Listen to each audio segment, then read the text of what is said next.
Hey everyone, welcome back to Paranormal M. Thanks for being here for another video. Before we start, please subscribe to the channel and turn on notifications so you don't miss any new uploads. Tonight's first story is a simple but strange one. It starts with someone cooking in the kitchen, leaving the back door open for a little fresh air, and then realizing their cat might have slipped outside.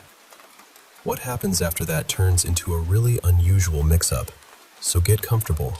Relax, and I hope you all sleep well tonight.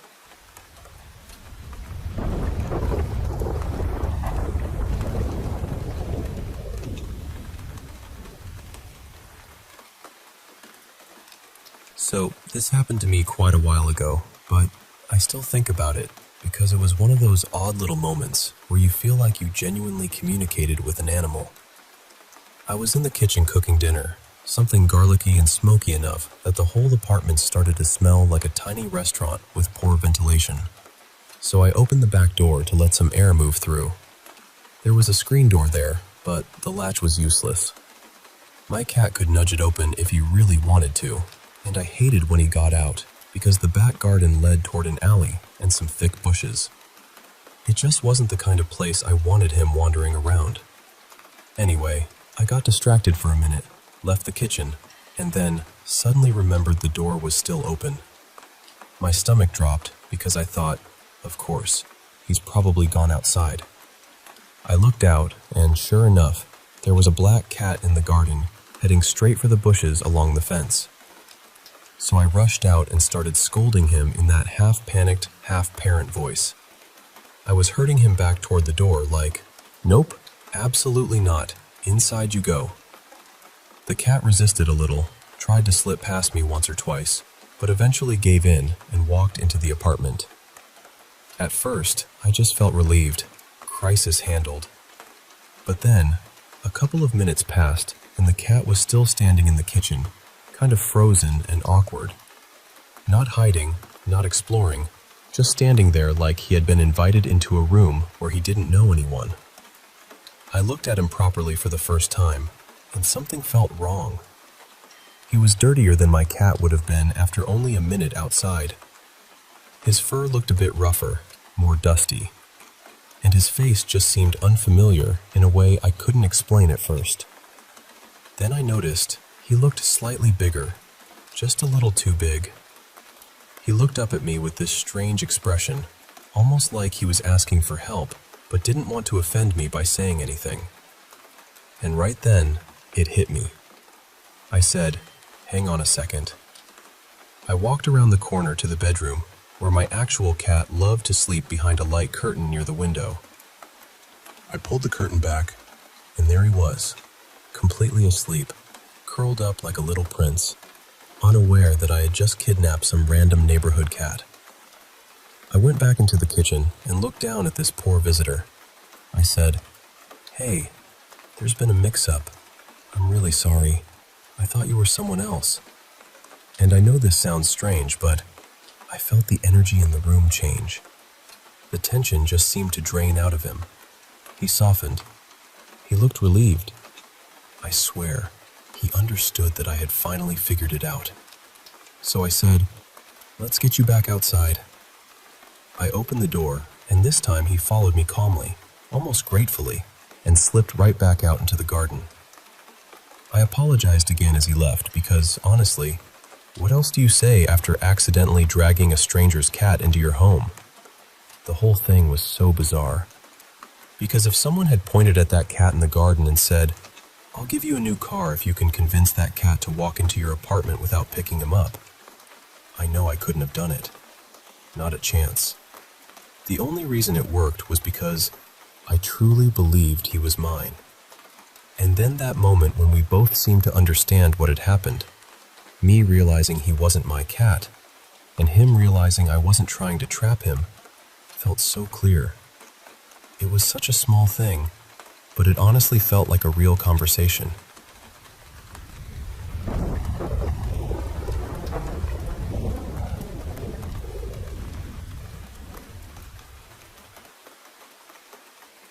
I think the worst one I ever had was a dream about a warship. It was such a bright, beautiful day in the dream. The sea was this deep, calm blue, and the sunlight was everywhere. At first, nothing looked wrong at all. The ship was moving steadily through the water, just carrying on like everything was perfectly normal. I was quite young then, but I remember the details so clearly. It was almost like I could zoom in and out. I moved in close and saw what I later understood was radar equipment. I could even see the white paint on the side of the ship, right down to the brush marks, like someone had only just painted it. Then suddenly, I pulled back, and the whole feeling changed. There was smoke rising into the sky, thick and dark, and there was this strange, long helicopter nearby. At the time, I didn't know what it was. A couple of years later, the RAF visited our school and landed one of those military helicopters on the playing field. And I remember standing there thinking, that's it. That's what I saw. When I zoomed out in the dream, there was this terrible sense that something awful was about to happen. The ship also had a blue stripe painted near the waterline, and for some reason, that detail stayed with me. I woke up really upset. I was only a kid, but I felt desperate to warn someone. I told people about it because, in my mind, maybe there was some way to stop it. Of course, nobody took it seriously. A few days later, a ship was sunk. I saw pictures of it on the news, but it didn't look like the one from my dream. It was also from the other side, so I told myself I had just frightened myself for nothing. But then, a couple of days after that, another ship was hit by a missile and went down. When they showed photographs of it, not during the attack, but ordinary pictures of the ship, I knew immediately. It was the same one, the same shape, the same look. That blue line by the water, it was the ship from my dream. I felt sick. I remember being absolutely horrified because I had dreamed it about a week before it happened, and people had died. That stayed with me for a long time. I've had other experiences too. Not all of them were that dramatic, but some were still unsettling. Once, I warned a friend not to get involved in a confrontation if one came up. About a week later, he told me he had nearly got into a serious argument with someone, but then he remembered what I'd said and walked away. Maybe nothing would have happened anyway, but maybe it helped. I'll never really know. Another time, I dreamed that my partner hit a woman near a zebra crossing on a particular road. That morning, I decided I would drive instead of him. I was nervous the whole way, especially when we got to that road. Then, just like in the dream, a woman appeared almost out of nowhere. Because I was already watching so carefully, I saw her in time. Nothing happened. I've had lots of these moments over the years, some tiny, some serious. The difficult thing is that when they involve me, or people close enough for me to warn, I don't always know whether the thing would have happened, or whether changing my behavior prevented it. I also don't think these things are always fixed or exact. I once had a dream about Bryn May having a heart attack, and I told several people before anything happened. When he later did have a heart issue, I was honestly just grateful it wasn't fatal. Still, I try to be careful with how I think about all of this. I do believe there's a difference between having a dream about something far outside your normal life, like a ship you've never seen, and having a feeling about something nearby that your mind may have quietly noticed before you did. Sometimes your subconscious picks up on little things, tiny risks, patterns, hazards, and pieces them together before your conscious mind catches up. These days, I'll look at something and almost instantly see what could go wrong. When I was younger, I used to brush those feelings aside. Over time, I learned not to, because too often the things I ignored turned out to be real risks, and often they were avoidable. Life can be strange, properly strange sometimes. But I also think it's important not to jump straight to a spooky explanation every time something happens. Sometimes it might be something more mysterious. Sometimes it might just be the mind doing quiet work in the background. Either way, when something feels wrong now, I pay attention.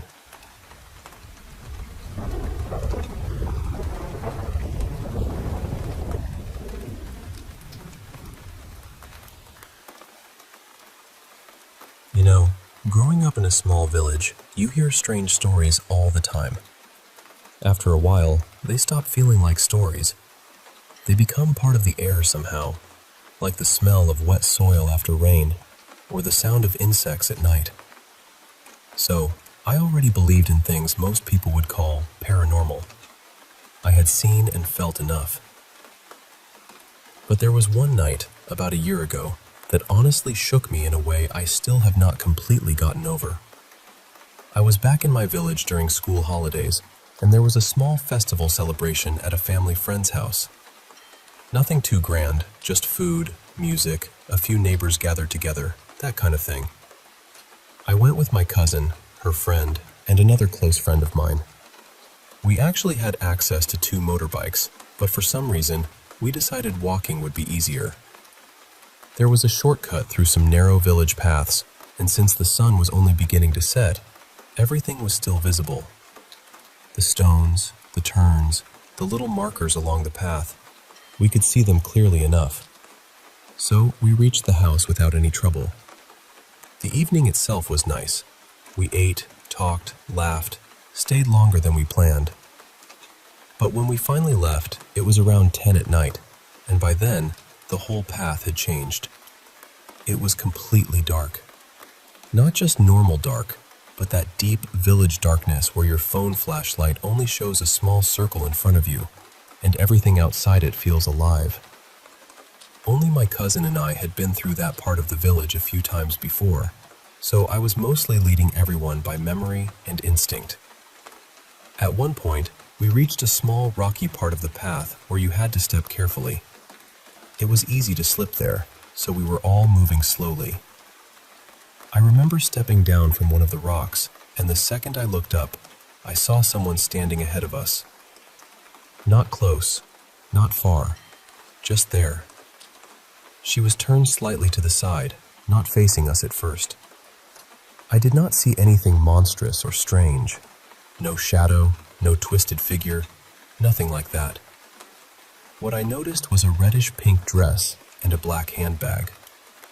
My cousin called out to her, and the woman turned around. It was our neighbor, an auntie who lived just a few houses away from us.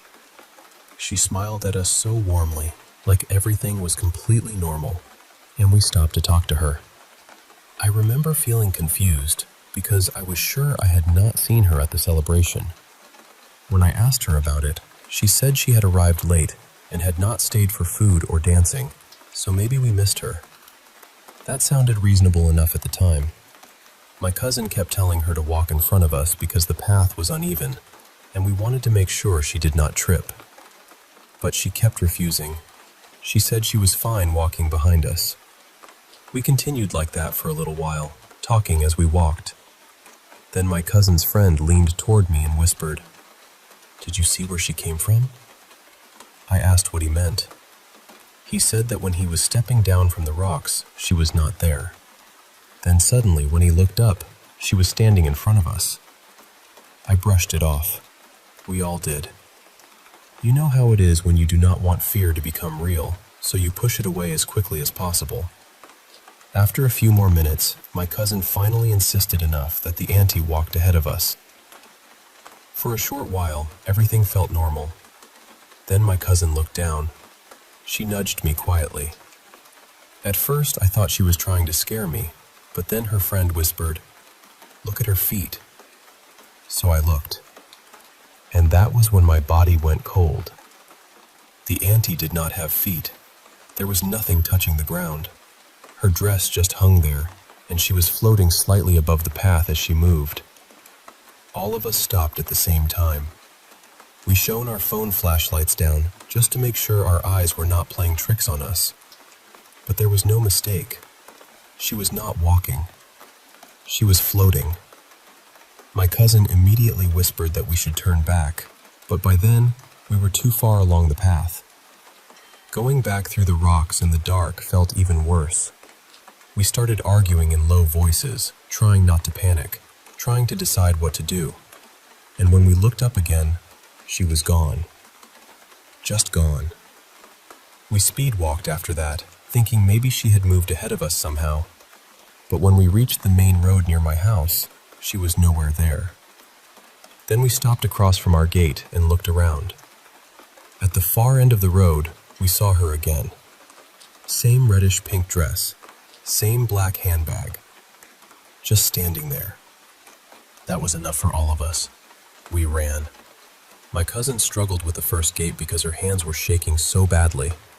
When she finally got it open, we practically threw ourselves through it. We jumped over the second gate and ran inside like something was chasing us. My uncle and grandmother were still awake. My mother and aunt were staying at another house that night, so it was just them at home. We told them everything, all of us speaking over each other. My uncle listened quietly, then told us to shower with salt water.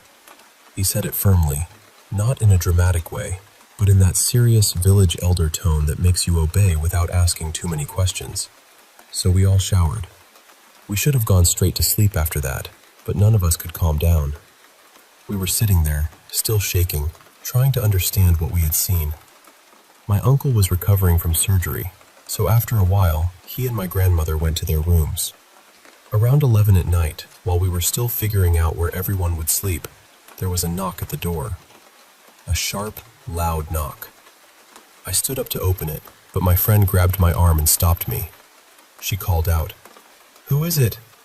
And the voice that answered was the auntie's voice. The same auntie. The same woman we had seen floating on the path. None of us moved. She knocked again and asked us to open the door. My cousin whispered that we should just go upstairs and lock ourselves in a room, but we were frozen, truly frozen. Then she pulled out her phone and called the real auntie's number. No answer. While the phone was ringing, her friend looked through a tiny gap near the window beside the door. He looked for a few seconds, then turned back to us and whispered, "There's nobody outside." The moment he said that, there was another knock. I cannot explain what that felt like. Hearing someone knock when you already know no one is standing there, it makes your mind feel too small for what is happening. Then the auntie finally picked up the phone. My cousin asked where she was. The auntie sounded sleepy and confused. She said she was in bed. She had not gone anywhere that night. She had not gone to the celebration at all. She said she had been sick for several days and had barely left her house. My cousin just ended the call. She did not even know what to say. For a while, nobody spoke. Then my friend said maybe we should open the wooden door and check, since the metal gate door would still be locked. I did not want to, but somehow we did it. We opened the main door. Nobody was there. We stepped out onto the porch. Still nobody.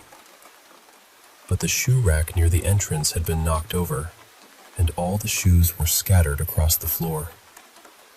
After that, we went back inside, locked everything, and eventually lay down. I do not think any of us really slept properly, but nothing else happened that night. And honestly, that was the scariest part for me. Not just seeing something strange, not just the floating, not even the knocking. It was the fact that whatever it was came to us wearing the face of someone familiar, someone safe, someone we would normally trust. Since that night, I do not trust anyone I meet on the road after dark. Not fully, not right away, because sometimes the thing that frightens you most does not come looking like a monster. Sometimes it smiles at you like a neighbor.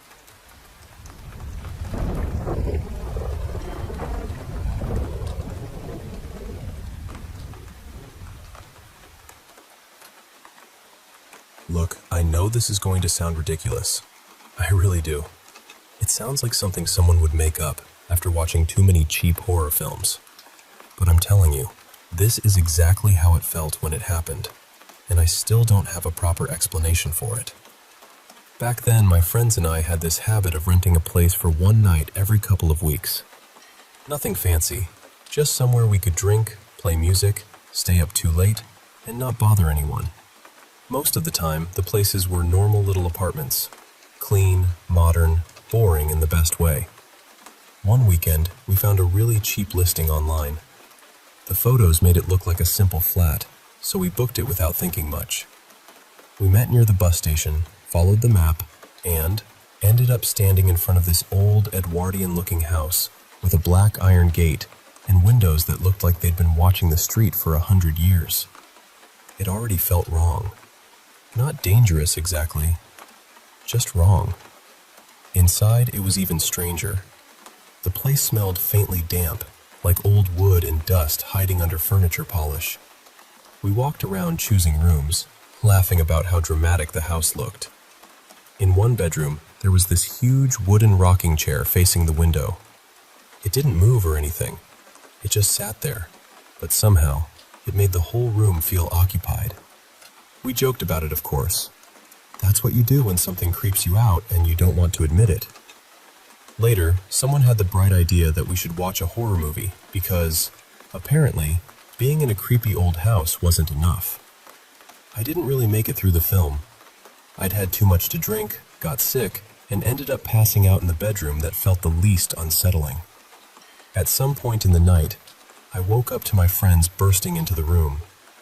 They were screaming, not laughing, not pretending, not trying to scare me. Screaming. Properly panicked. I was half drunk, half asleep, and completely confused. They kept saying, "The house is haunted. We need to stay together. Something is wrong with this place." At first, I thought they were being dramatic. I thought the movie had got into their heads. But then I saw my friend Mara's face. She was the most skeptical person I knew. She studied biology, loved facts, loved evidence, and could talk the emotion out of almost anything. And she was shaking. That scared me more than anything she said. So all four of us ended up squeezed onto one double bed like children hiding from a storm. Nobody was joking anymore. Nobody wanted to go back into the hallway. I was uncomfortable and still a bit drunk, so eventually I slid off the bed and lay on the floor beside it. I remember thinking, in the morning, this will be funny. We'll laugh about how ridiculous we were. Then there was this enormous crash from the kitchen. Not a little tap, not something shifting. A full, violent clatter, like a pile of dishes had been thrown onto the floor. Everyone screamed again. My heart jumped, but I tried to stay logical. I told myself we must have left something balanced badly on the counter. A glass, a plate, something normal, something explainable. So I closed my eyes and tried to sleep. The way I was lying, I was facing the ensuite bathroom. The door was slightly open. I could see darkness through the gap. I was just starting to drift off again when I heard the shower turn on. I opened my eyes. The shower was running. I was drunk, yes, but I was not imagining it. I could hear the water clearly. It was on. Then it stopped. Then it started again. Then it stopped again. Over and over. On, off. On, off. Like somebody was standing inside that bathroom, turning the handle back and forth. That was the moment my whole body went cold, because there was no way to make that normal in my head. No window open. No one in there. No reason for it. I shut my eyes so tightly it hurt, and I kept repeating to myself, "This isn't happening. You're tired. You're drunk. This isn't happening." But I knew it was happening. I don't know how, but eventually I fell asleep again. I think I just wanted to escape the fear so badly that my brain gave up and shut down. The next morning, none of us wanted to talk. We packed fast. Nobody made breakfast. Nobody checked the kitchen properly. Nobody joked about the shower. We just left. The strangest part is that we never really discussed it after. Not properly. I still don't know what made them run into my room screaming in the first place. I only know what happened after they came in, and that was enough for me. We stopped renting places after that. When I tell people this story, they usually laugh. I get it. The shower turned on by itself doesn't sound terrifying when you say it out loud. It sounds silly, almost pathetic. But being there was different. Being in that house, in the dark, hearing water start and stop by itself with everyone frozen and too scared to move. It felt like something was playing with us. Maybe it was a plumbing issue. Maybe it was the owner somehow messing with us. Maybe there was some weird remote-controlled setup, though. I have no idea why anyone would do that. I don't know. All I know is that before that night, I didn't believe in ghosts. And after that night, I stopped being so sure.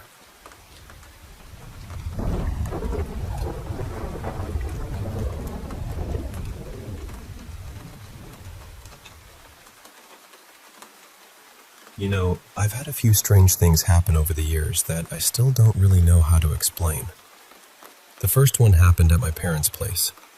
They lived out near a thick stretch of woods, the kind of place where the trees get so dense at night that everything beyond the porch feels like a wall. A friend and I were sitting outside one evening, just playing music together. Nothing serious, just passing a song back and forth and enjoying the quiet. Then, right in the middle of it, we heard this sound come out of the woods. We both stopped playing at the exact same time. It went on for maybe half a minute, but it felt much longer. It started almost like a wolf howl, then twisted into something that sounded like a donkey braying. And then, at the end, it became this awful screaming sound. Like a woman screaming with everything she had. It was loud, not distant either. It felt close enough that neither of us wanted to move. We just sat there, listening, trying to make sense of it. I remember looking at my friend and realizing they were just as confused as I was. We talked ourselves through the usual guesses. Maybe a mountain lion. Maybe some kind of bird. Maybe an animal neither of us knew. But honestly, I still don't know what it was. Another one happened a couple of summers later. I was out sailing with a friend on a lake in the early evening. There was barely any wind, no other boats around, and the water was calm enough that everything felt almost sleepy. Then, all at once, the water around us started breaking. Not one wake, a bunch of them. Violent ones, too, coming from every direction around the boat. It was like something underneath the surface had startled the whole lake awake. Then we saw it. There was this shape moving fast toward us, making that little V in the water you see when a fish is close to the surface. Except this was not little. Whatever it was looked long, maybe 8 or 10 feet. We couldn't make out the body clearly, just the movement and the size of it. It came straight at the boat and went underneath us. The boat rocked hard from side to side. Not enough to capsize us, but enough that we both grabbed on and stopped breathing for a second. We waited there, completely rattled, trying to figure out what had just happened. Then it came back around. This time it wasn't as dramatic, but it still moved under or near the boat again, like it was circling us or checking us out. After that, everything settled down. Later, a fisherman told me that when a predator moves through, schools of fish can panic and scatter, and that might have been what made all those wakes at once. That explanation makes sense, I guess. But being there, in that little boat, with the lake suddenly alive around us, it did not feel normal. The last story didn't happen directly to me, but I saw the pictures, and I still think about them. I used to work at a little coffee house, and after closing, people would sometimes hang around for a while. They'd have a drink, smoke outside, talk, listen to music. One night, this incredible mandolin player stayed after his set. He was also a former military guy, very sharp, very dry sense of humor, the kind of person who could make a room uncomfortable and entertained at the same time. He started telling us about something that had happened in his backyard. He said his dog had gone completely wild one evening, barking and spinning in circles in one specific patch of the yard. Not chasing an animal, not looking at a person, just whipping around like something was darting around him. So the guy went outside, couldn't see anything, and decided to start taking pictures with his phone. And in the photos, there were these two tiny lights. One was green, the other was reddish-orange, maybe about the size of golf balls, just hanging there in the dark. He said he couldn't see them with his eyes, only afterward in the pictures. We scrolled through his camera roll, and in every photo, the lights had moved. Sometimes they were above the dog, sometimes off to one side, sometimes behind him. It really did look like they were teasing him, moving just out of reach while he chased and barked. There must have been 30 or 40 photos. Then, suddenly, the lights were gone, and the dog calmed down like nothing had happened. I don't know what any of that was. Bugs catching the flash? Some weird reflection? Something stranger? I really couldn't tell you. But I know what I heard in those woods. I know what I felt on that lake. And I know those pictures were enough to make a whole coffee house go quiet for a minute.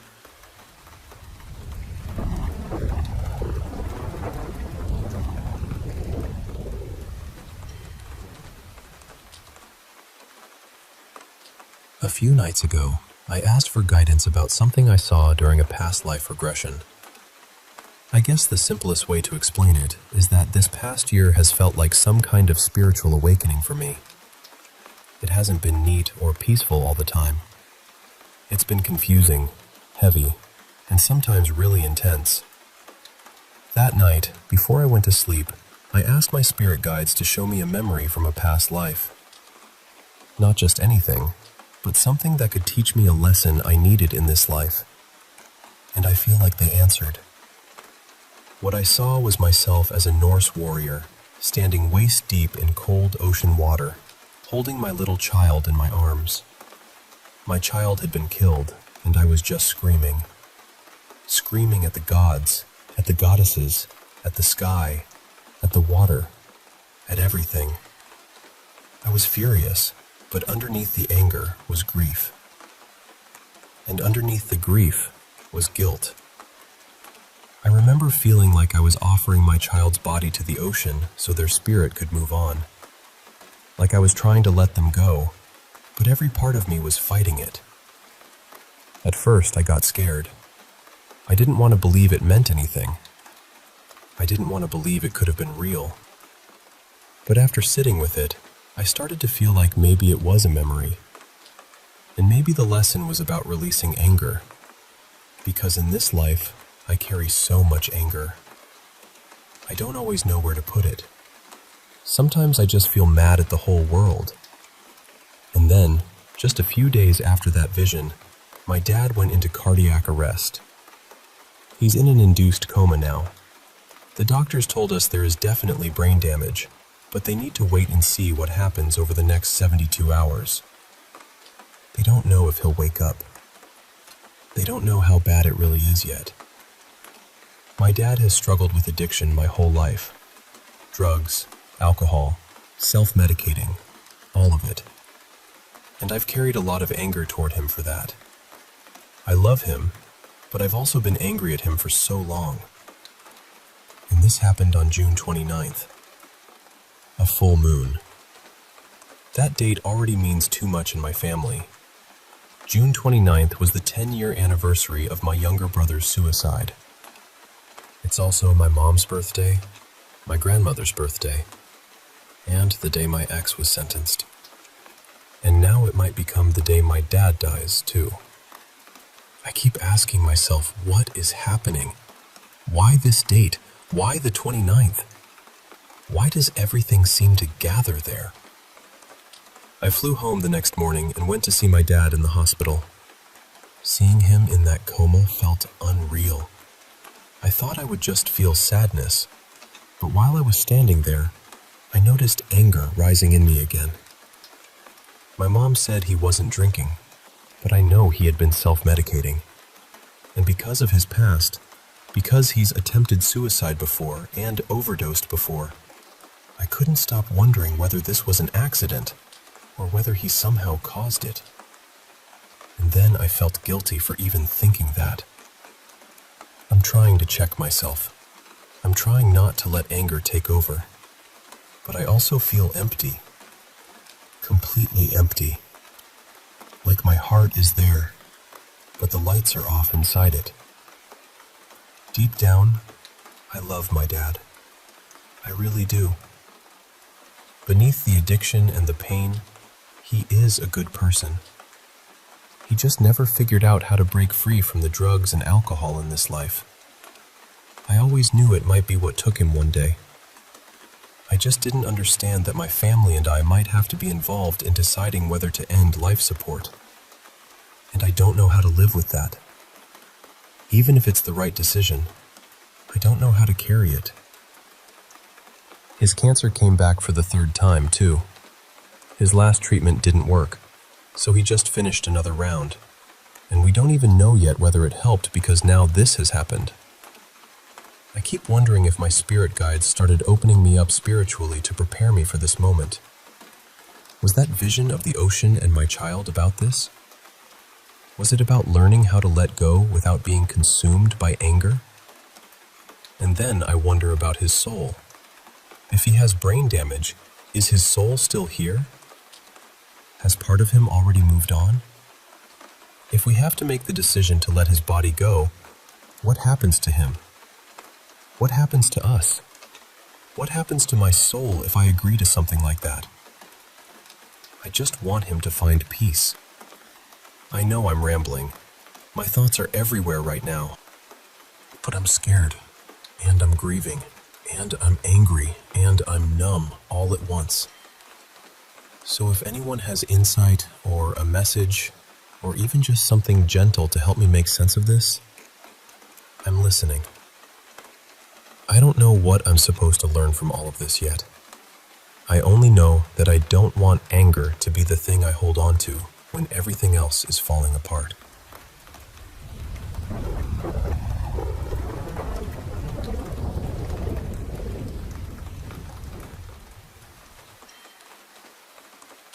I want you to imagine something for a moment.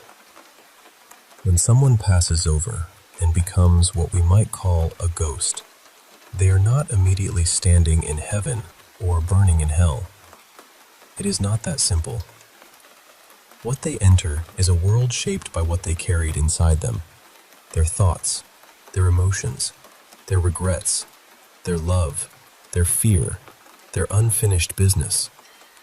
A ghost is really a person who has not fully let go yet.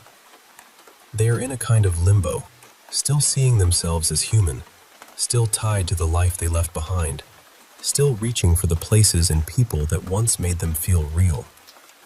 And when paranormal things happen, I believe it is not random. It is what occurs when that spirit's inner world brushes against the physical world. It is emotion becoming pressure, memory becoming sound, grief moving through a room like weather. So imagine this. You have died, but you do not fully understand that you are gone. You are still in your old home, but in your world, the house does not look exactly the way it looks on Earth. It looks the way you felt about it. If that home was full of shouting, fear, and tension, then to you it may look dark and warped. The halls might feel too long. The rooms might seem heavy. The walls might carry every argument like old smoke.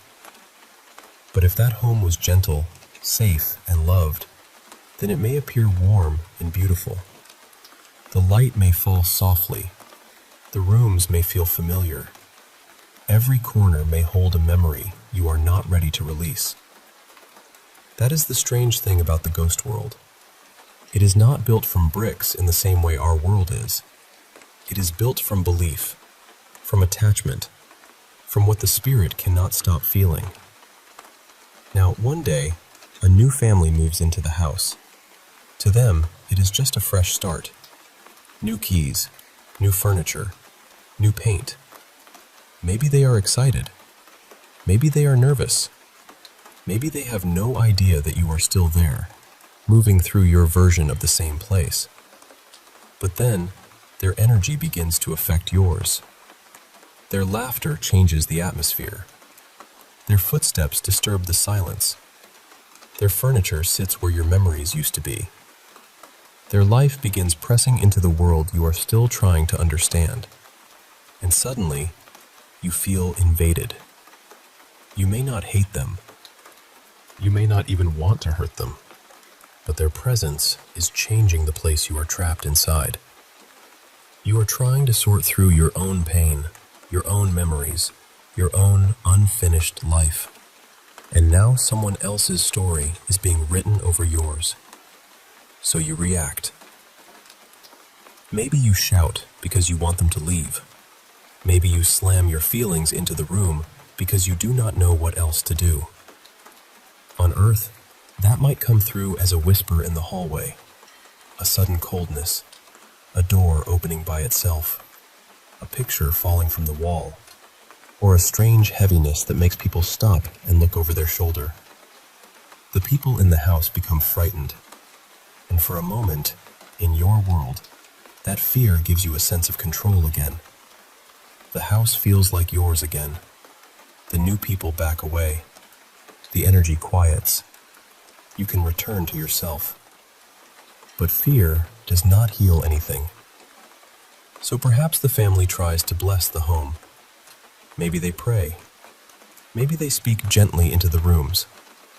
Maybe instead of demanding that you vanish, they say, "We know someone may still be here. We hope you find peace. You do not have to stay trapped." And if they do this with real compassion, something in you softens. For the first time, you feel seen instead of fought. You feel understood instead of feared. And maybe that is when you begin to realize the truth. The house was never the thing holding you there. Your attachment was. Your grief was. Your need to keep reliving the same story was. Once that clarity arrives, everything changes. You understand that you do not have to keep repeating the same emotions forever. You do not have to guard the old rooms. You do not have to remain in the shape of your pain. And when you finally let go, you move on. The house becomes quiet. The family inside it can begin again. And so can you. Now, not every haunting is this clean or gentle. Some spirits are more confused. Some are more stubborn. Some are trapped in deeper fear. But the basic idea is this. The ghost world does not appear the way Earth appears. It reflects the spirit's inner state. Thoughts and emotions do not just pass through that world. They shape it. They color it. They bend it. It can shift the way a dream shifts, except it is not a dream. To the spirit, it feels more vivid than anything the human senses could hold. And no, a ghost cannot simply decide, without true conviction, to move into peace. They have to become free from what keeps them stuck. They stay a ghost only as long as they remain tangled in the same attachments, the same wounds, the same old patterns. They also cannot always interact with the physical world whenever they please. It takes focus. It takes energy. It takes a powerful emotional push. If someone had very little awareness of the spiritual world while alive, they may struggle to reach back into the physical world after death. But if they had strong focus, sensitivity, or control in life, that influence may come more naturally. Still, the goal is not to become a ghost.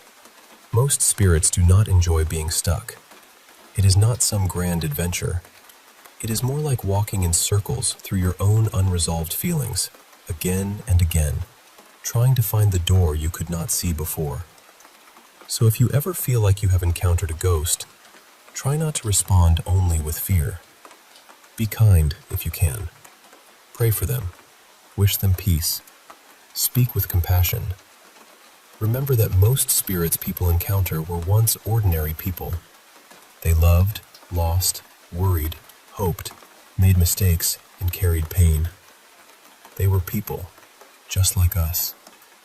And maybe what they need most is not terror, but understanding.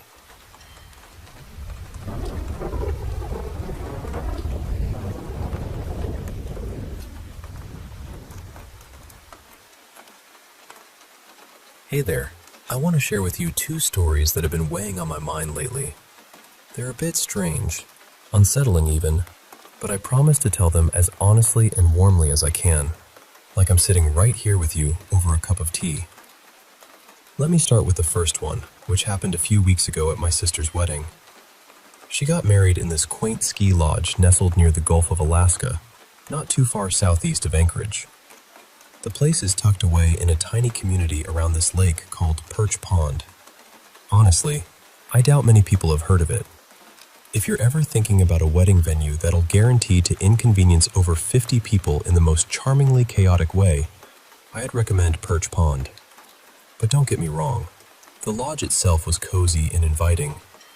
I had my own little log cabin for the weekend, freshly stocked with firewood, and the beds were made with crisp, clean sheets, the kind that make you sink right in after a long day. After all the drinking, dancing, and endless camera flashes, I found myself sitting outside my cabin, a cigarette glowing softly in my hand. From down by the lake, I could still hear the distant thumping of music and laughter. Some of the guests were still dancing to 90s pop songs. Two of my cousins spinning around in circles on this rickety old jetty that looked like it might collapse any moment. It was silly, but it made me smile. If I ever get married, I hope it's like that. People singing and dancing long into the night. Not me, though. I've never liked to dance. I must have nodded off because when I woke up, the music had stopped, and the world was wrapped in darkness. I was stiff and cold, so I went inside to light a fire in the stove. Now, I know setting fire to anything while tipsy isn't the best idea, but they'd made it so easy. The firewood was neatly stacked, and the kindling was ready. It felt like the lodge had seen its fair share of drunken city folk. As the fire caught and the warm glow filled the room, my eyes drifted to a strange puddle near the window. At first, I thought it was melted snow, but as I looked closer, my stomach dropped. It was blood. Before I could even process that, a wet hand suddenly covered my eyes. Not my mouth, just my eyes. I froze. The voice that whispered next was bright and feminine, but carried a depth, a dryness that sent shivers down my spine. "Quiet, little wheat," she said softly. "I want to talk." I was paralyzed, like a deer caught in headlights. The hand on my eyes was cold and clammy, but then I felt pressure on my neck, something wet, muscular, and terrifyingly strong. I realized she could probably kill me with the twist of an arm. My heart pounded wildly, but my body was frozen. "I saw you," she said. "I saw you looking." I had no words, just held my breath as her voice cut through the noise of my panicking heartbeat. "Why didn't you join them?" she asked. I don't like dancing," I whispered, my voice barely audible. "No," she said firmly. "You must. Sing, dance, drink, and make merry. You are alive. You must." "Okay," I stammered. "You don't understand," she continued. I heard a scuffling noise, like something large unfurling and sliding across the floor. The grip on my neck tightened, and an odd pounding sensation filled my throat. I was just an inch away from struggling for air. "So many wish for your place," she said. "So many wish to dance and drink. You are wasting your opportunity." "I'm sorry," I pleaded. "So many mothers pray to hold their daughters one more time. So many fathers long to tell their sons they care. So many lonely hearts yearn to dance and love. Don't you see?" "See what?" I asked, trembling. The voice crept closer, the mouth dry like cracked leather. "Nothing comes back, no matter how much you pray or love. Nothing, once gone, ever returns." Suddenly, something large wrapped around my stomach and slipped under my legs like a long, boneless arm. I couldn't see past the hand covering my eyes, but I felt her moving all around me. Plates rattled on the stove. Wet skin rubbed against the glass window on the far side of the room. It was at least 10 feet between those spots. Either there were several intruders, or she was enormous. "You won't know when your time comes, or understand what happens once you cross over," she said. "But you can't come back. You can't dance, drink, and make merry. Use your time well. It's a gift rarely given." "I'm happy," I whispered. "Please, just don't hurt me." "Hurt you?" She seemed surprised.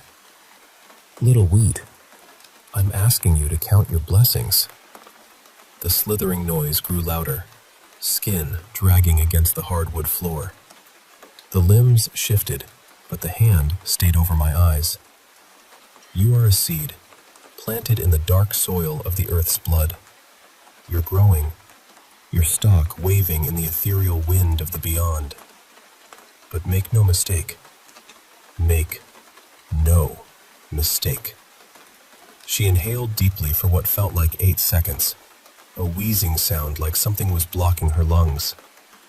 "The body will be threshed, and the grain of the soul harvested, yours and all others. Your being, memories, loves, consumed and repurposed.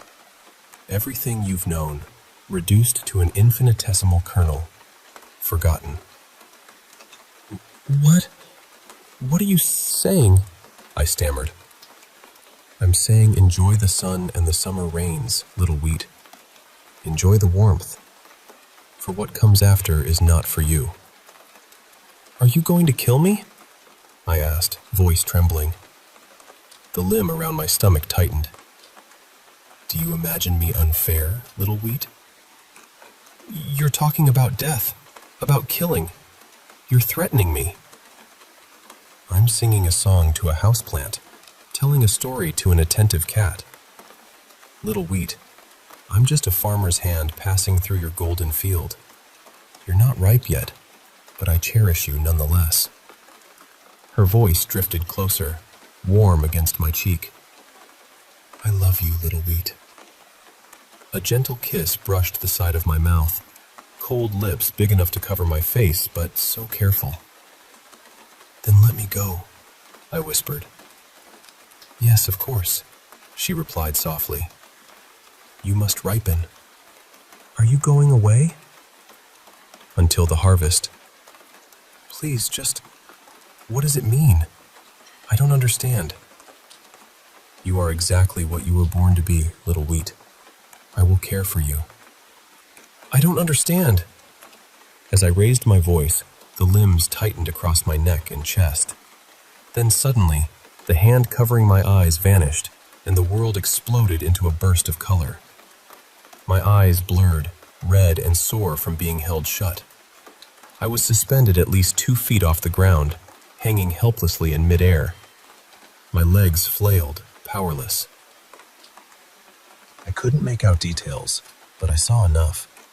A grotesque pile of red and black gore, with charred white bones jutting out like broken wings. Skulls merged into one another, their empty eye sockets forming a honeycomb of hollow stares. Organs and body parts melded into a monstrous entity not of this world. Dozens of mismatched lips sewn into a horrifying grin. I gasped, overwhelmed by the terror that demanded a scream my body couldn't give. "I'll come for you," she smiled. "Little Wheat." With a violent shove, I was thrown out of the cabin, crashing through the front door, my body erupting with pain. I broke my arm and sprained my neck. The door was knocked off its hinges. I tumbled into the snow, barely registering up from down before catching a glimpse of the creature still inside. The many skulls gazed at me as the cabin burst into flames. Other guests rushed to my aid. For the first hour, I couldn't stop screaming. Later, I tried to explain what happened, but they dismissed it as a drunken breakdown. They believed I'd fallen asleep while making a fire, No one listened. No one tried to understand.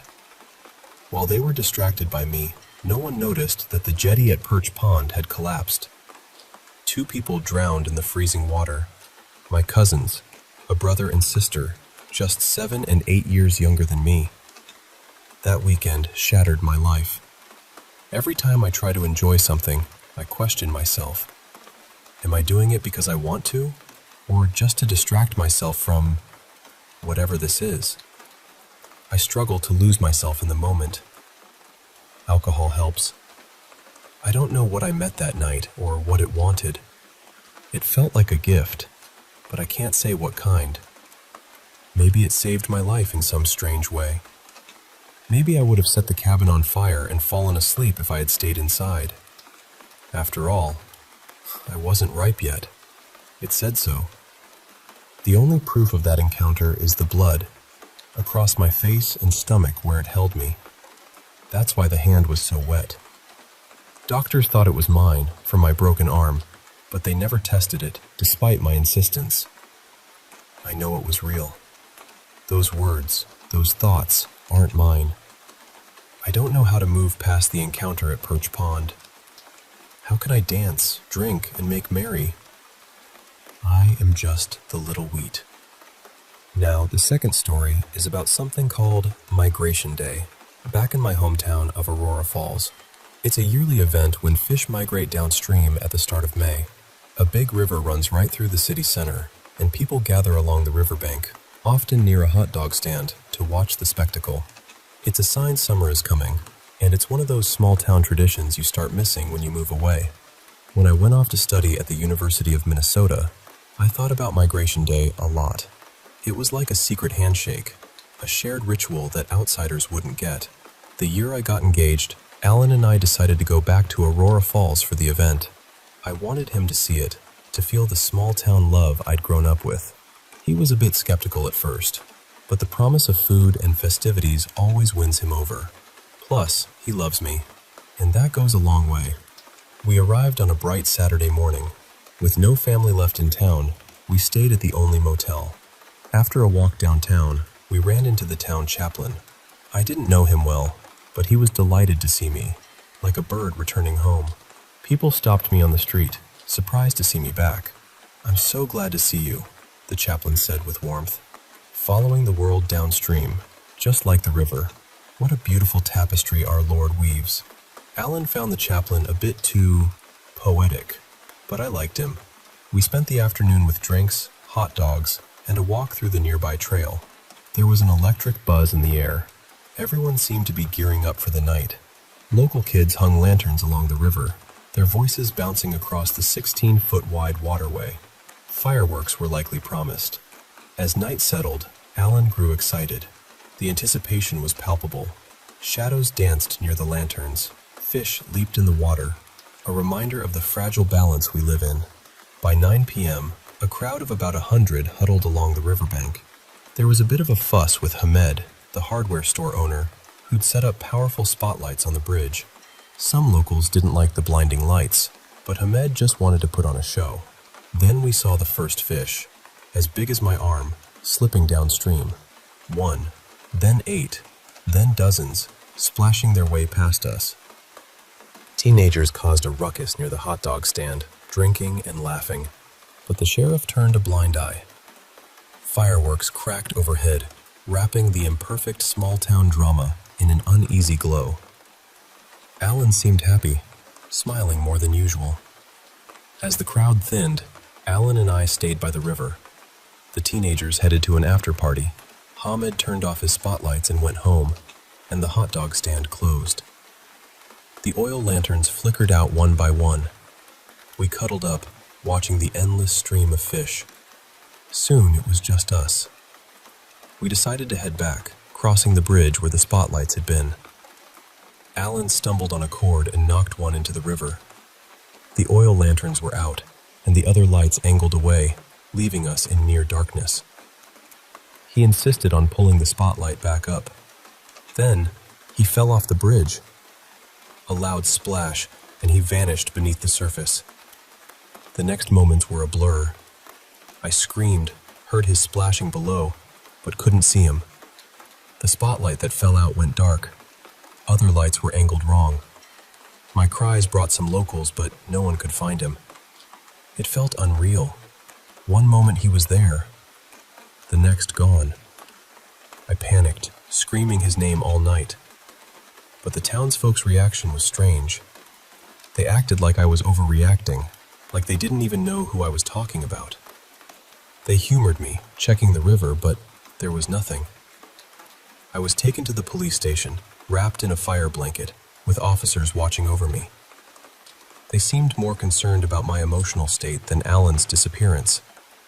I was refusing that no one was seriously searching. The next morning, still no news. I demanded answers, throwing coffee at the wall in frustration. The officers claimed eyewitnesses said I came alone. Of course, that was nonsense. I was with Alan all day, with witnesses and receipts proving it. Yet every lead came up empty. Alan's car was registered in my name. The motel said I checked in alone. My belongings moved to a smaller room. The hot dog vendor swore he saw me there, alone. But then I found the receipts from the previous day. Alan's drinks weren't on it. Impossible. Over the next 2 days, it became clear something was terribly wrong. Alan was gone, and no one was helping me look. It was as if he'd vanished into thin air. People I called, his parents, friends, landlord, didn't recognize me or remember him. Our photos disappeared from social media. I screamed at Alan's former roommate until they hung up. One night, I walked along the river to clear my head. The gentle rush of water calmed me, and I sat by the bank, tears streaming. My phone was nearly dead, but its faint light was comforting. Then, something brushed my leg. I looked down, expecting fish, but there were no fish. Instead, bodies floated downstream, a solid mass of lifeless forms, shoulder to shoulder, faces turned down. Some naked, some clothed, some clutching broken belongings. An old woman's reading glasses hung crooked on her nose. A young man clutched a backpack. Their eyes were wide open, faces frozen in surprise, as though they never expected death. It hit me then. The fish weren't migrating. They were fleeing whatever this horror was. I stood, shivering, and realized my leg had touched the arm of a young boy in swim trunks. I stared, heart pounding, unable to look away. Their eyes were like diamonds beneath the surface, full of forgotten life. Alan. I muttered his name, searching among the bodies, but he wasn't there. Panic and emptiness swallowed me whole. I pulled out my phone to film this nightmare, but the screen burned with static, black and white spots scorching the glass. I dropped it as it started smoking, then exploded with a tiny metallic scream. Then, I heard a sound. I couldn't place it. I was near the tree line, where bushes thinned just enough to see. There, a figure stood by the river, almost 11 feet tall, watching the bodies drift by. This figure was darker than the night itself, like an ink blot on gray paper. It moved gently, pushing a stuck body back into the flow with an almost tender touch. Next to it stood a man, a stranger. When he noticed me, both locked eyes on me. The tall figure seemed indifferent, but the man called out, "You looking for someone?" His voice was unfamiliar, rough, almost desperate. I nodded, voice cracking. "My fiancé, Alan." He shuffled closer, broken glasses barely hanging on, pale and soaked, with a shattered arm and one shoe. "All right," he said, head wobbling unnervingly. "What does he look like?" I glanced at the giant figure behind him, still ferrying bodies. Alan wasn't among them. "Doesn't matter," I said, tears welling. "He's not here. Let me go." "Oh, you can go. Alan, too," the man said, water dripping from his mouth. "Just humor me. What does he look like?" Then it hit me. I had no idea. I had to admit it. I barely knew anything about Alan, not even his real name.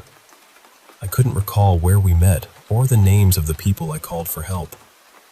Talking about Alan had always been easy, but now it felt like my mind was shrouded in fog. "How do you know you've lost someone?" the man asked. "How can you miss what you can't remember ever having?" "That's not it," I sighed. "He was here. We were together. We watched the migration." "Who?" I shook my head. "Who what?" "Who was here?" And that was the moment I couldn't remember his name. I hadn't even noticed my engagement ring was gone. No mark left behind. I sank to my knees, heart aching with a void I couldn't name. My body remembered something lost to my mind. "Please," I begged. "There has to be..." "Something?" the man whispered. "Something to make it fair?" "No, little wheat, there isn't. Just walk away." "What is this? What's happening?" "A harvest in spring," he nodded. "Same routine as last year." "Who are you?" I asked. "I think you know," he said. But I didn't. Suddenly, the giant figure loomed above us. With a flick of a massive finger, a spike pierced the neck of the drowning man.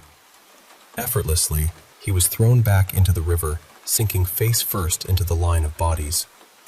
His broken glasses sank below the surface, but his shoes stayed afloat. The figure gazed down at me. I spent smaller than ever. I forgot to breathe. It was beyond fear, a questioning of my very existence. Like the name I'd been given, I was Little Wheat.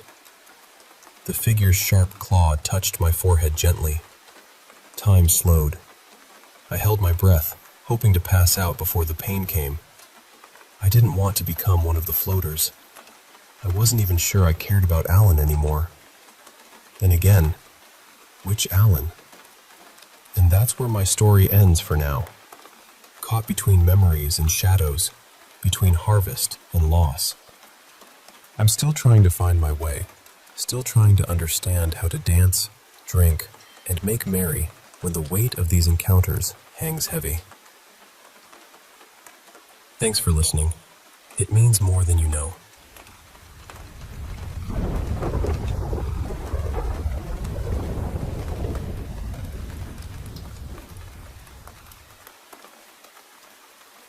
Hey there. I want to share with you a story that's been haunting me for a while now. It's about Austin Harrow, a young man whose life took a terrifying turn in the small town of Aurora Falls. I hope you'll stick with me, because it's not just a story about fear. It's about loss, confusion, and the fragile line between reality and something far darker. So, the day after that horrifying night, Austin was found by a couple out walking their Rottweilers. Imagine these big, friendly dogs tugging at their leashes, the early morning sun filtering through the trees, and suddenly, they come across this young man, disoriented and exhausted.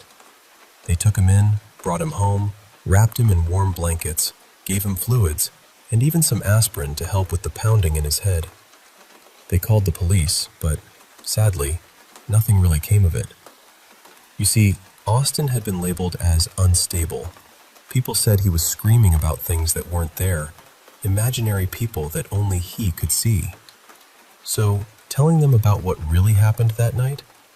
It was impossible without sounding like a madman. Instead, after a quick checkup, he went back to the motel where he'd been staying. He packed his bags, got the keys to his car, and prepared to leave Aurora Falls for good. And honestly, he swore he'd never come back. But here's the thing. I don't think Austin was even angry anymore about leaving. Strange, isn't it? When you think about how much he must have lost there, how much pain he endured. I think a lot of people lose love in Aurora Falls, and once that happens, they just move on. But it makes me wonder, why did Austin leave his hometown all those years ago? Was it really just for his studies? He had his family there. Or did he? Was he an orphan? How could he be sure anymore? I'm telling you all this because I recently found Austin's bag from that weekend tucked away in an attic. And inside, buried beneath his favorite pair of jeans, was something chilling. A single shoe.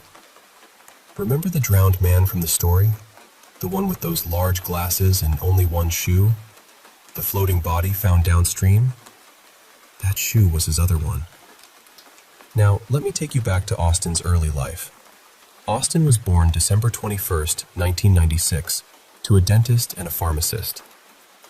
As a kid, he was strong, athletic, but kind-hearted, not aggressive at all. When he was 13, everything changed. His parents divorced suddenly, and new partners came into their lives. It was a shock to Austin and his sister Haley, who was just a year younger. They stayed with their mom while their dad moved out. Despite all this, Austin thrived in school and sports. He got accepted into Florida State University's pre-med program, just as he dreamed. He was pumped about starting college life, making friends, bodybuilding, even building a social media following where he shared fitness tips. But behind the scenes, Austin struggled. He felt isolated, shy, and convinced people didn't like him. This loneliness pushed him towards drug abuse, and soon, his behavior became erratic. When he came home that summer, things got worse. He moved his bed to the hallway, claiming his room was full of demons. At night, he'd march through the house knocking on doors, warning his family he was protecting them from evil.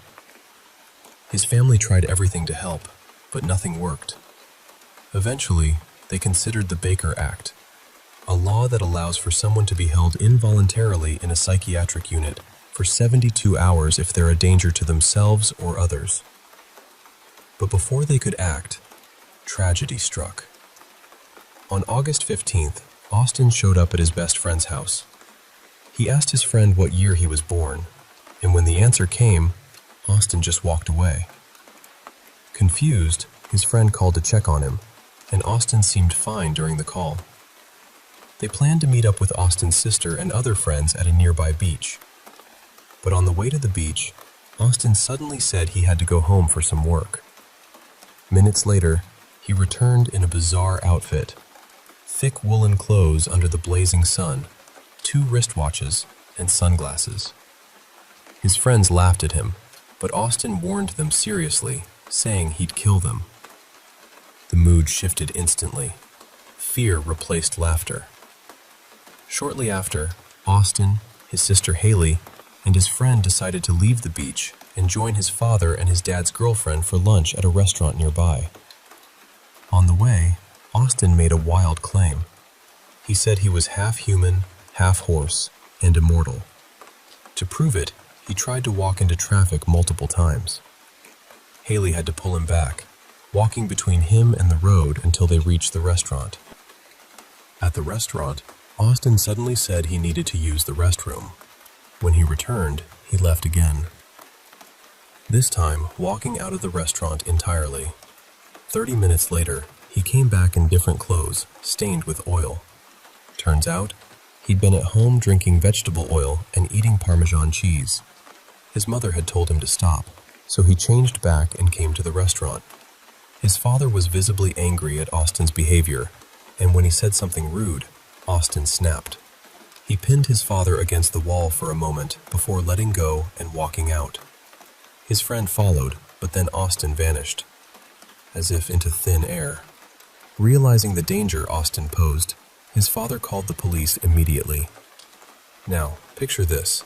4 miles away, an older woman named Michelle was watching TV in her open garage, waiting for her husband John, who was walking their dogs.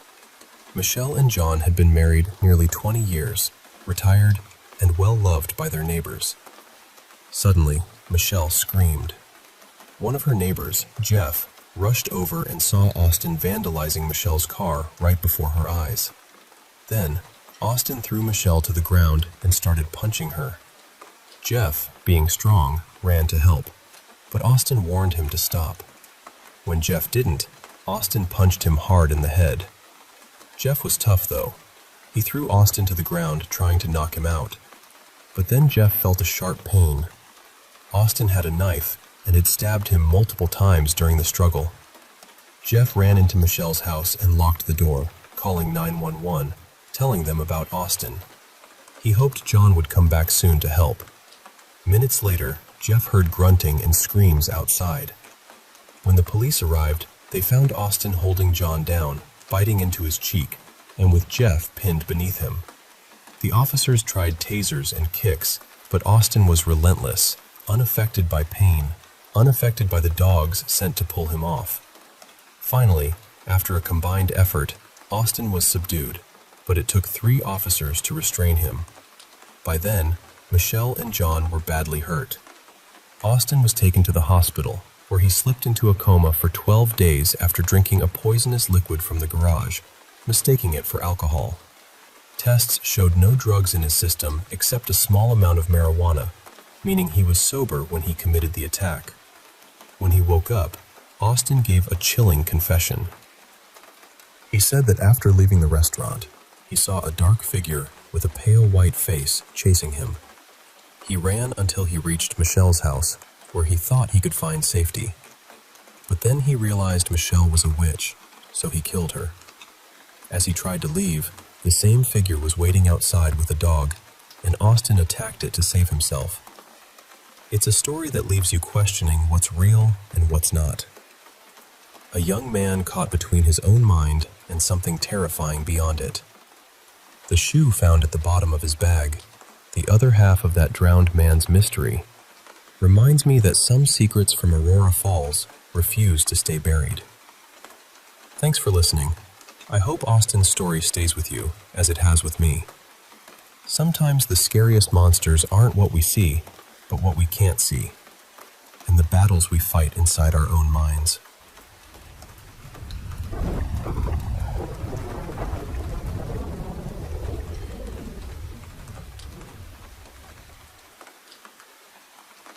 Hey there, I want to share with you a story that's been haunting me for a while now.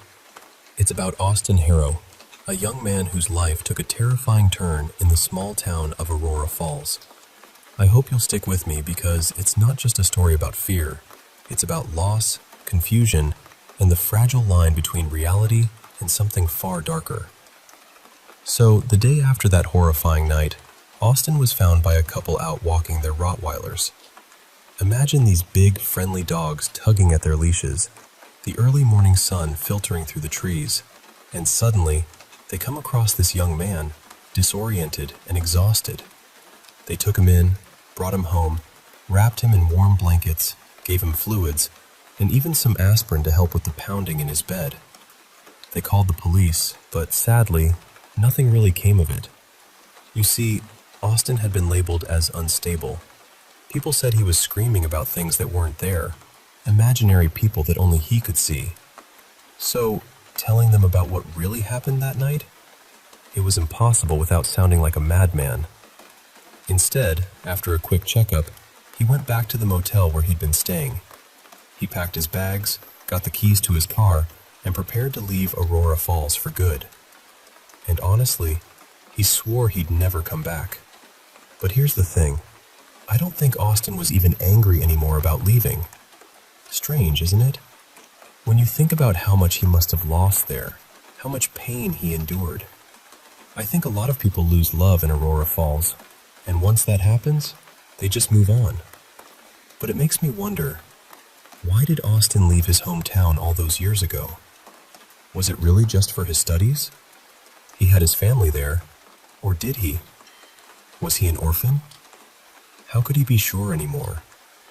I'm telling you all this because I recently found Austin's bag from that weekend tucked away in an attic. And inside, buried beneath his favorite pair of jeans, was something chilling. A single shoe. Remember the drowned man from the story? The one with those large glasses and only one shoe? The floating body found downstream. That shoe was his other one. Now, let me take you back to Austin's early life. Austin was born December 21st, 1996, to a dentist and a pharmacist. As a kid, he was strong, athletic, but kind-hearted, not aggressive at all. When he was 13, everything changed. His parents divorced suddenly, and new partners came into their lives. It was a shock to Austin and his sister Haley, who was just a year younger. They stayed with their mom while their dad moved out. Despite all this, Austin thrived in school and sports. He got accepted into Florida State University's pre-med program, just as he dreamed. He was pumped about starting college life, making friends, bodybuilding, even building a social media following where he shared fitness tips. But behind the scenes, Austin struggled. He felt isolated, shy, and convinced people didn't like him. This loneliness pushed him towards drug abuse, and soon, his behavior became erratic. When he came home that summer, things got worse. He moved his bed to the hallway, claiming his room was full of demons. At night, he'd march through the house knocking on doors, warning his family he was protecting them from evil. His family tried everything to help, but nothing worked. Eventually, they considered the Baker Act, a law that allows for someone to be held involuntarily in a psychiatric unit for 72 hours if they're a danger to themselves or others. But before they could act, tragedy struck. On August 15th, Austin showed up at his best friend's house. He asked his friend what year he was born, and when the answer came, Austin just walked away. Confused, his friend called to check on him, and Austin seemed fine during the call. They planned to meet up with Austin's sister and other friends at a nearby beach. But on the way to the beach, Austin suddenly said he had to go home for some work. Minutes later, he returned in a bizarre outfit. Thick woolen clothes under the blazing sun, 2 wristwatches, and sunglasses. His friends laughed at him, but Austin warned them seriously, saying he'd kill them. The mood shifted instantly. Fear replaced laughter. Shortly after, Austin, his sister Haley, and his friend decided to leave the beach and join his father and his dad's girlfriend for lunch at a restaurant nearby. On the way, Austin made a wild claim. He said he was half human, half horse, and immortal. To prove it, he tried to walk into traffic multiple times. Haley had to pull him back, walking between him and the road until they reached the restaurant. At the restaurant, Austin suddenly said he needed to use the restroom. When he returned, he left again, this time walking out of the restaurant entirely. 30 minutes later, he came back in different clothes, stained with oil. Turns out, he'd been at home drinking vegetable oil and eating Parmesan cheese. His mother had told him to stop, so he changed back and came to the restaurant. His father was visibly angry at Austin's behavior, and when he said something rude, Austin snapped. He pinned his father against the wall for a moment before letting go and walking out. His friend followed, but then Austin vanished as if into thin air. Realizing the danger Austin posed, his father called the police immediately. Now, picture this. 4 miles away, an older woman named Michelle was watching TV in her open garage, waiting for her husband John, who was walking their dogs. Michelle and John had been married nearly 20 years, retired, and well-loved by their neighbors. Suddenly, Michelle screamed. One of her neighbors, Jeff, rushed over and saw Austin vandalizing Michelle's car right before her eyes. Then, Austin threw Michelle to the ground and started punching her. Jeff, being strong, ran to help, but Austin warned him to stop. When Jeff didn't, Austin punched him hard in the head. Jeff was tough, though. He threw Austin to the ground, trying to knock him out. But then Jeff felt a sharp pain. Austin had a knife and had stabbed him multiple times during the struggle. Jeff ran into Michelle's house and locked the door, calling 911, telling them about Austin. He hoped John would come back soon to help. Minutes later, Jeff heard grunting and screams outside. When the police arrived, they found Austin holding John down, biting into his cheek, and with Jeff pinned beneath him. The officers tried tasers and kicks, but Austin was relentless, unaffected by pain, unaffected by the dogs sent to pull him off. Finally, after a combined effort, Austin was subdued, but it took 3 officers to restrain him. By then, Michelle and John were badly hurt. Austin was taken to the hospital, where he slipped into a coma for 12 days after drinking a poisonous liquid from the garage, mistaking it for alcohol.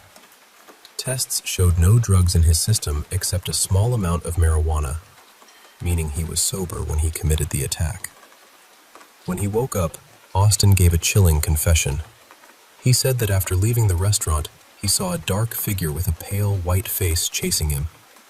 He ran until he reached Michelle's house, where he thought he could find safety. But then he realized Michelle was a witch, so he killed her. As he tried to leave, the same figure was waiting outside with a dog, and Austin attacked it to save himself. It's a story that leaves you questioning what's real and what's not. A young man caught between his own mind and something terrifying beyond it. The shoe found at the bottom of his bag, the other half of that drowned man's mystery, reminds me that some secrets from Aurora Falls refuse to stay buried. Thanks for listening. I hope Austin's story stays with you, as it has with me. Sometimes the scariest monsters aren't what we see, but what we can't see, and the battles we fight inside our own minds.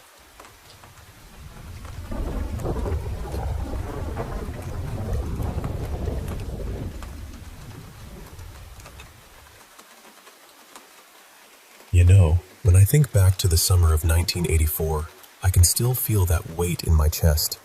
The kind of fear that seeps into your bones and makes the hairs on your arms stand on end. I was 12 years old, just out of school for the summer, and that day seemed so ordinary at first. My mom had to step out for a bit and told me she'd be back in about half an hour. Simple enough, right? But sometimes, the most ordinary days have a way of twisting into something you can never quite shake. So there I was, sitting upstairs, minding my own business, when I realized I needed to use the bathroom. Only problem was, my Archie comic, the one I was obsessed with back then, was downstairs, in the basement bathroom. Now I didn't like the basement much. It was the kind of place that made you want to sprint through it, not linger. And the bathroom? Well, that was even worse. Tiny, cramped, and just unsettling. But I figured, hey, I just need to grab the comic, then back upstairs. I hurried down the creaky wooden stairs, my footsteps echoing slightly in the cool, dim basement air. When I got to the bathroom, I realized the need was more urgent than I'd thought. No way I was making it back upstairs. So I locked the door. Well, locked is a generous word for the hook and eye latch, and sat down, clutching that comic as if it might protect me. Now this bathroom was seriously small. When I sat, the sink was right there, just above my left knee. Stretching out my arm, I could touch the shower curtain across the room. The door was just to my right, and I could easily reach the doorknob and the flimsy lock. It was supposed to keep people out, but honestly, it wouldn't stand a serious push. Still, it gave a sense of security. I was lost in the world of Archie Andrews, laughing at the antics of Riverdale High, when suddenly, I heard it, a noise above me. At first, I thought maybe my mom had come home early, but no, something was wrong. The basement stairs creaked under heavy footsteps. Not just any footsteps, but the kind that sounded like they belonged to a giant. Each step was loud, deliberate, echoing through the space like thunder. I started counting because my mind was trying to make sense of the impossible. 1, 2, 8, 9, 14, 16. By the time the footsteps reached the 10th stair, my breath caught in my throat. There was a rush of air, like a sudden gust, and then laughter. Not just any laughter, but a chilling, demonic cackle that seemed to swirl around me, slipping under the door and crawling into my very soul. It was a sound that didn't belong in this world, twisted, layered with countless voices screaming in torment. Panic gripped me. I dropped the Archie comic. It hit the cold tile floor with a dull thud, and reached for the doorknob, clutching it with all the strength a terrified 12-year-old could muster. The door shook violently, as if whatever was out there was trying to rip it from its hinges. The latch groaned under the pressure, threatening to give way at any moment. I held on tight, tears streaming down my cheeks, my screams filling the tiny bathroom. Time lost all meaning. Seconds stretched into what felt like hours. My whole body trembled uncontrollably, caught between desperation and sheer terror. I wondered, absurdly, if sitting on the toilet was the only thing keeping me from being overwhelmed by whatever dark force was outside. And then, just as suddenly as it had begun, the noise stopped. The door ceased its shaking, the laughter faded into eerie silence, and I was alone again. Yet, I couldn't relax, not at all. My grip on the doorknob didn't loosen for what felt like an eternity. Every nerve in my body screamed to run, but I was frozen in place, waiting for some trick, some cruel joke to spring to life. Finally, I heard footsteps above me, my mom's. Relief flooded through me, but my voice was shaky and high-pitched as I called out. "Mom, I'm down here. Please help." She came down the stairs, her footsteps echoing in the quiet basement. When she reached the bathroom door, she asked softly, "Are you in there?" I nodded, my voice barely a whisper. "Yeah, just a minute." Quickly, I cleaned up and opened the door, half expecting to find some nightmare waiting for me. But it was just my mom, warm, familiar, and real. I threw myself into her arms, sobbing and trying to explain the horror I'd just faced. She looked at me, concern shadowing her eyes, but skepticism too. "What's your blood sugar?" she asked gently. I blinked, confused. "What?" "When was the last time you checked it?" she pressed. "You see, I was diagnosed with type 1 diabetes 2 years earlier. Sometimes when my levels dropped, things could get strange." I realized she thought maybe my fear was just a trick of my imagination, or a symptom of low blood sugar. So I went upstairs, checked it dutifully, and reported back. It was normal, not too high, not too low. But the sadness lingered. She hadn't believed me, not really. That day marked just one of many strange moments in my life. Odd things happened more than once, and while my mom couldn't always understand, years later, after everything that came to be, she believed every word. But that summer afternoon, alone in that tiny basement bathroom, with the laughter echoing in my ears and the door shaking in my hands, that fear was as real as anything I've ever known.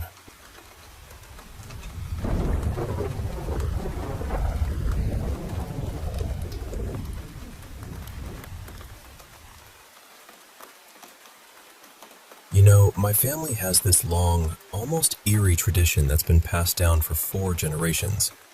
Living in haunted houses, really. Each generation has its own tales, and I'm part of the 3rd.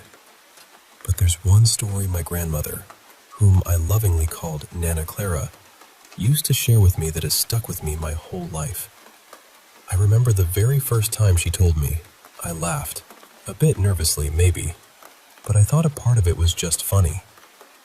But as I grew older and had my own strange experiences with the supernatural, the humor faded, replaced by this deep, unsettling respect for what she went through. So Nana Clara was just a teenager then, born in 1911. So this was around 1926 or so. Back then, out in rural Saskatchewan, electricity wasn't a thing yet. So when she said she was burning the midnight oil, she meant it literally. They used coal oil lamps to light their rooms at night. One night, well past midnight, she was reading by one of those lamps when she ran out of oil. Determined to keep reading, she decided to ride over to her uncle's place to borrow some more. The fields at night were vast and quiet, and though it was dark, she knew her uncle liked to stay up late too. Picture this, a teenage girl, still in her nightgown, bareback on her horse, crossing the dry, whispering prairie fields under a blanket of stars. The cool night air brushing her face, the gentle, rhythmic sound of hooves on the earth. It must have been both peaceful and a little bit thrilling. When she arrived, the house was glowing warmly from within. She thought her aunt and uncle were up late working on something important. a mischievous idea struck her. She decided to play a little prank. She guided the horse right up to the front door, placing the horse's head exactly in front of it, and giggled quietly to herself, imagining her uncle opening the door and being greeted not by a person, but by a horse's head. Then, suddenly, the house went completely dark, all at once. Now, today, that might not seem so eerie, but back then, with coal oil lamps, it was a different story. From the brightness inside, Nana Clara estimated there must have been at least 10 or 12 lamps burning in different rooms. To have them all go dark at the exact same moment? That just wasn't something that could happen naturally, unless every person inside simultaneously extinguished their lamp at the same second, which was impossible. Her eyes caught a faint glow on the door, a shimmer from the moonlight reflecting off metal. She stepped closer and realized there was a padlock on the outside of the door. Now this was strange, because her aunt and uncle only used that padlock when they would be away for days at a time. Her heart raced, the hairs on her arms standing on end. Fear gripped her so tightly she could barely breathe. Without a second thought, she turned her horse around and galloped away as fast as the horse could carry her, the pounding of hooves echoing in the still night. When she told her uncle about it later, he just shook his head and laughed it off. The others didn't believe her either. But Nana Clara knew what she saw, and it haunted her. Now, switch gears to a more recent story from my mom, who's had her own brushes with the paranormal, mostly with spirits that weren't friendly. They seemed to follow her everywhere, from house to house, ever since she was a little girl. One day, my mom and I were out shopping and ended up in this local thrift store. This place had a quirky tradition. They'd showcase special upcoming items behind glass, and if you wanted something, you had to come back on the day it went on sale. It was a real event, with people lining up to snap up the best donations. We were peering at the display when my mom pointed out a porcelain doll, a clown. The moment I looked at it, I felt this cold shiver ripple through me, goosebumps prickling my skin. I've always had this sixth sense about things, and that clown gave me serious chills. I warned my mom, said it wasn't a good clown, but she was completely captivated by it. She felt drawn to it, like it belonged with her. I begged her not to buy it. But 2 weeks later, I was at her house, and there it was, sitting on the back deck just staring. I was stunned and a little upset. My mom explained that my nephew Jay was really creeped out by it and begged her to get rid of it. Jay, by the way, had lived with my mom his whole life.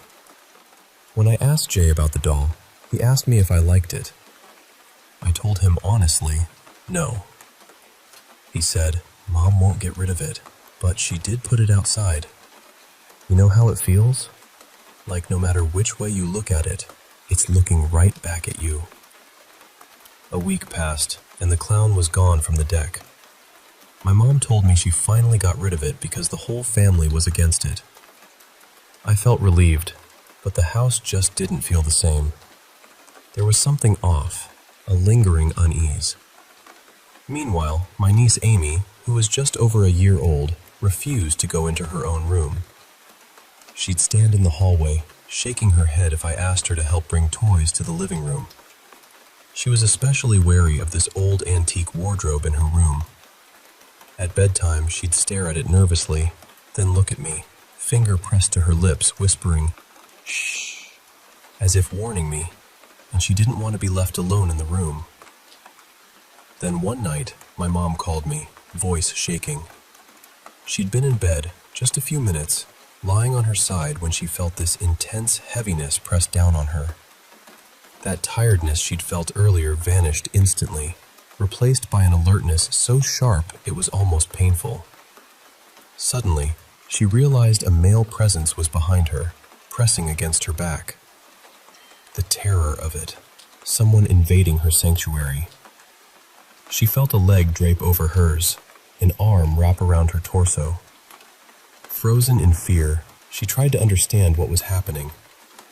She was sure she'd locked every door before bed. Was someone inside with evil intent?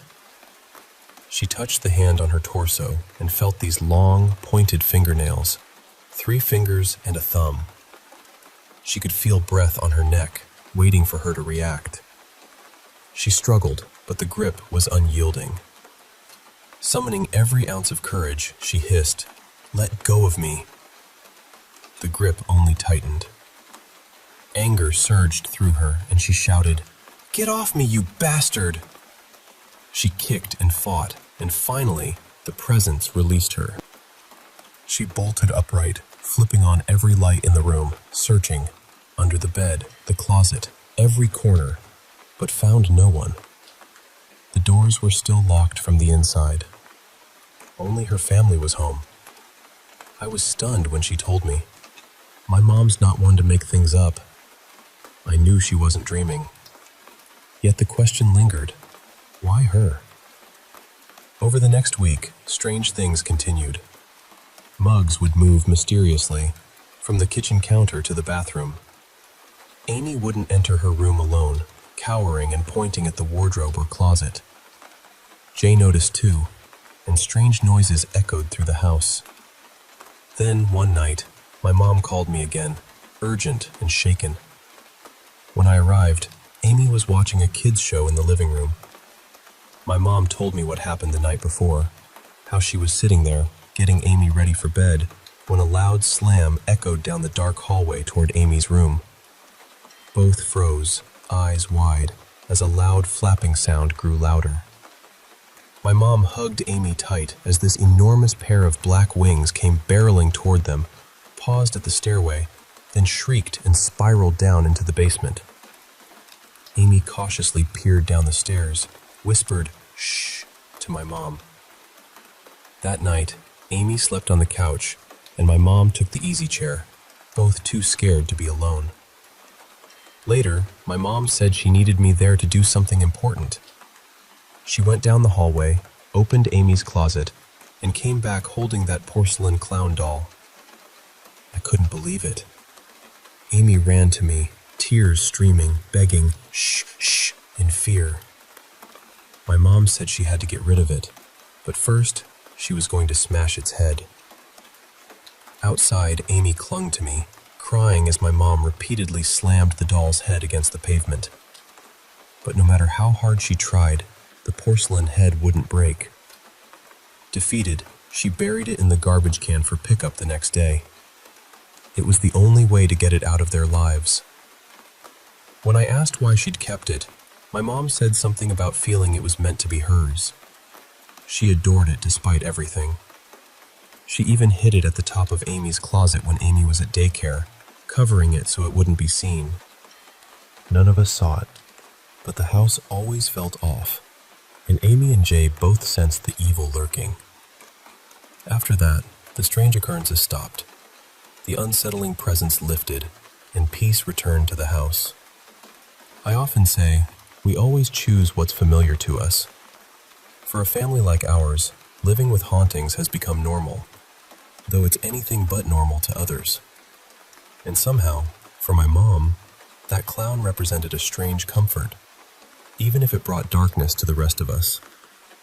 These stories, from my Nana Clara's midnight ride to my mom's battle with a haunted doll, are part of our legacy. Reminders that sometimes the shadows we live with aren't just in the night, but woven into the very fabric of our family's history.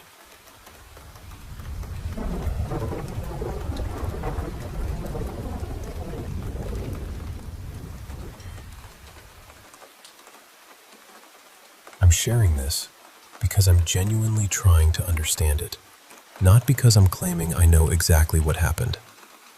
I'd really like to hear from people who have studied Hindu occult traditions, Tantra, the Puranas, regional folklore, or related spiritual lineages.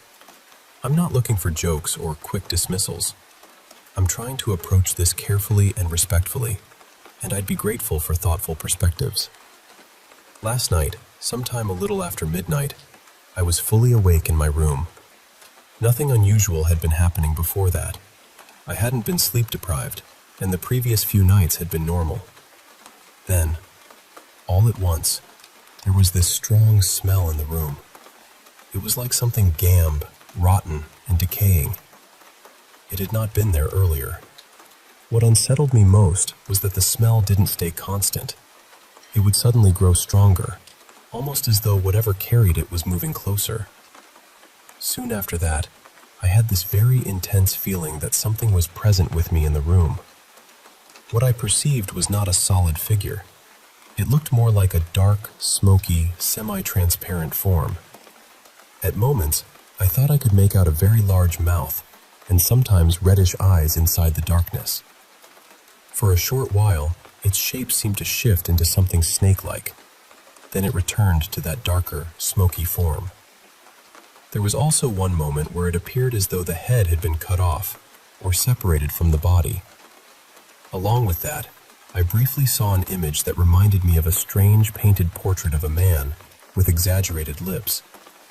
It wasn't realistic. It felt more like an abstract, disturbing face, and the feeling around it was deeply negative. As soon as this began, I started chanting the Hanuman Chalisa. I also remembered whatever I could of the Narayan Kavach without looking at my phone, and I kept repeating, Shri Ram, Jai Ram, Jai Jai Ram. My own experience while chanting was that the presence could not come close to me. It felt as if the chanting created a kind of boundary. After some time, the rotten smell disappeared completely, and eventually I felt calm enough to lie down and sleep. For context, our house is partly under renovation right now. Some rooms are unfinished, and a few areas are rarely used. There are also tamarind and kikar trees near the property, though I'm not assuming those are necessarily connected. I should also mention that I have previously been medically evaluated, and no neurological or psychiatric condition was found that would explain experiences like this. What I'm trying to understand is how different traditions discuss things like this: perceived presences, foul or unusual odors, smoky or shifting apparitions, snake-like forms, and the use of protective practices such as Hanuman Chalisa, Narayan Kavach, or the chanting of Ram Nam. If anyone is familiar with Hindu, Tantric, Puranic, regional, or other esoteric traditions, I'd sincerely appreciate any references that might help me study this properly. I'm especially interested in primary texts, traditional commentaries, or teachings from established lineages, rather than internet lists or casual videos. I'm not trying to sensationalize this. I'm simply trying to understand how serious traditions have spoken about experiences with these kinds of characteristics.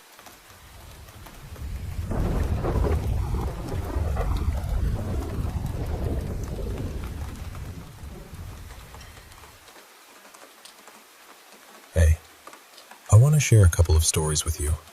Some of my experiences working in a nursing home one summer, and a strange, tender memory from my childhood home. I hope you'll find them as intriguing and heartfelt as I remember living them. Let me start with my summer job at the nursing home. I'm going to change some names and details to keep people's privacy, but the essence of the stories is all true. Now, I want to be honest up front. Some of what I witnessed might be explained by mental illness or the effects of age, but other moments, well, they were just plain unexplainable. There was this one gentleman I took care of. Let's call him Mr. Landon. Every night he would tell me about his father, who had passed away more than 40 years ago. Mr. Landon said he saw his dad walking the halls of the unit, just pacing back and forth, as if he was searching for something or someone. What struck me was that Mr. Landon wasn't just imagining it. He was so vivid and detailed in his descriptions.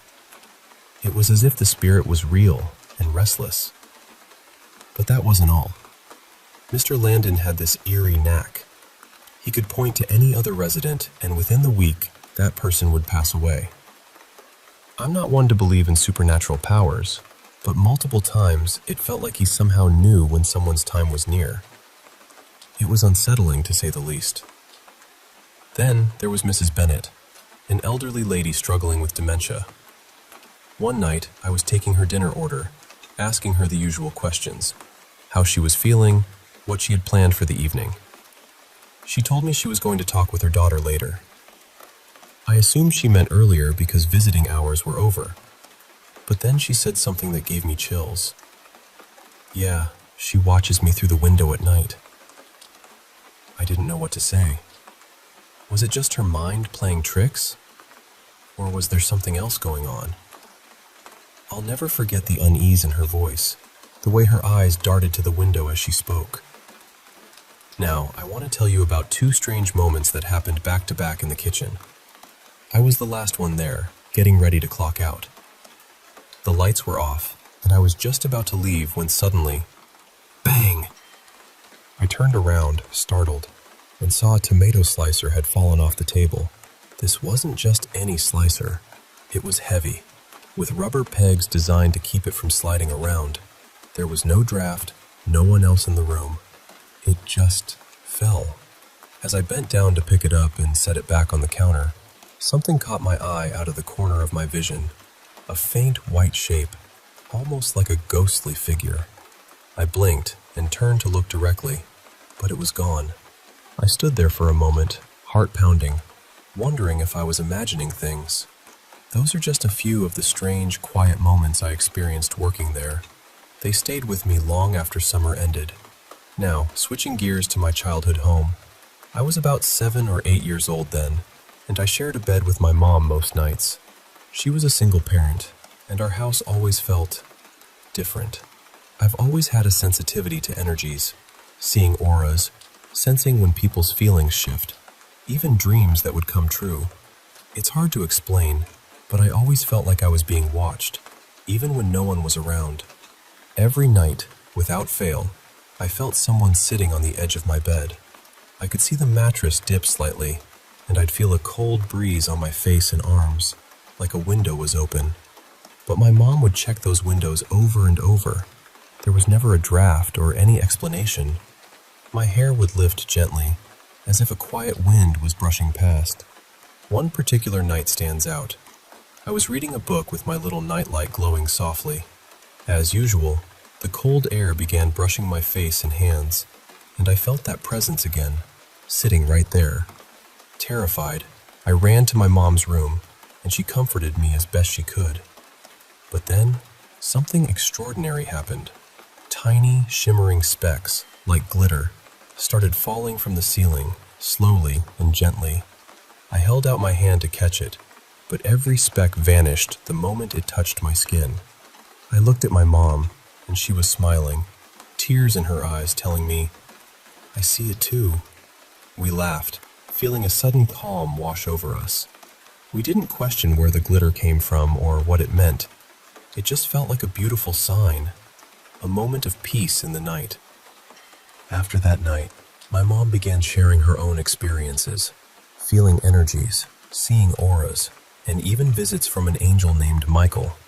He told her things that later came true, including a prophecy about a building being constructed in our town and a terminal illness she would face. When the building's construction was announced years later, we both screamed in disbelief. That night with the glitter was one of our last deep conversations before she passed away from the cancer Michael had foretold. It was as if that gentle, sparkling moment was a comfort, a reminder that we weren't alone.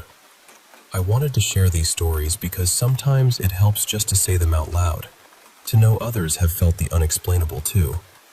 If you've ever experienced something like the glitter falling from the ceiling, or the quiet presence in a room, I'd love to hear about it. These moments, strange as they are, remind us of the mysteries that gently brush past our everyday lives.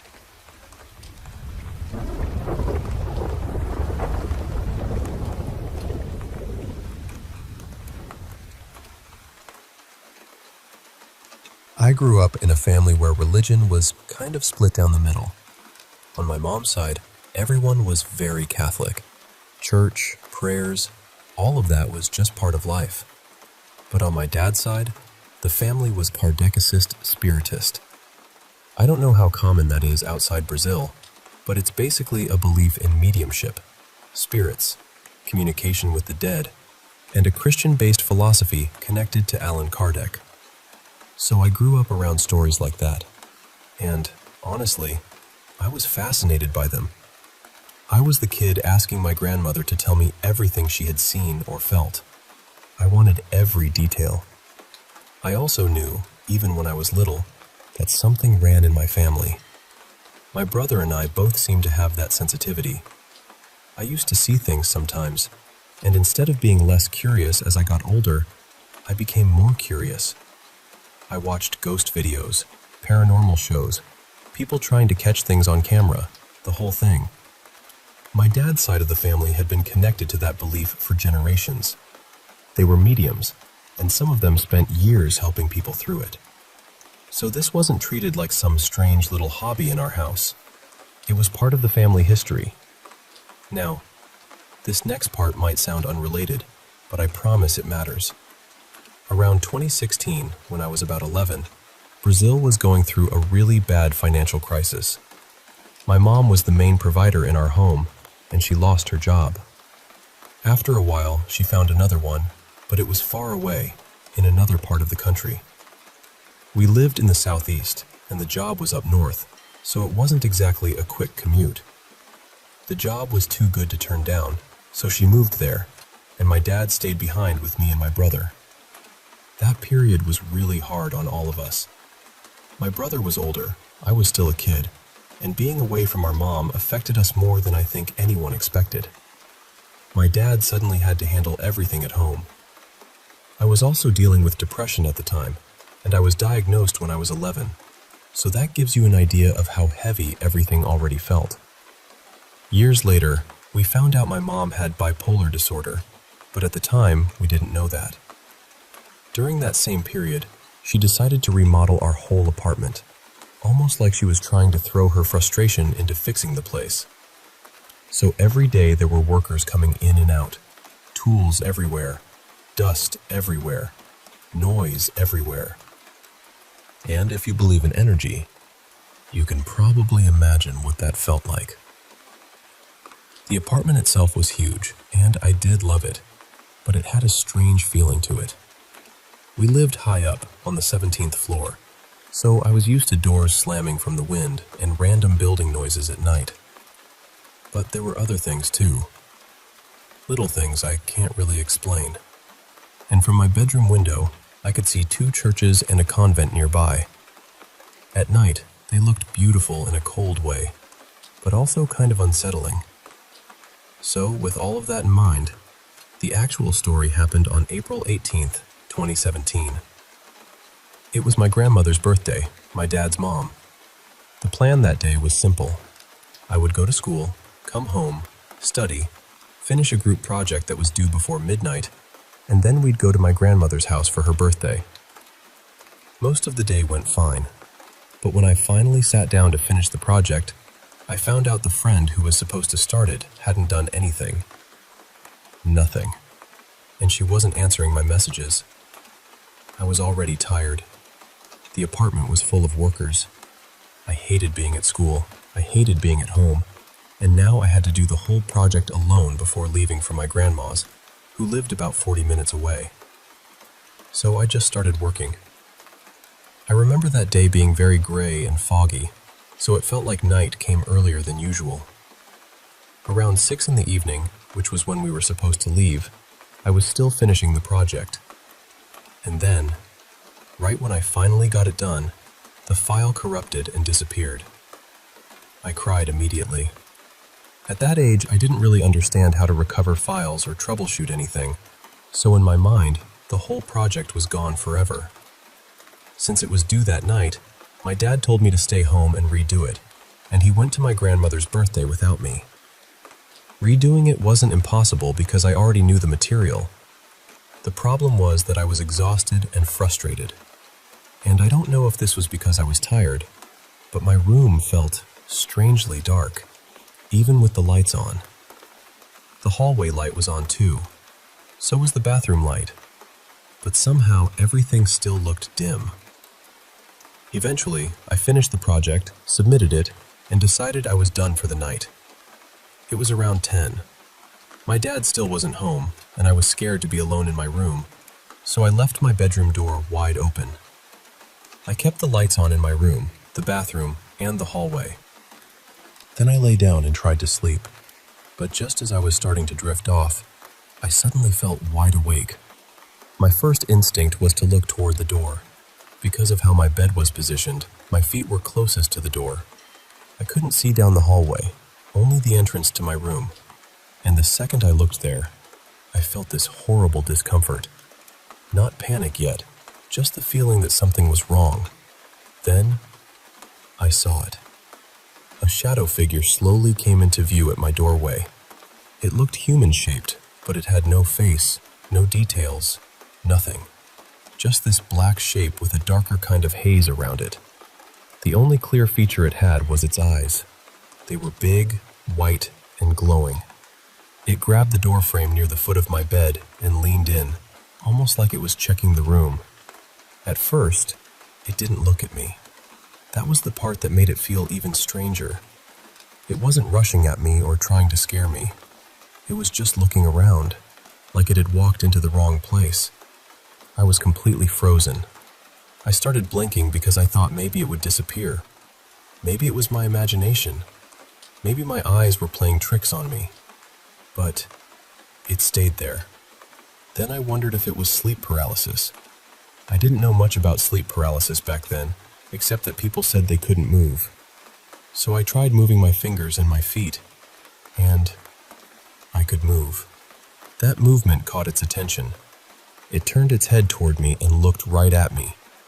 We locked eyes for a few seconds, and then it slowly pulled back out of the room the same way it had come in. The whole thing probably lasted less than a minute, but it felt much longer. As soon as it left, the room looked brighter again, but I was still terrified. I stayed completely still for a few minutes, already crying, because I was afraid that if I made noise, it would come back. Then I finally screamed for my brother.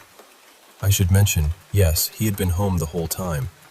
I screamed his name over and over until he came running into my room. I told him I needed to go to his room, and then I told him everything. My brother and I weren't very close at that time, but that night, he was really kind to me. He hugged me, calmed me down, and let me sleep in his bed, which almost never happened. After I told him what I saw, he admitted that he had been feeling weird too. He said that for the last few minutes, the apartment had felt heavy, like something was off. That was the first thing that made me feel like maybe I hadn't imagined it. We called my dad, and he was already driving home. When he got back, I refused to go anywhere near my room, so I slept in his bed. I was still very much the kind of kid who needed her dad when she was scared. My dad believed me. He always believed me when I told him about things like that. But this time, he looked disturbed in a way I didn't understand yet. The next morning, I made him go into my room to get my clothes and school stuff because I was not stepping in there. Then we sat down for breakfast, and he asked me to tell him exactly what happened. So I did. Then he asked, "What time was it?" I said, 10, and he got quiet. I asked him why. That's when he told me what happened at my grandmother's house. He said everything had been normal at the party until around 10 at night.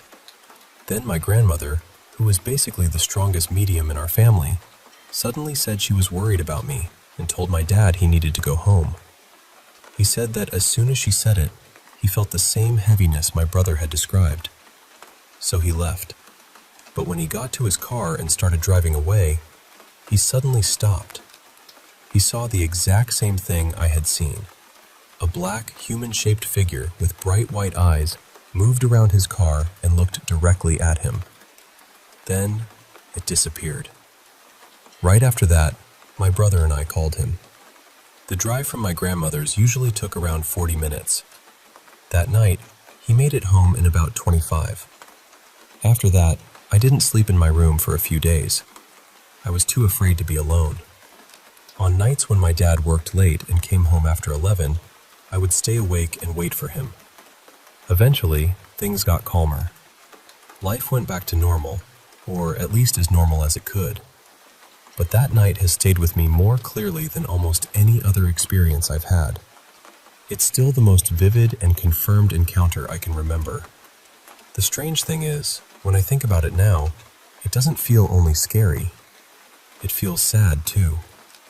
Even talking about it makes me feel like I could cry. I don't really think that thing wanted to hurt me. I think maybe it wandered into our apartment, noticed I could see it, and got startled, too. Then, somehow, it went to my dad. It didn't feel like a good presence, exactly. But it didn't feel purely evil either. It felt lost. And heavy. And very, very real.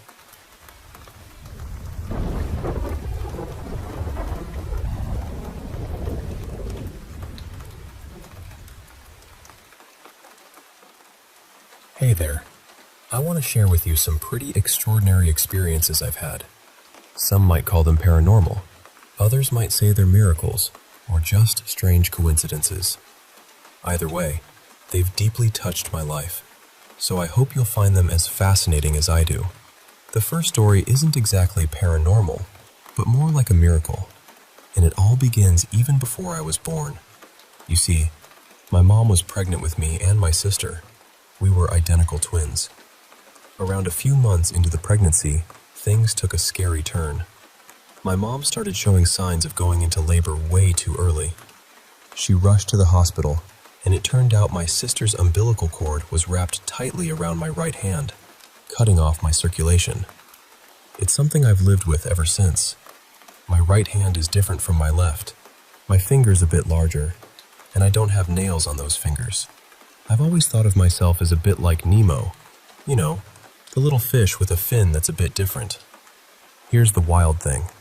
My sister, in a way, saved my life by causing my mom to go into labor early. My mom had no idea I was losing blood flow to my hand. If my sister hadn't put my mom into labor, I might not have survived. Sadly, my sister didn't make it. She passed away inside my mom's womb. So, I like to think of her as my guardian angel, watching over me. Someday, I want to get a butterfly tattoo in her honor, a symbol of transformation and hope. My second experience is also tied to my sister. For a while, we lived with my mom's ex. Not the best situation. One evening, they got into a heated argument, and in the chaos, my mom's Christmas tree got knocked over. Every single ornament shattered into tiny pieces, except one. My sister's ornament survived completely untouched. It's this old, fragile angel head with her birthday engraved on it. It's strange because everything else broke, and this one just stayed perfect. Every Christmas, that ornament stays on our tree, a little reminder of her presence, and maybe a little magic. The third experience is a bit more eerie and personal. After my grandpa passed away on December 26, 2020, he had contracted COVID and was hospitalized. Things got strange. I wasn't close with my family and wasn't invited to his funeral, and I was actually the last to find out about his death. Then, about a week later, I was fast asleep when I suddenly heard a loud, clear voice right in my ear say, "Hello, Lex." It was unmistakably his voice. I woke up instantly, half expecting my mom to be playing a prank on me, but she was peacefully sleeping on the couch. I've never experienced anything like that before or since. I like to believe it was his way of saying hello one last time, since I never got to say goodbye. Now, shifting gears to something a bit different, the strange howling I started hearing around my home. I've lived in my house for about 10 years and never experienced anything weird until a few months ago. Here's the setup. I know all the dogs around, at least within 2 blocks. Most are small breeds, not known for howling. There's a collie 2 houses down that I've never heard bark in all these years, and 2 big Mastiff-type mixes right behind my house. I can see those 2 dogs from my kitchen, dining room, and even my son's room when they're in their backyard. I can also see into the den they hang out in through my neighbor's glass doors. So one morning, I started hearing this muffled howling, like it was muffled through a pillow or something soft. At first, I ignored it. Dogs howl sometimes, right? But this wasn't prolonged, and it only happened when I was the only one home. Over time, it started to creep me out. The sound felt like it was coming from outside, near the big dogs, but whenever I went outside to check, the howling stopped. It was as if the noise was an inside sound made to seem outside. I checked on the dogs. They were always calm, lounging in their yard, no signs of distress. I even looked through my security cameras to catch them howling, but nothing. It was baffling. I tried not to let it bother me, especially since it only happened when I was alone in the morning. But then, one Monday when my son had the day off, he heard it too. We both heard the muffled howling at the same time, but when I peeked outside, I couldn't hear a thing. It was like the sound was inside the house, but we couldn't locate it. Moving on to a place I worked, the Disneyland Hotel. I worked there for over a year, delivering things to guest rooms late at night. One night, around 11:30 p.m., I was making a delivery near the pool deck, which is surrounded by a gate. Suddenly, I heard children laughing and splashing, very lively sounds. Because I was on a schedule, I didn't stop to check, assuming the kids were being watched by an adult. After delivering the items, I was heading back when I heard the laughter and splashing again. The pool itself was well lit, but the deck was dim. I expected to see some kids playing and an adult nearby, but as I got to the gate, the sound stopped abruptly. Looking around, there was no one at the pool or on the deck. It was eerily quiet. This was puzzling because while the hotel has a history of adult deaths, there's no record of children passing there. And I've been deaf in my left ear since childhood, so for me to hear anything, it had to be loud. It still makes me wonder what I actually heard that night. Now let me tell you about a place in Aurora, Colorado, the Third Bridge. It's known for being haunted, but not as famous as others. A friend invited me there as a teenager because I have some clairvoyant abilities. The place is known for a tragic Native American massacre and a fatal car accident involving teenagers. During my visits, and I've been there between 8 and a dozen times, I've experienced some pretty intense things.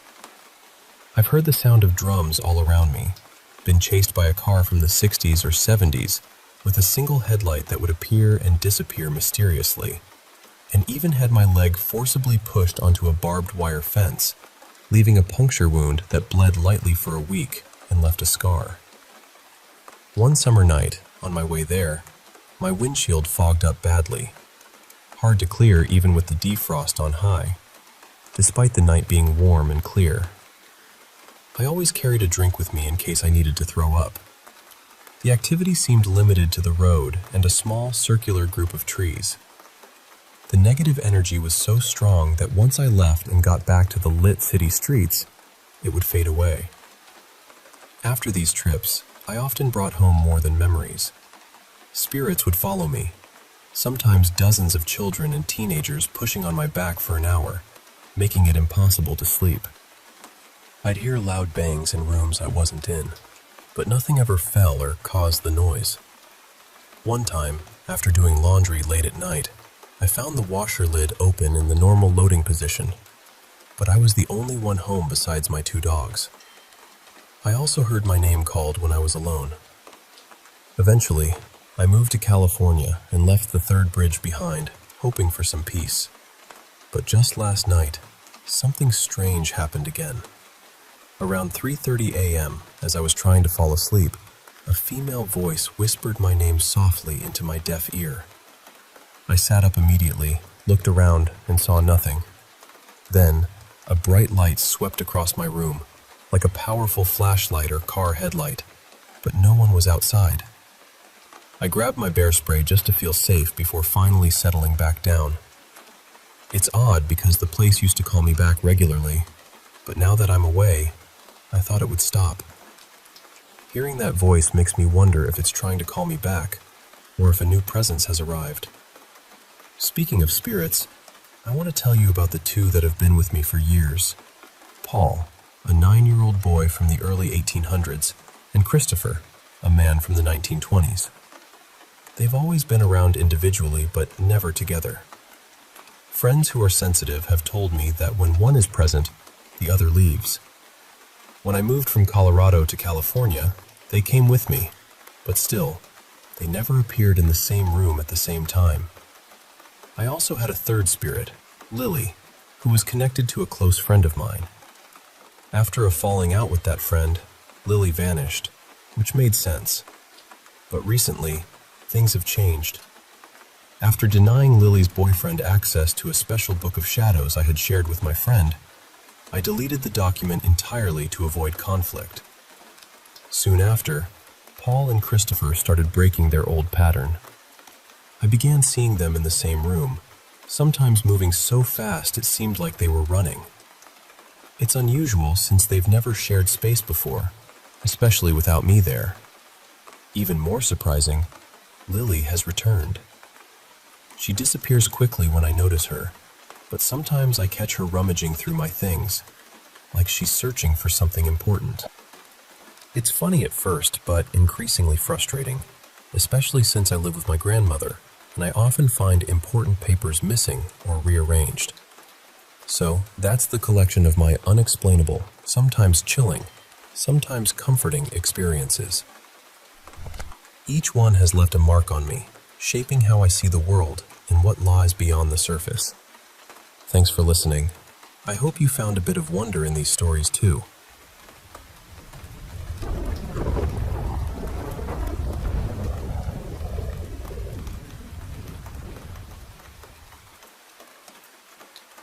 You know, I'd heard people say the Star of India in San Diego was haunted, but I never really put much stock in it.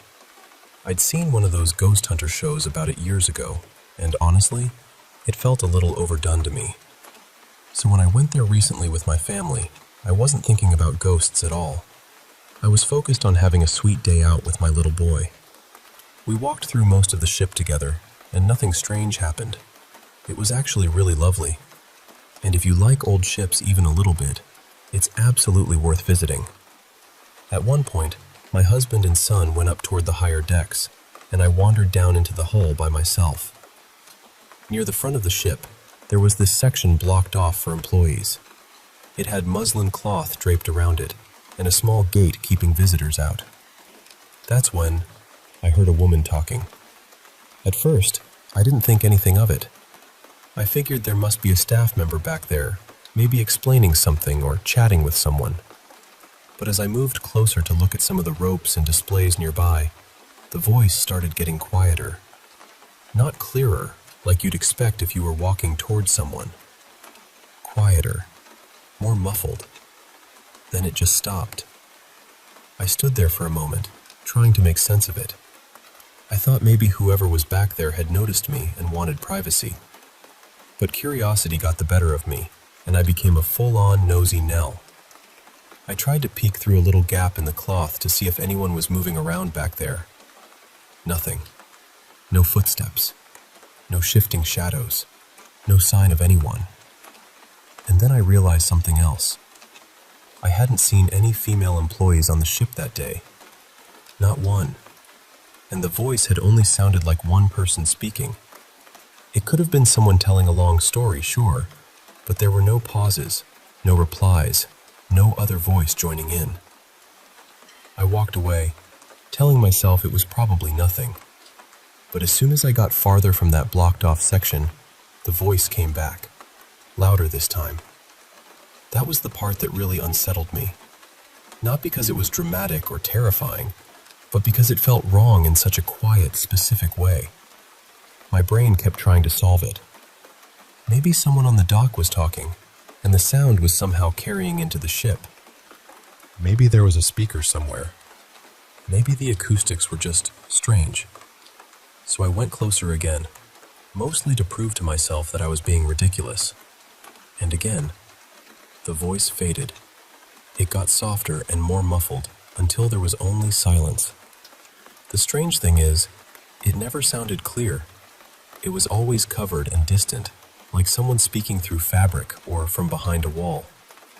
But the closer I got, the harder it became to hear, which made no sense at all. Maybe it really was someone on the docks. Maybe it was an employee I just never saw, and she stopped talking because some random woman was peering into the restricted area like a raccoon in a museum. Maybe the sound was bouncing over from the gift shop on the boat next door. I don't know. I'm still not saying the ship is haunted, but I will say this. Something about that voice didn't behave the way a normal voice should. And that's the little part of the day that stayed with me.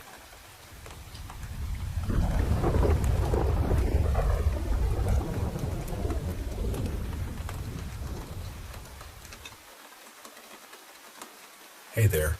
I wanted to share some experiences I've had with spirits over the years and get your thoughts on whether I should be concerned about some recent changes I've noticed. So, I've been familiar with two spirits named Paul and Christopher for quite some time now. Paul's a playful little guy. He was about 9 when he passed, so he sometimes pulls the occasional harmless prank on me, which honestly feels kind of endearing. Christopher, on the other hand, has always been peaceful, never causing any trouble. But recently, there's been this other presence, Lily. I'm not as familiar with her, and I think she might be behind some changes in the spirits around me. I'm seriously debating whether to try to get rid of her, but I don't want to overreact if there's nothing harmful going on. Let me take you back to one of my earlier experiences that really stuck with me. It was during a haunted tour on the RMS Queen Mary. Now, a little background. I never learned to swim as a kid. I was stubborn and, honestly, pools just seemed gross to me, so I never bothered to learn. Also, at home, I've been regularly visited by a spirit of a young boy, around 9 years old. I know it's not connected to this story because of the size difference in their hands, but I mention it because it's part of my everyday life. So, I paid the $30 fee for the haunted tour of the Queen Mary, not expecting much at all. I thought these tours mostly just hype up the history and the tragic accidents that happened on these old ships. The tour itself was mostly uneventful, really. We had this quirky guide who was full of stories about the ship's past and the many hauntings reported over the years. He told us about various deaths and the ghostly sightings that visitors and staff had experienced. It was all fascinating, but nothing out of the ordinary. There were 3 kids on the tour, too, probably between 5 and 8 years old. They were incredibly well behaved. I honestly forgot they were even there at times because they were so quiet and attentive. As the tour drew to a close, we reached the pool deck. Now this was the highlight because the guide had the most stories about this area. The pool itself had been drained years ago for legal reasons, but people often reported seeing wet footprints on the deck, even though no one was actually there. He told us about a little girl named Jackie, who was said to haunt the pool deck. Interestingly, there were no records of a young girl named Jackie ever boarding the ship or dying there, which seemed odd. But when you think about it, a luxury liner like the Queen Mary, on par with the Titanic, it's possible a child could have been smuggled aboard or simply forgotten in the records. While the guide was talking about Jackie, I had my back to a display showing old photos of the ship. No one could have sneaked up on me from behind, and the kids were on the other side of the group with their families, well within my sight. Then, out of nowhere, I felt a small child's hand gently grab the pointer finger, middle finger, and thumb of my left hand. My right hand was busy recording the tour on my phone. I can actually share the videos if anyone's curious. The hand started pulling me gently backward, toward a bar area behind me. The direction was through the display, which obviously couldn't be walked through physically. The hand felt small, like that of a 5-year-old. At the end of the tour, I asked the guide how old Jackie was supposed to be, since he hadn't mentioned it. He said she was believed to be between 5 and 10 years old. Judging by the tiny hand that grabbed me, I'm guessing closer to 5. It's heartbreaking to think a little girl so young might have passed away there. I felt a deep sadness for her, like she didn't get nearly the life she deserved, and it made me feel worse knowing she was haunting that space. Now, moving on to something a bit more personal, I've been sleepwalking since I was a little girl. I'm 27 now, and it hasn't stopped. When I was younger, I'd often wander into my parents' room and fall asleep at the foot of their bed, especially after nightmares. I even fell down the stairs a few times without realizing I'd gotten out of bed in the first place. As an adult, I still sleepwalk to the kitchen for water or to the bathroom. My grandma and sisters have noticed it too. I think I might have inherited this from my dad, who still sleepwalks at 60 and did so as a kid as well. When I was younger, I didn't think much of it, just a kid being a kid. But as an adult, something changed.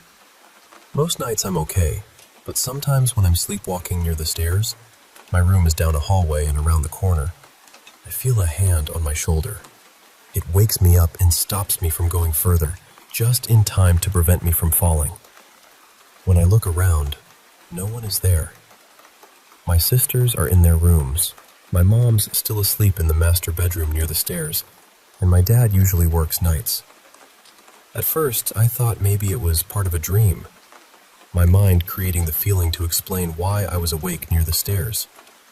But I'm fully awake when I realize someone or something is there, and the hand is real. It's a solid, gentle touch that holds me back.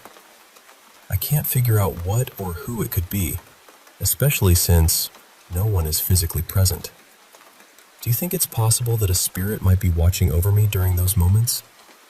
Maybe they knew I was about to fall and stepped in to keep me safe. It's a comforting thought, even though it's a bit eerie. Speaking of eerie, I worked at a grocery store chain for about 5 years, often taking the swing shift from 3:30 p.m. to midnight. The store was about 10 miles from Denver International Airport, which some say was built on Native American burial grounds. I've lived nearby since I was a kid and have experienced hauntings in 2 homes I've lived in. One was brand new when we moved in, so it wasn't just old age. One night, I had to stay until around 3 a.m. because our overnight cashier was running late due to illness. At about 12:15 a.m., all the receipt printers suddenly made a loud noise. Nothing unusual since the store's computer marks that as the end of the business day, even though it's open 24 hours.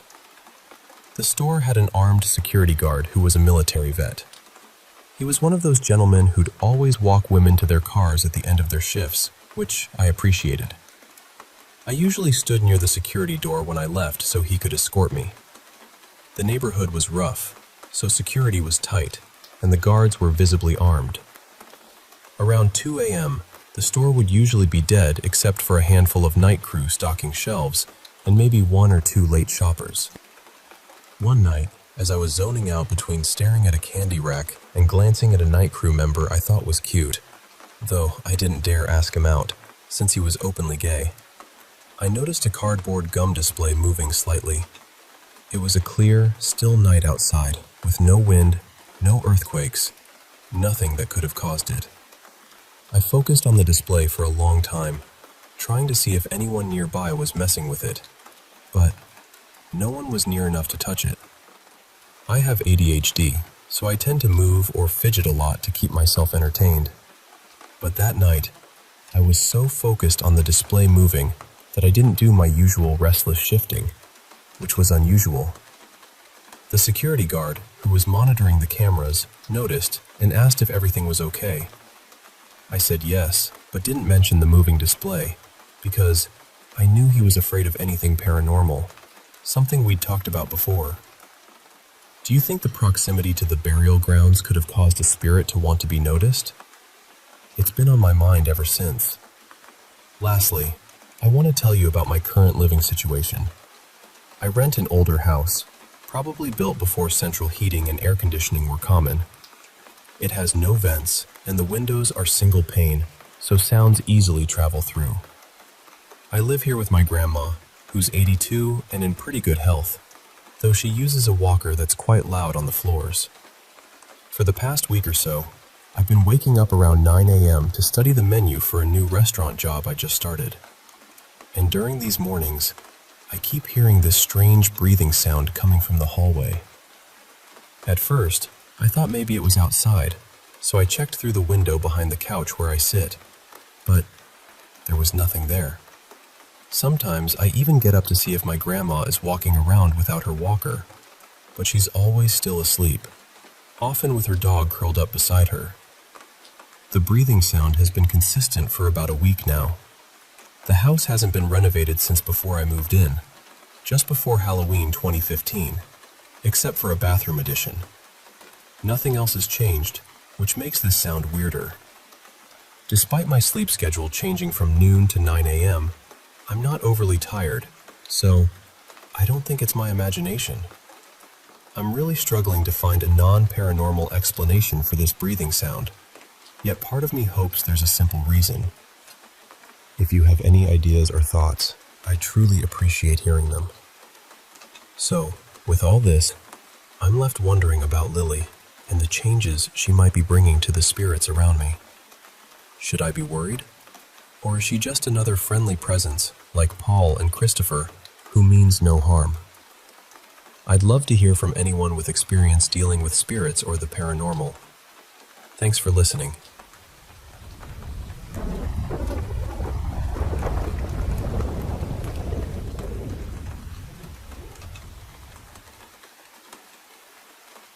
Hey, I want to share some stories with you.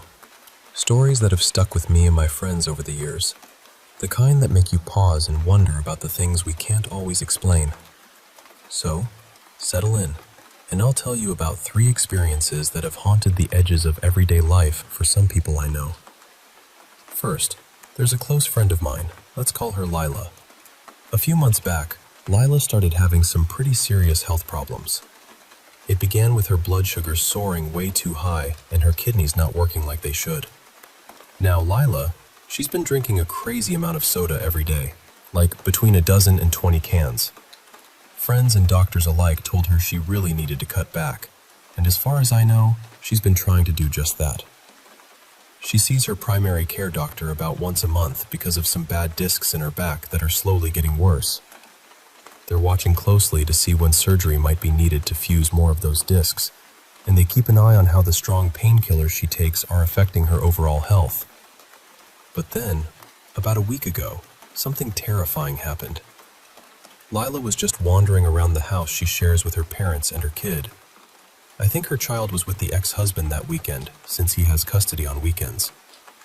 Suddenly, Lila became violently agitated and completely incoherent. Her parents were so scared they called 911 immediately. She was rushed to the nearest emergency room, a town or 2 away, and there doctors discovered she needed heart medication for the rest of her life and a heart monitor.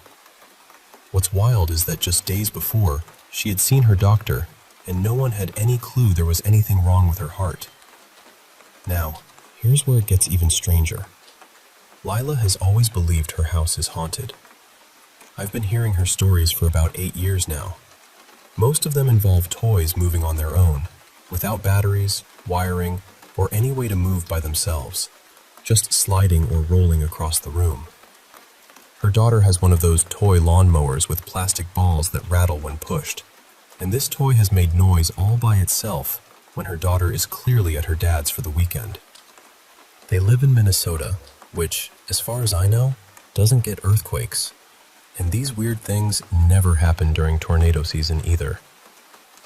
When Lila was a teenager, she told me she saw a black shadow lurking behind her in the mirror as she brushed her teeth. She'd turn around, and it would be gone, and she never saw it again that day. It's been more than 10 years since then, but she still wonders if those shadows could somehow be connected to her sudden heart problems. I don't know if there's any way they could, but it's haunting to think about. Now, on to a story from Colorado about a place called the Third Bridge. It's steeped in history and sorrow. Long ago, local Native American tribes were massacred in a war near a settlement there. Even now, people say you can hear the distant war drums echoing through the night, as if the spirits of that time are still marching. There's also a tragic tale of a car crash. A group of teenagers were speeding through the area, as teenagers do, and the crash left just one survivor, who was disabled. I first went out there in 2006 with a friend who knew the way. We waited until it was dark and then drove out.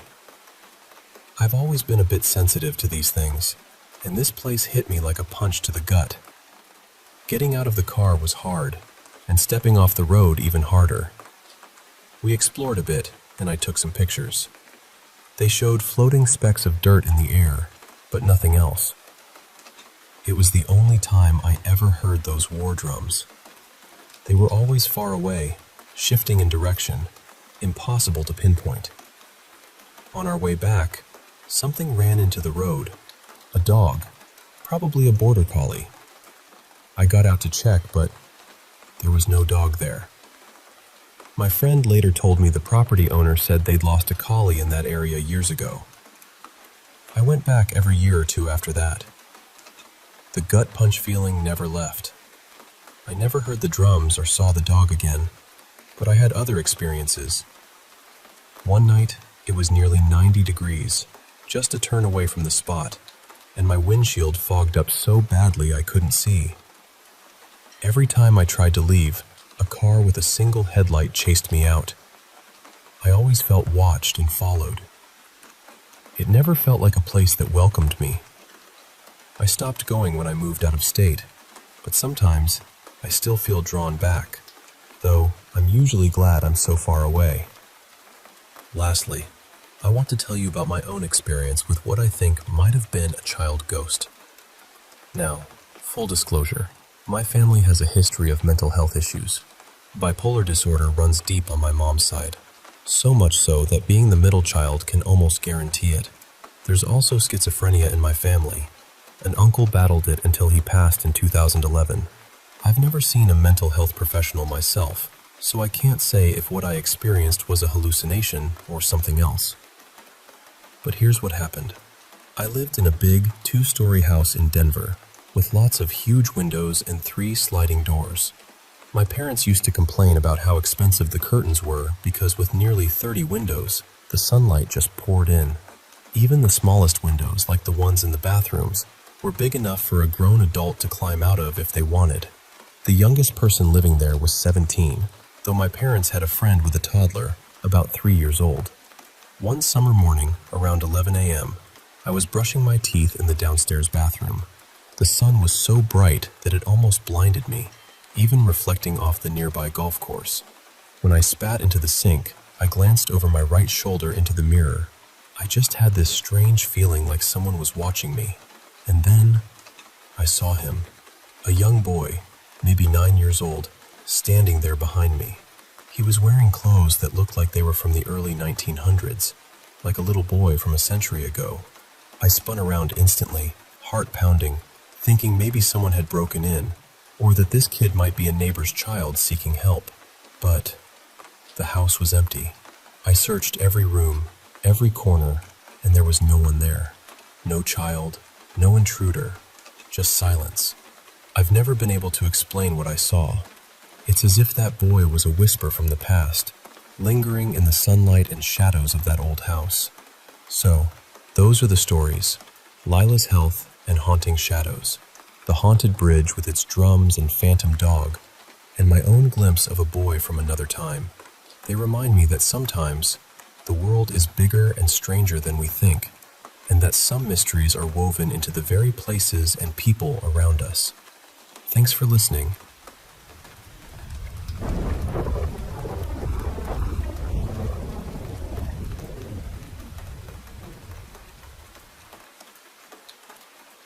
You know, about 3 decades ago, I found myself wrapped up in the world of movie theaters in Worcester, Massachusetts. I spent several years there, but there was this one theater that truly captured my heart: the grand old Poli Palace.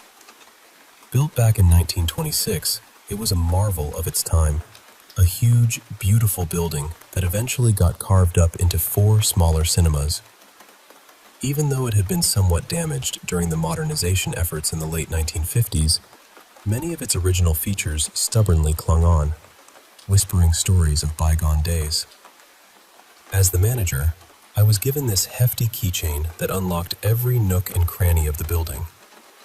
I spent countless hours wandering its halls, exploring attics, basements, crawl spaces, everywhere but the curtain loft. That space was tucked about 80 feet up, accessible only by a daunting iron ladder. No way was I climbing that. The atmosphere inside was something else. On the second floor at the front of the building, there were these abandoned businesses, walled off and frozen in time. a music store, a ballet studio, maybe an office, all looking like relics from the 1940s or 50s. The wallpaper, faded now, was adorned with delicate ballerina motifs. An appealing mirror hung crookedly on the wall. It felt like stepping into a dream from the past. Then there was the old manager's office. It had these soaring ceilings with elegant crown molding and a stunning stained glass window that I believe dated back to 1912, probably salvaged from a neighboring theater. The office still housed that old, heavy safe. I once came across a newspaper article from the early 1940s in the public library describing an armed robbery. 2 men had tied up the managers right in that very office and looted the safe. One of those men was later executed in the electric chair, but for an unrelated crime. That made the place feel even more charged with history. We ended up using the office to store massive 30-gallon bags of popcorn during my time there. One of the more curious spots was a crawl space beneath the box office. You had to lift a hinged plywood panel and climb over a 4-foot wall to get in. On the other side, there were remnants of basement rooms, broken concrete and scattered bricks telling tales of decay. In one of those rooms, I discovered an old flared Coca-Cola glass, perfectly intact. I treasured it for years. I also found a deck of cards, snug inside a handmade leather pouch, the snap closure fashioned from a buffalo nickel. Little artifacts like these connected me to the past in a way nothing else could. The building even had old dressing rooms with makeup mirrors framed by light bulbs. The paint peeled off in flakes the size of potato chips. The whole place felt alive with history and, yes, whispers of the supernatural. Folks often said the Poli Palace was haunted. The head manager shared some spine-tingling experiences. For example, when they remodeled in the late 50s, the men's room in the basement was transformed into the manager's office.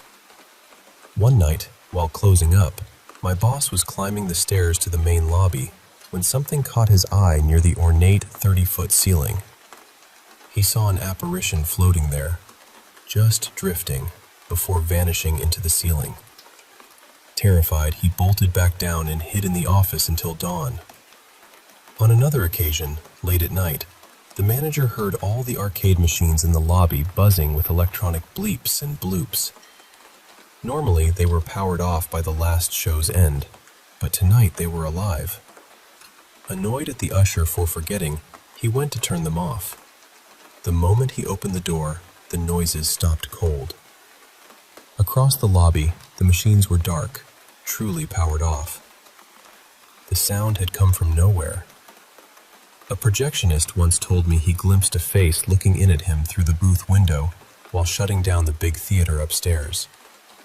I have to admit, I took these stories with a grain of salt, especially given the sources. But my own experience? That's something I'll never forget. I was utterly obsessed with the Poli Palace's history and spent hours digging through newspaper archives, trying to piece together its story. There were rumors about a stagehand who died there during its vaudeville days, though I never found any proof. One day, I mentioned the theater to my mom, and she, in turn, talked about it with a woman she worked with.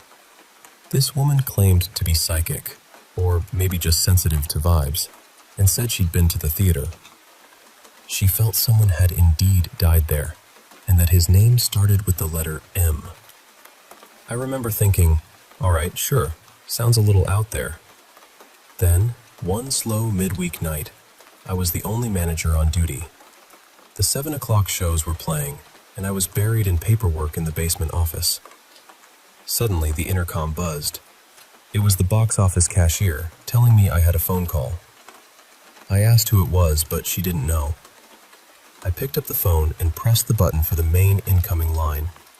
Instantly, the earpiece erupted with this loud, piercing squealing and static. It was so close and intense that I thought something was wrong with our phone system rather than the caller's line. I said, "Hello?" Nothing but that awful noise. "Hello?" I tried again. Then a calm, flat male voice came through. "Hello." That was it. Silence, then the noise. I waited, expecting the caller to say more. "Who is this?" I asked, a bit puzzled. "This is Mike," the voice replied softly, not struggling against the static, just clear and calm. Then nothing more. I waited, but no further words came. "Mike who?" I pressed, feeling a little impatient. We had 2 mics working there at the time, but this voice didn't match either. Suddenly, the line went dead. No more noise, no one on the other end. I called Sandy, the box office cashier, to ask if the caller had asked for me by name. She said yes. That's when it hit me. The psychic woman's words about a man whose name started with M. Mike. The call never came again, and the strange noises never returned. No one ever admitted to a prank, and I never figured out who it was. Switching gears now, let me tell you about a different kind of haunting, one from Savannah, Georgia. More than 20 years ago, my then wife and I took a trip there. We stayed at this charming bed and breakfast made up of 2 large townhouses separated by a lush, verdant garden. The innkeepers spun tales of strange happenings that had occurred within the walls. Of course, nearly every bed and breakfast claims to be haunted. Ghost stories just add to the allure for folks like me. The inn was a 19th century beauty, nestled in Savannah's historic district near Forsyth Park. Savannah itself is steeped in ghost lore, with tours and stories woven into its moss-draped trees and cobblestone streets. Spending time there, it's easy to feel the presence of the past. The inn was a favorite of mine. I think it might have been our second stay there. The staff were warm and professional, always ready with a smile. I'm not much for chatting with other guests, but I enjoyed the conversations with the staff. Our room had a small balcony overlooking the street. One evening, after dinner, we stepped out there. Within seconds, a large flying beetle crashed right into my forehead. That was my cue to retreat indoors. That night was uneventful, no ghostly encounters. But the next morning, that's when things got weird. The bathroom had a classic clawfoot tub surrounded by a shower curtain. As I stepped out of the tub after showering, I caught a glimpse of myself in the mirror. And let me tell you, my heart nearly jumped out of my chest. The mirror was fogged with a light coating of condensation, but my face was still visible. Except, my eyes looked almost completely black. It was startling, my own reflection, but with eyes that seemed to belong to something otherworldly, almost demonic. I took a breath, trying to steady myself, then looked closer. The pupils in the reflection were hugely magnified, filling the entire eye and creating a terrifying effect. I had no explanation for it. I'd never seen anything like it before, and it never happened again. Curious, I called my wife in to see, and sure enough, her eyes showed the same strange magnification. Maybe it wasn't a ghost story in the traditional sense, but it was definitely strange and unexplainable. I wish I had taken a photo to capture that moment, but I didn't. I wonder if anyone else has ever seen something like that. Those eyes, so dark and vast, staring back from a mirror fogged by steam. Both the Pulley Palace and that Savannah bed and breakfast hold their secrets, their whispers, and their shadows. Sometimes the past reaches out in ways we can't fully understand, leaving us with stories that linger long after the lights have dimmed.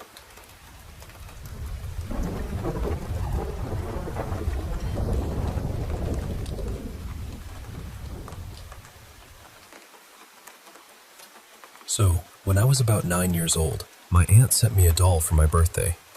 She did that every year. It was kind of her thing. She would find these delicate porcelain dolls, usually dressed in outfits from different places or time periods, and mail one to me as a gift. I already had a little row of them on my dresser, right across from my bed, but this one was different. The moment I opened the box, I felt my stomach twist a little. The doll looked almost exactly like me. Same hair color, same little tilt to the mouth, even a tiny beauty mark on the same side of her face as mine. The only thing that was wrong were the eyes. Mine were brown. Hers were this flat, cloudy gray. I remember trying to tell myself it was just a weird coincidence, but I didn't like holding her. I didn't even like looking at her for too long. Still, I put her with the others on my dresser, because that's what I always did. After that, I started having trouble sleeping. At first, it was little things. Waking up in the middle of the night for no reason. Feeling like someone was standing near my bed. Having dreams I couldn't fully remember, but waking up scared anyway. Then there was the car incident. I had taken the doll with me while I was out with my grandpa. I know, 9 was probably a little old to still be dragging dolls around, but I did. I fell asleep in the back seat, and at some point, I thought I woke up. Except my grandpa wasn't in the driver's seat anymore. The car was quiet. Too quiet. I looked toward the front passenger seat, and there was this black shape sitting there. Not a person exactly, but something person-shaped. It slowly turned its head and looked right at me. Then I actually woke up, sweating and terrified, and the doll was sitting upright in the seat next to me, propped up like someone had placed her there. A few nights later, things got much worse. That evening, I put the doll back on the dresser and tried to act normal. I remember forgetting to take my melatonin that night, which may not matter, but I still remember it clearly. Sometime during the night, I woke up, or at least I thought I did. I heard footsteps in the hallway. Our house was small, so I could tell exactly where sounds were coming from. These footsteps were slow, heavy, and they were moving toward my mom's room. Then I heard her scream. It was sharp and sudden, and then it just stopped. Right after that, there was this awful chopping sound. The footsteps started again. This time, they moved toward my brother's room. There was no scream from him, just that same horrible slicing sound. I knew my room was next. I tried to move, tried to scream, tried to do anything, but my body wouldn't listen. I was completely frozen. The footsteps came closer and closer until they stopped right outside my door. Then the door creaked open. Something dark slipped into my room. I still don't know how to describe it. It wasn't fully solid, but it wasn't just a shadow either. It moved toward my bed like it knew exactly where I was. And then I woke up. It was morning. For a second, I was so relieved I almost laughed. The sun was coming through the window. Everything was quiet, and I thought it was over. Then I went to my closet to pick out clothes. The doll was inside. She was sitting there, staring straight at me. I know I had left her on the dresser. I know it. After that night, I wasn't willing to pretend it was nothing anymore. I told my mom, and thankfully, she believed me enough to let me get rid of it. Once the doll was out of the house, my sleep went completely back to normal. No nightmares, no sleep paralysis, no weird sounds, nothing. For years, I tried to convince myself it had just been my imagination. But last week, my grandma asked me to help her set up her booth at a thrift store. She was going through old boxes from her garage, pulling out things to sell, when she suddenly lifted something from the bottom of one box. It was the doll. My heart dropped. I asked her where she got it. She looked confused and said, "Your aunt asked me to give this to you years ago, but I forgot all about it." I just stood there, cold all over, because if that was the doll my aunt meant to give me, then what doll had been in my room when I was 9? My aunt passed away 2 years ago, so I can't ask her. And honestly, out of respect for her, I ended up taking the doll home. But now, it's here, and I don't know what I'm supposed to do with it.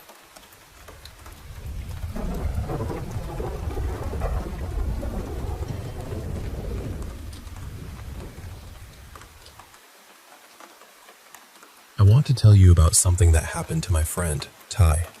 I'll call him Ty here, because that's close enough to his real nickname without being exact.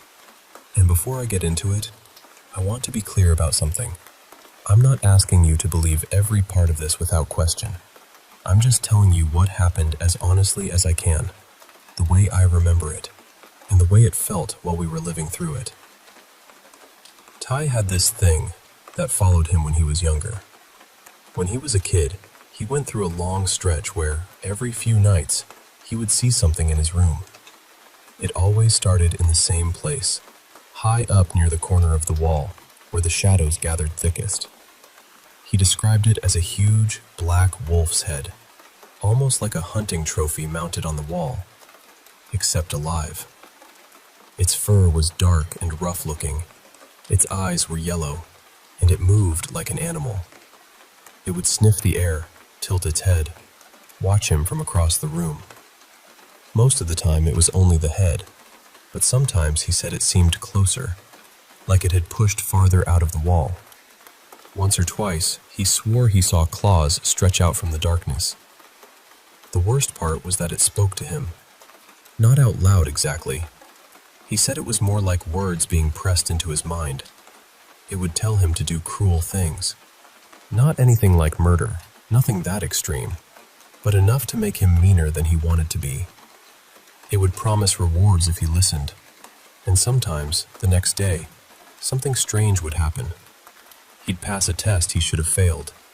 He'd win a race he had no chance of winning. Little things, but specific enough that they scared him. As Ty got older, it happened less and less.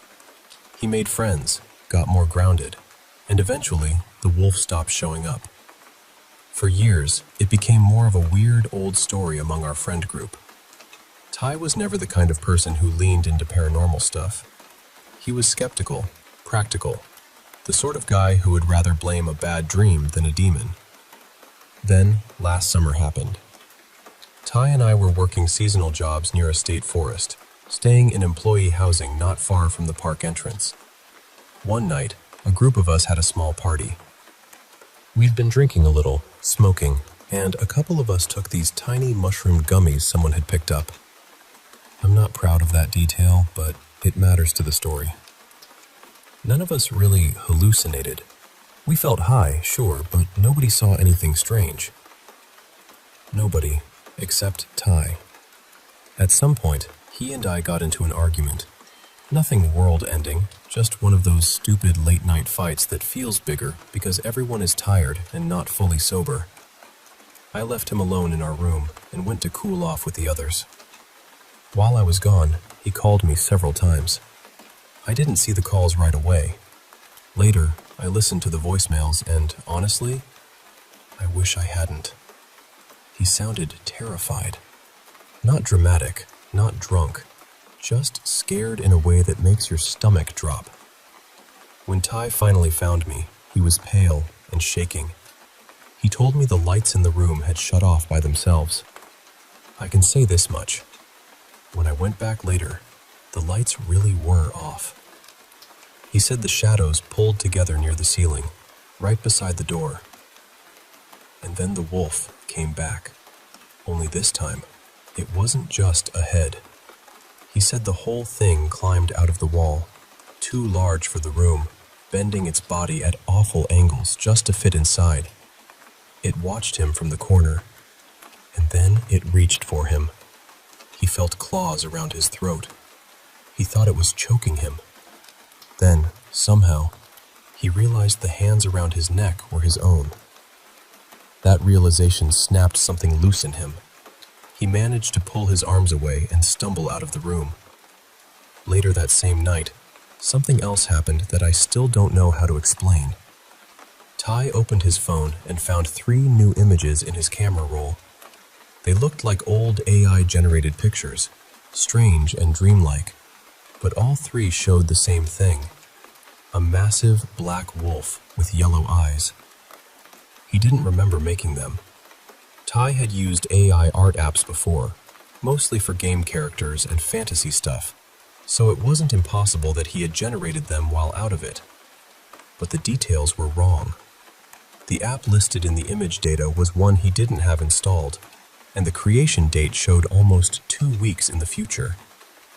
I know how that sounds. I know images can be faked. I know phones can glitch. I wish I still had them, but I deleted the copies I had because looking at them made me feel sick. I regret that now, because they were one of the only physical pieces of evidence we had. After that night, things got worse. A few days later, Ty was driving back from town through the park roads. It was late, and that stretch of road cut straight through dense trees. He said he had to brake because a large black wolf stepped into the road in front of his car. It had a dead fox in its mouth. The wolf sat down in the headlights and stared at him. Ty said that while it watched him, he felt breathing on the back of his neck from inside the car. Slow, hot, panting. He didn't turn around. He just sat there, frozen, until the wolf carried the fox back into the woods. Now, wolves do live in that region, so I can't call that part impossible. But the timing of it felt cruel. A few nights after that, we were hanging out in another friend's room. Ty started acting strange. He said he kept hearing birds hitting the window, over and over. He said they were crows. I asked how he knew that, and he just said, "I can tell." We had paint and paper out because a few of us were going to mess around with art. Without warning, Ty grabbed a tube of black paint and squeezed it across a sheet of paper. Then he smeared it with his fingers, fast and frantic, like he wasn't even seeing us. When he stopped, there was a wolf's head on the page. Not a perfect painting, but recognizable. Too recognizable. Ty blinked like he had just woken up. He looked down, saw what he'd made, and backed away from it. He didn't remember doing it. One of our friends took the paper outside and burned it. Around that time, a couple of friends who were into spiritual practices started trying to help. One of them handed Ty a bundle of sage in a store without telling him what it was. The second he smelled it, he panicked. He said he felt this crushing anxiety, like his body wanted to run and attack at the same time. The only thing that made the panic ease, he said, was thinking about violence. That scared him more than anything. Then came the nightmares. Ty started dreaming that he was being eaten alive. In other dreams, he would see a dark figure watching him from the edge of whatever scene he was in. Sometimes it repeated a phrase in a language he didn't recognize. He also told us he felt like the thing had a name. Gnaw. Not claw, not gnar, but gnaw. Like chewing. Like hunger. About a week and a half after the first night, everything came to a head. I was closing at work when Ty started texting me non-stop. He said he couldn't move. He said he needed help. I asked another friend to check on him, then left as soon as I could. When we got to him, he was shaken but conscious. After a while, he told us what had happened. He'd been lying in bed when he heard voices. Not one voice, but many. He described them as low, crowded, and hungry, arguing over which parts of him they wanted to eat first. While this was happening, he said his arms and legs stopped obeying him. They moved on their own, stiff and painful, while he lay there, trapped. Eventually, he blacked out or fell asleep, and he dreamed of a group of hooded figures chanting the same phrase he had heard in the earlier nightmares. This time, he remembered it. He wouldn't say it out loud. He texted it to me instead. Fartoyet Ernesten Klart, Father Loke. We looked it up. It was Norwegian. It means, roughly, the vessel is almost ready, Father Loki. That hit us hard. Ty has Scandinavian ancestry, but he doesn't speak Norwegian. He never studied it. And the spelling he sent was close enough that it didn't feel like random nonsense. Then we found the connection that made the room go cold. In Norse mythology, Loki is the father of Fenrir, the monstrous wolf.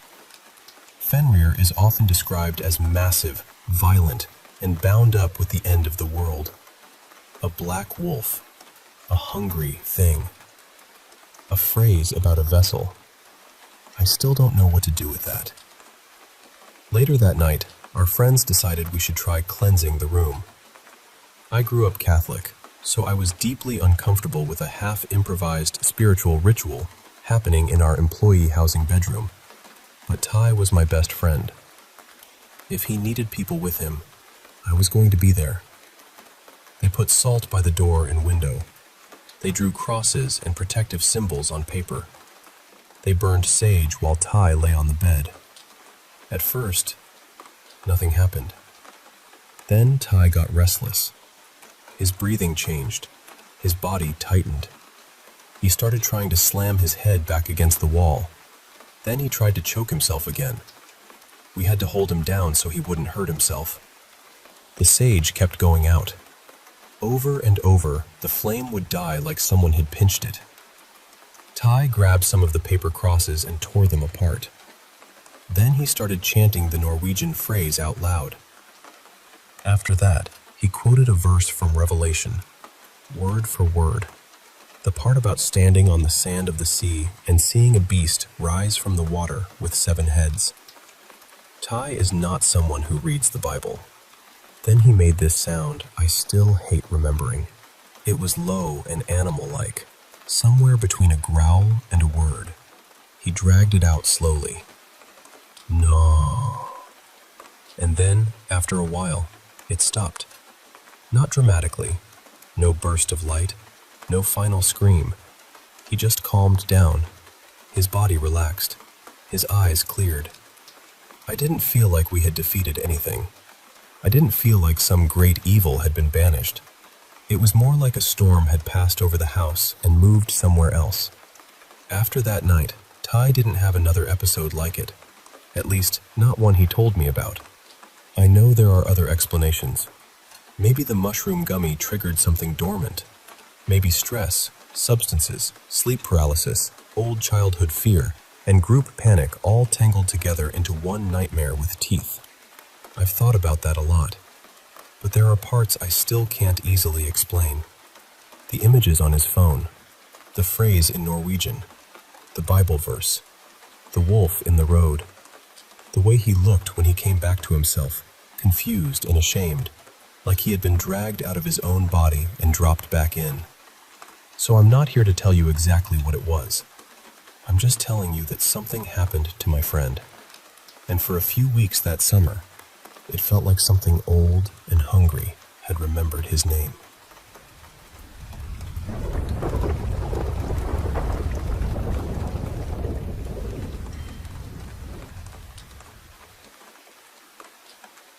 Hi everyone.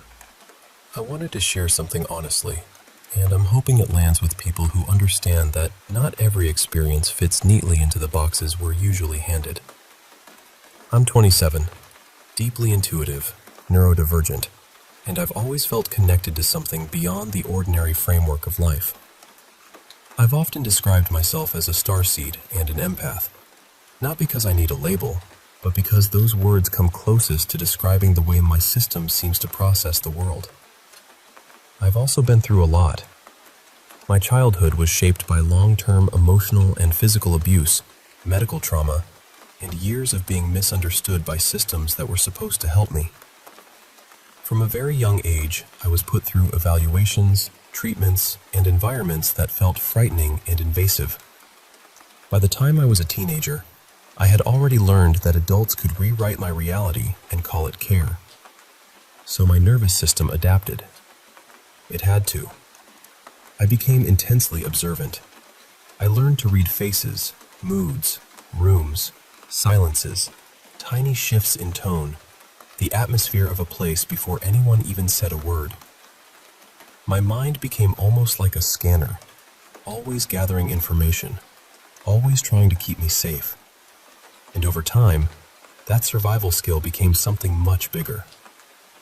One of the strangest ways this shows up is through location. My brain seems to treat images and landscapes like puzzles. A while ago, someone posted a vague silhouette photo online.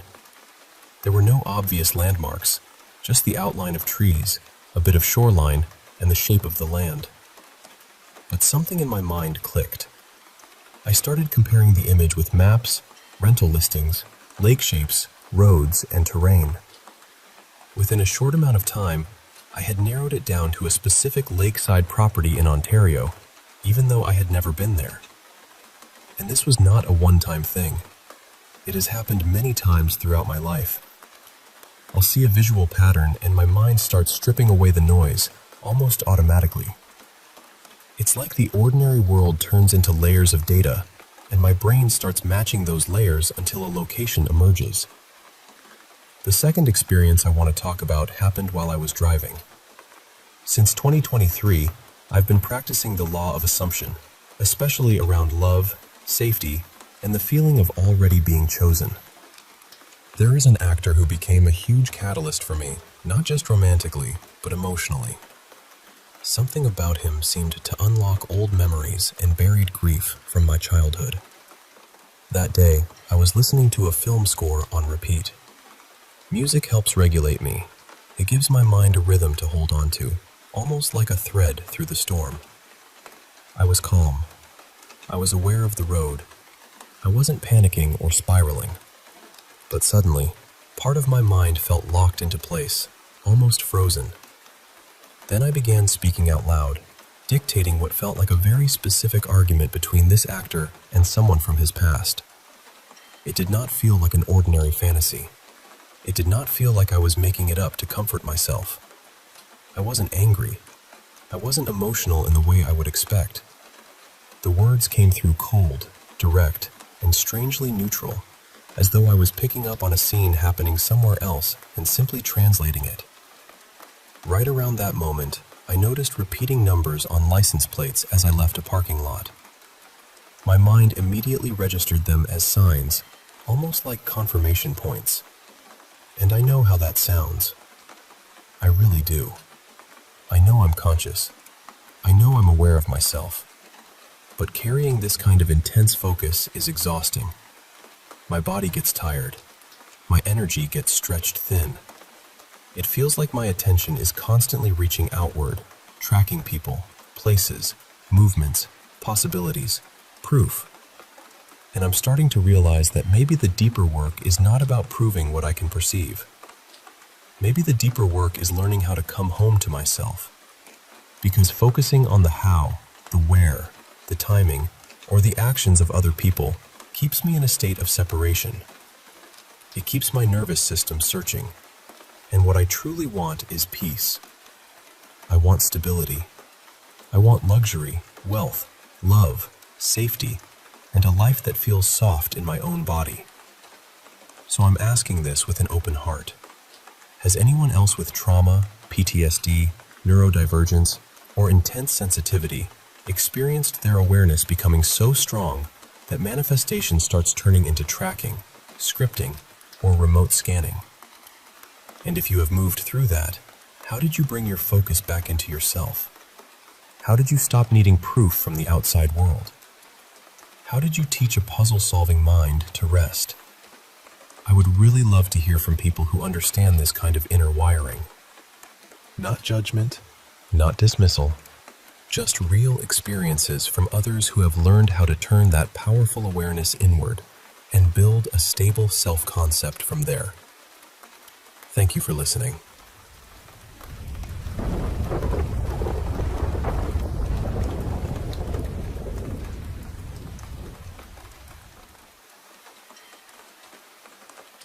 I keep noticing this pattern, not only in soul journeys, but in everyday life too.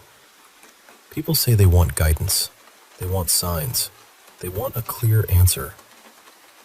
But then when the answer comes, they sometimes ignore it. Or they only hear the part that feels convenient. For me, intuition, or the higher self, is not just about receiving a message. It is a skill. You have to learn how to listen without the mind rushing in and repainting the whole thing in its own colors. I learned this through many, many soul journeys. So often, the higher self says something like, "We did guide her, but she didn't fully listen." And it is never said with anger. It feels more like a calm, loving smile. Almost like, okay, this became part of the lesson too. There was one woman, let's call her Lila. She was living in Switzerland at the time. On paper, everything looked fine. She had a steady job, a decent apartment, a normal life. Nothing looked dramatic from the outside. But inside, she felt like she was slowly disappearing. She said every month felt heavier. Her energy felt flatter. Her body felt tired in a way sleep could not fix. It was like her inner light had been placed in a room with no windows. During the session, her higher self said that Switzerland was not truly aligned for her long term.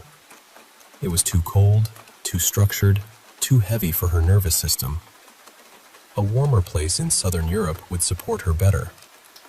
Portugal, southern France, Italy, somewhere with more sun, more softness, more life moving through the body. But there was one important detail.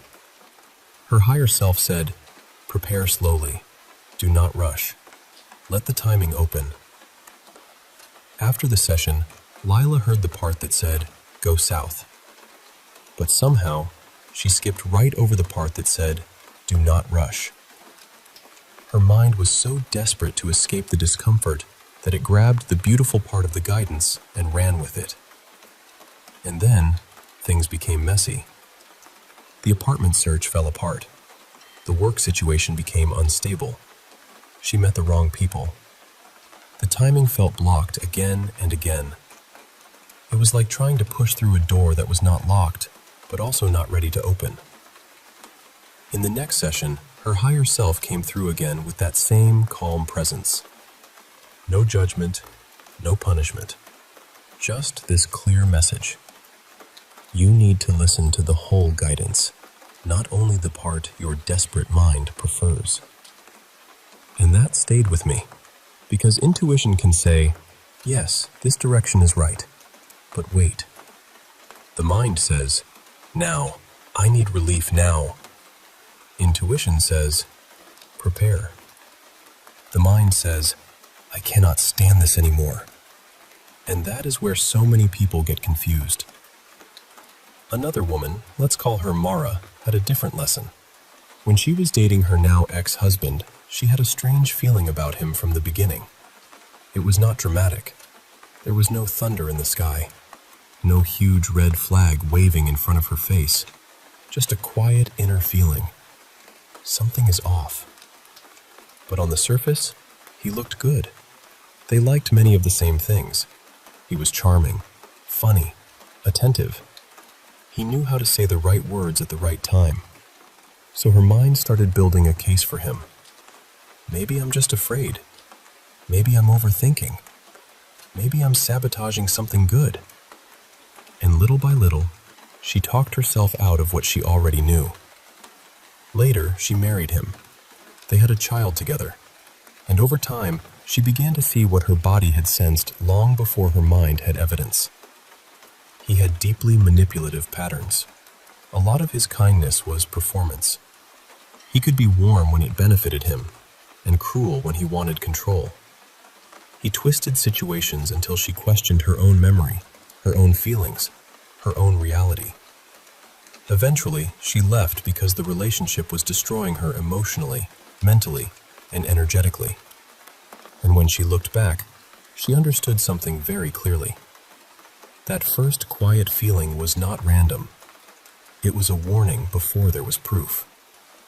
And this is the difficult thing about intuition. The mind wants evidence first. But intuition often arrives before evidence. The mind says, but he likes the same things as me. Intuition says, something is off. The mind says, but this job is stable. Intuition says, your life force is shrinking here. The mind says, but everyone thinks this is a good choice. Intuition says, maybe it is good for someone else, but not for you, or not right now. Of course, not every fear is intuition. Trauma can be loud. Anxiety can create false alarms. Old wounds can dress themselves up as guidance.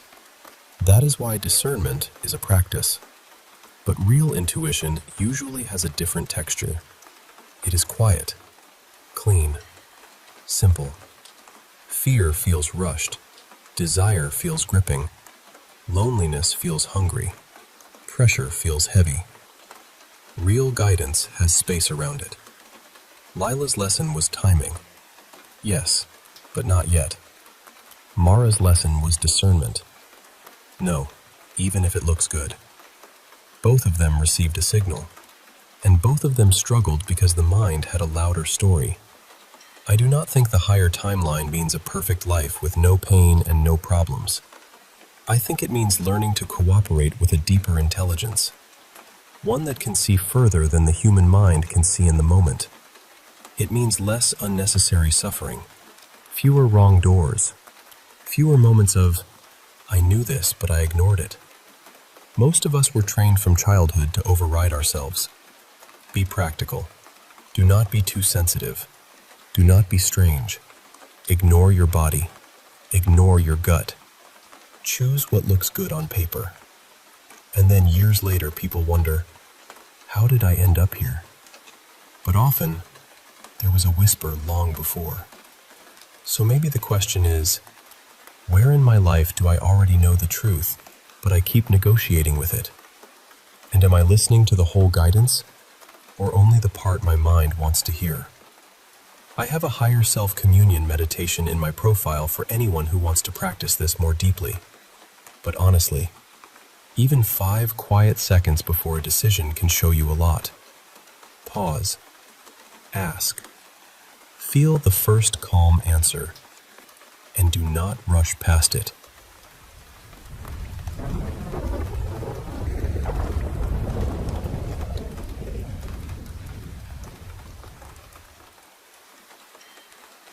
Hey, I want to share 2 really eerie experiences I've had. Both totally different, but each left me feeling unsettled in their own way. So, grab a seat and let me take you through these moments that felt like something just beyond our usual reality. Alright, first story. This one happened back in April 2016, when I was working as a waitress at this tiny, slowly fading Irish pub and restaurant in Poughkeepsie, New York. The place had this old-world charm, but was hanging on by a thread. I was working the morning brunch to lunch shift that day, and by the time I'd finished all my side work, cleaning tables, wiping down counters, making sure everything was ready, it was still so quiet. Honestly, it was almost too quiet. Usually, I'd just be staring at my phone or doing some schoolwork in the downtime. So there I was, standing at the waitress station. My back was to the kitchen door, which was a heavy wooden door with this little glass window in it. The kitchen was bustling in the background, but I was just casually messaging friends and taking some snaps. You know, just passing time. We weren't quite open yet, maybe about 20 minutes away from the doors officially swinging open to the public. Suddenly, I heard the front doors to the dining room creak open, and the floorboard groaned way across the room, like someone had stepped in. I was in the middle of taking a selfie, just goofing around, and I looked up to see who it was. But when my eyes darted over to the entrance, there was no one. Just empty space. I felt my heart skip a beat. I got up and walked through the dining room doors, down the narrow corridor to the bar area. I asked the bartender, "Hey, did anyone just come in?" She shook her head. "Nope, nobody's been in yet. We're not open for a few more minutes." So I went back to my phone, a little shaken but trying to shrug it off. Then I looked at the photo I'd just taken, and there, in the kitchen door window I'd just cleaned earlier, was a shadowy figure. Just watching me, I guess.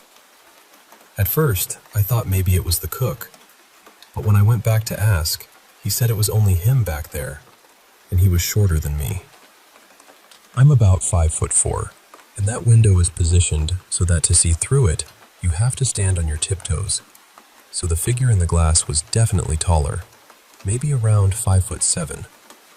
I scanned the whole place. Nobody else was there.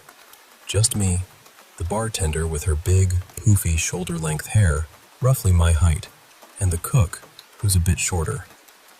No one fit that silhouette. After the initial shock, I tried to tell myself it was probably just a trick of the light, or my imagination playing games. I've worked late shifts alone plenty of times and have heard whispers, creaks, bumps, things that don't have an obvious cause. But this felt different, like something was watching me. Okay, now on to the second story. This one happened just a couple nights ago. I was hanging out with my girlfriend Mia, and her sister in their backyard. Actually, we were sitting in my car, just smoking a few joints. We smoke pretty often, so a few joints are nothing new, just a normal, chill session. It was about 8 p.m., and since we live in the Bronx, New York, the sun had already set around 7, and it was fully dark by then. Mia's sister went inside, leaving just Mia and me. I was rolling another joint, and we were joking, chatting, laughing, all just normal stuff. The backyard has parking for about 4 cars, but they were all empty except the one I was in. I was parked closest to the neighbor's fence on the right side, facing the street, so I had a clear view down the driveway. Behind me was this mesh fence that you can see right through, and beyond that, there's a church. To my right, in the neighbor's yard, there's a little garden you can see into. I'm telling you all this because I had a pretty good view of the entire yard, front, back, and sides. If anyone or anything had come near, I would have noticed. Suddenly, out of nowhere, we both hear this whistle. It was loud and clear, about 2 seconds long. It wasn't like a bird or a car horn or anything normal. It was just this sharp, piercing whistle. The sound made both of us jump. Mia even scooted over from the passenger seat right onto my lap. But I tried to keep calm. I whispered to her to get back in her seat, and after a few minutes, she settled down. We started talking, trying to figure out what it could have been. Maybe a cat, maybe a squirrel, or even some weird sound from my car. We were trying to be logical about it, dismissing anything supernatural. And then, just as we're talking, it happens again, right next to Mia's ear, loud and unmistakable. I swear, it sounded like the whistle came from inside the car, right beside her head. My radio was off. The AC was on low because it was a bit chilly, and the windows were rolled up tight. There was no way it was from outside. It felt like whatever was making that noise was trying to get our attention, like it was saying, "I know you're here, and I'm listening." We stayed for another 20 minutes, but Mia was too uncomfortable to stay any longer, so we left. She told me weird things always happen in her house, stuff she's never really taken seriously. But now I'm not so sure. She shared a few stories from when they were kids. They used to play hide and seek, and Mia, who's 22, would hide in her sister's closet. Sometimes, she said, she'd see this pale little girl hiding there with her. The girl never gave off any bad vibes, just sort of there. Mia never bothered her. When I asked if she ever thought it was strange, she said she was probably too young to really think about it back then. Her brother also remembers seeing a little girl running down the hallway once. At first, he thought it was one of his sister's friends, but when he checked, no one was there. Both Mia and her sister confirmed they didn't have anyone over that day. And then, about a month ago, Mia was up late, around 11 p.m., sitting in the living room. She heard someone in the kitchen, like they were taking out stuff to make tea. But when she went to check, the kitchen was empty, and the tea stuff was left out on the stove like someone had just walked away. In the morning, she asked everyone, and no one had been up making tea. There's also some family history tied to the house. Mia's mom's brother, who had been very close to them, tragically committed suicide a few years back. They didn't find out for a while because of some family issues. He used to live with them and took care of the family like they were his own before Mia's parents divorced. Going even further back, before Mia's family bought the house, a doctor lived there. He had a daughter who was healthy once, but became paralyzed after an accident. You can still see the evidence. The doorways are wider to fit a wheelchair, and there's a ramp outside. Sadly, that girl passed away in the house years later. So yeah, between the whistle that night and all these little stories, I can't help but feel like there's something more in that house, and maybe even back at that pub. I'm more of a science person, always looking for logical explanations, but some things just don't add up. And I guess that's what makes these stories stick with me.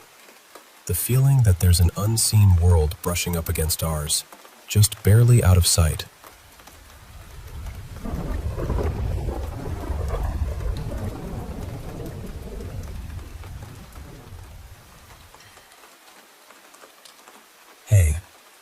want to tell you a story. One that's been with me for years. A story about a lake, a boy, and the deep, cold darkness that calls to you when you least expect it.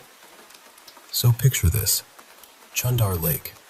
It's this quiet, almost secret place, tucked away where the trees crowd close around the road like they're guarding it. When my mom and I first arrived, the sun was barely making its way through the canopy overhead, dappling the rocky path with little flickers of light. The air was thick with the scent of pine and damp earth, and the soft hum of insects buzzed in the background. I was just 12 then, and honestly, there was nothing that thrilled me more than testing the edge, flirting with the unknown depths of that lake. I remember unbuckling my seatbelt before Mom even stopped the car. I flung open the door and bolted across the cracked asphalt, careful to avoid stepping in goose droppings scattered here and there. The grass was tall and damp, brushing against my legs as I hurried down the slope toward the water's edge. Mom followed more slowly, lugging her work bag, and muttered under her breath about waiting for the car to stop. Classic Mom. She sank onto the bench of a worn picnic table, its surface covered in faded graffiti and old carvings. All the stories of people who'd been there before. "Go ahead, Cole," she said with a sigh, setting her laptop down. "Have some fun." The lake itself was alive with summer. Lily pads floating lazily, moss clinging to the water's edge, and the trees arching over the far side like silent sentinels. A rope swing hung from a grand old oak, twisting gently in the breeze, beckoning me to jump in. My feet sank into the gritty sand as I stepped closer, the grains shifting beneath me, cool and rough. The water was icy, and I eased myself in slowly, letting the chill crawl up my legs. Sometimes it felt like the cold was reaching right into my bones. Shadows flickered beneath the surface, and when I stomped my foot, startled fish darted away in a cloud of dust. The goggles on my face pressed tightly, digging into my skin until my head buzzed with the pressure. I waded deeper until the water kissed my chin, cold and alive around me. Mom had already drifted off, her head resting against her keyboard, soft snores filling the quiet. I watched the rope swing sway, the empty lifeguard chairs, and then I turned away from the shore. I started swimming, powerful strokes cutting through the water, splashes flicking away as I pushed farther. The tree line on the far side loomed large, but I kept going, until Mom's snores melted into silence, and the only sound was the gentle lap of water against my skin. I reached the center of the lake, where the sunlight poured down like a spotlight, reflecting off the surface in shimmering X-shaped patterns. It was like a treasure map marking some hidden secret beneath. I fiddled with my goggles, untangling my hair from the strap, the bright red plastic a stark contrast against my sun-kissed skin. I dangled them from my finger, then let them slip into the water, watching as they sank slowly into the depths. 1, 2, 3. I counted softly, then ducked my head underwater. My eyes stung, adjusting to the gray-green murk. The goggles drifted down past my knees, and I kicked to catch them. Success. I repeated this a few times, counting higher each time, holding my breath longer, plunging deeper into the silent, cold world beneath. But then, something changed.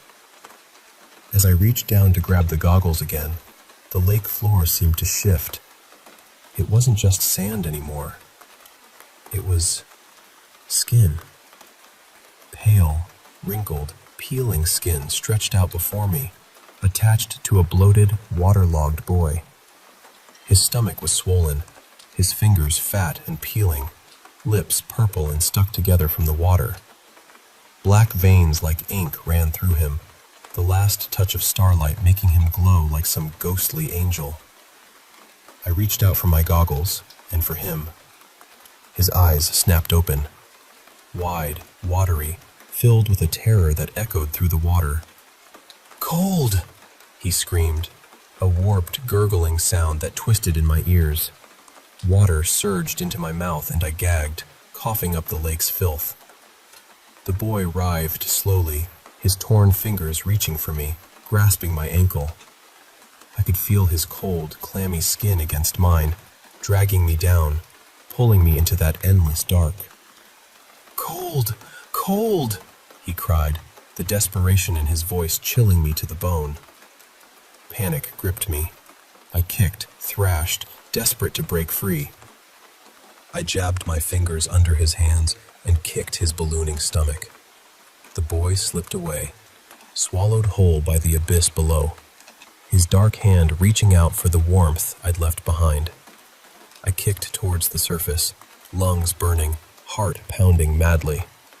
The sunlight was a distant glimmer, a fragile thread pulling me back to life. I broke through the water, coughing and gasping, but Mom didn't stir, her head bowed over her laptop like a fragile statue. My screams bounced off the water, unheard, swallowed by the vast lake. Years later, I lay in my hotel bed, grown now, the city's hum outside my window a dull roar.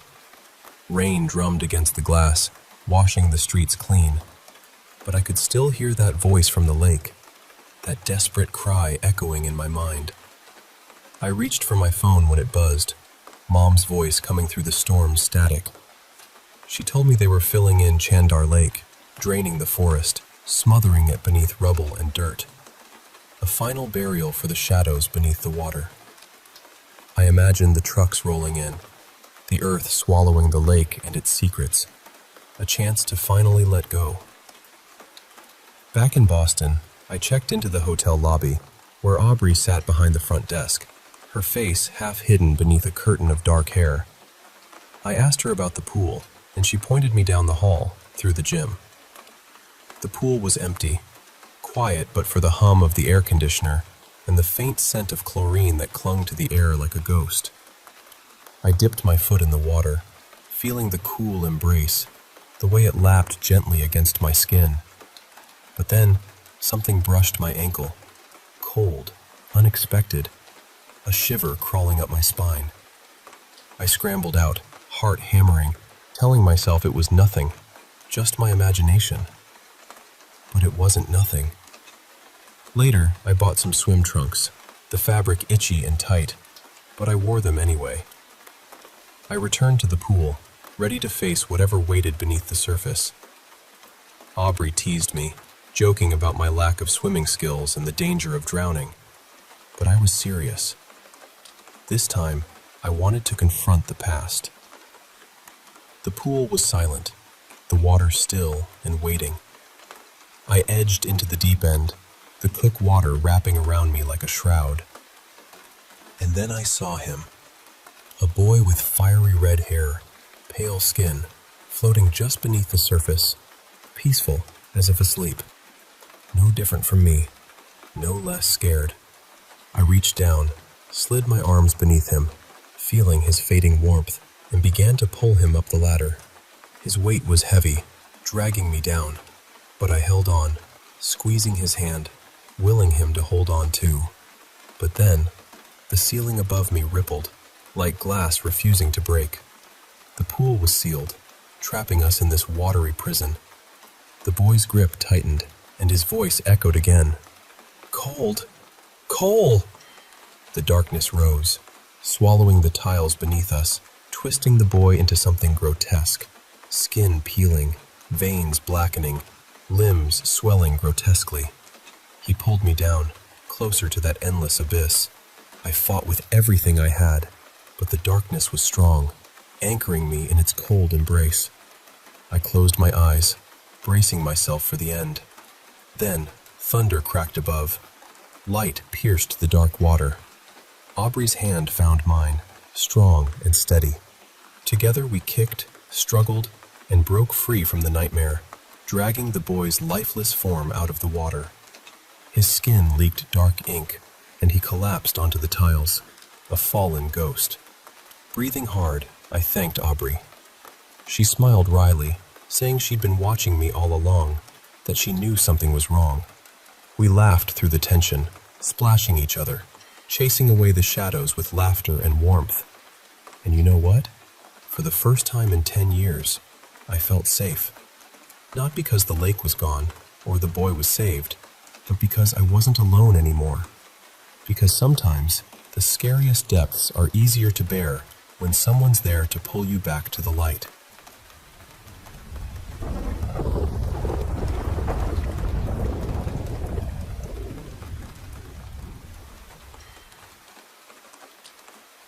Hey, come sit with me for a bit. I want to tell you about a morning I won't forget. It started like any other day on the edge of this little town, where my chickens gather tight around the coop door, their soft clucks and urgent cries begging to be set free. I reach over, undo the old rusty lock, twist the bar upright, and swing the door open. Immediately, they burst out squawking, shoving past each other to rush off into the yard, eager to find worms hiding beneath the grass and to roll themselves in the loose dirt. But there's always one who lingers. Roselle. She curls up in that quiet corner of the coop every morning, as if waiting for something more than just the sunrise. Roselle's a Rhode Island red, her feathers a smooth, shining, coppery bronze that catches the light just right. I step inside the coop, feeling the grainy wood underfoot and the faint scent of straw and chicken droppings mixed with the cool morning air. I reach down, letting my hand brush over her feathers, soft and warm despite the chill. She never moves much, just sits there, gazing toward the swamp beyond the yard. Now, this swamp is something else entirely. Just past the prickly brush at the edge of my property, the land drops sharply into a vast, dark expanse of mud, thick and black as ink. Tall, spindly trees stretch out of the muck, their thin branches and leaves swaying gently, casting shadows that blot out much of the early light. There's a kind of silence there, heavy and dense, broken only by the occasional creak of branches knocking together or the distant call of a bird. Roselle and I watch together as the very first sliver of sun pierces the tree line. That golden light rolls slowly across the yard, warming everything it touches, reaching Roselle's little corner first, like it knows she's been waiting for it. It's a quiet moment, one of those small, perfect times that feels like the world is holding its breath. Later on, the chickens are busy again, pecking and scratching the grass for anything edible. I settle back in my lawn chair, the plastic creaking beneath me, and pull out a horror novel. One of those cheap paperbacks that's full of cliches and terrible writing, but it's enough to distract me from the gnawing emptiness in my chest. That hunger that feels like dirty fingers curling around my heart. I dig into my pocket for a cigarette and my mom's lighter. A silver one, scratched up and worn from years of use. I stole it from her, back when she wouldn't stop smoking around my little sisters. She told me once, "They're my children, Hannah," she said, voice sharp and accusing. "You'll be having yours soon enough." But I never wanted kids. Not really. And certainly not more if I couldn't care for the ones I'd have.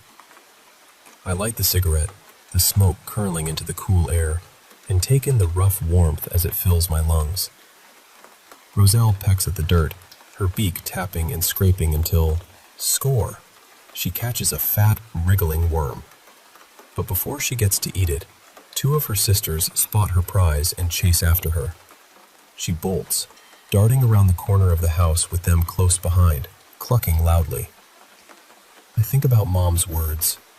She wanted me to settle down, have a family, come back home. The day I left, she stood in the doorway, blocking the way out, her arms braced against the frame like she was holding back the whole world.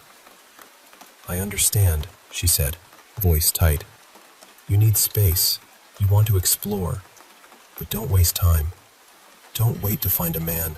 Raise a family. And when you do, you'll come back to us. You have to." I had a whole list of sharp retorts ready to launch back at her, but when the moment came, my tongue caught in my mouth. I turned quietly, slipped out the back door, and left without a word. A rough cough rakes through me, so I set the book down on the grass and head to the curb to spit, crushing the cigarette under my heel. I pocket the stub and make my way back to the chair. I hate cigarettes. Hate the way Mom dragged me into this craving I never wanted. One of the chickens, Sally, a barred Plymouth Rock, peers at the cover of my book and starts pecking at it. "Hey," I say, scooping her up. She clucks softly as I smooth her feathers down, black and white stripes shining. She settles against my stomach, eyes closing. We sit like that for a long time, the sun dipping lower until the words on the book cover blur into the shadows. Then, breaking the quiet, a chicken's scream slices through the air like an alarm. The wind carries it, sharp and urgent, and Sally jerks awake, claws digging into my shirt as more panicked voices join the chorus. I wince, heart pounding, and leap to my feet, holding her tight. No time to grab the gun. Fear swells in my chest like a rising tide. We rush to the backyard, but it's calm. No blood, no feathers scattered. The chickens run circles around the coop, flapping and clucking, except for Raven. She's a sleek black bantam, standing still like a sentinel, eyes fixed on the swamp. The dark trees sway, knocking softly against each other in the evening breeze. I unlock the coop and swing open the door. Sally slips inside, flapping to the floor, and the others follow, settling down to peck at their feed and quiet down. My heart slows, relief washing over me. Except Raven. She won't come in, still staring toward the swamp, calling out with a sharp, lonely cry. I squat next to her, running a finger over her head, trying to soothe her. The prickly bushes at the swamp's edge reach out like crooked fingers, thorny and relentless. The coop hides in the shadow of my house, its wooden frame wrapped in wire, topped with a roof of old blue sheet metal. A wooden ramp leads from the dirt floor up to the nests inside. I pick up Raven and drop her inside. She struggles a bit, but settles soon. I count the chickens. Tilly, Tori, Daisy, Sally, Raven, Gracie, Goldie, and Roselle. But the numbers don't add up. Roselle's missing. Then, through the wire, Gracie stops crying and looks, her eyes wide. There, with slow, deliberate steps, comes Roselle, picking her way through the thorns, talons blackened with mud, bits of dark sludge dripping from her beak. I watch her pass by, quiet and cautious. Until now, the girls have kept clear of the swamp's edge. I always keep a watchful eye, ready to fend off any fox that dares to come close. But I can't protect Roselle if she wanders into those thorns, disappears into the shadows beyond. Roselle ignores the feeder and climbs the ramp. Not hungry today, it seems. She slips through the small door into the nest, thudding softly onto her perch. I hear the rustle of feathers as she settles in for the night. I grimace, remembering the times I've locked myself away upstairs, shutting out the world. I tuck the book under my arm, fold up the chair, and slide it into the shed. I make a last pass by the coop, my boots sinking into something soft on the ground. Chicken droppings, maybe? But no. There's a hole dug into the dirt, pressed against the coop's wall. Someone's been trying to burrow in. My throat tightens, and I kick the dirt back into place, stomping hard. The swamp seems to shiver and creak, thick flies buzzing at my neck, daring to land. I think, it's time for a fence. Later, wrapped safe beneath heavy blankets, legs curled tight and arms hugging my knees, I close my eyes. But the dark doesn't bring peace. Instead, shapes form, something rising out of the swamp. A woman, dripping with thick, sticky mud, clawing through the thorns. She presses herself against the coop, her long, filthy nails slipping through the wire. I shrug off the covers and fling open the window. The warm night air rushes in, but the swamp breathes its eerie whistle, its shadows alive and restless. I grab the shotgun and the box of shells from under the bed, set them ready by the wall. Sleep escapes me. I listen to every sound. Morning comes, slow and gray. The sun hides behind the trees, the canopy overlapping like a shuttered window. My head throbs and my stomach growls. Time for breakfast, maybe fresh eggs if I'm lucky. Slipping on my boots, I step outside. The chickens are already pecking at the feeder, all except Roselle. She's usually the first, pushing her way past the smaller bantams. Today, they don't have to fight her for a spot. I prop open the nesting box's side flap. There, cramped in the corner, is Roselle, her head tucked under her wing. I reach in, smoothing her feathers, then gently nudging her aside. She whines and snaps at my fingers, biting softly. There's an egg beside her, but something's wrong. It should be a warm caramel brown, but this one is dark crimson. Soft to the touch, the shell gives way under my fingers, sticky and pulsing with heat. I wipe it with my sleeve, but the color stains, refuses to lift. Roselle shrieks, claws digging into my hand, drawing tiny pinpricks of blood. This town is small, and the nearest vet is over 2 hours away. I pace the yard, my mind racing as I make an appointment for the next day. But why? Roselle's young and strong. My eyes are drawn to the burning light filtering through the canopy. Worry crackles in my mind like static as I turn up the stove. 2 fresh eggs crack into the pan, yellow and bright. But my gaze keeps drifting back to the crimson egg. I don't own a rooster, so it can't be fertilized. But it feels alive, somehow. Its surface soft, almost like skin. I tap it against the pan's edge. Nothing. I press my fingers into the membrane and tear it open. A foul brown goo oozes out, splattering into the pan with a sickening plop. The stench hits me like a punch, putrid and overwhelming. I clamp my hand over my mouth, fighting the urge to vomit. The yellow eggs lose their color, merging with the brown sludge into a thick, muddy mess. As the pan heats, bubbles rise and pop, the goo warbling and shrinking until only steam remains. The pan's empty. Nothing cooks here. I stand frozen for a long time. Then I get my chair. I sit against the coop, calling softly to Roselle. She won't leave the nesting box, responding with a high-pitched, desperate cluck.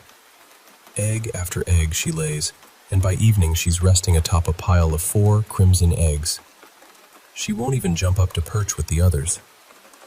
"It's going to be okay," I whisper, scratching her head gently. "We'll get you checked out tomorrow." I kiss her softly and lock the coop, wiping tears with my sleeve. Darkness rolls in from the swamp, thick and suffocating. I light a cigarette with Mom's lighter, the smoke curling into the night sky, blotting out the stars. I lie in bed, soaked with sweat, still wearing my jeans. The window's open, but the blankets cling to my damp skin. I listen in the dark, straining, until murmurs seem to rise from the trees, carried on cold gusts through the curtains. Sleep slips away, and suddenly I'm somewhere else. My old bedroom. Posters peeling at the edges, a desk cluttered with books and pencils. A knock at the door. Long, scraggly fingers rapping. "Hannah!" The voice screams, and Mom stumbles in, smelling of alcohol, sweat, and something else, something raw and bitter. She leans over me, wrapping me in a suffocating embrace. "You need to make more, Hannah," she slurs, swaying. "Make more. Little grandbabies for me, won't you?" I try to pull free, but she pins me down, her breath hot and sour against my skin. "Make more," she repeats, voice harsh and broken. I can't tell if it's real or just a nightmare, but the chicken's cries cut through it, sharp and painful. I leap from the bed, grabbing the shotgun, stuffing shells and my phone into my pocket. The shotgun feels heavy as I race through the dark house and burst out the front door. The cold air bites at my skin as my girls scream and flap around me. I round the back corner, shotgun ready, shouting, "Who's there?" My foot pounds the earth, kicking up dust. At the coop's edge, a pile of dirt reveals a hole dug beneath the frame. In the corner, a fat raccoon cowers, its grimy paws clutching the wire. "Bastard!" I shout, kicking the wire hard. The raccoon trembles but doesn't run, curling into a tight ball. "Come on, little guy," I say softly. "What are you so afraid of?" Then I realize what I hadn't before. The night is alive with a fierce wind, but the trees stand still, the swamp silent. I turn and see it, a living shadow, darker than night itself, swallowing the prickly brush as it moves closer. From its side, a long, sludge-covered limb lashes out and crashes through the coop wall. The impact knocks me back hard. I hit the ground, my head striking the wood with a sharp crack. The chicken's screams echo into the swamp's depths. Through blurry eyes, I watch the slimy darkness sink beneath the coop, reaching out with dripping fingers toward the raccoon. It snarls and struggles, but the muddy grasp is unyielding. Then a black tentacle slides from the limb's palm into the raccoon's mouth, splitting its cheeks as the mud invades, peeling it open like an egg cracking on a pan's edge.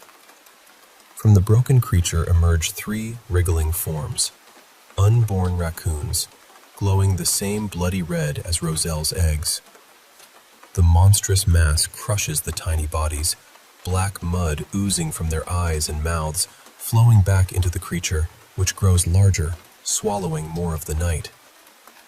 This thing, the sludge from the eggs, the swamp itself, now creeps through the coop door. The ground spins beneath me as I try to rise, but I falter, falling to my knees. Helpless, I watch it grasp the crimson eggs, then Roselle herself, pulling her into its slimy torso. She thrashes and cries, head jerking wildly. The wet fingers trace her back, as if trying to soothe her.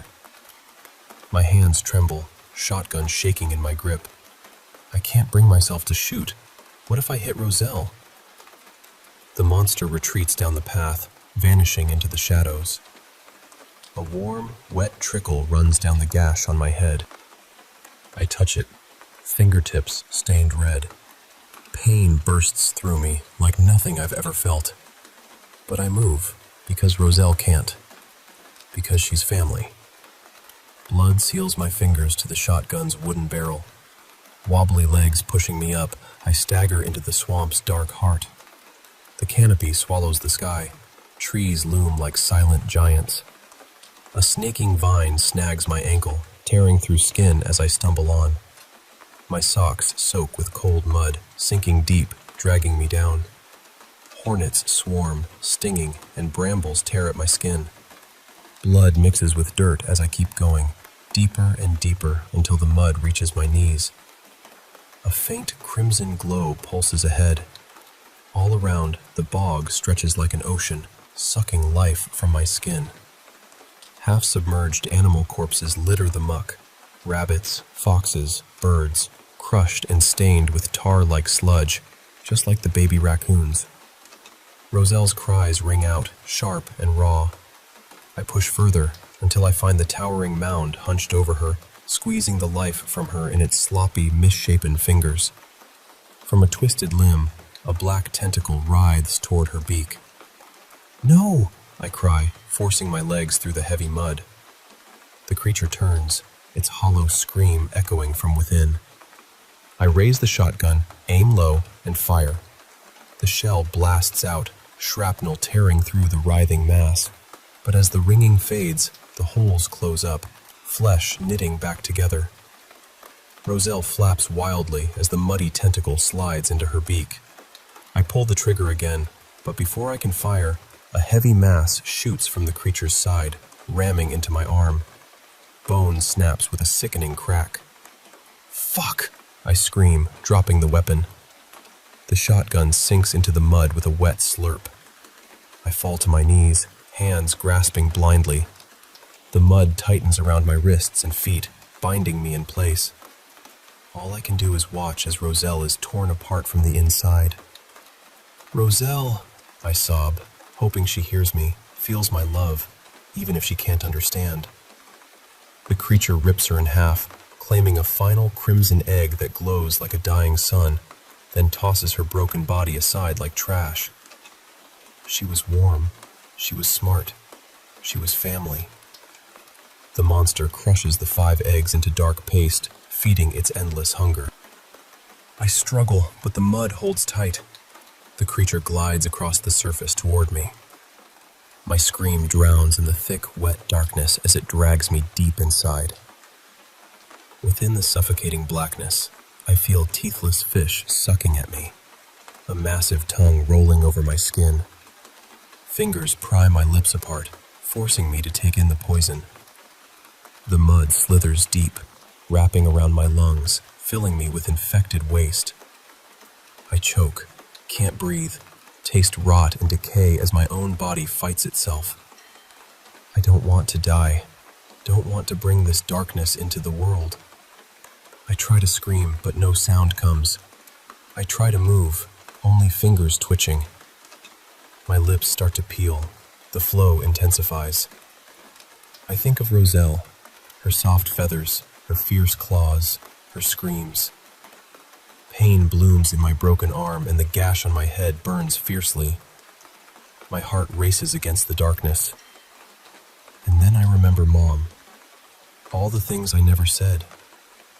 I focus every ounce of strength into my fingers, reaching blindly into my pocket. My fingers close around the lighter. Click. Click. A small flame bursts to life, flickering in the black.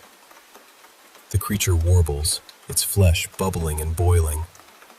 It recoils, shrinks away, melting back into the swamp's depths. I cough, hacking up thick, wet mud.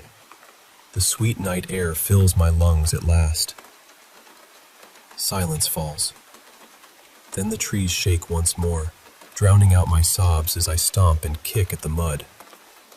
Holding Roselle's broken body close, her feathers matted with blood and dirt, glowing faintly like fading embers, I whisper, "I'm sorry."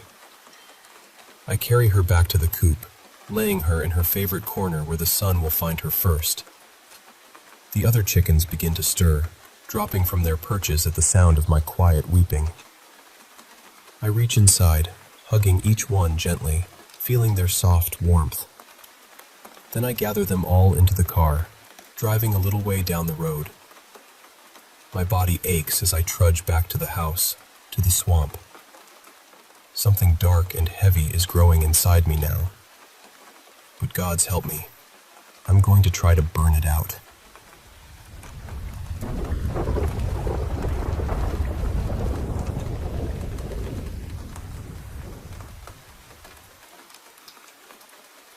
Hey, I want to tell you about this intense experience I went through, something that changed everything for me. It's a story about fire, survival, and fighting back when everything seems lost. So, picture this with me. I'm standing there, heart pounding, hands trembling as I pour gasoline over the thorny brush, the scraggly bushes, and the thick trunks of the trees. The swamp around me is dark and alive. But I'm not thinking about the wetlands or the consequences. This is my life, my family, and I refuse to live by anyone else's rules but mine. With a shaky flick, I spark an old, weathered lighter and toss it into the shadows. Suddenly, a roaring blaze erupts, hungry flames licking up the trees and racing across the canopy above. The fire spreads like a living thing, jumping from one patch of brush to another, inching closer to me. It reaches the lawn, the coop, and then the house itself, engulfing it with a scorching, licking tongue of flame. The night air feels like it's boiling, the heat intense and unforgiving. I take a deep breath, the smoke thick in my lungs, and then I step down the path into the swamp. The flames cast a fiery red glow, brilliant and proud, like a fierce spirit named Rosanna. The fire lights my way, and I walk forward, determined. Fast forward to a place called Van Winkle's Nursing Home. It's my last week of high school, or at least it was supposed to be.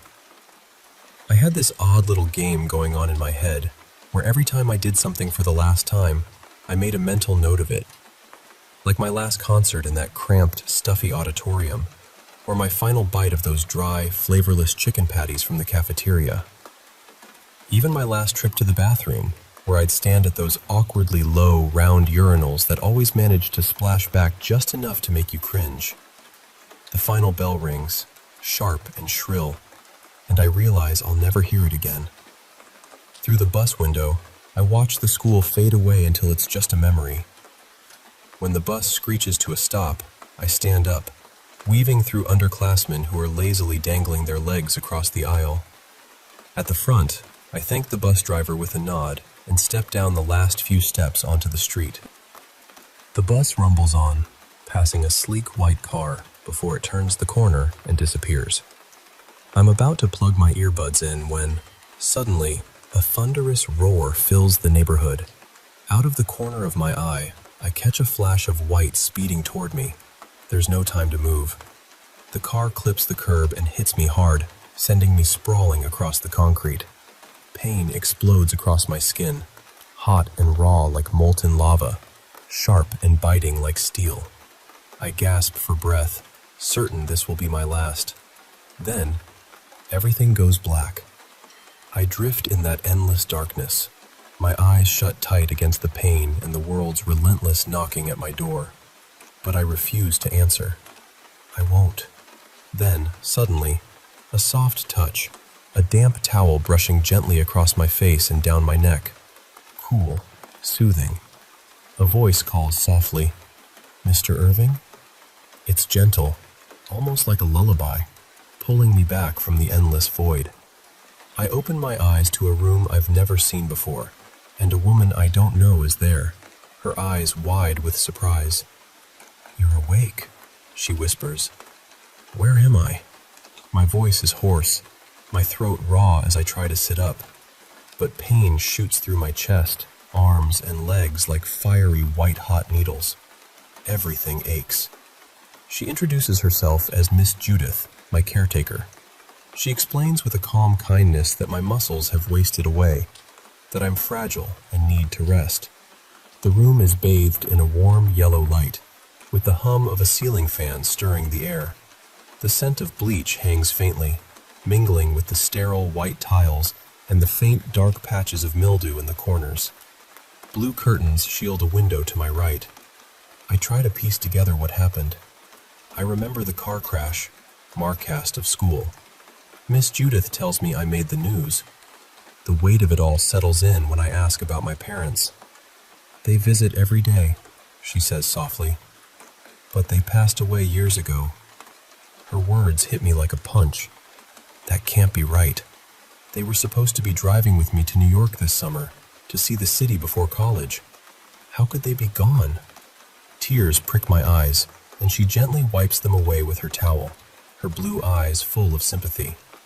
She kisses my forehead, cold and soft, and whispers, "Welcome to Van Winkle's nursing home, Mr. Irving."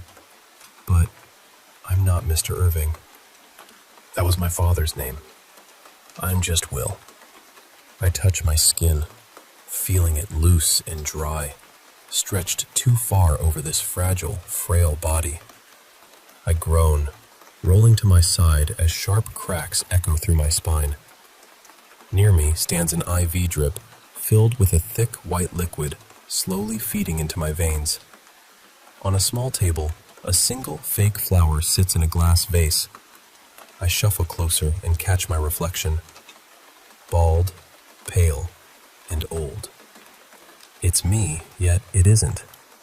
Memories flood back of my youth, of dreams to travel, to study film, to make a mark in the world. But all that feels like a lifetime away. This room, this place, is my prison now. From behind the curtain, an old man's voice croaks. "You heard her, didn't you? It's a miracle." He laughs, a creaky, unsettling sound like an old rocking chair swaying in the wind. I ask him what year it is, but he just chuckles and says the world outside has probably gone to hell. He tells me his name is Brian, and that he woke up just yesterday, trapped like me in this strange, broken body. Then, Miss Judith returns, carrying trays of food that look more like mush than anything edible. She smiles sweetly and insists I eat, despite my lack of appetite. I take a bite, the texture unwelcome and pre-chewed. She praises me, and my heart flutters with a strange mix of gratitude and fear. That night, sleep eludes me. I'm haunted by loss and loneliness, the creeping dread that I'll lose myself completely. Then I see Brian again, staggering around the curtain bend, his face shadowed and pained. He's desperate to test if this body is real, and in a terrifying moment, he shatters the vase by my bed and uses a shard of glass to cut through the fake skin covering us. Beneath, his young, injured body pulses with life. Miss Judith catches us, furious and cold. She shoves Brian violently to the floor and scolds him, then binds his ankles with rope to keep him restrained. We're prisoners here, trapped in these borrowed shells. Over the next weeks, Brian and I bond in our shared captivity. We whisper plans of escape, practice moving our bodies in secret, stretching and strengthening muscles that have been dormant far too long. We dream of freedom beyond these walls, away from Miss Judith's cold control. Finally, ready to act, I tear open my rubbery old man suit and emerge, young again, trembling but alive. Brian follows, shedding his disguise. The window is sealed tight with concrete. We're likely underground. We prepare to leave, but then Miss Judith appears, wheeling a cart with tattered clothes, the remnants of another victim. She spots us, and her shriek fills the hall. She charges, swinging a metal IV stand like a weapon. Brian is hit hard, collapsing, and I'm slammed against the wall, pain exploding in my chest. I fight through the agony, grabbing the metal rod and wrestling her to the ground. Holding her by the ponytail, I drive the shard of glass into her neck. She goes limp, her nurse's uniform stained crimson. I catch my breath, gather Brian's battered form onto the cart, and push through the dim corridors toward freedom. We climb the stairs, muscles aching, hearts pounding. At last, a door opens to a sunlit street, golden light spilling over the pavement and trees swaying in a warm summer breeze. A dragonfly darts past. "It's still summer, Brian," I say, my voice breaking with hope. "We have all summer. We're alive." I raise my bloodied hands and scream for help, ready to reclaim the life that was stolen from me. And that, my friend, is where the story truly begins.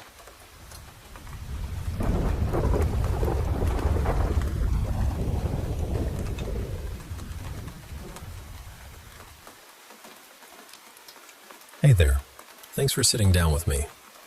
I want to share some stories, real ones, that have been a part of my life and others close to me. They're about encounters that are hard to explain, moments when the veil between the ordinary and the uncanny seem to thin. So, make yourself comfortable and let me take you through these experiences, one by one. Let's start with a story about a house that changed everything for my family.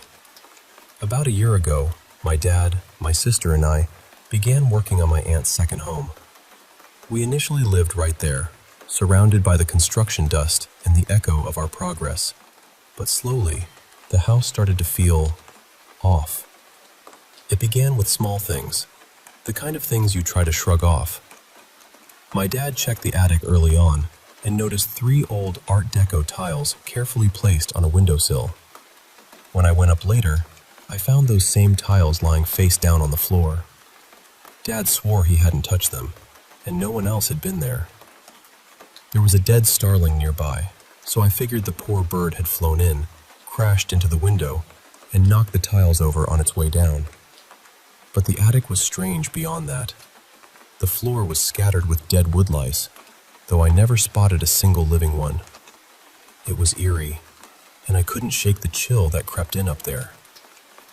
As weeks passed, we noticed tools disappearing, power drills unplugged without explanation, and power cords lying untangled but out of place. My dad and sister started whispering about poltergeists, while I told myself it was just our imaginations running wild. Then, we learned that the previous occupant was an elderly lady who lived alone, never spoke to anyone, and had died in the conservatory after a fall. Her belongings were all cleared out, except for 2 items, a metal pin of the Virgin Mary and a moth-eaten bathrobe. I admit, I thought it was funny to put on that bathrobe to scare my sister, but after a while, I wished I hadn't. One night, after we'd hidden the bathrobe away in the dark garage, I found it lying in my bed. No one had seen me move it, and my sister couldn't stop crying. We left that night, unable to explain what had happened. The strange events didn't stop there. Mirrors fell, sometimes hitting us. My dad claimed to have seen a crucifix float from under his shirt to smack him in the eye. His black eye was proof, but I still doubted. Footsteps echoed in the kitchen late at night. Lavender scents would fill rooms when we had no lavender anywhere nearby. We even found house centipedes, creatures rare in our area, which seemed to explain the dead woodlice. One morning, a neat line of dirt stretched across the threshold, which we initially took as a protective spell, only to realize it was just wind-blown dust. Eventually, we decided it was best to commute rather than live there. But even away from the house, the hauntings followed. Pictures fell off walls without cause. It made me wonder, can a spirit follow you?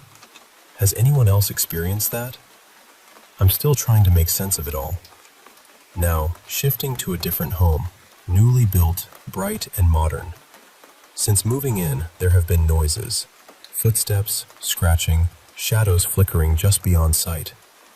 I work from home, usually alone during the day, with 2 dogs who mostly sleep quietly behind me. Yet, I hear things that can't be explained by normal causes.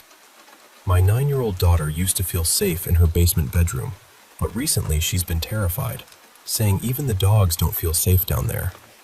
We moved her upstairs, and she's sleeping peacefully now, but I feel uneasy working alone in the basement.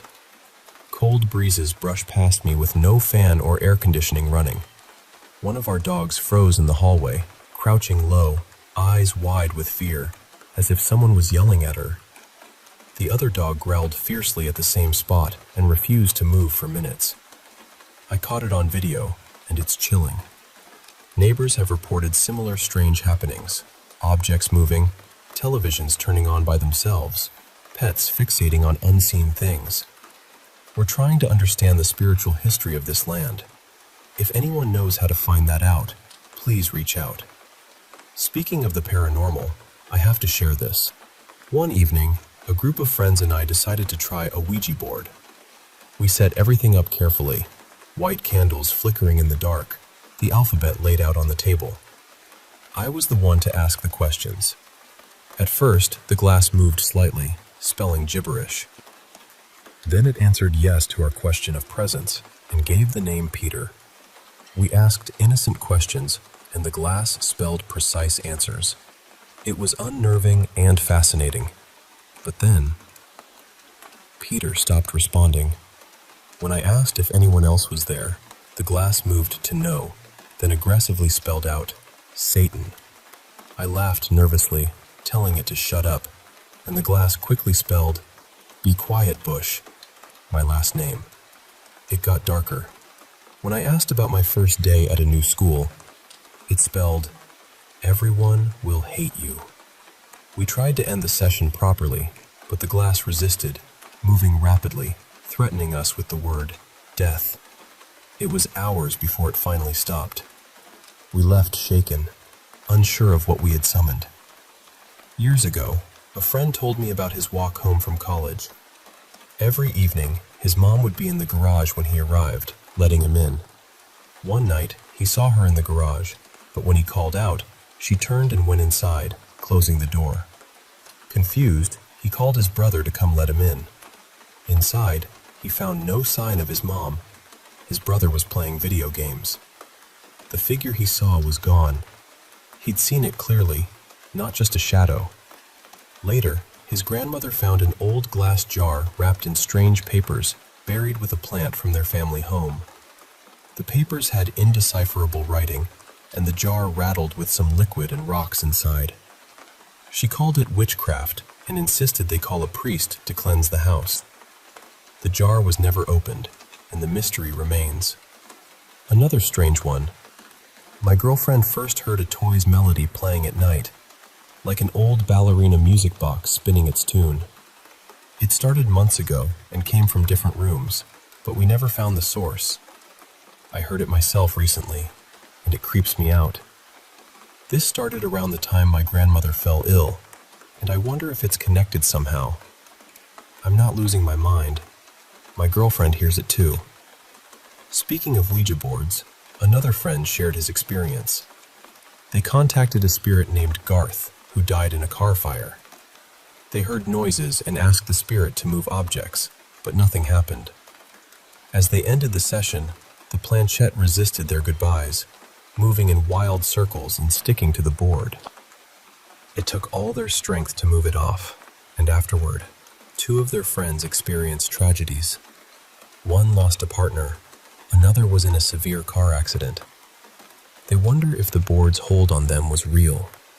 Back in 8th grade, a friend named Jake took us to his old house that had burned years ago.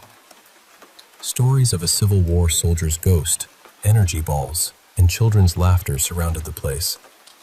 We didn't believe it until we heard faint music. Each of us heard a different genre. When we tried to enter the parents' room, the door felt sealed by some force. After forcing it open, a gust of stale, musty air hit us. As we left, a large apparition appeared at the window, watching us. We ran and never doubted the house was haunted.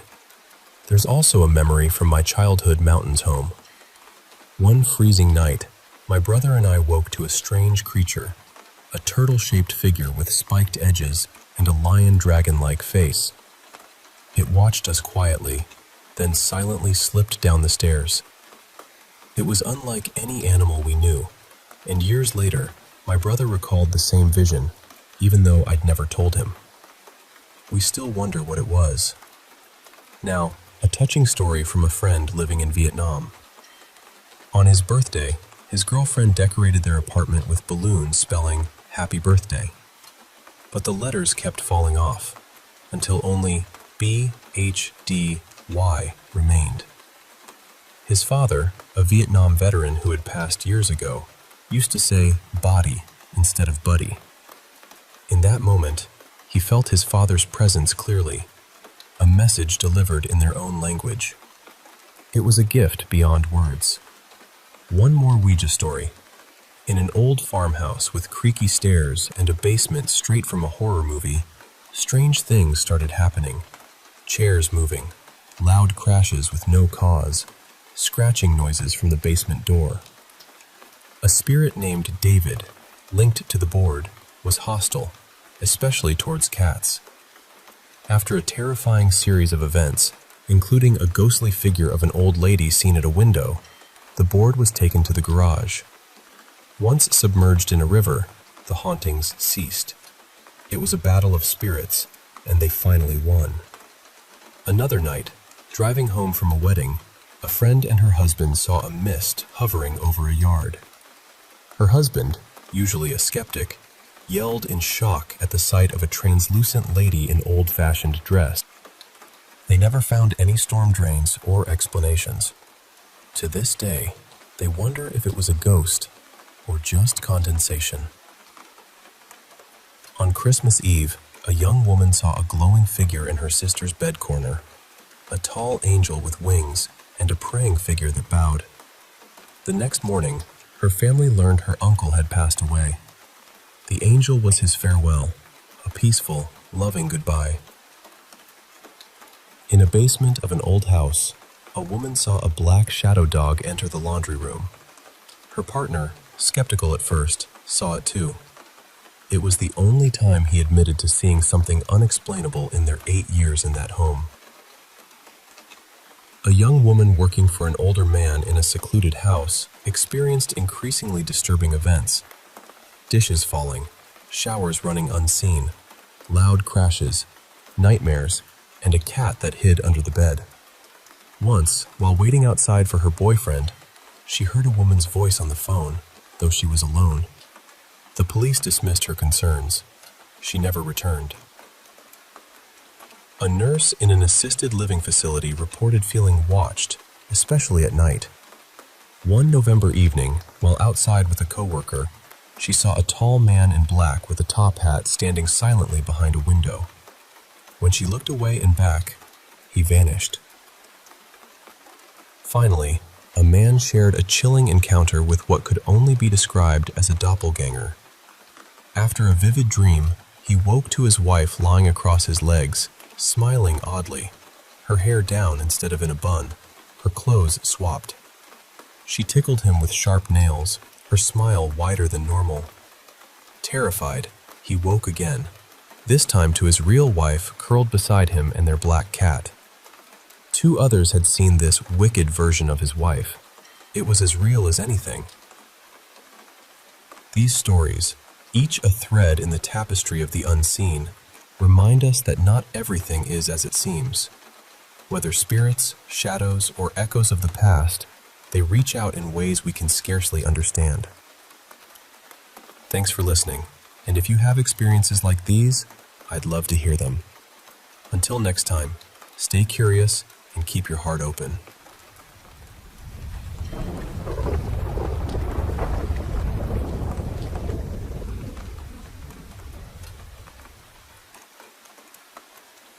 Hey, I want to share with you a story that's been on my mind for a while now. It's about a woman named Jackie Hernando, just a slight change from Hernandez, and her chilling experience in a small home in San Pedro, California, back in 1989.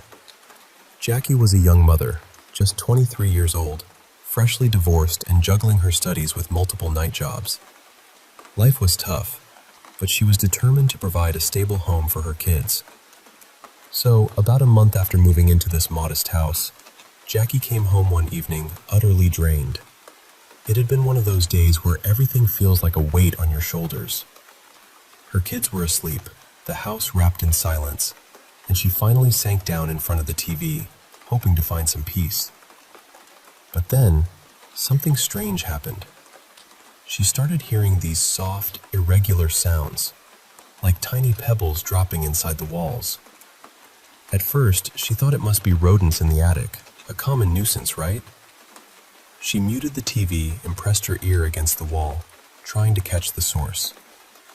But then, out of nowhere, she heard footsteps, slow, deliberate, echoing somewhere above. The sudden sound made her jump away from the wall, and as if on cue, the footsteps stopped. That moment planted a seed of unease in her mind, but she brushed it off, convincing herself it was just animals, and decided to deal with it later. A few days passed, and Jackie's friend Susan came over. The kids were asleep again, and they were chatting on the couch, trying to unwind. Suddenly, a loud bang shattered the quiet. It came from the kitchen. Both women froze, their conversation cut off. They cautiously moved toward the sound and found a framed picture lying face down on the floor. The odd part? The nails that had held it up on the wall were now standing upright on the floor right beside it, almost as if someone had carefully placed them like that. Susan's face went pale, and without a word, she left in a hurry.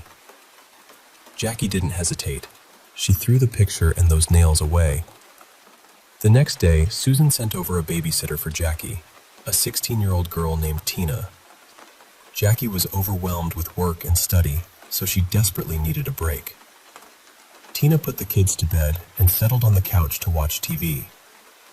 But then, feeling uneasy, she went to check on the children. As she reached for the door to their room, it suddenly swung open on its own. She froze, but quickly entered to reassure herself the kids were fine. Then, as she quietly closed the door behind her, she noticed it was trying to push itself open again. Tina guessed maybe the house was built on a tilt, nothing more. But when Jackie heard Tina's story, she didn't react with relief. Instead, her face drained of color. She confessed to Tina that strange things were common in the house. That night, Tina left, feeling a mix of fear and sympathy. The very next day, Tina came back to babysit again. Jackie pulled her aside in the kitchen to explain the routine, but suddenly, Tina stopped mid-sentence, staring at a corner of the room. Jackie followed her gaze and saw a ghostly, glowing orb slowly drifting through the air. They both stood frozen, watching this eerie light move silently. Jackie grabbed her camera and snapped a photo, hoping to capture proof of what they had just witnessed. After this, Jackie stopped trying to find logical reasons for what was happening. She confided in no one but Susan and Tina, but even they had no answers. Desperate, Jackie reached out to her ex-husband, Ricardo. He listened, but thought she might be lonely or seeking attention. Still, to support her, he agreed to help. Ricardo tried calling out to the entity in the house, but nothing happened. He told Jackie not to worry and left. But moments later, when Jackie opened her closet, she was horrified to see the walls covered in strange letters. A big red A and a blue L scrawled repeatedly. This chilling discovery made it clear something sinister was sharing the house with her. Jackie started spending more time with Susan, taking walks to escape the oppressive atmosphere. One day, during a walk, they ran into Jackie's landlord. When Susan told him about the haunting, he promised to have local priests bless the house. 2 priests came the next day. Jackie told them everything. They blessed the home and left, but things only got worse. The priests called Child Protective Services, claiming Jackie wasn't mentally fit to care for her children because of her belief in the haunting. Suddenly, Jackie was being watched and judged, isolated and terrified. Weeks later, Susan convinced Jackie to contact a paranormal investigation team. The investigators were skeptical, but agreed to come. Jackie invited Ricardo to be there, hoping his presence might help. As they recorded their session, the power suddenly cut out. Jackie was visibly petrified, saying she knew this would happen. The entity was in the attic. The cameraman bravely crawled into the attic with his camera, expecting to find nothing. But then, Ricardo heard a whisper in his ear, "Ask them to get the hell out of here." He was shaken. Moments later, the cameraman screamed and tumbled out of the attic. He claimed something grabbed his camera and scattered the parts around the attic. Everyone was shaken, and the team promised to return later, but left immediately. That night, Jackie fell asleep on the couch after putting the kids to bed. Suddenly she woke, freezing cold, and saw the ghostly figure of an old man staring at her children. When she screamed, he vanished. Panicked, she took her kids and fled outside, calling the investigators and begging for help. They returned and found Jackie outside in her pajamas, terrified. They entered the house with caution. The silence inside was almost suffocating. 2 investigators headed into the attic to take photos, while Jackie and another stayed near the ladder. Suddenly, one investigator was yanked back into the attic. His flashlight dropped, plunging the space into darkness. The other frantically used his camera's flash to illuminate the scene, revealing their colleague hoisted up and tied to a post in the rafters. Strangulation marks were visible on his neck. Horrified, the 2 freed him, and all 3 ran out of the house, their equipment forgotten. After that terrifying night, the strange occurrences in Jackie's home stopped. It was as if the entity had finally been disturbed enough to leave them in peace. This story has stayed with me, not just the fear, but the resilience of a mother trying to protect her family against something beyond understanding. So, that's Jackie Hernando's chilling tale of the San Pedro haunting. Thanks for listening.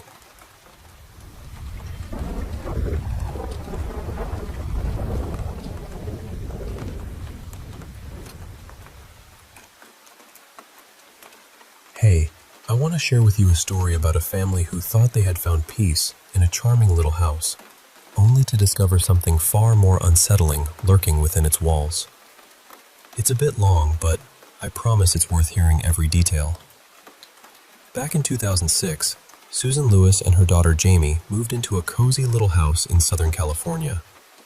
They absolutely adored it, calling it their sanctuary, a place where they could finally feel safe and happy. Not long after settling in, Susan's boyfriend Matt joined them, moving into the home with his daughter Maria. Maria and Jamie were the same age, and they quickly became close, enjoying each other's company as best friends do. For a while, life was peaceful. The sun would warm the pool where the kids played. Laughter echoed through the rooms, and it felt like nothing could ever go wrong. But, as sometimes happens, the calm was just the surface of something much darker. One sunny afternoon, Matt, Jamie, and Maria were splashing around in the pool, while Susan went inside to prepare some food. As she stepped into the kitchen, she noticed something strange. A peanut butter jar was tipped over on the counter. But it wasn't just knocked over. The peanut butter inside had melted and was oozing down the sides as though someone had poured it out deliberately. Curious and a little suspicious, Susan called out to Jamie and Maria, asking if they had anything to do with the mess. Both girls denied it outright, their faces innocent and puzzled. Susan, suspecting one of them might be hiding the truth, but not wanting to ruin the happy mood, cleaned it up quietly and went back outside with the food. That evening, when the family returned inside, they found something even stranger. Items were rearranged in bizarre patterns all over the house. In the bathroom, shampoo bottles were stacked one atop the other in a precarious tower, and hairbrushes were laid out in a perfect star shape. The microwave was stuffed with random canned goods, and even some of the kids' stuffed animals. Under the kitchen sink, cleaning supplies were lined up on the floor by height, and the walls were smeared with strange liquids mixed with soap and shampoo. This eerie disarray made everyone uneasy. The family started to wonder if someone had broken in, but when Matt and Susan searched the house with cameras, they found no one. Tensions rose, and fingers were pointed. Matt suspected Jamie, while Susan thought Maria was behind it. Instead of finding answers, this mistrust led to arguments, with blame thrown around instead of calling the police or seeking help. A week later, things escalated. Maria was in Jamie's room, focused on her homework, while Jamie sat nearby sipping coffee. Suddenly, Jamie needed to use the bathroom. She set her coffee cup down on the table and left the room. When she came back, the coffee had spilled all over the bed, the cup resting on the wet mess. Jamie was quick to accuse Maria, but Maria was so engrossed in her studies that she barely looked up. Jamie grabbed a bottle of bleach to clean the spill, but when she returned to her bed to pick up the cup, she noticed the closet drawers were open. The bleach bottle was tipped over, and the liquid had soaked into her neatly folded clothes. Jamie, frustrated and scared, shouted at Maria again. Susan heard the commotion and hurried in. As she entered the room, a picture on the wall suddenly crashed to the floor. Before she could react, another painting followed suit, tumbling down like something invisible was pushing them. The three of them, startled and frightened, ran out of the house and into the safety of their car. Susan started driving away, trying to escape the growing sense of dread. After a while, their fear subsided enough to return to the house. But the strange happenings didn't stop. They found food cans scattered all over the stairs, arranged in patterns that made no sense. Susan realized the girls weren't behind this after all. They were all deeply convinced something was terribly wrong with the house. When Matt came home, Susan and the girls told him everything. But Matt, skeptical and dismissive, brushed it off as a prank by the girls and accused Susan of encouraging it. The argument grew heated, and that night, the house seemed alive with eerie noises. Doors slammed open and shut, and the stove burner flicked on and off repeatedly. Susan, Jamie, and Maria huddled together, while Matt stubbornly blamed the girls. The next day, desperate for answers, Susan confided in a friend who suggested performing a kind of ritual in offering to the entity disturbing their home. Though skeptical, Susan decided to try. She wasn't sure exactly what to offer, so she crafted a small cat figure and placed it on the table surrounded by lit candles. She repeated a simple plea, "Please accept this gift and leave us alone." Just then, Matt walked in. Seeing the setup, he snapped in anger, picked up the cat figure, and threw it out the window. Susan and the girls pleaded with him, fearing this would only make things worse, but he wouldn't listen. To their shock, the cat figure reappeared on the table as if by magic. Matt, still refusing to believe in anything supernatural, smashed it on the floor. Later that night, Jamie went into the kitchen for a late-night snack. The word cat was scrawled all over the walls in what looked like some dark liquid. She ran to find her parents, and once again, Matt accused Jamie, sparking another fight with Susan defending her daughter. The house was in turmoil. Drawers pulled out, items dumped everywhere. Amid the chaos, they discovered a massive footprint on the kitchen floor, far larger than any family members. It was a chilling reminder that something else inhabited the house. Despite this evidence, Matt remained in denial. Susan, wishing she could leave but unable to afford it, felt trapped. The girls became fearful, spending most of their days locked in their rooms. One afternoon, Maria was left alone watching TV in the empty house. Suddenly, the television began turning on and off rhythmically, over and over. As Maria reached for the remote, it shot away from her hand as if pushed by an unseen force. Frozen in fear, she watched as the rocking chair in front of her began to sway gently, as if someone invisible had sat down and was watching her. Then, pictures hanging on the walls started falling one by one. Both girls always carried a digital camera to document these strange events. Maria snapped photos as the chaos unfolded, her heart pounding. Overwhelmed, she fled to Susan and Matt, begging them to come home immediately. When they arrived, they found the house in disarray. Susan hugged Maria, trying to soothe her trembling body. Viewing the photos, they saw glowing orbs moving through the rooms, proof that something unexplainable was at work. Even Matt could no longer deny the truth. A week later, Jamie was alone in her room when loud pounding began on her door. The knocks were so forceful, the door rattled violently. Jamie's instinct told her to escape, so she crept toward the doorknob. But just as she reached it, the pounding stopped, as if the entity was waiting in the hallway. Fearful, Jamie curled up on her bed, clutching herself tightly. The pounding resumed, relentless, for 3 long hours. Luckily, she had her camera and managed to film the terrifying ordeal. Once the noise ceased, Jamie stepped into the hallway and found it strewn with kitchen utensils, pans, knives, forks, all scattered as if thrown there. The door to her room was damaged, the knob bent downward. Nearby, the bathroom lights flickered eerily. The bathroom door lacked a knob, but had a hole where one should fit. Jamie tied strings through it, hoping to keep the door closed and trap whatever was inside. But the door began to open on its own. Holding the strings with all her might, she was yanked backward as the strings snapped, and the door slammed shut. The sounds of clashing utensils echoed until they abruptly stopped, replaced by the smell of smoke.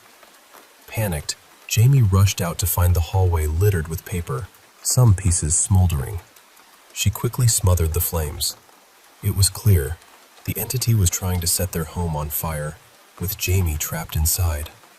Terrified, she fled outside and sat on the doorstep, waiting for her family.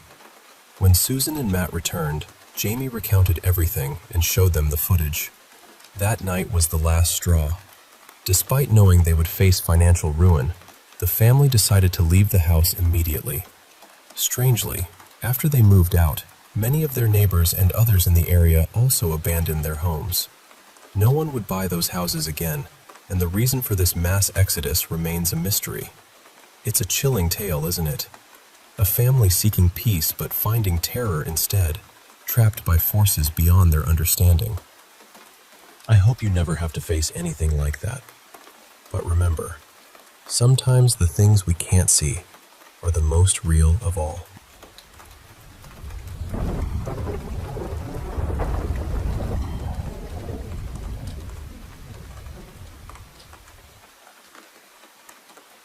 You know, growing up in my family was never straightforward. Outside, I could blend in with the crowd, do all the usual kid stuff. Go caroling, attend church services, listen to sermons, and no one would bat an eye. But once I crossed that threshold back home, everything shifted. We were a strictly pagan household, bound by ancient customs that felt like they were whispered from the old blood itself. The house, our sanctuary, was sacred ground. We honored our traditions with deep reverence. Take Walpurgis night, for instance. We'd light 12 candles, one for each month of the year, their flickering flames dancing in the dim room. The scent of nettle jam, a bittersweet taste on our tongues, marked the night's feast. Instead of Christmas, which we saw as a hollow celebration tied to false prophets, we performed a year walk, a ritual meant to shield us from their influence for another year. We did keep a tree at home, but unlike the bright, decorated firs others displayed, ours stood bare, a silent guardian against corruption. Trees were relics of the old world. Bringing one in was a protective act, not a festive one. But nothing compared to the midsummer celebration, the summer solstice, the day of the midnight sun.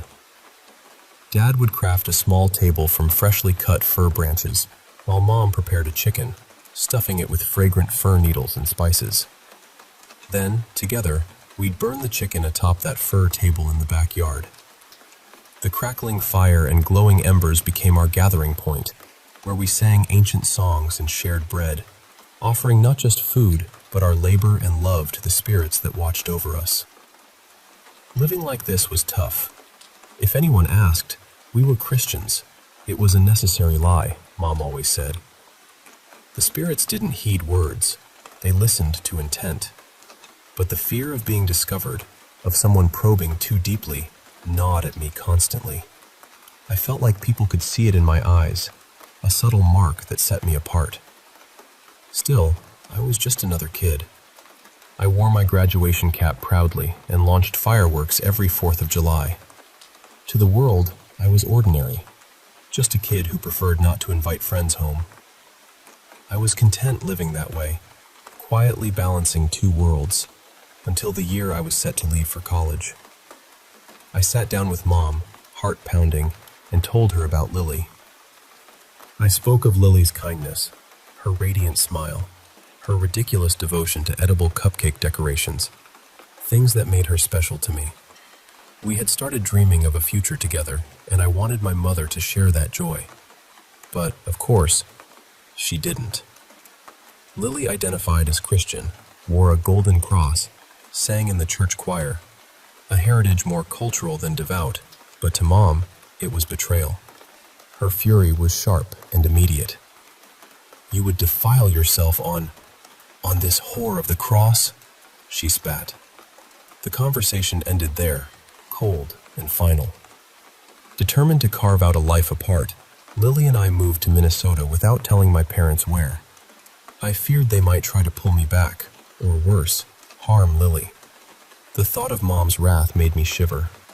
Without their support, college was a distant dream, so I took a job at a warehouse, while Lily studied relentlessly, eventually earning a master's in aerospace engineering. Years later, I asked her to marry me, through cupcakes naturally. She still has a soft spot for them. But proposing opened a Pandora's box. Lily insisted we invite my parents to the wedding. How could I explain that bringing them into that church, watching them see me marry a Christian woman, was impossible? I begged her to let it go, to be content with her family alone. For months, I thought the matter was settled. Then, just as summer blossomed, Lily dragged me to Minneapolis for shopping. She insisted on driving, and somewhere along the highway, I must have dozed off. When I opened my eyes, we were far from the city, in the middle of an overgrown field fringed by towering firs, with a few weathered houses dotting the landscape. It felt like stepping back into colonial times. A chill ran down my spine. This was no ordinary place. But Lily's smile was steady as she pulled me forward. "Quite the surprise, huh?" she said. "It's something," I murmured. "What is this place?" She hesitated, then sighed. "Your mom said you spent summers here, didn't she?" I shook my head. I'd never been here. Lily's smile faltered. I talked to your parents. I wanted to surprise you, bring us together. But something felt off. Standing there, caught between the house and the field, I realized tonight was the summer solstice. You don't understand, I whispered. They're dangerous, abusive. Lily's eyes widened. I'm saying I've never been here, and they brought us here for a reason. We turned to go, but before we could reach the car, a thunderous bang shook the vehicle. Lily screamed. I spotted tire spikes, shiny, cruel strips, flattening our tires. In the rearview mirror, 6 figures approached, dressed all in white, their hair woven with ox-eye daisies. My heart hammered as I recognized Mom and Dad, older but unmistakable. I'm glad you came, Mom said warmly. Is that Lily? She sounded lovely on the phone. Just let us go, I shouted. Dad's eyes were sad. Aren't you staying for midsummer? We wanted to bless your marriage. Not like this, I said, voice shaking. Mom's smile was sharp. Don't pretend you'd come willingly if we just told you to come out here. Son, please, Dad pleaded. This is important to us. I won't let you hurt her, I said fiercely. We won't, Mom assured. But if you wave those phones around, she'll be tossed into the fire. Trapped, we had no choice but to play along. Leaving our phones behind, we walked toward the colonial buildings, the white-clad group trailing behind. Suddenly, more figures emerged from the tree line, 20, perhaps more, all dressed in white, relatives both familiar and strange. Our family, hidden away for so long. Maypoles began rising, towering 10 feet tall, adorned with grass, flowers, and red ribbons, their large rings swaying gently in the breeze.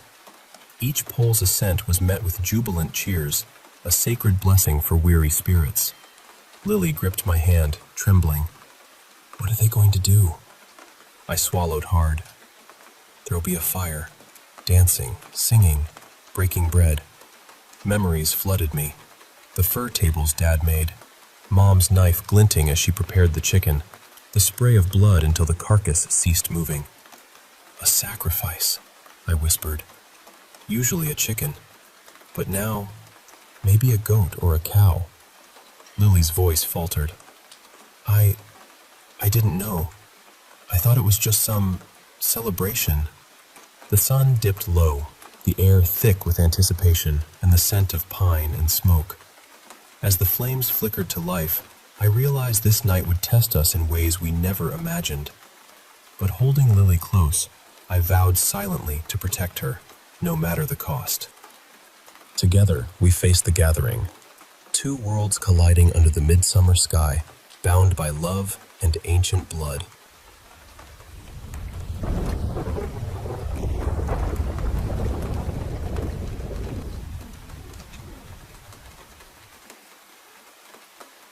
This happened a long time ago, and honestly, I've only ever told a handful of people about it.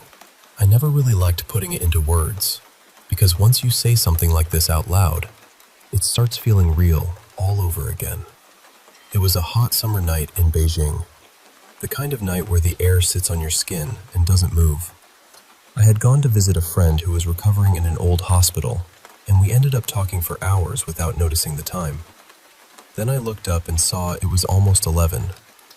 If you know Beijing, you know the subway doesn't wait for anyone. Back then, most lines stopped running around 11, and I was broke enough that a taxi felt like a luxury item from another civilization. So I said goodbye in a hurry and ran for the nearest subway station like my wallet had personally insulted me.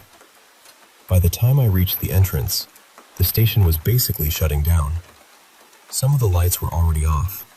A few workers were gathering their things. The gate hadn't been locked yet, though, so I slipped through quickly and headed downstairs before anyone noticed. The moment I started descending, something felt wrong. Not terrifying at first, just off. Like my sense of direction had been folded slightly crooked. I told myself it was the dim lighting, or the stairs, or the heat still clinging to me. Then I saw the old man. He was sitting at the very bottom of the staircase, with his back toward me. And when I say old, I mean, he looked impossibly old. He was painfully thin, with a bald head covered in strange dark patterns. They didn't look like tattoos. They looked more like age spots, but too many, too deliberate somehow, as if time had written all over him in a language I couldn't read. He seemed to be trembling, but not in a normal way. His body wasn't really moving, yet my eyes kept catching this jagged little flicker around him, like he was shaking at the wrong speed.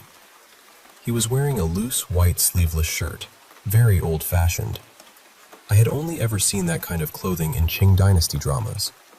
But on him, it didn't look like a costume. It looked natural, like he had never changed out of it. I remember thinking, when I pass him, I'll look at his face. So I walked past him. And once he was behind me, I tried to turn my head. I couldn't. I don't mean I was too scared. I mean my body simply refused. For 1 second, I had no ability to look back. It was as if something had gently, firmly placed a hand on my neck and said, "No." But my main thought was still the train. I was late. I was anxious. I just kept moving. When I reached the platform, it was completely empty. Silent, too. Not normal subway silent, but sealed room silent. I figured I had probably missed the last train, but since I was already there, I decided to wait a little longer, just in case. I don't know how long I stood there. Then I heard it. A train coming in. The lights appeared first, then the sound, and I felt this huge wave of relief. I thought, somehow, I made it. The train looked ordinary. Nothing strange about it from the outside. But when the doors opened, there wasn't a single person inside. That was unusual. Even the last train in Beijing usually has people on it, especially in summer. But I told myself I was lucky. Maybe everyone had already gotten off. Maybe this was just one of those rare empty rides. So I got on. I sat down and almost immediately, my eyelids became unbelievably heavy. I wasn't tired before that. I've always been a night person, and 11 wasn't late for me at all. But the second I sat there, it felt like sleep dropped onto me like wet cloth.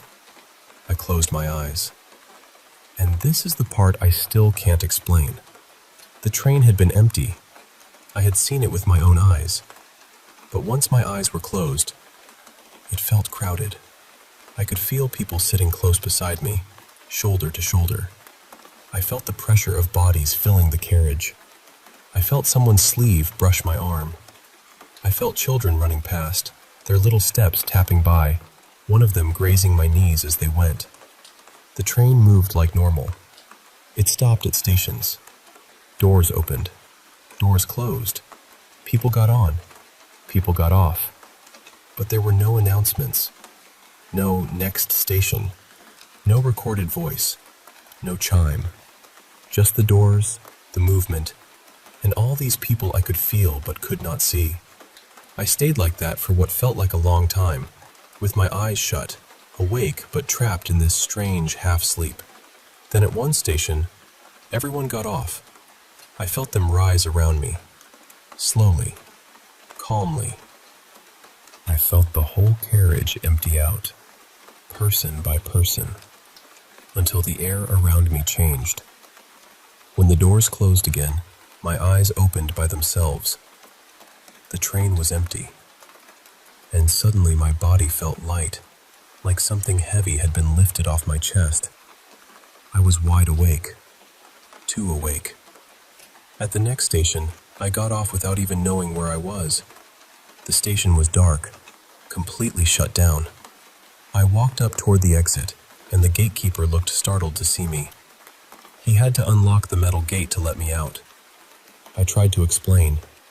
I told him I had been on the last train. He looked at me for a moment and said something like, "That wasn't the last train." Then he added, very quietly, "That was the train after the last train. You shouldn't have been on it." That was when the fear finally caught up with me. I stepped out into the street, shaken, and turned back to see which station I had come out of so I could figure out how to get home. It was Tauranting, which meant the station before it, the one where everyone had gotten off, was Chaishiko. And Chaishiko, if you know Beijing history, was the old execution ground from the Qing dynasty. That was where they all got off.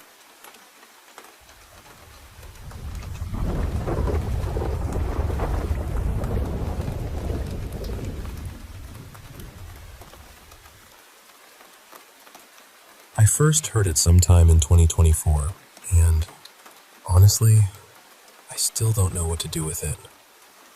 It happened in 3 different places, on 3 different occasions, and each time it was the exact same sound. Not similar, not kind of close, the same.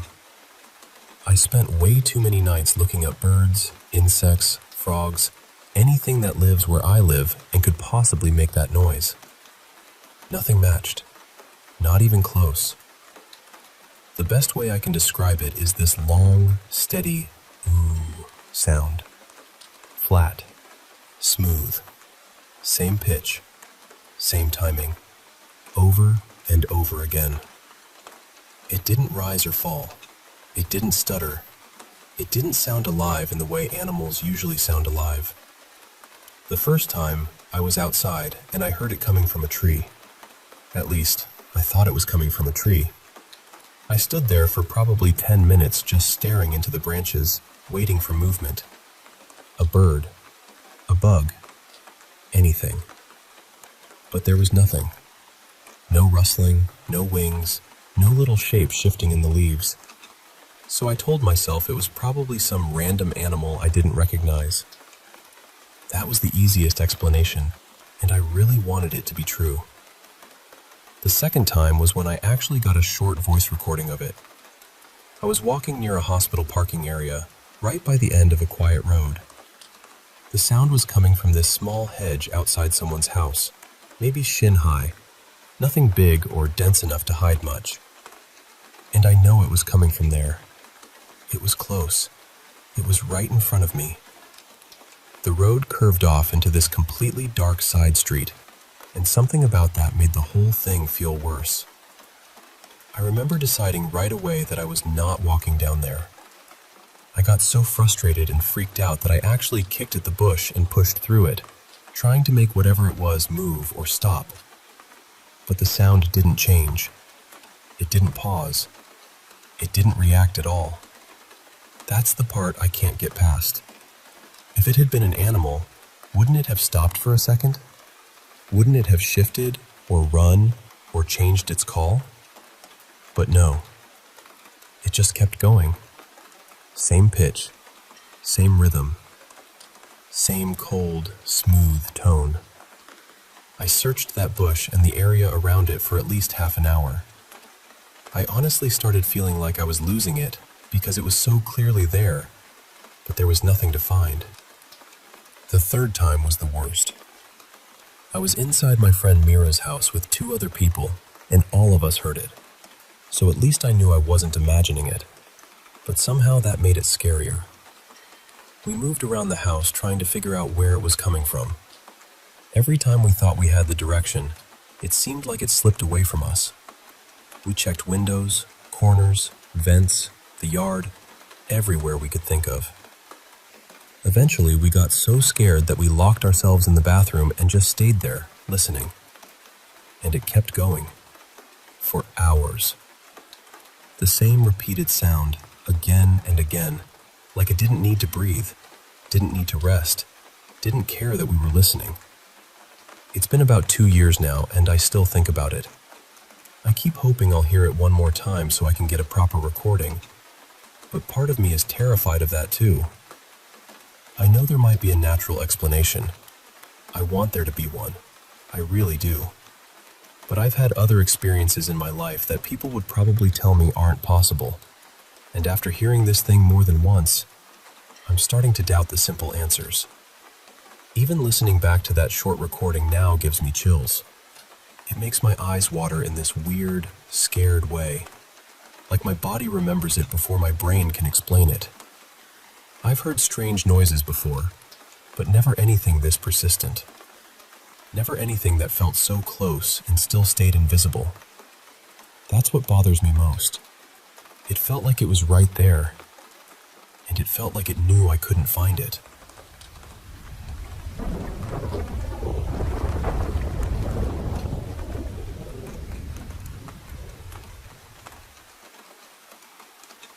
So this happened about 7 months after my dad passed away. Every morning, I'd go out through the garage on my way to school, and one day I stopped because I smelled cigarette smoke. Not just a faint smell either. It was that fresh, familiar smell, like someone had just been standing there smoking. And that shook me, because my dad had been a heavy smoker. The garage was always his spot. That was where he'd go to have a cigarette, think, listen to music, whatever. So when I smelled it, it felt like walking straight into a memory. The first time it happened, I honestly froze. Then my sister noticed it too, which made it even stranger. There were 4 of us kids in the house at the time, all under 14, and I can promise you, none of us were sneaking cigarettes in the garage. And my mom absolutely hated smoking, so there was no way it was her. At the time, it scared me. Looking back now, though, it feels kind of comforting. Like maybe he was still close. Around that same time, my siblings and I were all in the house messing around, laughing, roughhousing like kids do. I was 14, my twin was the same age, my little sister was 12, and my brother was 10. Then, out of nowhere, all 4 of us heard a man clear his throat. And I mean, it sounded exactly like our dad. We all stopped at the same time. Nobody had to ask, "Did you hear that?" Because we could see it on each other's faces. We all heard it. And then we panicked and scattered. My dad used to clear his throat all the time, probably because of how much he smoked, so it was one of those sounds that belonged to him. You know how some people have little habits that stay in your head forever? That was one of his. Since he passed, I've only dreamed about him a handful of times, maybe 4 or 5 times over the years. Not often. But when it happens, it feels different from a regular dream. It feels sharp and real, like I'm actually with him for a few minutes. The first really vivid dream came not long after those things in the garage started happening. In the dream, he was standing in our kitchen with my mom and my aunt. I remember seeing him from the living room and doing a double take, because there he was. He was wearing a dark suit, which was strange because he never dressed like that when he was alive. He looked a little thinner too, and he seemed sad. He was just looking down at the floor. I ran over to him and hugged him. I asked him why he was there, why he left us, why he had to go. His death had been sudden, overnight, so there was no real goodbye. That part had always hurt the most. He looked at me and said, "I'm sorry I had to leave. I have to go now, but I'll come back." Even saying that now gives me chills. Then he walked out toward the garage with my mom, got into her old beat-up car, and they drove away. I remember running after them, crying and yelling, "Why did you leave?" And then they disappeared down the road into this warm orange sunset. Months later, I finally told my twin about that dream. We'd shared a room our whole lives, and we'd always had that strange twin connection, so I don't know why I waited so long. But when I told her, she got quiet. Then she said she had the same dream, the exact same one. That was the moment I stopped wondering if it was just my imagination. To me, that felt like confirmation. It felt like a visit. As I've gotten older, I notice him in smaller ways too. Numbers mostly. 11/11, 3/33, his birthday, the date he passed. They show up enough that I notice. And songs too. That's the one that really gets me. I work from home, so I barely drive. When I do, it's usually just a quick errand close by, maybe 5 or 10 minutes in the car. But so many times, I'll turn on the radio, and a song connected to him will be playing. Sometimes it's a song from his funeral, Sometimes it's one from a band he loved. Sometimes the lyrics line up so closely with what I'm going through that I just sit there and listen. Maybe it's coincidence. I know it could be. It doesn't happen every single time. But when it does, I take a second to say thank you. I acknowledge him. I let myself believe he's checking in. Earlier this year, I had my first psychic reading with someone I really trusted. And honestly, it gave me a lot of peace. A lot of what came through lined up with what I'd already felt for years. The message was basically that he hears me, he's proud, and he's still around in whatever way he can be. And I know that might sound simple, but it meant everything. Because I've always talked to him like he never really left. And maybe, in some way, he didn't.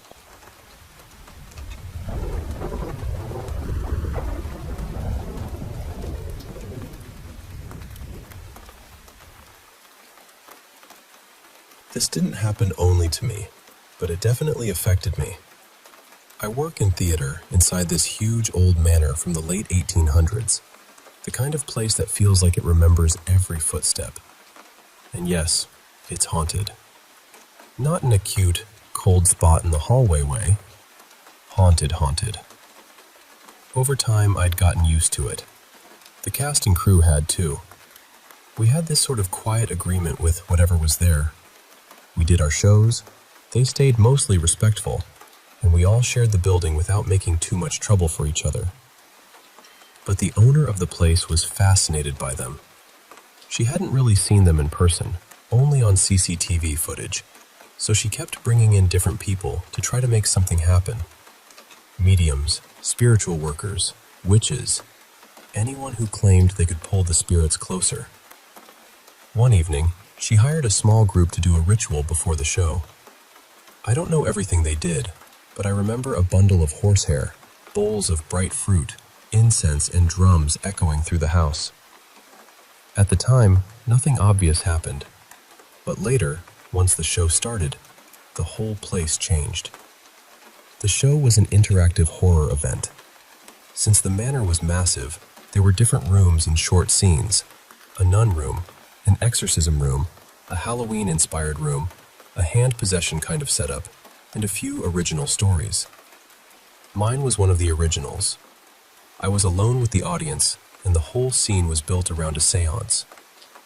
I always wore protection. I kept a small saint medal hidden inside a locket that was part of my costume.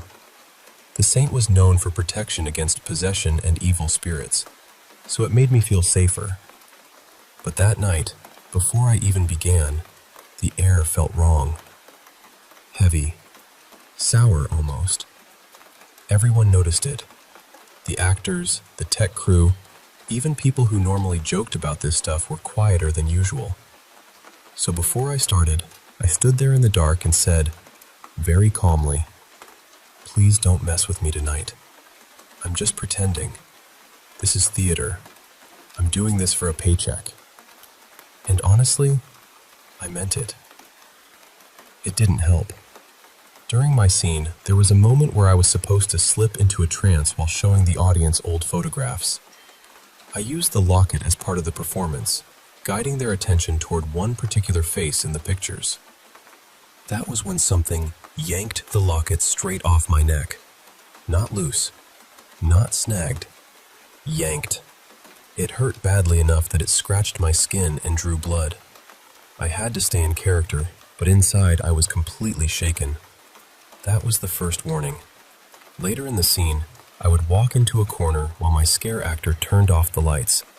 Then I'd press a hidden button that triggered these quick camera flash strobes, just enough for the audience to see the scare actor for a few seconds. As I reached for the button, something grabbed my shoulder. Then it whispered right next to my ear. For a second, I thought one of the audience members had tried to scare me back. But when the strobe flashed, there was nobody there. No one close enough. No one even looking like they had moved. I kept going because that's what you do in theater. Your brain panics, but your body follows the script. After that, I was supposed to return quietly to the seance table and ask someone in the audience to light a candle. Then I would reveal that my character was possessed, threaten them softly, snap back to normal, and send them out. I usually kept that part subtle. I didn't want to compete with the exorcism scene next door. That room already had screaming, contortion, the whole thing. Mine was meant to feel quieter and more intimate. But that night, something shoved me into the table so hard it knocked the air out of me. The audience screamed. I was scared too, truly scared. I cut the scene short and told them to leave. Not in character anymore, not really. I just needed them out of that room. Afterward, I searched for my locket and did whatever I could to calm myself down and protect my scare actor. But we weren't the only ones affected. In the exorcism room, a chunk of the ceiling fell near the girls performing there. It wasn't storming, and there hadn't been any warning. Around the same time, my husband, who was in the dressing room fixing part of his mask, had something fall near him too. In another room, one of the actors went into this strange trance state that lasted close to an hour. When he came out of it, he could barely remember what had happened. And in one of the original scenes, the final scare stopped working completely.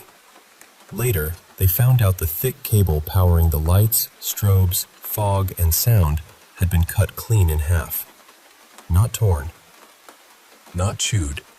Not damaged by accident. Cut. The kind of cut you'd need proper tools for. The strangest part was that it happened during the show, in an area where people were moving around constantly, and nobody saw anyone touch it.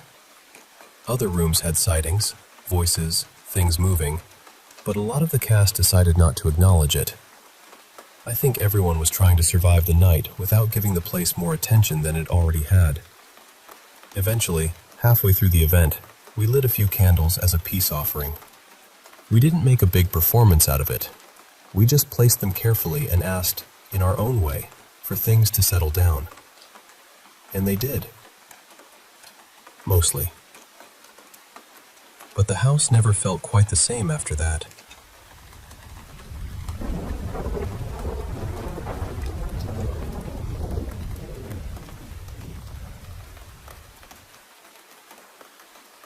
One night, Mira, her cousin Callie, and I decided to go out to Old Alton Bridge because we'd seen it on one of those ghost hunting shows. We were curious, honestly, not trying to be brave or dramatic.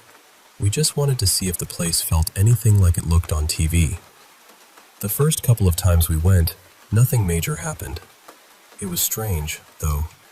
The air had this heavy feeling to it, but not in a scary way. More like the woods were aware of us. Once we got past the bridge and into the trees, the temperature would dip so sharply that you could feel it on your skin. The third time, we went deeper into the woods than before. That's when things started to feel different. We found trees with upside-down crosses painted on them, along with symbols we didn't recognize. We took a bunch of pictures, and later, when we looked through them, several had these little orbs scattered everywhere. Most were pale gray or white, but one was bright blue. That one stood out because it kept showing up near the center of the photos, almost like it wanted to be seen. At some point, Mira suddenly said her arm was burning. We shined a flashlight on it, and there were 3 scratches running side by side across her skin. While we were staring at them, trying to figure out what could have caused it, she said she felt the same burning on her back. And I watched it happen. I'm telling you, we were standing still. Nobody was touching her. There were no branches scraping against her, but these scratches slowly appeared on her back, right in front of us. That happened a few more times, always in different places, always with no real explanation. The weirdest part is, we were shaken, but we weren't terrified. That sounds strange, I know, but there was still this oddly comforting feeling in the air, like something was trying to keep us calm.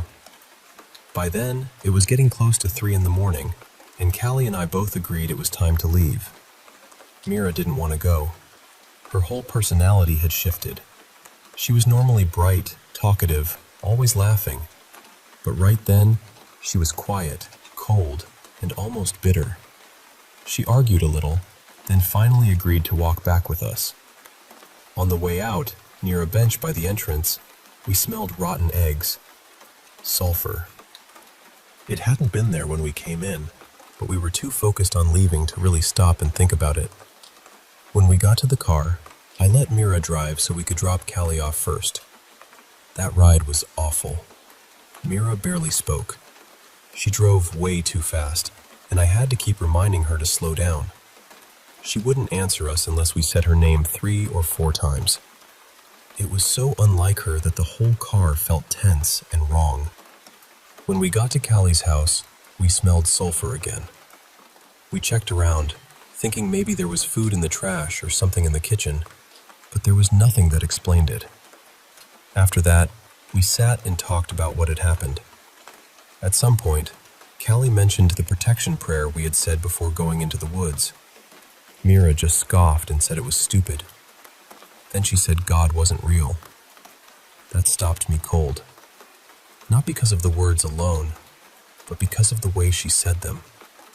It didn't sound like her.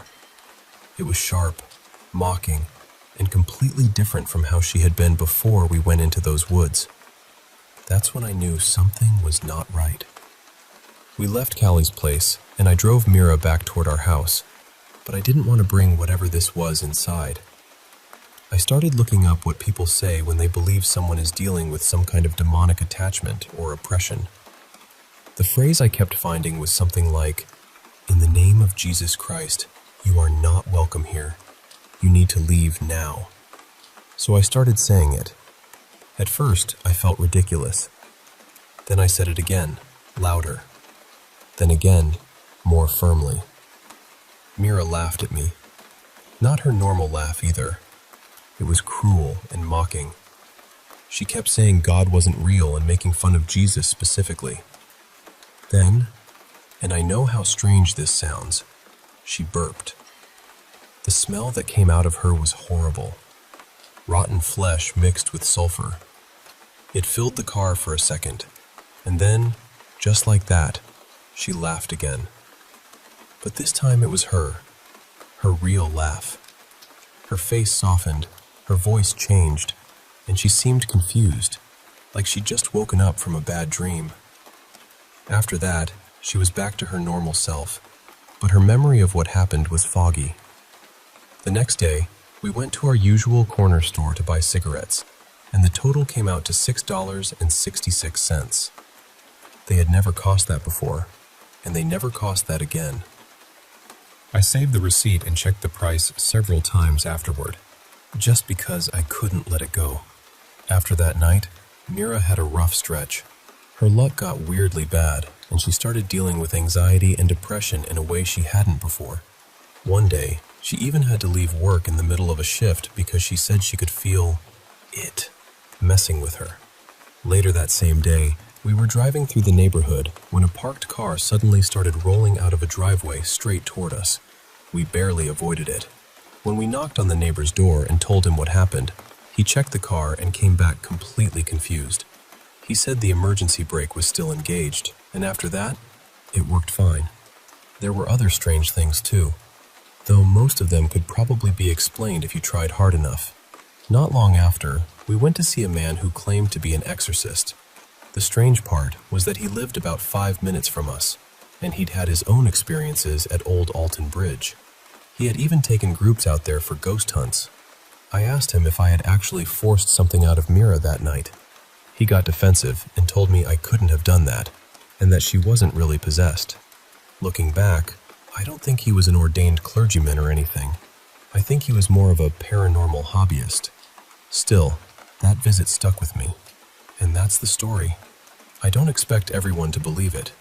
Honestly, if someone told it to me, I'm not sure what I'd think either. But I know what I saw. I know what I smelled. And I know the person who came back from those woods was not acting like the same person who walked in.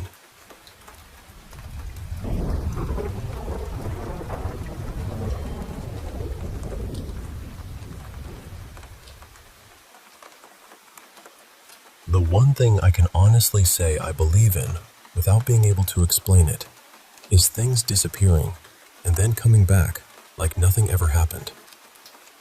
And I know how that sounds. I really do. The first few times it happened, I tried to talk myself out of it. I told myself, maybe I overlooked it. Maybe I moved it and forgot. Maybe it was sitting somewhere else the whole time. But deep down, I knew. I knew where those things had been. The moment that really made me stop brushing it off happened a couple of years ago. My partner and I were getting ready to go to a small get-together at a friend's place. I was ready first, like usual, so I was just waiting around while he finished up. He called out and asked me to put his favorite cap by the back door so he wouldn't forget it when we left. Instead of setting it on the table beside the door, I hung it right on the doorknob. In my mind, that was even better. He'd have to see it when we walked out. About 40 minutes later, we were finally ready. We were standing in the kitchen doing that last-minute checklist people do before leaving. Keys? Wallet? Cash? IDs? Phone chargers? Then he suddenly said, "Wait, my cap. I almost forgot my cap." And I said, "Turn around, it's on the doorknob." Except it wasn't. It was gone. I stood there staring at that doorknob because I knew I had put it there. I knew it. At first, I honestly thought he was messing with me because he did that kind of thing sometimes. But this time, he wasn't laughing. He got irritated and said, "That's why I asked you to put it by the door. Now it's misplaced." That upset me because I felt like he thought I was lying, and then I started getting mad at myself too, wondering if somehow I really had moved it. But I kept coming back to the same thing. I knew exactly where I had hung it. We searched everywhere. I mean everywhere. We pulled cushions off the couch, checked under furniture, opened drawers, looked in cabinets, checked bedrooms, checked places that made no sense at all. 20, maybe 30 minutes went by, and still no cap. Finally, he said, "Forget it. We're already late. I'll grab another one."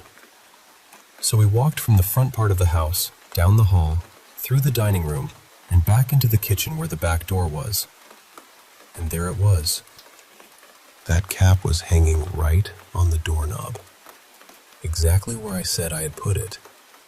He turned and looked at me like I had done it on purpose, just to get under his skin, and for a second, he was genuinely angry. But then he saw my face. He saw how upset I was, how confused I was, and he realized I hadn't touched that thing. That was the first time something like that happened where another person was there to see it with me. And I think that's why it stuck so hard. For months afterward, honestly maybe years, I kept going over it in my mind.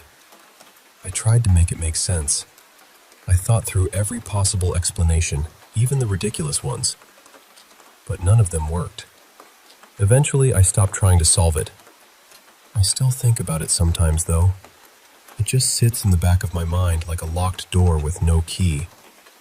And I do have my own little theories. Nothing I can prove, obviously. But sometimes I wonder if we're brushing up against different timelines without realizing it. Like maybe, for just a second, something shifts out of place and then slips right back. We've lived in our house since around late 2018, and for the most part, it has never felt haunted or anything like that. Not to me, anyway. But there was one other thing that happened there that I still can't explain. One weekday afternoon, it was just me and my old dog, Maisie, at home. The kids were at school, my partner was at work, and we were out in the quiet middle of rural Louisiana. It was around 1 in the afternoon, bright and sunny, and the house was calm.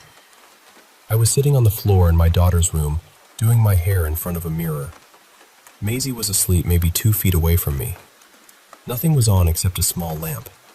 No TV, no music, no fan, nothing. And then I heard my daughter's voice from the living room, clear as day. "Mama! Mama, come here!"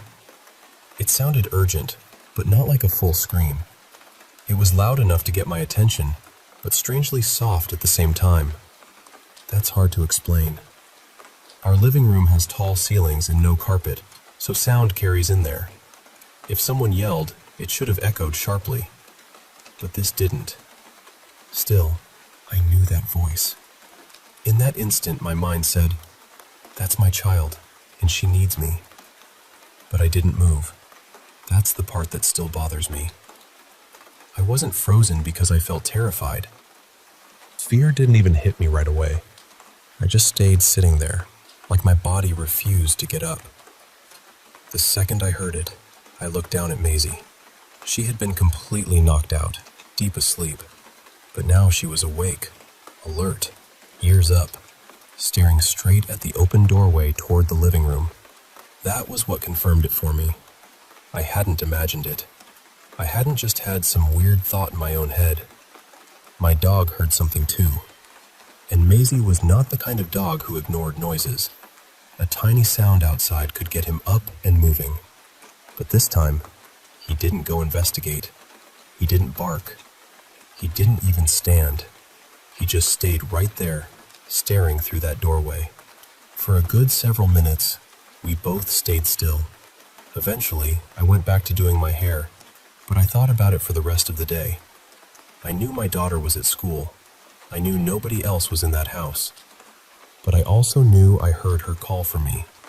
And I knew my dog heard it too. That was the only thing like that I ever experienced in that house. But the disappearing items? Things vanishing from the exact place I left them, only to show back up later after I checked that same spot over and over? That has happened more times than I can count, and I still don't have an explanation for it.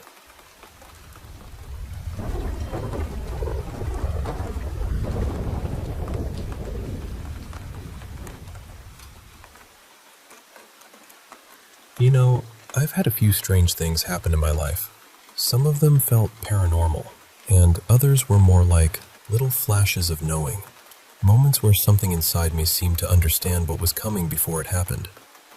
I've had déjà vu plenty of times, but there were also moments that felt sharper than that. Once I was driving down a quiet road when this sudden feeling came over me. It was not a thought exactly. It was more like a warning. Slow down. There was nothing in the road. No cars, no people, no reason to brake. But I listened anyway, and eased my foot off the gas. A few seconds later, a dog came running straight out into the street. I still think about that sometimes because if I had kept going at the same speed, I would have hit it. But the strangest period of my life was probably when I was in my late teens and living in an old house with my roommate, Mara. The place had a heavy feeling to it from the beginning, though at first I tried to tell myself I was just nervous. My first night there, I was alone. I had not moved my bed in yet, so I was sleeping on this old folding cot with a metal frame. It creaked and squealed every time I shifted even a little. I remember lying there, trying to fall asleep, absolutely freezing. No matter how tightly I wrapped myself up, I could not get warm. Then, I heard the porch door open. After that came footsteps, slow and heavy, moving into the kitchen. They sounded like a man's steps. That was what my mind decided right away. Whoever it was walked through the kitchen, then into the living room, and then came toward my bedroom. My bedroom door was open. The footsteps stopped right outside it. Not with a sharp stop either. It was this dragging, shuffling sound, like someone sliding their feet into place. And then there was nothing. Complete silence. I was lying there sweating, even though I had been freezing a minute before. My heart was pounding so hard I could feel it in my throat. I did not move because I knew that cot would make noise, and I did not want whoever was standing there to know I was awake. I just kept my breathing as quiet as I could. And then somehow, the next thing I knew, it was morning. Another night, Mara and I were both jolted awake by a terrible crashing sound from the kitchen. It sounded like cupboard doors were being slammed open and shut, and dishes were being thrown against the wall near my bedroom. Mara ran straight out of her room and climbed into bed with me. We just held on to each other while the noise kept going. Then suddenly, it stopped. Not faded out, just stopped. We stayed quiet for a long time after that. Eventually, I guess we fell asleep from sheer exhaustion. In the morning, we went into the kitchen expecting a disaster. Nothing was moved. Not one plate, not one cabinet door. Nothing broken, nothing out of place. There was another morning when we were both getting ready for work. I was in my bathroom when I heard a little child's voice, clear as anything. I thought I heard a boy call out, "Mommy?" At first, I told myself it must have been Mara calling me from her bathroom. Her bathroom was right across from mine, on the other side of the wall. So I went to check on her, but she had not called me, and she had not heard the child. Later, we found out that the house had been moved to that property from somewhere else. Someone also told us it may have had a second floor at one time, even though it was only one story when we lived there. That made some of the noises even stranger. Mara told me more than once that she would hear and feel people coming into her room. She said it felt like they would pass through and go into her closet. Then she would hear footsteps, almost like someone climbing stairs. She always said she sensed 3 of them: a man, a woman, and a child. And honestly, I believed her, because we heard footsteps above us many times while we were sitting in the living room.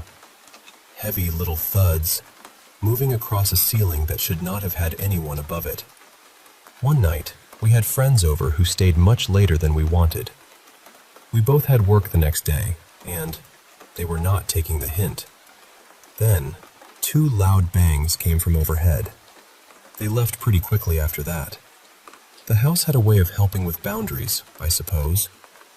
But one of the most unforgettable strange moments in my life had nothing to do with that house. It happened on July 3rd, 1980. I was on vacation visiting my brother Bennett and his girlfriend Jenna. We had gone to a nearby town to see The Shining, and afterward, we stopped to listen to a bluegrass band playing outside on the steps of the post office. Bennett knew someone in the band, so he and Jenna went off to dance while I stayed back and watched.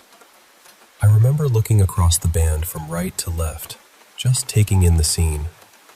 The instruments, the people, the warm summer evening, all of it. Then my eyes landed on one man. The second I saw him, this rush went through my whole body. It was powerful. Not romantic in the usual way, not like thinking someone was handsome. It was deeper and stranger than that. It felt like recognition, even though I had never seen him before in my life. I remember thinking, well, that was odd. I'll probably never see that man again. Then the band took a break, and I watched as Bennett and Jenna walked straight over to him. He was the person Bennett knew. His name was Eli. We were married the following September. I did not tell him about that feeling until many years later, and honestly, I do not think he ever fully believed me. But I know what I felt. Some things happen so quietly that they almost feel impossible to explain later. But when they happen to you, you remember. Your body remembers. Your heart does too.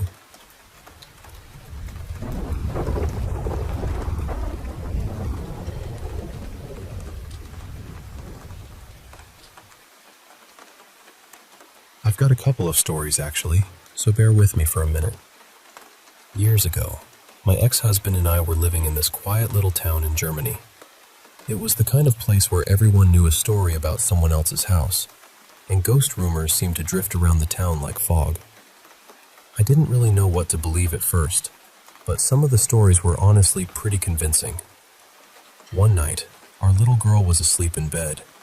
She was only about a year old then.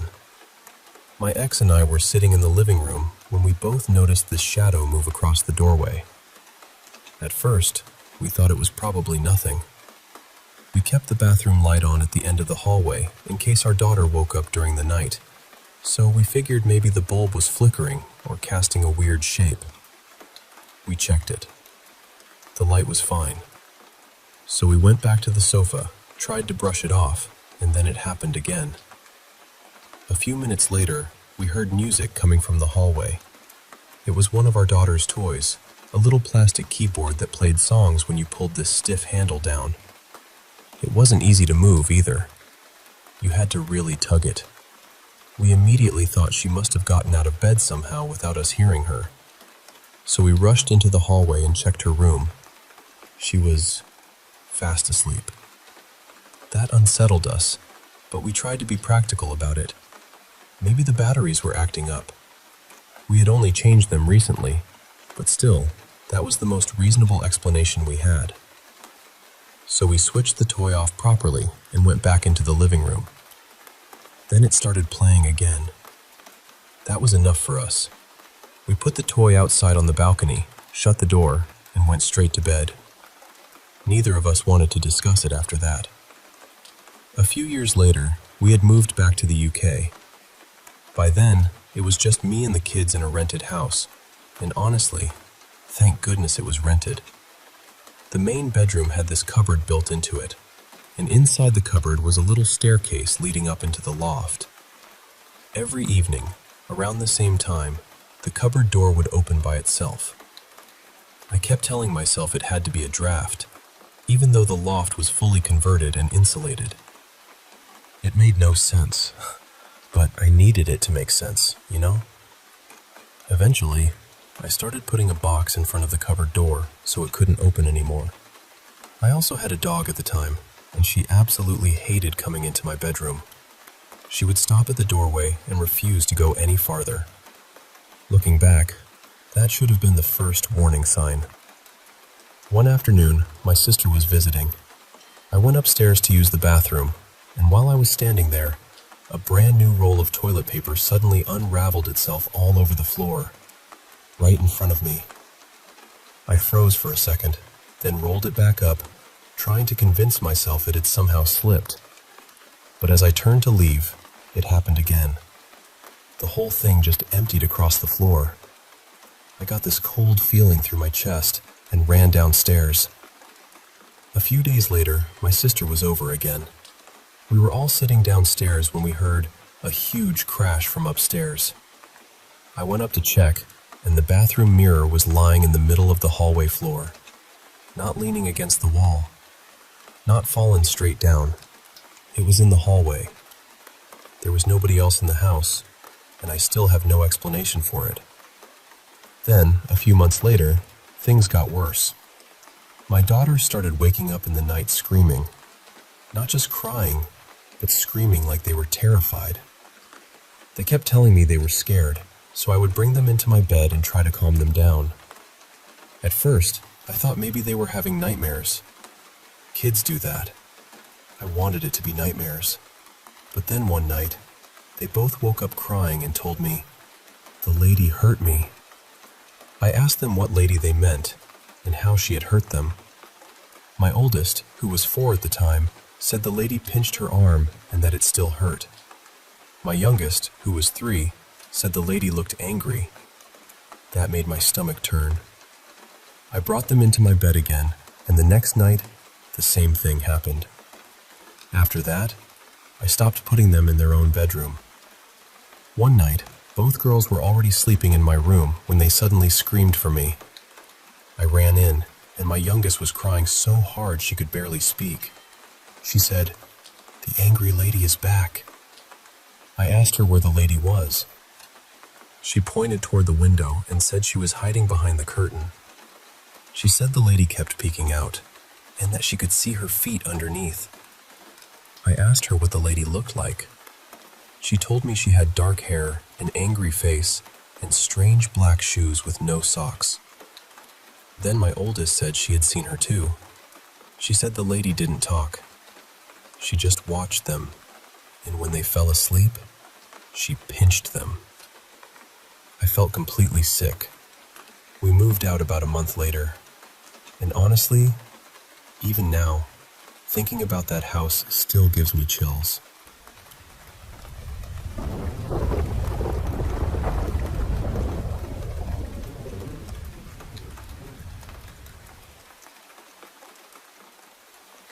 I lived in New Orleans for a little while years back, long before Katrina came through and changed so much of the city. A friend of mine, Darren, and I used to take evening walks down by the river.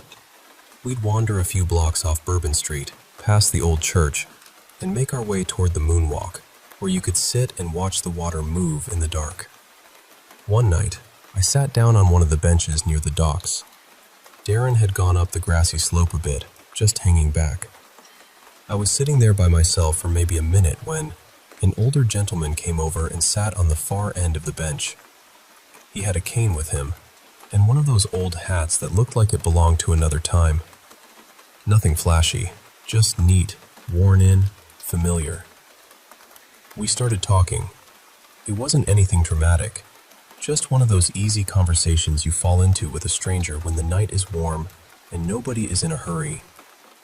He told me he used to live not far from Magazine Street, said his family had been in that part of town for generations. He talked about the neighborhood, how it had changed, how some things were gone and some things still felt the same, if you knew where to look. Then he started talking about his wife. His voice softened when he mentioned her. He said he missed her. Not in a big, theatrical way, just quietly, like it was something he carried with him every day. He told me about his children too, one by one, their personalities, where they had gone, what they had become. I remember thinking he seemed grateful just to have somebody listen for a little while. After a bit, I told him good night and walked back up the hill toward Darren. Darren was staring at me strangely. He asked, "Who were you talking to?" I said, "I don't know, actually. I didn't catch his name. Just an older local man. He was telling me about his family in the neighborhood." Darren just shook his head. Then he said, "No, you weren't." I laughed a little because I thought he was messing with me. I said, "What do you mean I wasn't? We were sitting right there. You saw us." He shook his head again, slower this time. "No," he said, "you were talking." And then it landed. I looked back at the bench, then at him. "There wasn't anybody sitting next to me, was there?" Darren shook his head. "No, you were by yourself the whole time." And that was New Orleans for you. Beautiful, strange, and never fully willing to explain itself. Not too long after that, something else happened. Same friend, same city. Darren and I were out on Bourbon Street one night, caught up in the noise and music and heat. The street was packed, the kind of packed where everyone is shoulder to shoulder and the whole place feels alive and half unreal. I looked up and noticed a woman standing on a balcony above us. She was beautiful, but in a very old-fashioned way. She wore a long white dress with buttons down the front, long sleeves, and a high collar. It looked like something from another century. I pointed her out to Darren and said, "Look at her. Maybe they're doing one of those historical tours or reenactments tonight. We should check that out." But she wasn't performing. She wasn't smiling. She wasn't waving. She wasn't calling down to anyone. She was just leaning on the railing, looking out over the street. Honestly, she looked sad. Darren looked up at her and said, "She has to be roasting in that dress." And he was right. New Orleans at night can still feel like the inside of a kettle. The air was thick, hot, and wet. We both glanced at each other and laughed. Then we looked back up. She was gone. Just gone. We had only looked away for half a second. There was no way she could have slipped back inside that quickly, not unless she had vanished through the wall. The whole balcony was empty. So we were standing there in the middle of Bourbon Street, trying to make sense of it, when Darren suddenly stopped talking. He froze.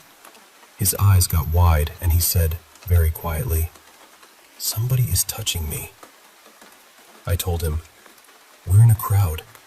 People are bumping into everybody." But he shook his head. "No," he said. "Somebody has their hand on my back."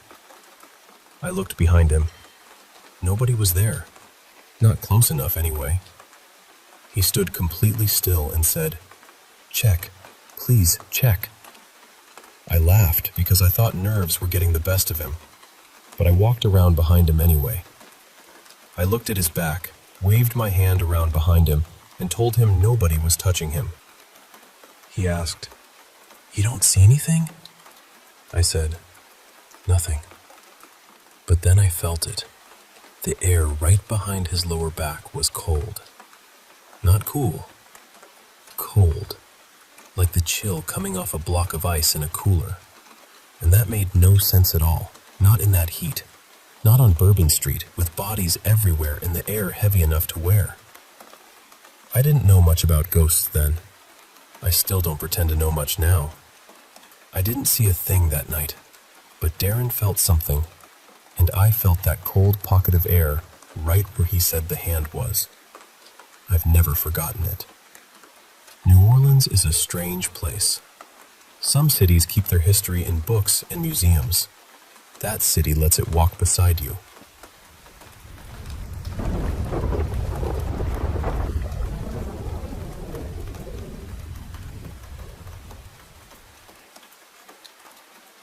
I want to tell you about something that happened to me after basketball practice one evening, because even now, when I think back on it, I still don't have a normal explanation for it. I was 17, and my dad was supposed to pick me up from school. Practice had ended, everybody else had gone home, and I waited around for him longer than I should have. At first I kept thinking, he'll be here any minute, but after a while, it became pretty clear he wasn't coming. I didn't have a cell phone on me, and I didn't have money for the bus. My dad had a small restaurant in East Hollywood, over on Western, not too far from Paramount. My high school was in Burbank, so I figured I could walk there if I kept moving. It wasn't a short walk, but in my head I thought, just get there before it gets too dark. The quickest way meant cutting through Griffith Park. Now, Griffith Park is huge. People who aren't from Los Angeles don't always realize how big it really is. I had been going there since I was little, hiking with family, wandering trails, learning the roads and little cut-throughs. I felt like I knew that park better than most places in the city. But Griffith Park also has a strange feeling to it after dark. It has all those old stories around it. Ghost stories, weird sightings, creepy history. During the day, it feels open and familiar. At night, it turns into something else. By the time I reached the edge of the park, the sun was already dropping. I remember walking in from the Burbank side, and almost the moment I got inside the park, a car pulled over near me. There were 4 adults inside. One of them rolled down the window and asked if I needed a ride through the park. And listen, I was young, but I wasn't foolish. There was no way I was getting into that car. I told them I was okay and kept walking. They drove off, but after that, I was already on edge. Not panicking exactly, but definitely more aware of every sound around me.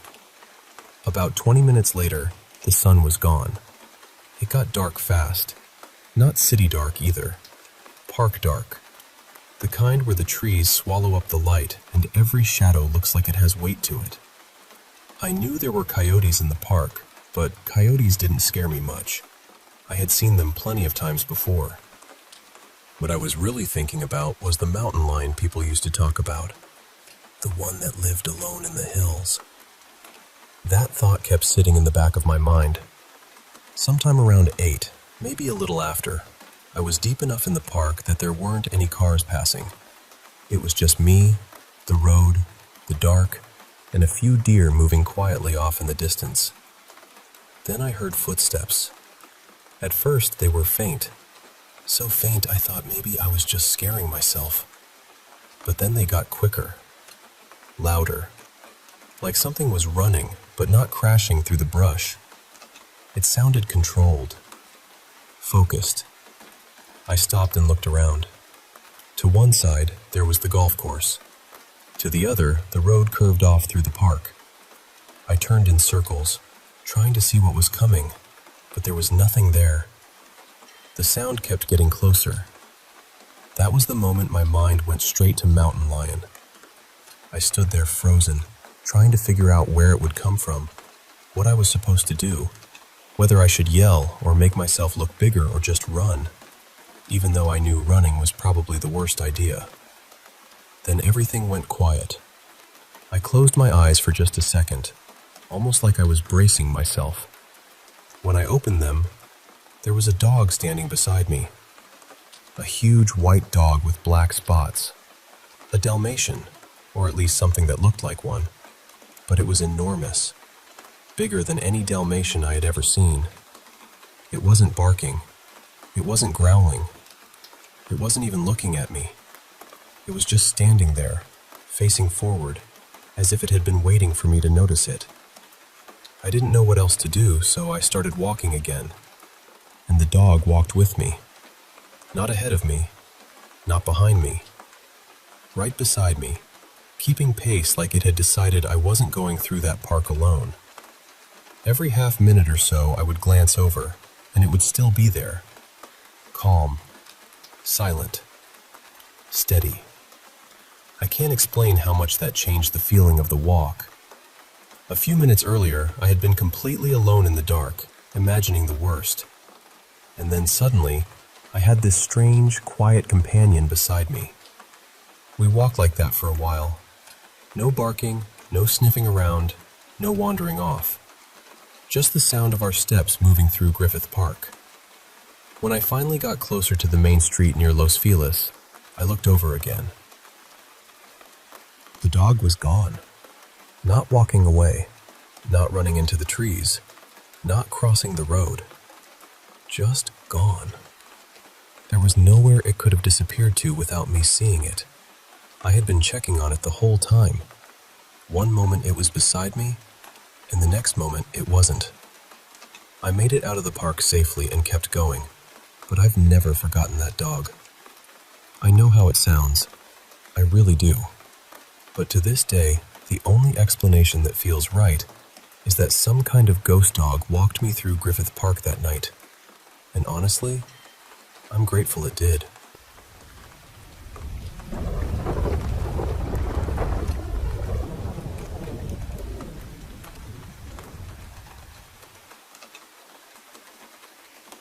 I've always believed there was more to the world than what we can see. But for a long time, it was just belief. I never had anything happen to me personally. That changed when I was in the army. At the time, we were living in these old condemned barracks. Each room was supposed to be for one soldier, but because there wasn't enough space, they had 2 of us in each room. So when you went to bed, you could literally see your roommate across the room in his bed. And those rooms never felt right. They were always cold. Not just regular cold either, but that kind of cold that makes you feel like something is standing behind you. Sometimes I'd be sitting there and suddenly turn my head for no reason, like my body noticed something before my mind did. One night, around 2 in the morning, I woke up in sleep paralysis. I couldn't move, couldn't talk, couldn't yell. I couldn't even really move my eyes. I was just stuck there, staring into the middle of the room.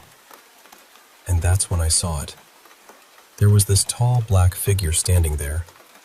It looked like it was wearing a hat, and its eyes were red. Just glowing red in the dark. Now, I know people say you can see strange things during sleep paralysis. And honestly, I probably would have accepted that explanation. I really might have. But after about a minute, when I could finally move again, my roommate across the room whispered, "Hey, are you awake?" I said, "Yeah." Then he said, "Did you just see that black thing standing in the middle of the room disappear?" And I said, "Yeah, I saw it." That's what changed everything for me, because it wasn't just in my head.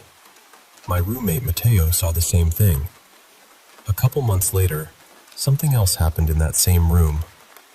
I was on a video call with my girlfriend at the time, Lena. My desk was set up so that my closet was behind me, which meant she could see it on the camera. I told her I was going to the DFAC to grab food, and normally we would hang up. Then I'd call her back when I returned.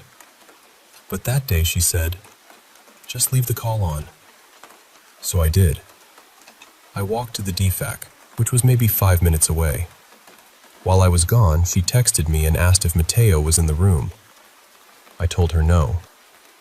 He had started dating someone off base, so most days and a lot of nights, he wasn't there. And Lena knew him too, so if he had walked in and seen her on the laptop, he would have said hi.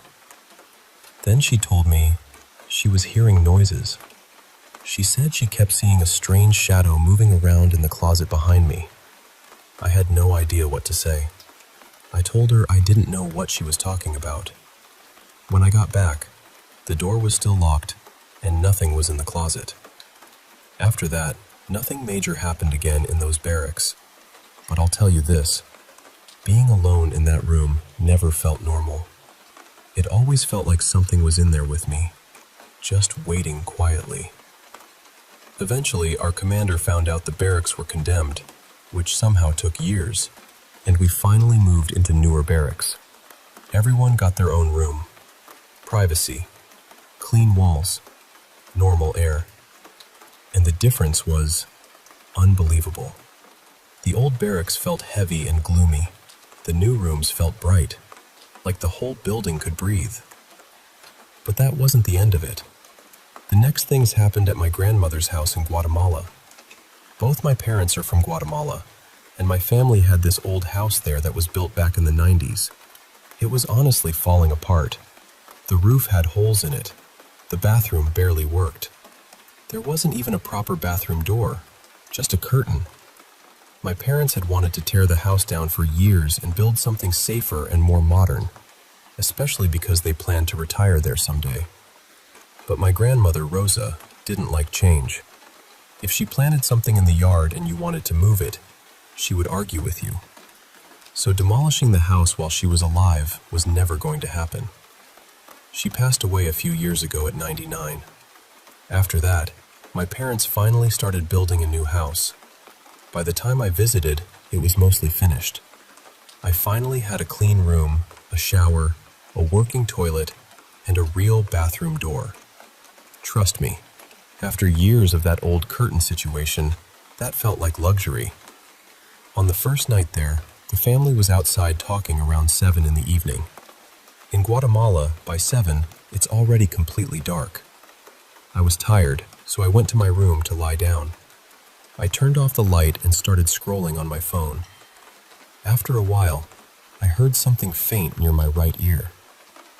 At first, I thought maybe it was outside, so I put my phone down, closed my eyes, and listened. It sounded like someone crying. Not loud, more like soft whimpering. I stayed there with my eyes closed for a couple minutes, just listening. I wasn't scared at first. I was more curious than anything. But then, for some reason, my attention went straight to the corner of the room. It was dark in there, but this corner looked darker than the rest of the room. I don't know how else to explain it. It felt like something was about to form there. That's when I got scared. I got up and went outside with everyone else. I told my mom what happened, and she asked, "Are you sure?" I said, "Yes." And right after I said that, this gold orb appeared on my right side. Everyone saw it. It floated across the yard toward the area where my dad wanted to build a garage, and then it just disappeared. My aunt said that sometimes a gold light like that can mean buried treasure. And the strange thing is, there were old family stories about my grandfather having a sack of gold coins when my mom and her siblings were little. They used to play with them.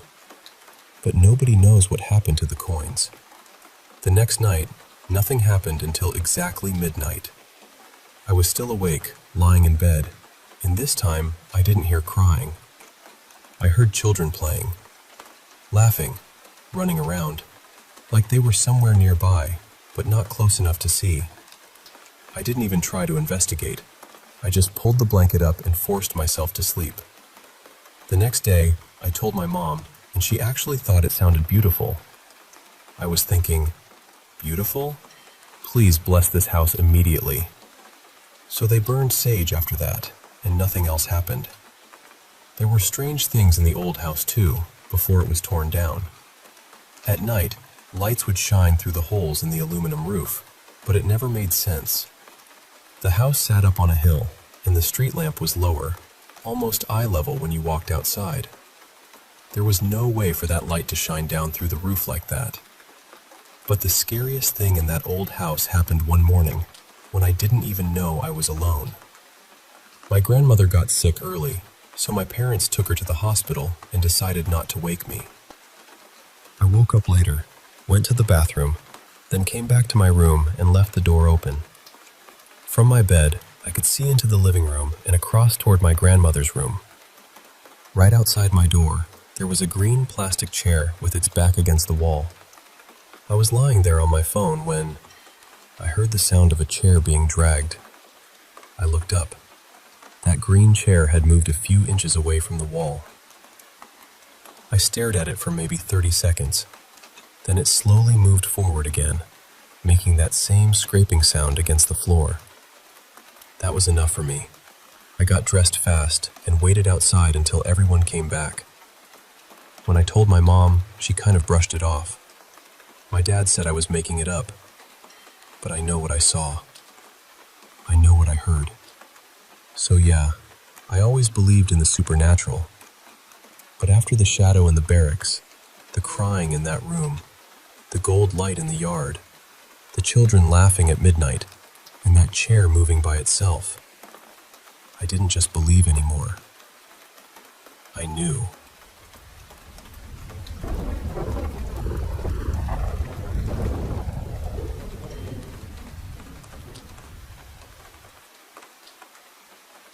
The first night I stayed in that house, I wasn't even officially with my girlfriend yet.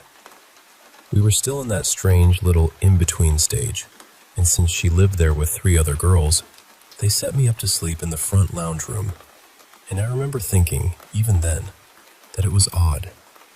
Not scary at first, just odd. It was this big, quiet room at the front of the house, but nobody ever really used it. Later on, I found out all 4 of the girls avoided it because, in their words, it had bad energy. That night, I kept waking up, not once or twice, over and over. I could hear footsteps moving through the house, heavy ones, like adults walking up and down the hallway. But mixed in with them were these lighter steps, quick little steps, almost like children running around barefoot.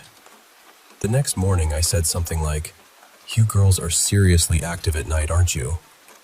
And all 4 of them just looked at each other, not laughing, not confused, just these quiet, knowing looks. That was when they told me they thought the house was haunted.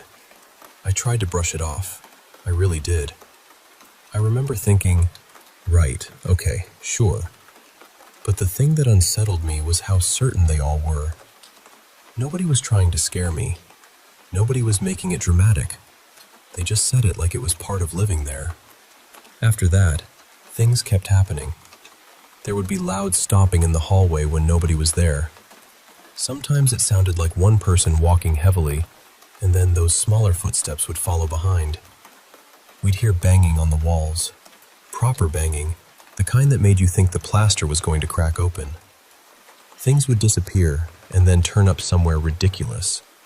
Keys on a windowsill nobody used. A hairbrush in the kitchen drawer. Little things, but enough of them that it stopped feeling like ordinary forgetfulness. One of the girls, Naomi, saw a woman walk past the bathroom door one night. We were all sitting together, talking, and she suddenly went completely pale. She said this woman had gone by in an old blue dress, just gliding past like she belonged there. Naomi was probably the most skeptical person in the house, too. She didn't enjoy ghost stories. She didn't feed into any of it, so when she got scared, everyone got quiet. There were also these strange gusts of cold air. Not breezes. Gusts. They would come out of nowhere even when every door and window was shut. One night, my girlfriend and I were in her room when one of the other girls came running in. Her name was Marin. She didn't knock. She just burst in, sat down on the end of the bed, wrapped her arms around herself, and stared at the floor. She looked terrified. We kept asking her what happened, but she wouldn't answer. She just sat there breathing hard, like she was trying not to fall apart. Eventually, she started saying, "It's fine, it's fine, it's fine." Then she got up and went back to her room. She never really explained it. The two girls who slept upstairs used to hear children giggling at night. The strange part was that they would hear it at the same time, from different rooms. They'd come down the next morning and compare stories, and it always matched too closely to ignore. But honestly, the strangest thing that ever happened there might not have been paranormal at all. One night, I was sitting in that front lounge room with Marin. It was just the two of us home. Everyone else was out. Suddenly, this black van came flying up the driveway. It was shiny, completely black, and covered in big aerials. It looked like something from a surveillance scene in a movie. It pulled straight onto the lawn and just stopped there. We both froze. I remember trying to understand what I was looking at. It was so out of place that my brain almost refused to accept it. Before I could even say anything, Marin stood up. This was the same girl who had refused to talk about whatever terrified her that night in our room. And she just started storming toward the front door, yelling, "I've had enough of this!" I ran after her. The moment whoever was in that van saw us at the door, they reversed out just as fast as they had arrived and sped away. We stood there afterward, completely baffled. Because what was that? Why would some strange black van be watching a house everyone already thought was haunted? None of it made sense at the time. It still barely makes sense, honestly. It was like two different kinds of weirdness had somehow crossed wires in the same place. That house was built in the 1800s. 2 stories, beautiful from the outside, really well kept. It even had these old gargoyle tiles up on the corners of the roof. It looked like the kind of place people would stop and admire from the street. But inside, it never felt still. It felt occupied. Not always in a dramatic way. Sometimes it was subtle, like the house was listening. Other times, it was loud and impossible to explain. Everyone moved out a few months later. I don't blame them. I've stayed in a lot of places since then, but that house is still the strangest place I've ever experienced. And the part that bothers me most is that I only know the things that happened while I was there. I'm sure there was more.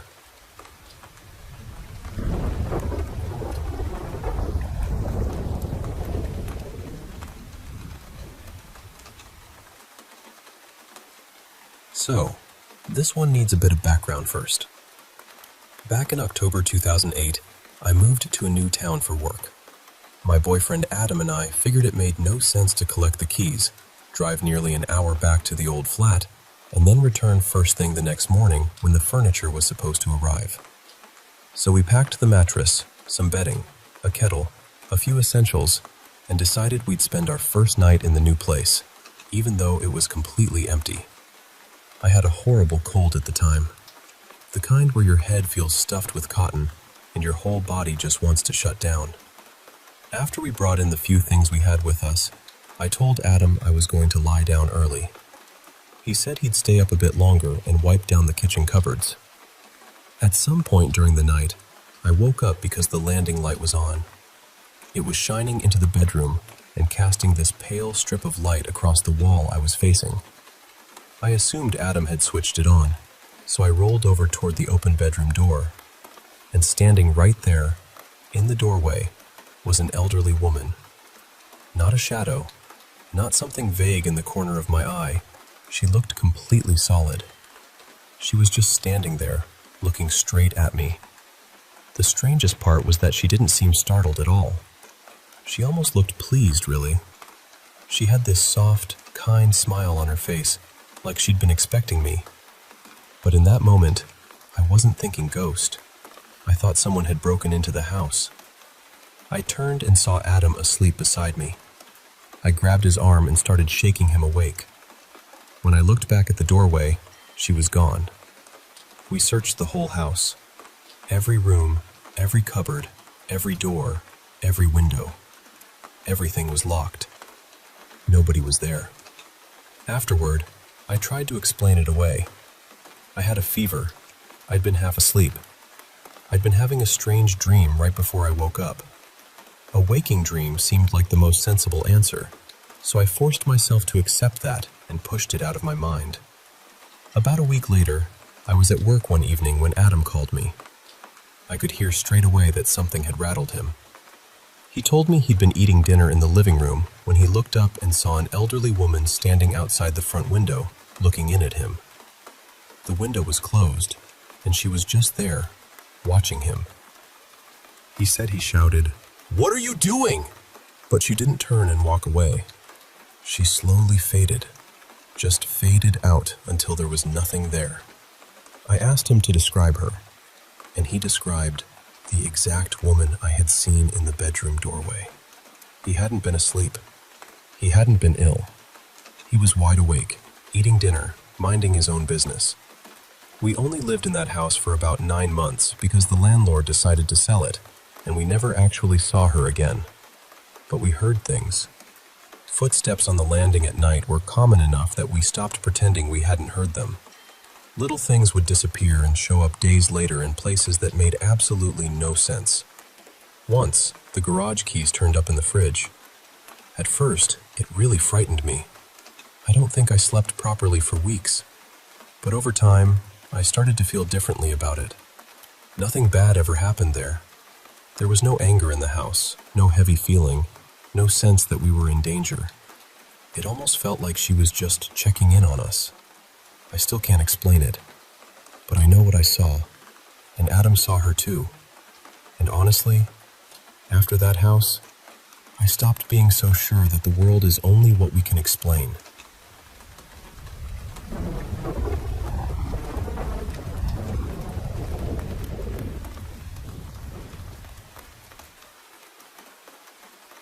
I'll start by saying, I used to be a serious skeptic. I was always interested in strange things. The occult, unexplained stories, conspiracies, all of that. But I never fully believed any of it. I always kept one foot planted in logic. Even when something seemed impossible to explain, I would still think, there has to be some normal reason for this. That started changing after I got together with my wife. Since we've been together, we've had things happen that I honestly don't know how to explain. And the house we've been living in for the past several months has pushed me even further away from being a skeptic. There have been noises, odd feelings, and one time, we both heard a clear laugh when nobody else was in the room. But yesterday, something different happened. I was lying there with my eyes closed, and suddenly, I started seeing something. Not imagining it, not daydreaming, seeing it. It was like a film was playing inside the dark behind my eyelids. At first, it looked almost like a child's drawings on pale notebook paper. Everything was flat and rough, with blocky little figures and simple shapes. But what it showed was disturbing. It moved like a slideshow, jumping from one scene to another. I saw groups of people rising up, conquering other groups, building strange kingdoms, and then slowly becoming twisted by power. They would start out normal, almost peaceful, and then slide into these dark rituals and violent beliefs. Then another group would come along, overthrow them, celebrate, build their own society, and eventually fall into the same kind of madness. One scene stayed with me more than the others. There was a whole belief system centered around birth. Women were suspended upside down in some kind of ceremonial way, treated less like people and more like vessels. The whole thing felt ancient and sick, like a culture that had turned life itself into something cruel and ritualistic. There were other scenes too. One society built around eating the dead, another around strange ceremonies of dominance and punishment. Some parts were just kings sitting on thrones, looking empty and bored, as if every empire ended the same way. While this was happening, my wife was lying beside me. I told her I was seeing something strange, but I only gave her the general idea. I didn't explain every detail, especially not the birth ritual part. Now, my wife has always had intense lucid dreams. She says she meets masked figures in them, and they make her repeat certain scenes until she does whatever it is they want. I actually had a dream like that once as a kid, and it felt like I was trapped there for years. The figures never spoke. They just kept forcing me through awful moments until I somehow figured out the right thing to do. So today, while I was at work, my wife called me. She sounded shaken. She told me that when she closed her eyes, she saw something almost exactly like what I had described, except hers looked more real. She said it was like watching a documentary, and the part she saw was about a strange religion centered around women giving birth. That stopped me cold, because I had not told her that part. That was just one small detail from what I saw, and I kept it to myself. But somehow, she saw it too. We don't know what to think. Maybe there's some kind of outside influence. Maybe it's an entity. Maybe it's something about this house.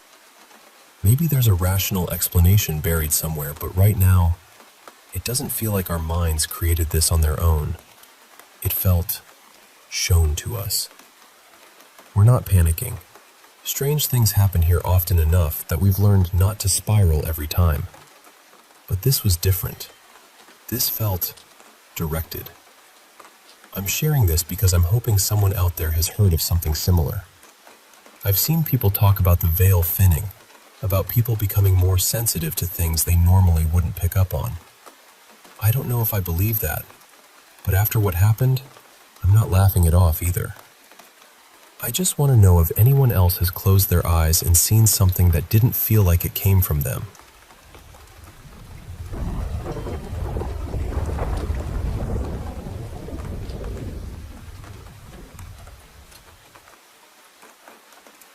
I want to tell you something, and I hope you'll hear me with an open heart. This is about vampires. I know that sounds impossible to many people. I know some will laugh or say it's fear or imagination or sickness talking. But I'm speaking from what I have seen, what I have felt, and what my family has lived through for generations. I believe vampires are real. Not the kind from movies, with capes and castles and glowing eyes, but the kind that can stand right beside you and look completely human. The kind that knows how to hide. The kind that can take from people and leave them confused, weak, and unable to explain what happened. I have seen people I love suffer in ways that never made sense. I have watched family and friends become drained, frightened, and changed, while I stood there feeling helpless. And the hardest part is this. I believe many people have gone through the same thing, but they don't remember. I believe these beings use spells, black magic, and other hidden methods to erase human memory, so their kind can keep surviving without being exposed. They don't only take blood. I believe they can enter people in other ways too. They can project themselves, influence human bodies, and push people toward terrible acts they never would have done on their own. Crimes, violence, cruelty, things that leave everyone asking, how could a person do that? I believe sometimes the answer is that the person was not fully themselves. My family, I feel, has been targeted for a very long time. There is a story about my great-grandfather. He was an ordinary man from our village, quiet and hard-working. One evening, while walking near the old tamarind trees outside the village, he saw what looked like a thick, fallen branch lying across the path. It was dark, heavy, and still. At first, he thought the wind must have broken it from a tree. He picked up a small stick and touched it.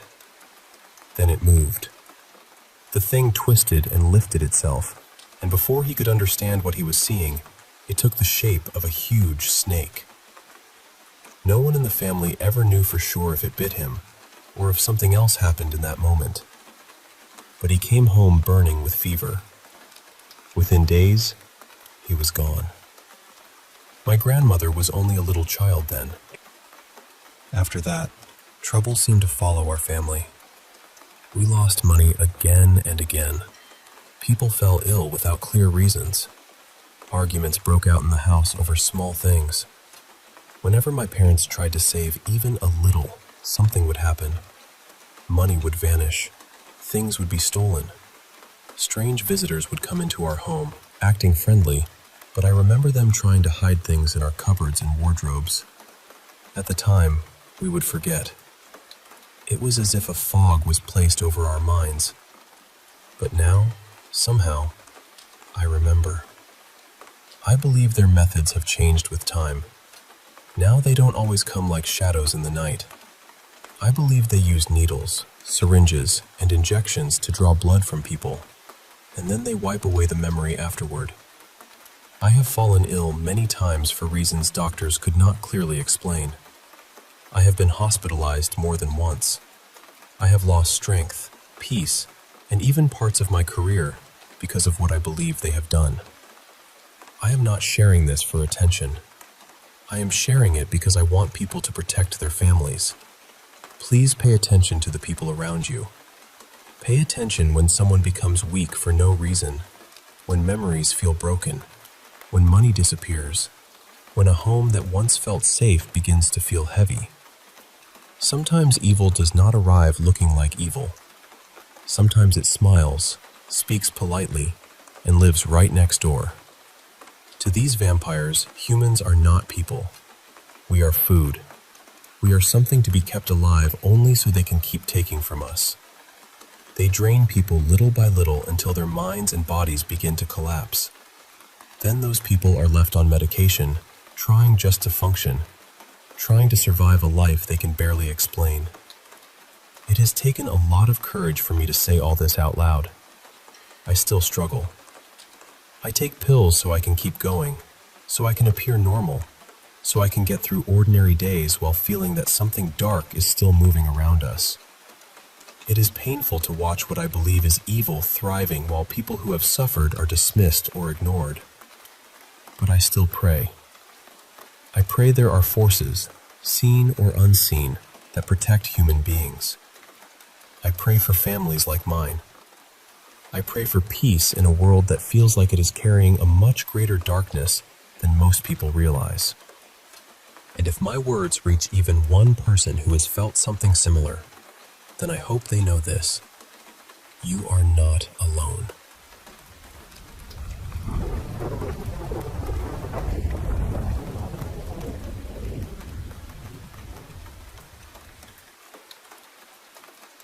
You know, sometimes I sit back and think about that night, and I can't help but feel this heavy weight of guilt settle in my chest. I remember sighing deeply, trying to choke back the remorse. It's all my fault, I admitted.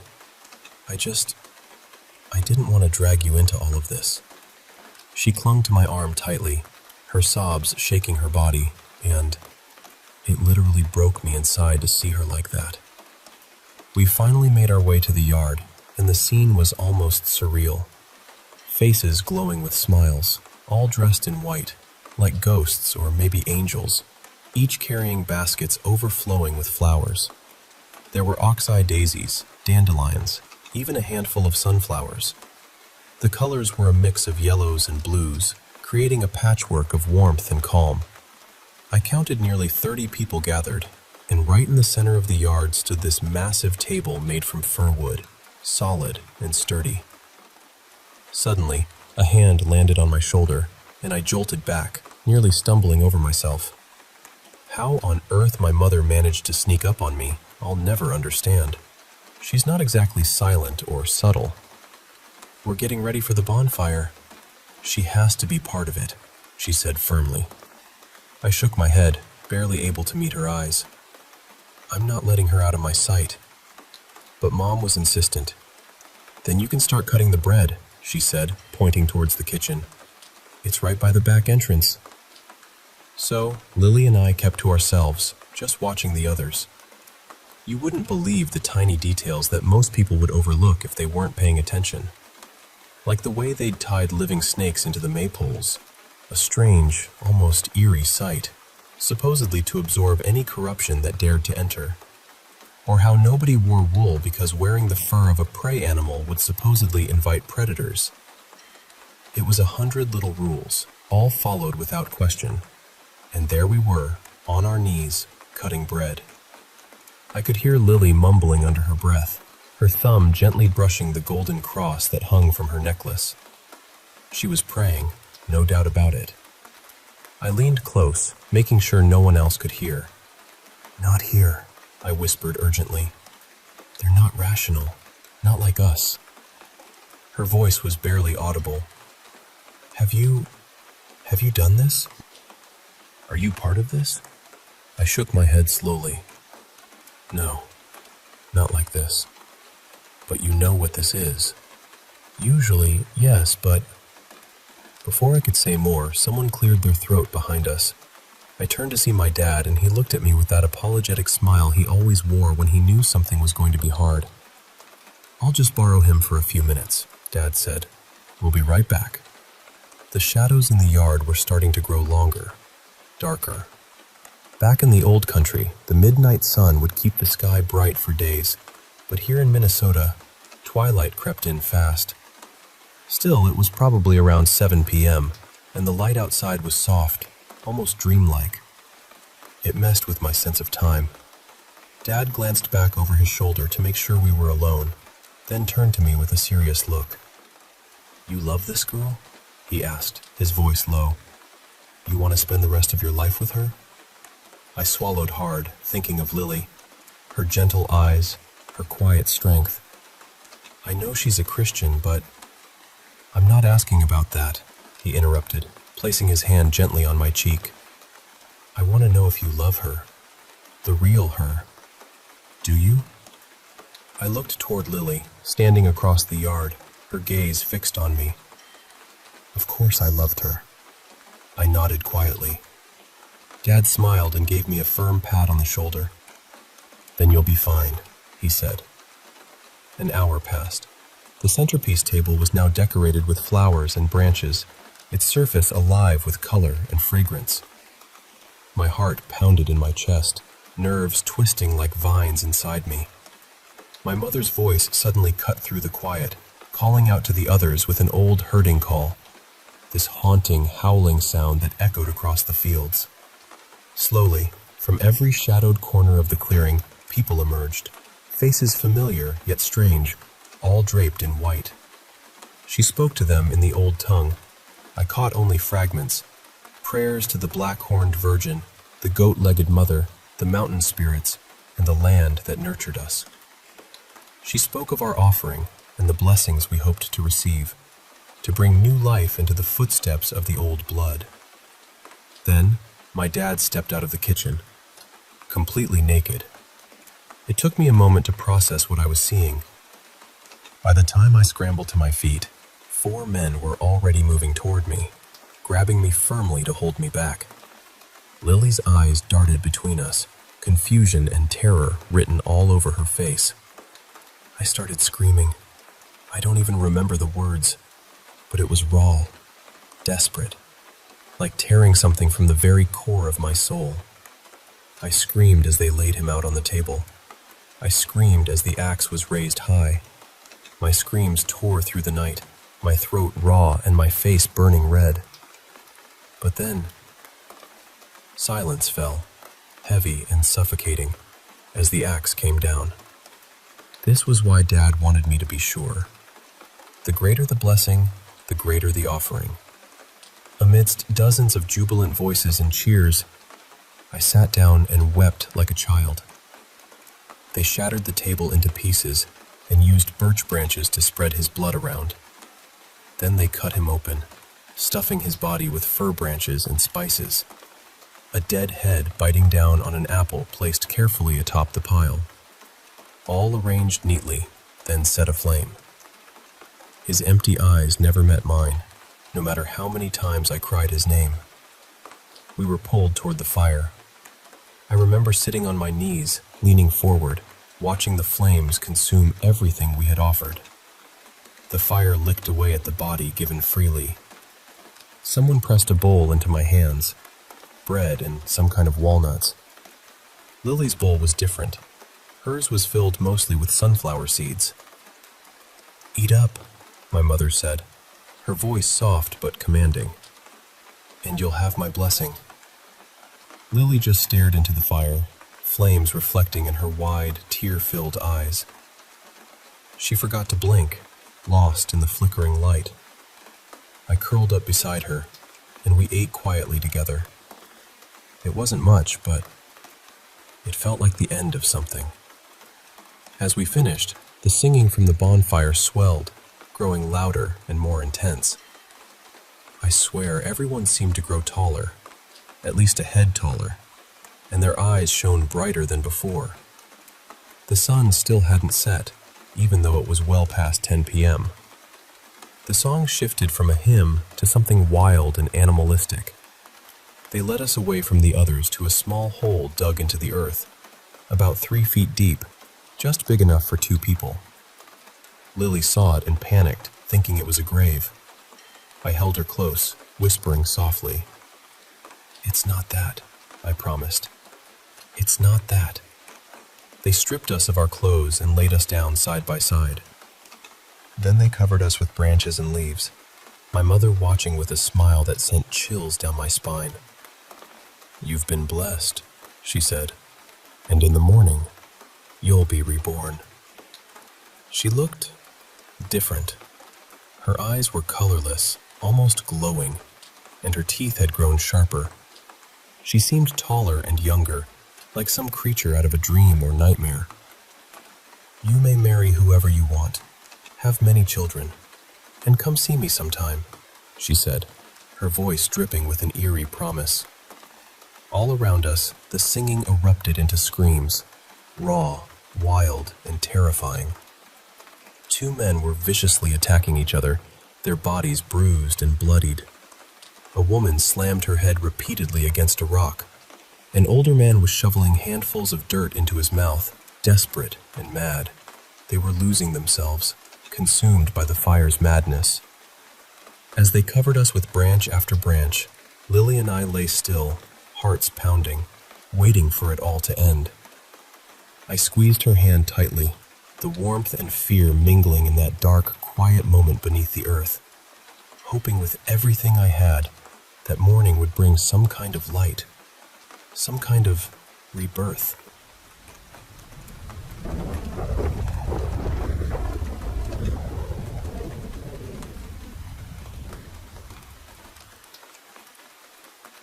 You know, sometimes life throws moments at you that feel like the ground beneath you just disappears, and all you can do is hold on tight to the people you love.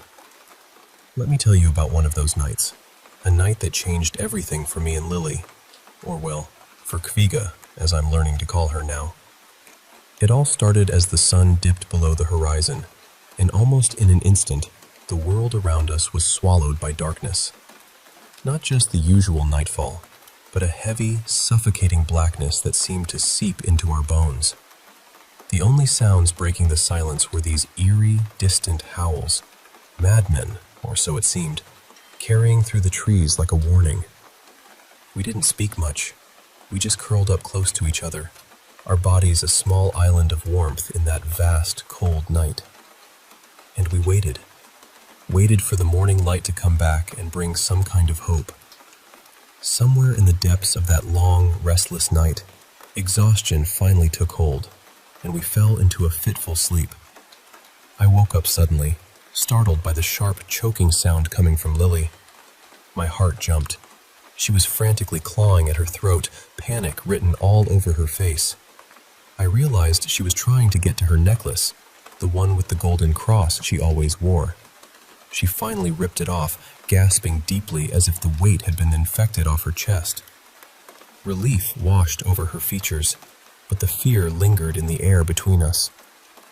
We pushed aside the tangled branches that had become our fragile shelter and blinked against the bright morning sun. It was a perfect summer day, the kind where birds sing sweet melodies and bees hum busily among tall, waving grass. But there we were, naked, covered in soot and grime, remnants of the nightmare clinging to our skin. The colonial buildings around us stood silent and stoic, as if untouched by the chaos. The only sign of the bonfire's fury was a large blackened patch scorched into the yard's center. The maypoles, once colorful and lively, were nowhere to be seen. I just sat down on the cool grass, trying to process it all. The world felt surreal, like a dream I couldn't wake up from. Meanwhile, Lily was bent over, dry heaving quietly into the grass. I called her name softly. "Lil? Are you okay?" She just shook her head slowly. Honestly, I couldn't blame her. We gathered our clothes, still warm from the fire's heat, and made our way back to the car. The tires were shredded, ruined beyond repair, but at least the car was intact enough for us to call for help. For a long moment, we just sat there inside the air-conditioned cabin, leaning back into the soft leather seats. I stole a glance at Lily, and something was different. She looked paler, her skin almost translucent in the gentle light. Her hair, normally a soft chestnut, had darkened to a deep, almost black shade. But the most unsettling change was in her eyes. Her usual clear green had faded into a muddy brown, like something had clouded her very soul. She stared straight ahead, expression blank and distant. I reached out, voice trembling. "Lil?"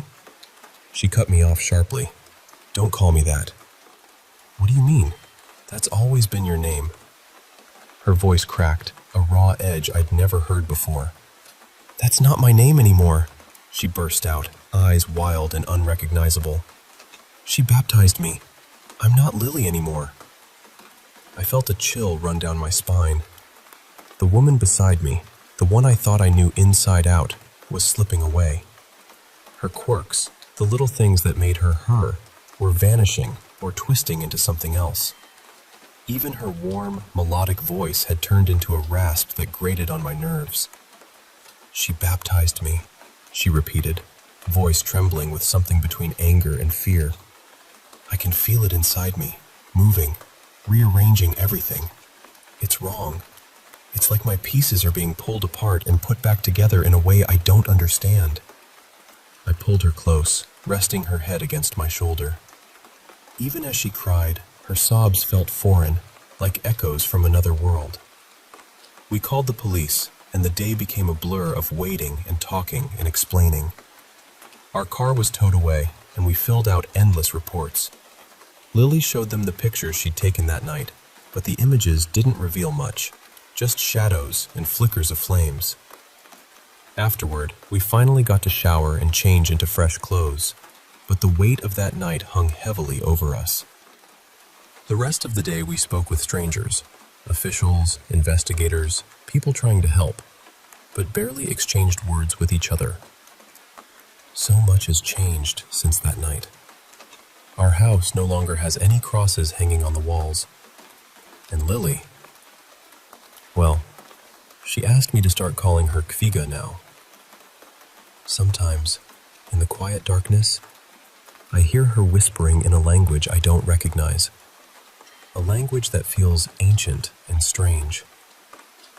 But despite all this, she's still her. She still loves watching cupcake videos on YouTube. Still flashes me that gentle, sleepy smile in the mornings. She sings off-key in the shower, and before we leave for work, she presses a soft kiss to my cheek. She's still the sweetheart I fell in love with. Yet beneath it all, something deep inside has shifted, like a hidden current pulling us both into unknown waters. And every day, I'm learning how to navigate this new reality with her beside me.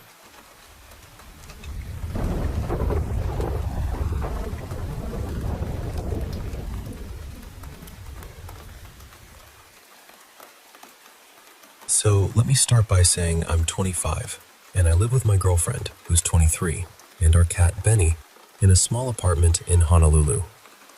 We moved into this brand new high-rise not too long ago. The building was finished recently, and before that, the lot had just been empty dirt for as long as I could remember.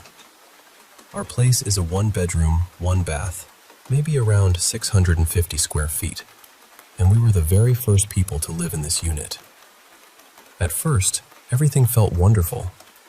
It was our first real place together, just ours, and there was this kind of excitement in making it feel like home. But after a while, both of us started noticing this strange feeling in the bathroom.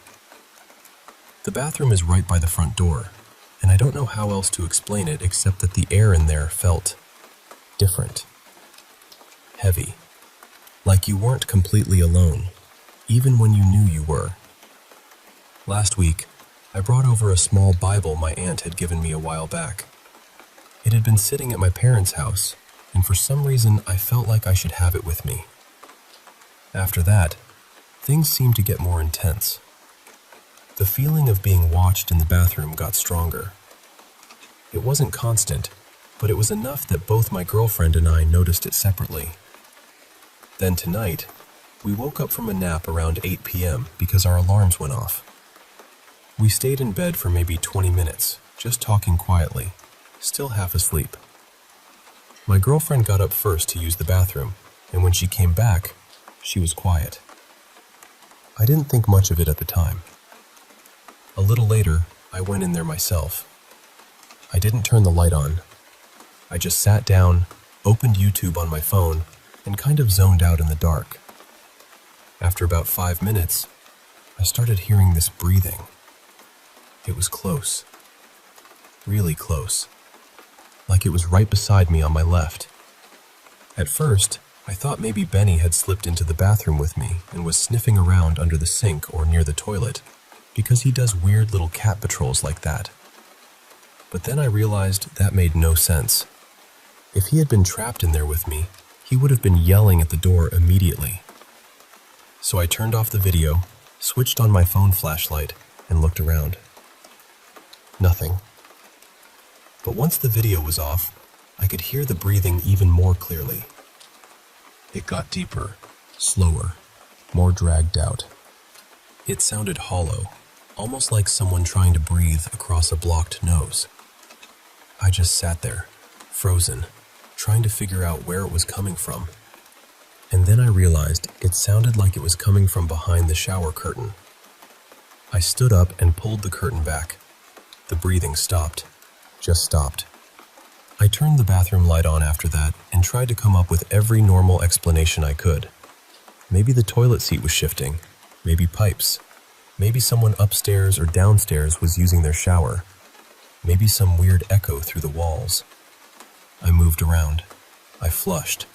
I checked the curtain. I tried to recreate the sound. Nothing came close. So I washed my hands and got out of there. When I went back to the bedroom, my girlfriend was still lying there, wide awake. I told her what happened, and that's when she finally told me why she had been so quiet earlier. She said when she was in the bathroom, also in the dark, she saw something out of the corner of her eye. She said it looked like a head peeking out from the side of the shower curtain. I honestly don't know what to say. I've believed in this kind of thing since I was a kid, because I saw strange things in my parents' house growing up. But this has me shaken in a way I wasn't expecting. A friend told me to take oil and mark small crosses on the doors, windows, and closets, starting from the back of the apartment and moving toward the front, while saying a prayer for protection at each one. I think we're going to do that, because right now, I don't think either of us is sleeping tonight.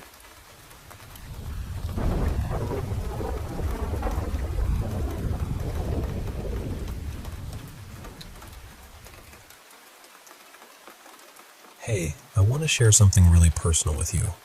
It's about my wife Lacey, and a strange, almost supernatural journey we've been through together.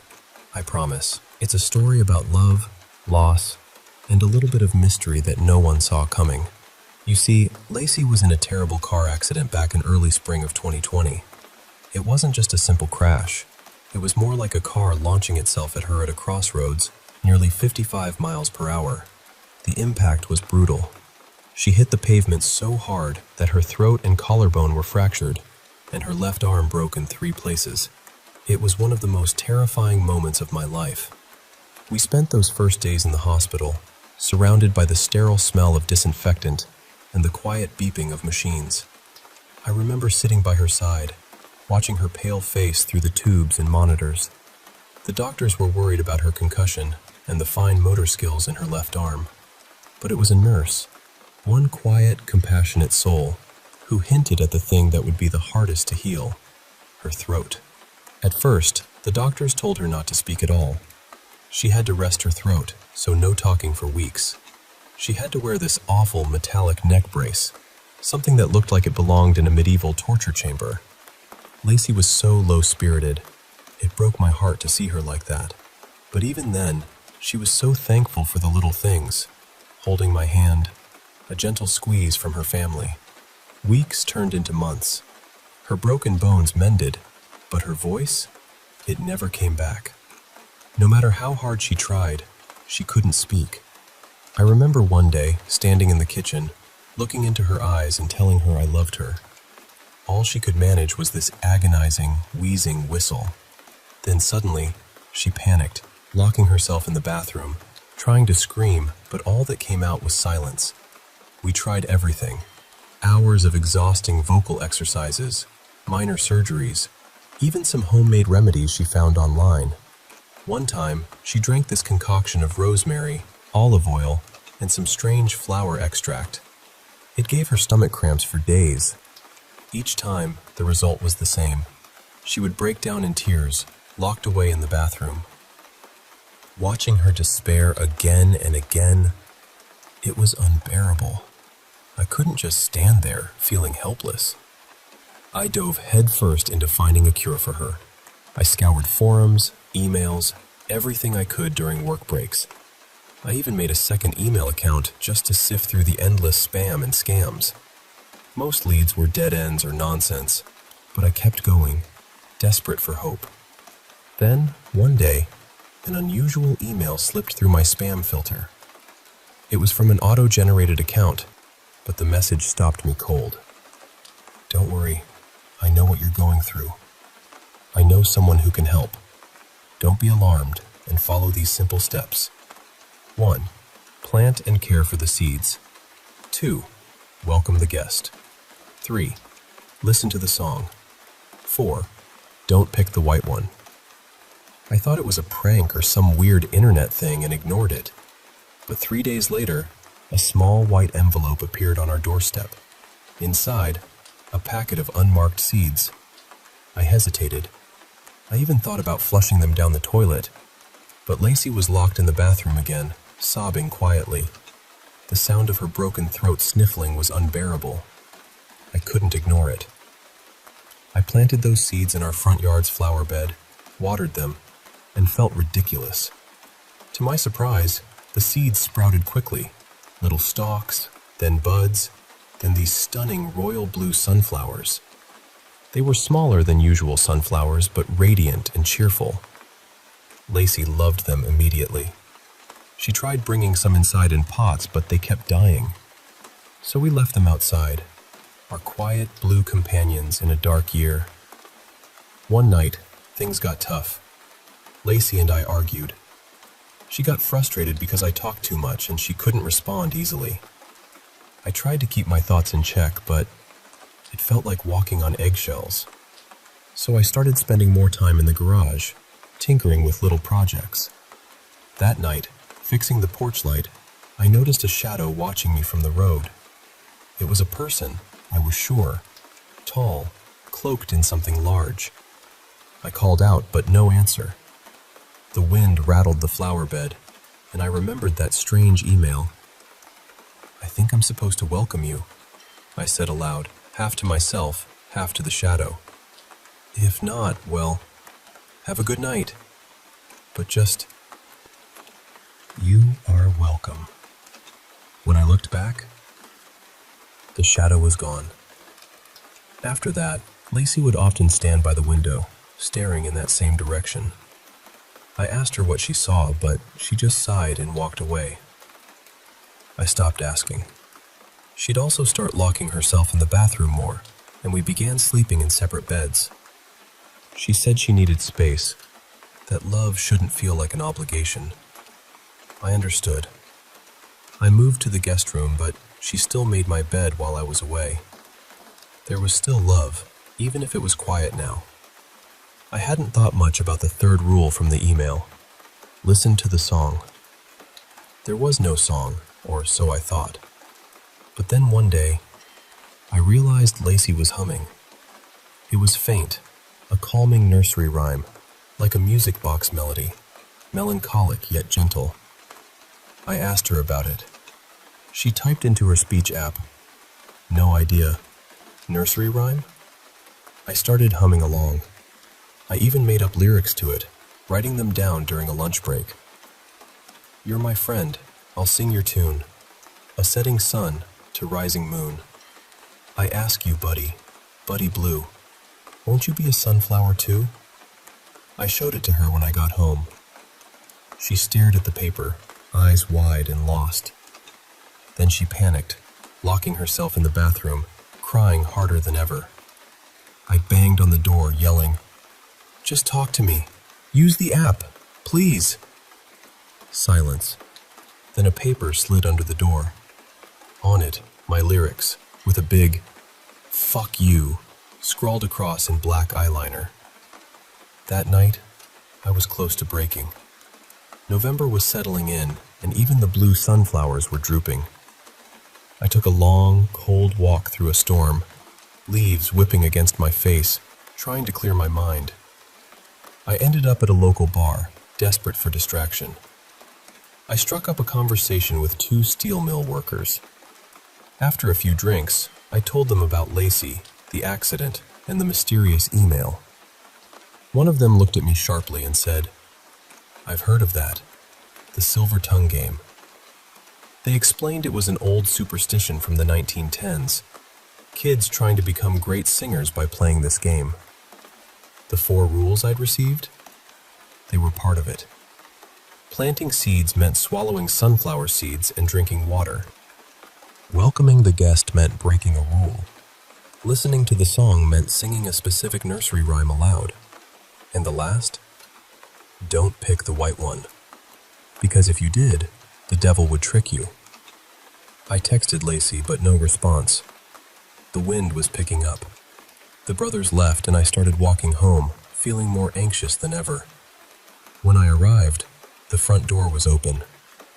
My heart pounded as I whispered, "No, no, no," over and over. Lacey?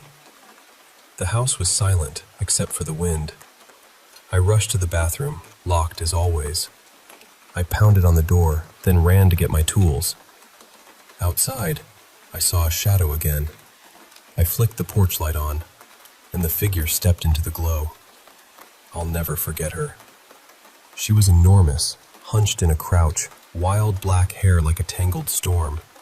Her skin was metallic gray and blue, cracked and dry like leather. Her face was almost skull-like, eyes clouded over, lips pulled into a forced smile. She wore a ragged fur cloak, revealing thin knees and elbows. Inside the cloak, I saw tongues, many tongues. "No," I whispered, heart hammering. She smiled slowly, and my breath caught in my throat. I backed into the garage, slammed the door, grabbing the biggest wrench I could find. Then, through the silence, I heard a voice, soft, familiar. "Sunny Bear, are you there?" It was Lacey's voice, but it couldn't be her. "That's not you," I said. "It's me, baby. Open up." "No, fuck no. You're not thinking straight. Let's talk. Tell me what you wrote on the note." Silence. The wind howled outside. My heart threatened to burst. "Tell me what you wrote." No answer. Then the voice dropped, venomous and dark. "She chose the white one, you know." "What does that mean?" "You'll see, Sunny Bear. Just go away." "You'll never hear her again. No more whispers, no more songs." Rage surged through me. I flung open the side door, wrench in hand. Nothing. I burst into the house, broke the bathroom lock, and there she was, Lacey, on the floor. Her tongue swollen and white, eyes blank, not breathing. I cradled her, whispering, "No, no, no," over and over. I called 911, started CPR. Each breath tasted metallic and foul. But I kept going, desperate.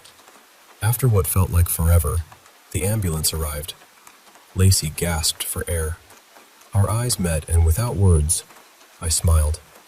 Yes, I thought. I love you too. She had to lose much of her tongue to an infection, and her body was weak. But she recovered. Today, Lacey's throat is fine, though she still can't speak. We found other ways. Whiteboards on the fridge, gestures, smiles.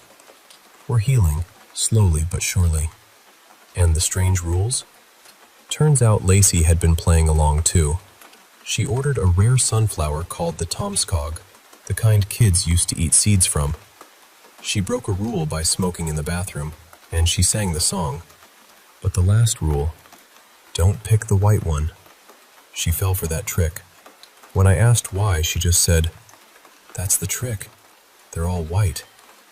It's a story about love, resilience, and the strange ways we try to heal. And sometimes, it's about the whispers we choose to listen to and the shadows we face together.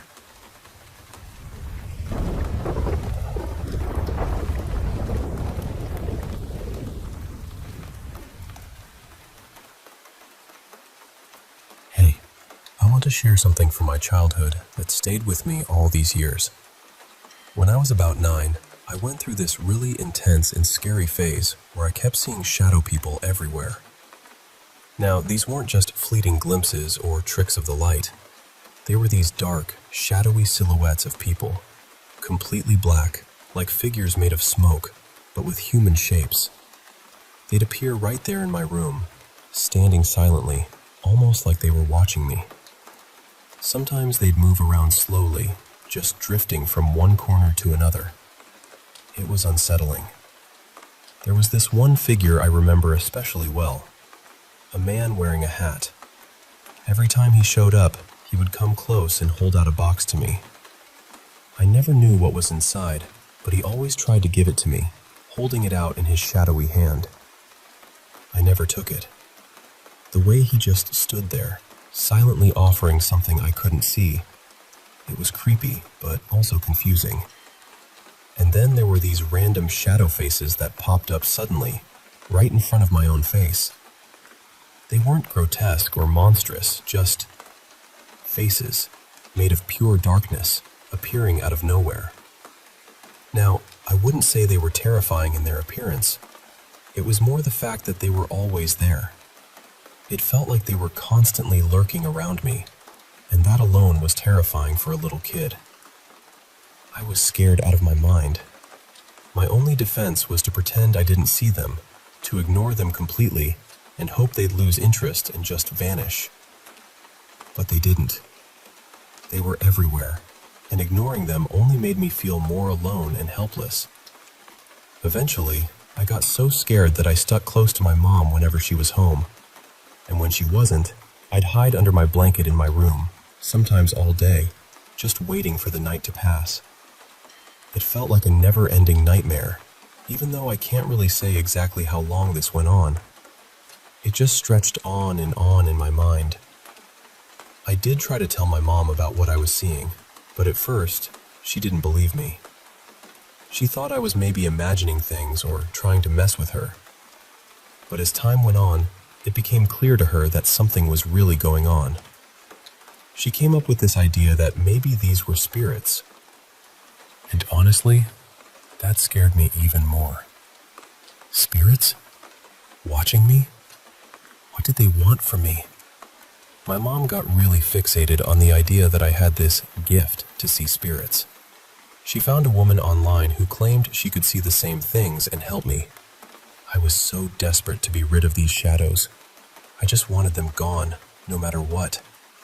When I met this woman, she said she could do a ritual to stop me from seeing them anymore. I was terrified but willing to try anything. She had me lie down and then spoke these strange words. I barely remember them now, just that they sounded foreign and serious. After the ritual, the shadows actually stopped appearing. I was so relieved and happy. I forced myself to forget about them completely because the woman warned me not to think about the shadows anymore. She said if I did, It might be like sending an invitation for them to come back. But then, something else started. 2 large black dots appeared on the walls of my room. One was right above my bed, and the other was exactly opposite on the other side of the wall. They weren't mold or dirt, just these strange black stains that no one could explain. We painted over them, but every single time, the dots reappeared the next day. It freaked me out all over again. Because of that, my mom decided I should move to another room in the apartment. After I switched rooms, the dots stopped showing up. Years went by, and I tried to push all of it out of my mind. It was too frightening to deal with, and I wanted to forget it. But lately, I've been thinking about those shadows and the dots a lot. I still don't understand what happened. I'm an atheist and believe in science, so I've tried to find any logical explanation, but I can't find anything that fits. I even wonder if maybe I was sick in some way. But then what about the black spots on the wall? That part still puzzles me the most. Since the ritual, I haven't seen any shadows or faces again. It's like they vanished for good, but the memory and those strange black marks linger. I'm sharing this in the hope that maybe someone else has experienced something similar and can share what they went through. Or maybe you have some thoughts on what all of this could have been about.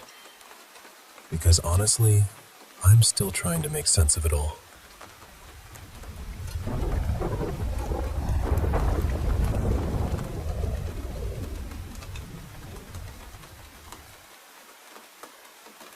Hey, I want to share 2 stories with you that really got under my skin. One about a mysterious connection with my grandma, and another about an encounter with something truly terrifying in the woods. Sit with me for a bit, and I'll tell you everything, word for word, just like it happened. So first, about my grandma. I swear, she's still around. Maybe not in the way we usually think, but through music. Like she's speaking to me from somewhere only she knows. Yesterday, something unexplainable happened to me at work. I was sitting there, headphones on, just listening to a podcast. I wasn't even near my phone.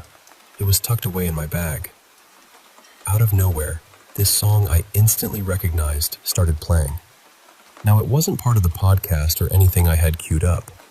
My phone had completely shut off the podcast and started playing a piece called River Flows in You by Yuruma. This song, it's the one we played at my grandma's funeral. Since that day, I haven't been able to listen to it without breaking down. So you can imagine my shock when I saw my phone open on Spotify, playing that very song. I immediately turned it off, switched back to the podcast, but then it happened again. The podcast would shut off, the song would come on, then back to the podcast. This happened 3 times in a row. I know it sounds crazy and maybe even fake, but I'm telling you, I'm not logged into Spotify anywhere else. No one else could be messing with my phone. The timing was uncanny. It was just a few days after the anniversary of her passing, 7 years ago now. The coincidence was too much. I wasn't scared though. Honestly, it felt like she was right there with me, sending me a message. Of course, it could be some weird tech glitch or someone nearby playing that song on their phone, and it somehow synced with mine. But I don't know. It was one of the strangest moments of my life. Lately, I've been thinking about her a lot. This time of year always reminds me. And maybe, just maybe, she was thinking about me too, telling me she's still here. Now, the second story is darker. It's about an encounter I had back when I was 18, living in a small village in western Serbia. The place is surrounded by vast, dense forests, quiet and peaceful most of the time. But what happened that day turned everything upside down. At 18, I was pretty laid back, you know? The type who'd say, no way anything bad will ever happen to me. But I was wrong. We took a bus every day to school, about 20 kilometers to the nearest town. My younger brother and I, along with a few friends, made the trip together. Classes ran from 8 in the morning until around 6 in the evening, so by the time we were done, the town was ours to roam until the last bus at 10. It was almost summer and blisteringly hot. I wanted nothing more than to get out of town fast, but my little brother was in that goofy teenage phase, chasing after girls. I told him just to be back before the last bus, and off he went. By 9:55 p.m., I was waiting alone at the bus station, a strange unease creeping over me. I lit cigarette after cigarette, my mind racing and tangled. Then, I saw my brother strolling down the street with one of his friends. Relief washed over me, but that uneasy feeling didn't leave. We boarded the bus, but just as we were nearing home, it broke down. No big deal, I thought. We had about 3 kilometers to walk. Now picture this. On one side, the massive Drina River, dark and flowing. On the other, looming mountains. There was a single road, a railway track, and no street lamps. Pitch black. The only sounds were the river's murmur and the occasional car passing by. Our 2 friends turned on their phone flashlights, joking and chatting, trying to keep the mood light. But halfway through, everything changed. The river's sound and the cars faded away.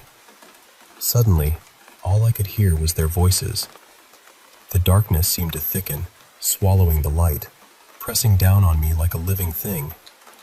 The hairs on my arms stood on end. I was gripped by pure, raw fear, the kind that claws at your insides when you know your life is in danger. My mind screamed, "Run! Move your legs! Just run!" But my body wouldn't obey. I was frozen. My eyes locked onto the railway tracks, and then I saw 2 glowing red bulbs speeding towards us. I prayed, "Please, please let it be a train."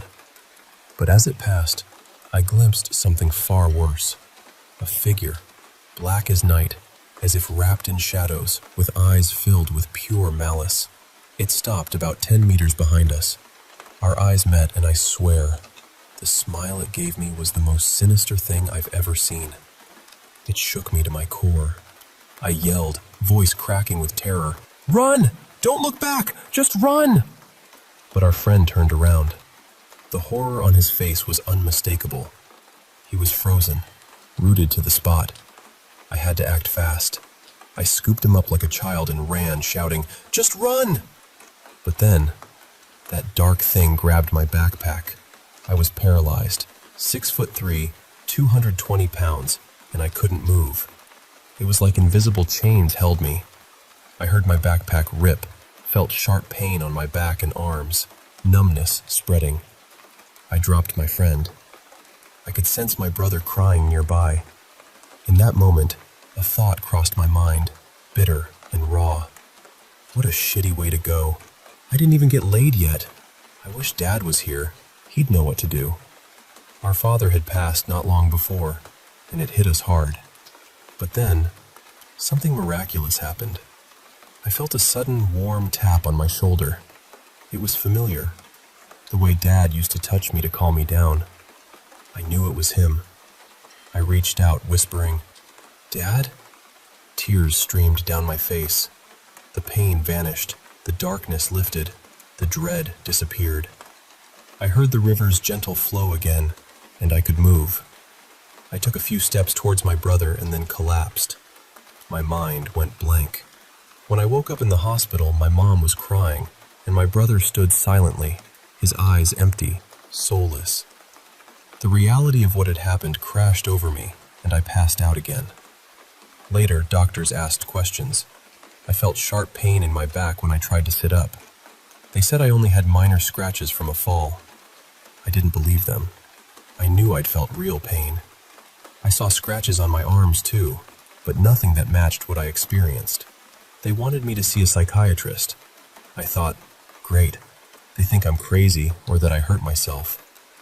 I didn't tell them about the shadowy figure. If I did, I knew I'd end up locked away. So I played dumb, told them I only remembered passing out. After that, nothing was the same. I talked with my brother about it, and we both saw what happened, but he went into denial, tried to block it out. He went back to chasing girls, carefree again. I was glad for that, but I could never forget that feeling. the warmth of Dad's hand saving me. Mentally, I was in a bad place after that. But our friend, he didn't recover. He stopped talking, stopped going to school, stopped eating. A month after that night, he took his own life. I carry that night with me every day, the fear, the darkness, the touch of my father's hand pulling me back. It's a story I don't tell often, but it's a part of who I am. Thanks for listening. Sometimes, sharing these things makes the shadows a little less frightening.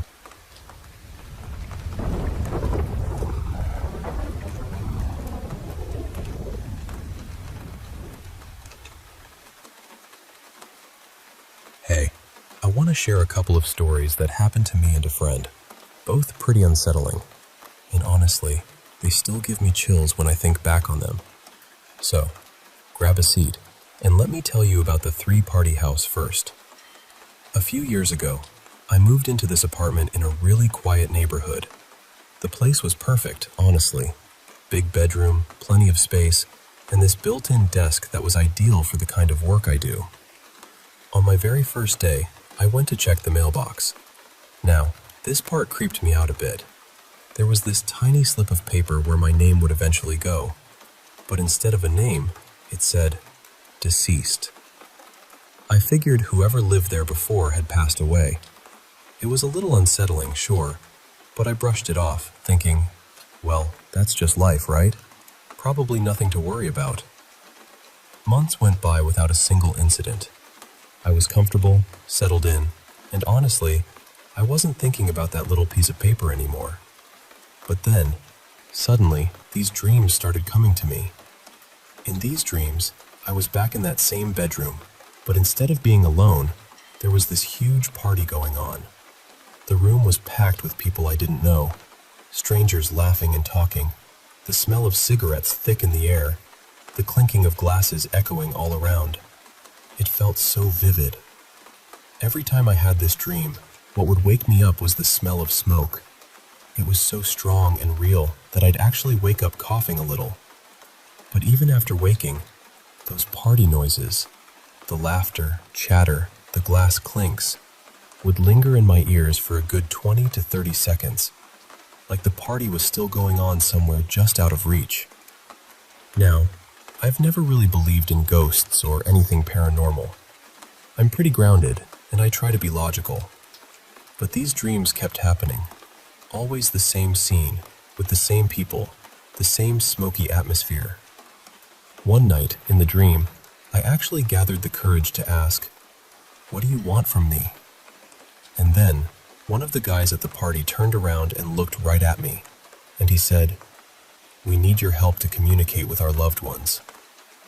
I remember feeling a pure wave of fear and confusion. This wasn't just a dream anymore. It felt like they knew I was there. So I panicked and shouted, "I can't help you! Please stop showing me this over and over." The entire room went silent. Everyone stopped talking and stared at me with what I can only describe as disappointment. The same man said, "I'm very disappointed. I thought you'd help us. We won't bother you again." And just like that, the party faded away. The smoke smell disappeared, the noises vanished, and I never smelled smoke again or heard those party sounds when waking up. I never dreamed about that party again. Was it all just my mind playing tricks? Maybe. But here's the thing. This was also the same place where I had my only 3 experiences with night terrors. Before living there, I'd never had night terrors, and I haven't had them since. And those night terrors happened long after the dream started. Months later, to be exact. So, yeah, it was strange. Really strange. Now, the second story involves me and my best friend on a camping trip. He's kind of new to camping, so I've been showing him the ropes. We went to this backcountry campsite that I've been to maybe 24 times with different friends. I should mention, though, I've never stayed overnight there alone. We planned a quick 2-night trip. On the second night, We got lazy and didn't bother walking the garbage back to the car. We just left it out, planning to clean it up in the morning since I had to be out of the campground by 6:30 for work. We had separate tents right next to each other because of my early morning. Around 5 a.m., I suddenly jolted awake. I swear, I could hear footsteps walking past my tent, going from left to right. I strained my ears, trying to figure out if it was an animal, but it sounded too human. I grabbed my flashlight and shone it outside my tent. The moment the beam hit the ground, the footsteps stopped. I scanned the area, but I saw nothing. And strangely, there was no sound of anything running away. Just a heavy, eerie silence, broken only by the crickets chirping. I was pretty rattled, so I stayed awake, scrolling on my phone, refusing to go back to sleep. Then, about 10 minutes later, I heard something rummaging through the garbage. The trash was on the left side of my tent, but I hadn't heard any footsteps on that side before. Whatever it wasn't just casually skimming the garbage. It sounded like it was digging through it aggressively, like it was searching for something. I flashed my light in that direction and yelled out, "Hey!" But again, nothing. No running away, no rustling. Just silence. I stayed sitting up, flashlight steady, watching the area. I didn't want to freak my friend out, so I didn't say anything. Maybe it was just a skunk or a raccoon. But when daylight finally came, I jumped out and went straight to the garbage. I was ready to find a mess, but everything was exactly as we'd left it. Not a thing disturbed. I was frustrated and honestly starting to think my mind was messing with me. I just wanted to pack up and leave, and I figured I'd tell my friend about the strange noises before we went. As I was packing, I suddenly heard car doors opening and closing twice, about 40 to 50 yards away, behind a thick line of trees. My heart started pounding, fight or flight kicking in. At this point, I was convinced someone was messing with us, so I grabbed my axe and headed toward the cars. But as I rounded a corner, about 15 yards away, I saw my best friend walking toward me. I blurted out, "What the hell are you doing here?" He looked sleepy and confused. "I fell asleep in the car," he said. I asked, "Were you walking around the campsite an hour ago?" He shook his head. "No, I've been in the car the whole night." I told him, "You were still at the campfire when I called it a night. When did you go to the car?" He hesitated. "Honestly, I can't remember." And that's when it hit me. During those terrifying moments, I was completely alone at the campsite. Something else was out there with me, something I couldn't see or identify. A cold shiver ran down my spine. I told my friend, "I'll explain everything later, but for now, just pack up your stuff. We need to get out of here." We left soon after, and honestly, I haven't been back to that campsite alone since. So yeah, those are the two experiences that still haunt me a bit. Maybe you have an idea of what they could have been? I'd love to hear your thoughts. Thanks for listening.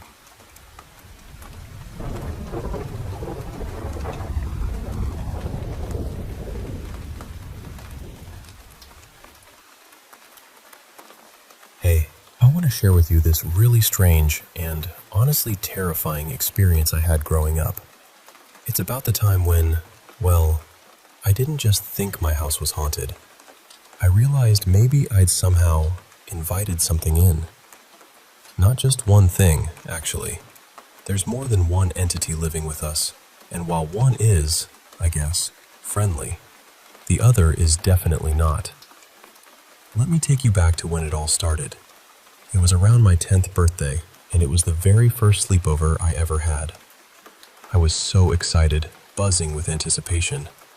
Back then, I used to think all the weird things I noticed were just my imagination running wild. But as I got older, I started to understand those experiences were far more real than I wanted to admit. So, that night, my two friends, let's call them Faye and Fiona, were coming over, and we planned to sleep in the back room, the one above the garage. That room had always given me the creeps, even before I knew about the hauntings. I think part of it was because, as a kid, I was sometimes locked in there as a punishment, so it just felt wrong, cold, and lonely. As I was setting things up, laying out sleeping bags and pillows, I suddenly felt this cold touch on my shoulder. It wasn't like the usual touch of a hand. This was icy, like it was there, but also not there. My heart jumped. I looked up, thinking it was my dad, maybe teasing me, but no one was there. The room was empty. It was creepy, sure, but not entirely unexpected. So I told myself it was just my nerves and got back to preparing for the sleepover. The doorbell rang, and I hurried downstairs, heart still pounding just a little, to let my friends in. We climbed back up together, chatting and laughing, and for a while, everything seemed normal. But then, around midnight, things took a turn. Do you know that feeling when cold water trickles down your back? Now imagine that feeling, but sharper, colder, almost like tiny needles pricking your skin. Not wet, just icy and sharp. And then imagine that sensation spreading all over your body, enveloping you in this terrifying chill. That's what we all woke up to at exactly 12:05 a.m. The three of us sat bolt upright, frozen with fear. It was the first time anything like that had ever happened to me. Now I'm used to it. But back then, it was pure terror. Trying to shake off the fear, we decided to stay awake, keeping every light in the room blazing bright. But then came the weirdest part. The water dispenser in the bathroom, the one you use to wet your hands, suddenly turned on full blast all by itself. The water sprayed uncontrollably, creating a loud, startling noise in the silence of the night. None of us wanted to be the brave one to go in and turn it off. It was like something was messing with us, and we were completely frozen in place. You'd think that's as bad as it got, right? Oh no, it gets worse. Have you ever, as a kid, accidentally trapped a demon in your back room? Specifically, trapped it inside a giant stuffed dog? No? Just me? Okay, that's comforting to know. I'm trying to keep this light, but honestly, it's hard not to want to cry every time I think about it. A day or two later, being the curious and, frankly, dumb kid I was, I decided to check out that back room alone. No one else was home, but I brought my little Bible with me, clutching it tight like some kind of shield. Standing at the doorway, I hugged it to my chest, feeling scared but determined. The big stuffed dog sat propped up against the headboard of the bed, almost lifelike with its huge, glassy eyes staring emptily. Then, out of nowhere, it slumped forward onto its front. The only way that could have happened was if someone, or something, had pushed it. But I was 10 and naive, so I didn't think about that. I just kept looking. Then, suddenly, the doll flew across the room, crashing into the far wall. This thing was as tall as a small child. There was no way a breeze or anything could have pushed it. I screamed, the sound echoing through the house, and bolted out of the room. The door slammed shut behind me, and my heart was racing so fast I thought it might burst. I wanted to tell my parents, but I knew they wouldn't believe me. I had a habit of telling stories to get their attention. Sometimes true, sometimes not. And so they usually just dismissed me. That moment sticks with me because it explains a lot that comes later. After that night, my dad started sleeping in the back room. Since my 10th birthday, my parents hadn't shared a bed, and this change was significant. For years, they didn't experience anything strange like I did.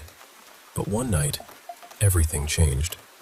My dad woke up with 3 deep scratches on his arm, the same arm that had been resting in the exact spot where that stuffed dog used to sit. We didn't have any pets, so no scratches from an animal. The scratches were too precise to be accidental, but my parents tried to brush it off, blaming it on work or something else. But I knew better. I was terrified. That night, I left my bedroom door slightly open because it was hot, and we didn't have air conditioning. Looking back now, it's even more unsettling. A shadow appeared in the doorway. Not something that freaked me out too much at the time because I was used to weird things happening. But that same shadow would come back years later, haunting me in a different way. When I was 14, a man broke into my hotel room. Someone who looked just like that shadow, bald, with a beer belly, short, and bent over like an older man. It's so strange to think about now. Somehow, that thing in my childhood knew about someone I wouldn't meet until years later. I only realized what the man really looked like much later in life, but at that moment, all I could see was the shadowy figure from my back room, the one I'd tried so hard to ignore. So yeah, that's the story of how not to deal with a demon, or whatever it was, in your back room. If I learned anything, it's this. Curiosity might kill the cat, but it definitely terrifies a kid with a giant stuffed dog. And sometimes, the things we think are just nightmares are very, very real.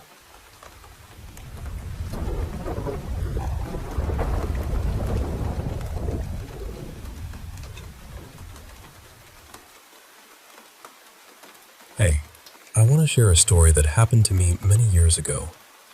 So many that the details are still etched in my mind like it was just yesterday. I usually don't tell it because people tend to be skeptical, but I figured, why not? I promise it's worth hearing, and I'll take you through every little moment as it unfolded. Back when I was a kid, before the world got a little scarier, or maybe we just saw more of it, my family used to go on these long road trips down to Mexico.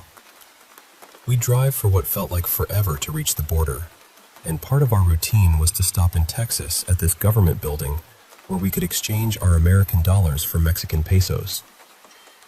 This place was right next to the Rio Grande River, you know, that big river that marks the border between the US and Mexico. The building was tucked under this huge, busy overpass, an expressway with cars zooming overhead. But the building itself was quiet and kind of off to the side. The night we stopped there, the moon was bright, but the air was cool and still, and the only lights came from the building and the faint glow of the moon reflecting on the river's surface. My parents asked my brother and me if we wanted to go inside with them to exchange money, but we were just kids, feeling a bit lazy and wanting to stay behind in the van. We said, "Nah, we're good," so they went ahead, leaving us alone in the parking lot. So now it was just me and my brother in this big van parked right next to the river, under the shadow of the expressway above. We had a cooler filled with sandwich stuff, bread, ham, all the essentials, so naturally we started making ourselves some sandwiches. We were just sitting there, munching away, feeling comfortable and kind of silly about being left behind, when suddenly everything changed. It went dead silent. I mean, really silent. No sound of the river flowing, no cars passing overhead, not even the usual faint hum of the city or the night insects. Just pure, eerie silence. It was so noticeable that it sent a little shiver down my spine. And then, cutting through the silence, came the crying. At first, I wasn't sure if I was imagining it. I glanced over at my brother and asked, "Hey, do you hear that? Is someone crying?" He stopped moving, and we both just listened, straining our ears. There it was again, a loud, heartbreaking wail of a woman crying, so clear and raw that it felt like it was right next to us. My brother's face went completely pale. He whispered, barely audible, "La Llorona." I blinked, confused. "What?" I asked. He was already scrambling out of the van and sprinting toward the building. I could tell he was terrified. I didn't hesitate. I jumped out and ran after him, but the feeling in my chest was heavy with dread, like something dark and awful was chasing me. The crying got louder, angrier, closer. It was as if it was right behind me, breathing down my neck. My brother made it inside the building first, slamming the door behind him. I got there a second later, but I paused right under one of those old-fashioned lamps hanging on the wall. I looked back at the parking lot, and that's when I saw it. There, lurking in the shadow of two big old Jeeps parked nearby, was something. It wasn't fully visible, but it was definitely watching me. The air around it was thick with pure hatred, like it was angry I was there, like I was an intruder who didn't belong. I froze for a moment, heart pounding so hard I thought it might burst out of my chest.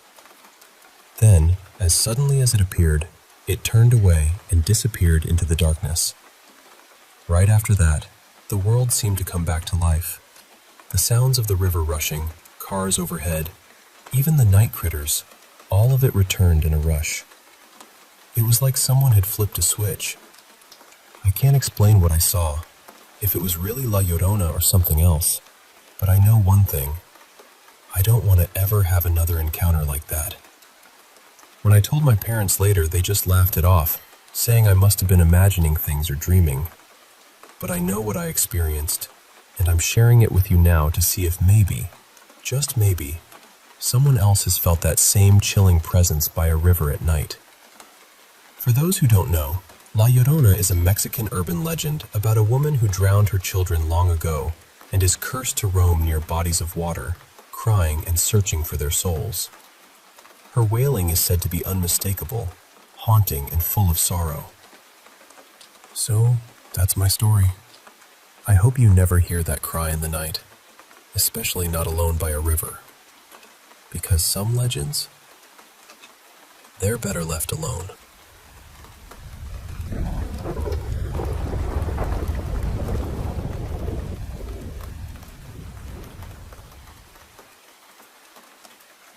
Hey there.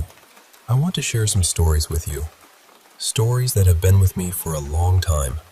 Some from my childhood, others from my adult life. They're a bit strange, a little unsettling, but they're a part of who I am, and maybe hearing them will make you feel less alone if you've ever experienced something similar. So, let me take you back to when I was about 8 years old. I grew up as an only child. Both my parents were police officers, always working crazy hours, which meant I was home alone a lot. I remember thinking, even back then, that good and evil weren't just ideas. They were real, both in the world and beyond it. One night, I was sleeping on the living room couch, the house quiet. The kind of quiet where you can almost hear your heartbeat. Suddenly, I woke up to this sharp snap sound, like a twig breaking. Then, a whisper. "Hey." I froze. Was I really hearing that? Another snap, louder this time, and the whisper again. "Hey." It felt like something was trying to get my attention, but I was too scared to respond. Another time, I was downstairs watching TV, and my dog suddenly looked up toward the balcony, like she saw something moving. Then, out of nowhere, a loud crash like glass shattering shook the entire house. I grabbed my phone, called my mom. I knew it wasn't a burglar, but I needed someone to talk to. Nightmares began to plague me. Vivid, terrifying dreams filled with demonic figures and pure evil. For nearly 3 years, every night around 2 a.m., I'd wake up from these nightmares, feeling sick, throwing up until dawn. My doctor eventually prescribed liquid Zantac, which helped ease the vomiting, but the fear of sleep never left me. I couldn't even sleep in the same room as my mom and her new husband anymore. The nightmares were relentless, each one more creative and horrifying than the last, making me feel utterly abandoned and alone. Yet, every morning, I had to go to school and act like everything was fine. My stepfather, Bill, had twin daughters from a previous marriage, and they stayed every other weekend. One night, I woke up to a loud bang on the ceiling. Their room was just above mine. The kitchen light was on, and when I opened the door to check, I saw my mom chopping carrots with her back to me. I asked if she heard the noise, and she turned around, her eyes vacant, her voice flat. "No, honey, I didn't hear anything." I knew it wasn't really her. I had to play along or risk who knows what happening. I headed upstairs, but the light switches were missing. Of course. At the top of the stairs, their bedroom light was on, the door cracked open. I heard giggling and the sound of plastic teacups crashing. They loved having little tea parties. Slowly, I peeked inside and saw a woman in a white dress sitting cross-legged, her back to me. She was giggling to herself, playing with the teacups, but when I said, "Hello?" she ignored me. I tried again, louder, but still no response. Then I lost my patience. I raised my foot and pushed her gently, shouting, "I said hello!" She stopped giggling, stood up without using her hands, and walked backward toward me. I was frozen, but then she spun around in a blink and grinned. "Do you want to play with me?" Her face was a sickly pale green, torn as if cut by blades. Ice shot through my veins as I gasped for air, feeling her fingers grip my neck. I bolted down the stairs, barely able to breathe. Bang! I woke up to the same noise that started the nightmare. It sounded like a heavy bowling ball crashing to the floor. I was alone, covered by blankets until sunrise. This was my childhood. Nights filled with terror, days pretending nothing was wrong. I spent as much time as I could at friends' houses, loving sleepovers because they felt safe. Now I'm 25, and though the nightmares have faded, the memories remain. Sometimes I dream of overcoming the dark spirits, bursting with light and emotion. Those dreams feel like victories. This is the first time I've shared all this, but maybe my lesson was to understand what evil is and what it isn't. Now, let me tell you about something that happened to a friend of mine at work recently. He works in an office with a small men's bathroom down the hall. Just one stall, one urinal, and a sink. The layout is simple.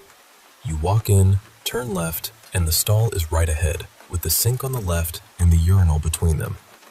He went to use the urinal one day and noticed the stall door was slightly open, but no one was inside. After finishing, he went to wash his hands and caught movement out of the corner of his eye. The stall door was slowly closing all by itself, from fully open to nearly shut. He thought maybe his movement had caused it, but when he entered, the door was already almost closed. So, during the time he was at the urinal, the door somehow swung fully open and then closed itself again, without anyone around. The main door to the bathroom makes a loud, distinct sound when it opens and closes, so he knew no one had slipped in or out unnoticed. There are no vents or fans to cause the door to move, and for it to swing both ways would defy gravity. He told a coworker about it, who confirmed that he'd experienced similar strange things during night shifts, like footsteps in empty hallways. No one knows what's going on, but my friend finds it fascinating, even if it's a little creepy. Speaking of strange sounds, my family's property has 2 houses side by side, surrounded by woods with no neighbors in sight. The first time I heard it was late December 2020. My girlfriend and I came home around 11:30 p.m., walking through the snowy yard, our footsteps crunching in the cold. Halfway to the door, we stopped, both hearing the same thing, a rhythmic whistle coming from the woods nearby. It wasn't a friendly whistle, more like a haunting tune that lasted a few seconds. We shrugged it off as wildlife, trying to calm ourselves. A couple of months later, the whistles returned, this time one clear note coming from the basement while we were doing homework late at night. We sat in silence for minutes before pretending it hadn't happened. I haven't heard it since, but my brothers claim to have heard similar whistles at the other house. Just last week, I was alone at 2:30 a.m. when the same single whistle echoed from the living room. It's strange, especially since both my grandparents passed away in that house, though I don't remember them whistling much. Now, here's a story from a hotel worker I know, working the night shift at a historic hotel in Virginia Beach, famous for its ghost stories. On the second floor, while doing turn-down service in room 206, she knocked 3 times, but no one answered. She scanned her keycard, opened the door and felt a gentle pull, as if someone was holding the door open for her. An eerie sensation settled over her, but she pressed on. She called out, "Hello?" But the room was empty. No luggage, no sign of a guest. She placed cookies on a desk under a lamp and switched it on. Suddenly, the lamp flickered wildly. She joked, "Are you messing with me tonight?" The lamp kept flickering as she moved to close the blinds, when a drawer slowly slid open on its own. A heavy dread washed over her, but she assured the unseen presence she was just doing her job. After a moment, the feeling lifted a bit, though the lamp still flickered. She turned on the TV, and it showed a trailer for the movie Nope, fittingly creepy. She finished quickly and left, shaken but fascinated. This was her first real personal encounter with the hotel's haunted reputation. Let me share another experience from a healthcare worker I know, Rob, who had a chilling encounter during a night shift. Early on, he had to clean 2 rooms of recently deceased residents. One room felt unsettling even before it was vacant, a darkness that made his skin crawl. After cleaning, as he stepped into the long corridor, he heard a male voice call his first name clearly. Odd, since only his family used his full name. He looked up and saw a shadowy, wispy figure standing there. Shocked, he swore and turned away. When he looked back, the figure was gone. He checked with a colleague who was asleep and hadn't called his name. The experience left him unnerved, but not threatened. Speaking of nursing homes, another friend who worked night shifts in elder care told me about a patient who claimed to see the ghost of a tall, broad ex-army officer, a Queen's Guard, who had passed away but whose shoes were still kept in the office. One night, the new patient called for help, terrified, saying a huge man appeared in the room and bathroom, asking for his shoes back before walking past the caregiver. Even someone as seasoned as my friend was shaken by this encounter. Now, I want to tell you a story from a woman who moved as a child from the city to a small town, where her family lived in a double-wide trailer at the end of a quiet road. On the property was an old, dilapidated shack that she would sometimes explore, despite the spider webs and yellow jacket nests. Once, while talking to her mom in the bathroom, they smelled sweet smoke, but no one smoked, and there were no guests. Months later, while playing near the shed with the dog stopped and froze. She saw an elderly man in a gray suit, with a thick mustache and bowler hat, smoking a pipe, walking toward the trailer. When she tried to speak, she noticed she could see right through his legs. The man tipped his hat in greeting before fading into mist.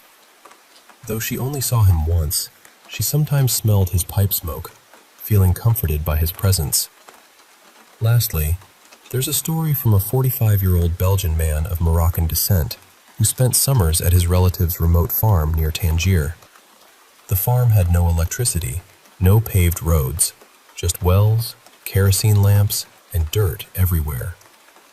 He was the only child around and was kept protected and isolated by his family because he looked different. Blonde hair, pale skin, Western clothes, which made them fear the evil eye, a curse from jealous glares. One morning, at age 7, while helping his grandmother with the cows in the pastures before dawn, he got separated from her. Suddenly, he saw a creature, human-like, but not. Its face shifted between male and female, with pointy ears, sharp ivory-like teeth, small horns, backward goat legs ending in hooves, and fur-like hair. It smiled a terrifying smile. He screamed and ran, but the creature appeared at every turn, laughing and feeding off his fear. His grandmother eventually found him, calm but unable to see the creature herself. He was sick for days afterward, with bizarre dreams that confused his senses. His family was deeply worried, more than usual, and local healers were called, using traditional potions and prayers to help him recover. Though the illness faded as he grew older, the memory of that terrifying encounter stayed with him. So, these stories, from childhood nightmares to haunted bathrooms, mysterious whistles in the night, ghostly figures in hospital halls, and ancient spirits on distant farms, they weave together a tapestry of fear and wonder. They remind us that sometimes the unseen world brushes against ours, shaping our experiences and teaching us about courage, mystery, and the unknown. I hope sharing these brings you some comfort, or maybe just a chill down your spine. Thanks for listening.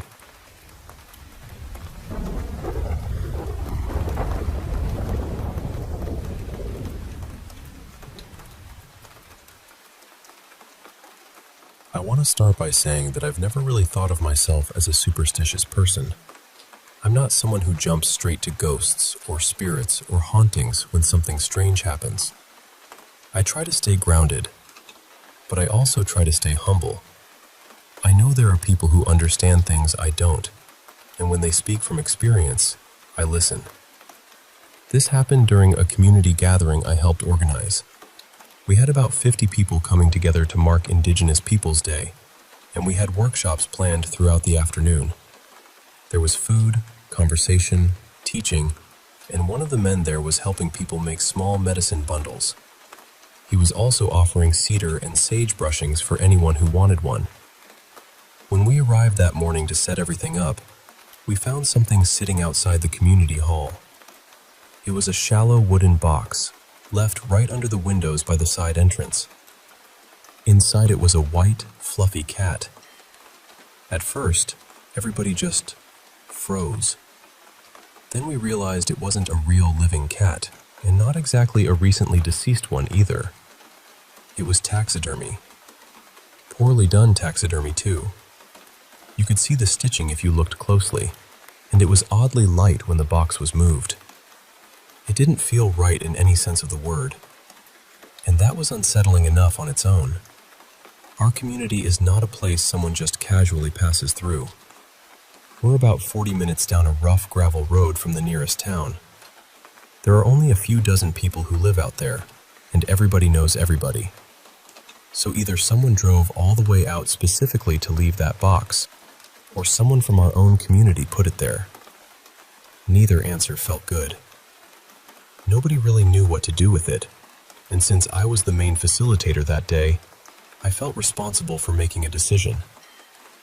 I didn't want it sitting outside the hall while people were arriving, especially not for a gathering meant to be respectful and welcoming. So I put the whole box into a black garbage bag and placed it in the back of my truck. The plan was to deal with it properly later, maybe by burning it in a small fire away from the hall.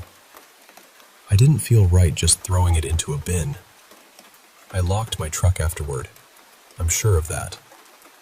My purse was inside, so I made sure the windows were up, the doors were locked, everything was secure. My key fob was in my jacket pocket the whole time. A few hours later, I went back out to grab something from my purse. Every single window on my truck was rolled all the way down. All of them. The doors were unlocked too. I just stood there for a second, trying to make sense of it. My purse was still sitting inside, untouched. Nothing seemed stolen, and honestly, theft would have surprised me anyway. It's a small place and we look out for each other. But my truck has never done anything like that before. My key fob doesn't even have a feature that opens all the windows remotely. I hadn't bumped anything. Nobody else had the keys. I walked around to the driver's side, got in, pressed the start button just enough to turn the power on, and rolled the windows back up. Then I shut everything off and tried to lock the truck again. It wouldn't lock. I tried again. Nothing. I tried a few more times, standing there with this strange, cold feeling crawling up the back of my neck. It wasn't dramatic. It wasn't like a movie. It was worse than that, honestly, because it was quiet and ordinary and completely wrong. So I went back inside and spoke to the man who had been doing the medicine bundles and brushings. I told him what happened, and he listened very calmly. He didn't make me feel silly. He didn't jump to conclusions either.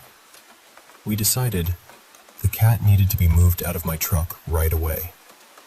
One of the facility workers was already taking garbage out to the larger bins, so he took the black bag with him. After that, the man came out with sage and an eagle feather and gently brushed the inside of my truck. He took his time. He moved through it with care, and then he did the same for me. And I'll be honest with you, I felt embarrassed at first for needing that. But by the time he finished, I felt lighter. Not perfectly fine, but steadier. Then I closed the truck doors and tried the lock again. It worked immediately. I still don't know what happened. Maybe someone thought they were being funny. Maybe the truck malfunctioned in some way I'll never be able to explain. Maybe the timing of everything made it feel bigger than it was. But I know how I felt that day. I know how everyone reacted when we found that box. And I know my truck wouldn't lock until that thing was gone and the brushing was finished. I do wish someone had taken a picture of the cat, just so I could look back and prove to myself how strange it really was. But in the moment, none of us were thinking like that. We were just trying to understand why someone would leave it there and what we were supposed to do next. I'm still not someone who claims to know exactly what was going on, but I can tell you this. After the sage, the whole feeling changed.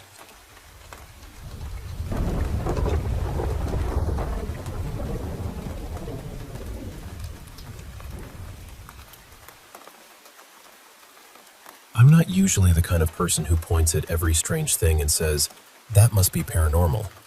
I'm cautious about that. I like to stay grounded, but I also believe just enough to admit when something starts feeling off. And lately, something has felt very off. For almost 2 weeks now, I've had one weird, frustrating thing happen after another. None of it has been outright dangerous, thank goodness, but every incident has landed directly on me somehow. It doesn't seem to spill over onto the people around me. It's like I'm the one standing under the little storm cloud. At first, I thought it was carelessness. Then I thought it was bad luck. But after so many days in a row, with each day bringing some new problem, I've started wondering if I've been jinxed or followed by some kind of strange energy. The first big thing was a document I'd been working on for months. It corrupted out of nowhere, and I lost nearly half a year of notes that were really important for my work. So the next day, I sat down and tried to rebuild as much of it as I could from memory. I spent almost the entire day doing that. Then the file didn't save properly. I only found out the morning after, so I lost the replacement too. Then I moved some files from one computer to an external drive, and for a while it looked like the transfer had overwritten something important. Thankfully, after the first disaster, I had started making backups in 2 different places, so that one ended up being only a scare. But still, my nerves were already fried. Another day, someone I hadn't spoken to in years joined the same online group as me not long after I did. We didn't plan it, and neither of us was trying to bother the other. We just happened to like the same niche hobby. It has been okay since then, but at first, I felt my whole body tense up. Then I left my glasses inside a bag while I was out in the summer heat. I almost never do that, but that day I'd worn them out and didn't want to go all the way back home. The lenses got damaged from the heat, and replacing them cost far more than I wanted to spend. Around the same time, I noticed that a tiny mole on my nose looked larger than it had before. Maybe it was nothing, but after everything else, even small things started feeling like part of the pattern. Then yesterday, I got strangely overwhelmed by what should have been mild afternoon sun and warm pool water. I wasn't out there for long, but for a few hours afterward, I felt almost giddy and disoriented, like I was drunk without drinking. After that, I crashed hard and felt sick and exhausted. And today, I poured cold water into a room temperature glass. I was holding it for just a few minutes when the glass suddenly cracked apart in my hand. The water didn't ruin anything, and I didn't get hurt, but it scared me badly. What makes it stranger is that I keep seeing little themes. There have been several problems with data and files, several things involving glass, several things involving heat or sunlight, even though I've never been unusually sensitive to the sun before. Maybe it means nothing. Maybe my brain is connecting dots because I'm stressed. But I can't ignore how concentrated it all feels. Looking back, I can even see smaller oddities from the weeks before this started happening daily. Software suddenly stopped working. An old computer finally died. A file disappeared from a drive for no clear reason. Again, mostly technology and data. I'm just not used to this many issues piling up so close together. I don't mess around with the paranormal directly. I read about spirits and spiritual beliefs for creative projects, but I keep it at a distance. I'm interested, but skeptical. I don't try to summon anything, contact anything, or invite anything in. Still, at this point, I'm starting to feel like I may need to cleanse myself and my space somehow. I don't have access to spiritual services, and honestly, I don't feel comfortable trusting strangers with something like that. But I would be willing to do something simple and sincere at home, just to clear the air and feel steady again. I can't think of anyone I've hurt or anything I've done that would deserve some kind of karmic payback. Mostly, I've just been at home, taking care of my cat, working on my small projects, and trying to live quietly. So I guess I'm asking this because I don't know what else to do. Has anyone else gone through a stretch like this, where the little accidents start to feel targeted?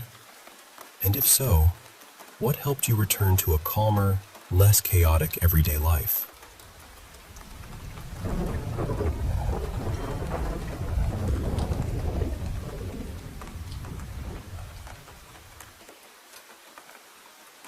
I'm 28 now, and I grew up in San Diego.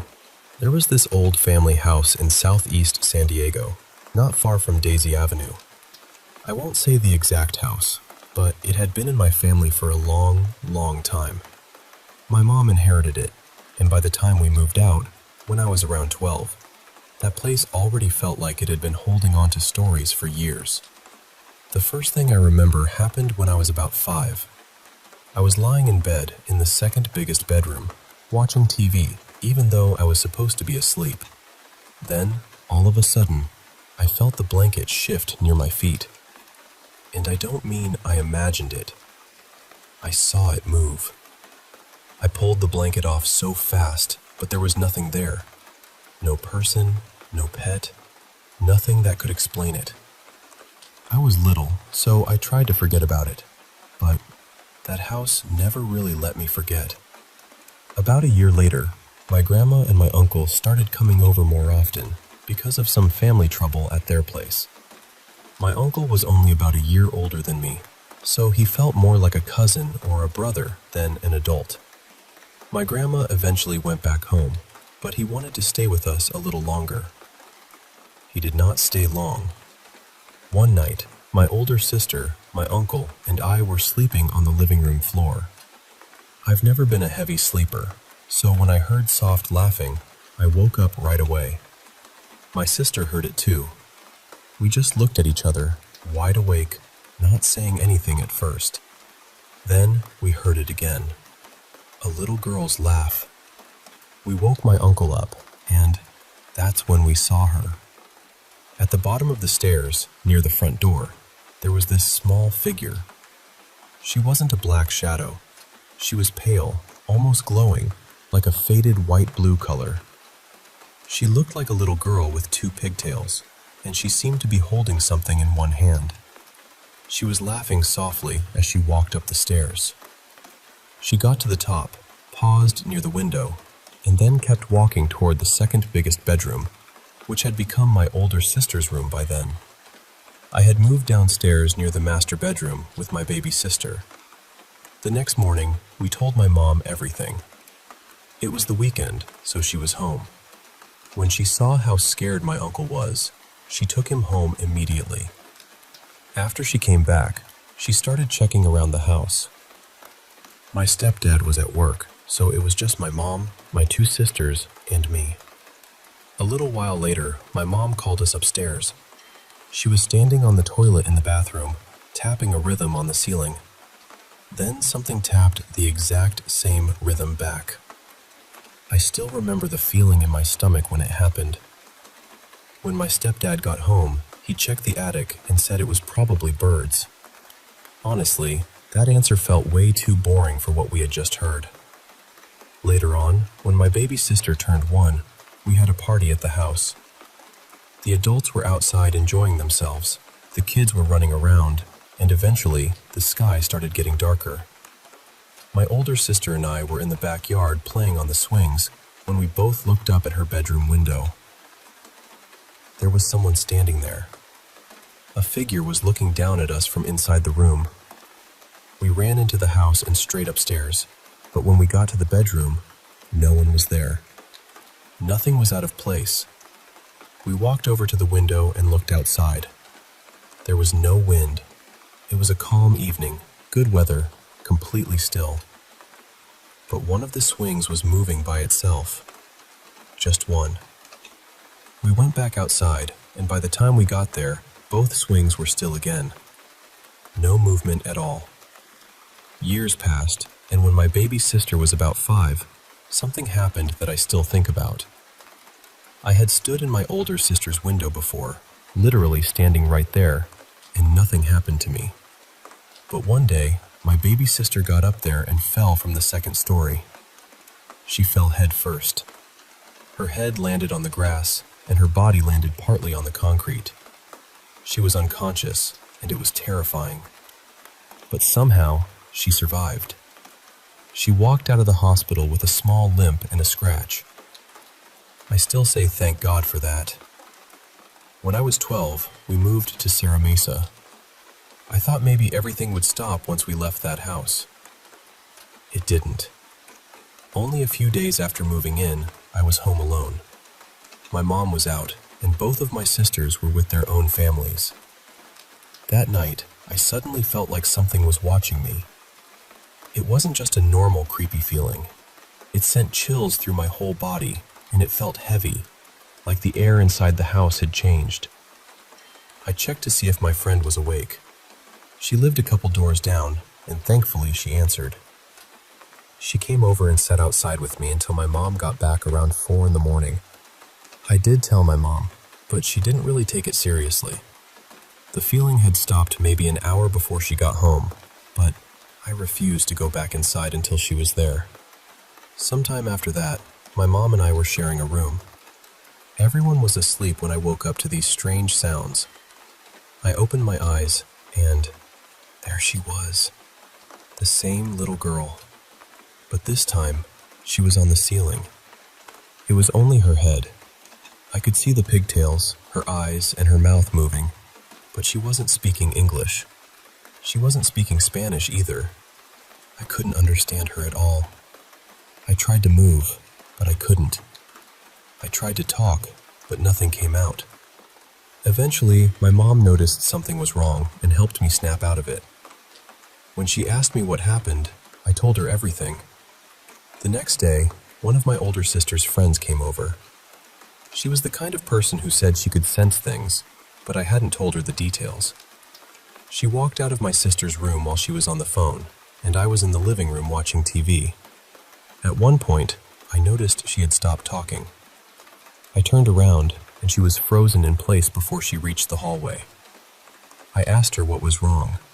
She said, "Has anything been happening to you?" I told her a little, but I never described the little girl.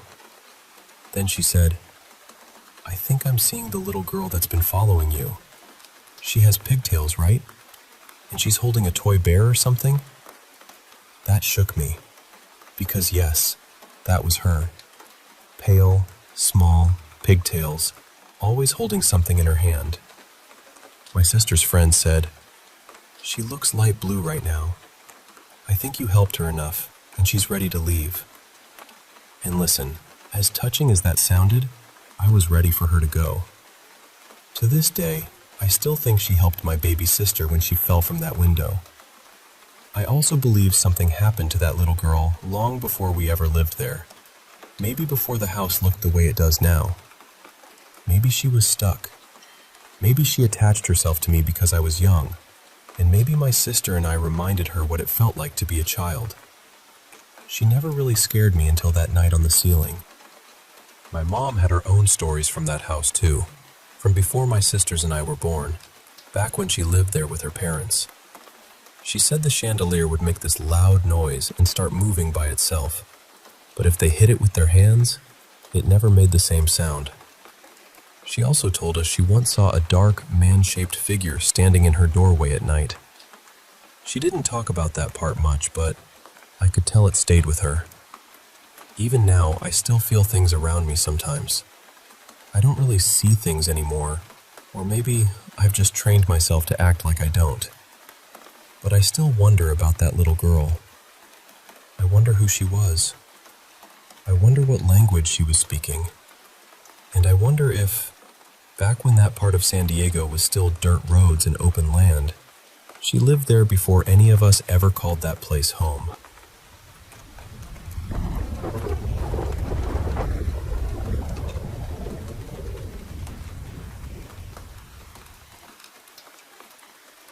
This happened to me back in 2002, in Cameroon, right in the heart of Central Africa. I'm in my 40s now, but at the time, I was only 20 years old. I was studying psychology at university in England, and I was very much the kind of person who believed everything strange could be explained by the brain. Ghosts, spirits, divine messages, all of that felt to me like something people reached for when they didn't understand what was really happening. I didn't believe in religion then. I still don't, not in the organized sense, though these days I do believe in something greater than us. A higher power, maybe.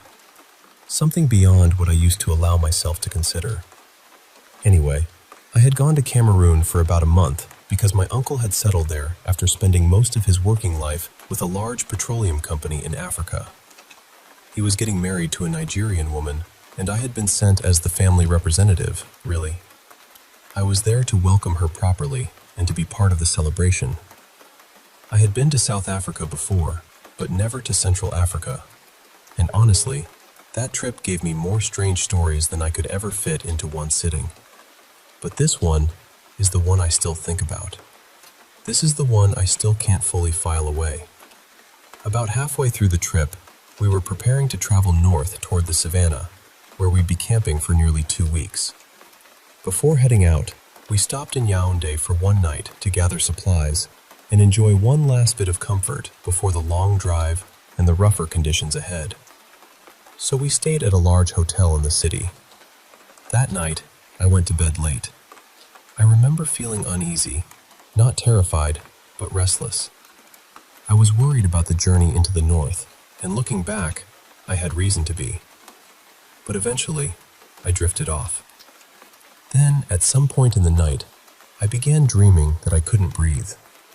I was gasping, struggling, trying to pull air into my lungs. The feeling was so strong that it woke me up.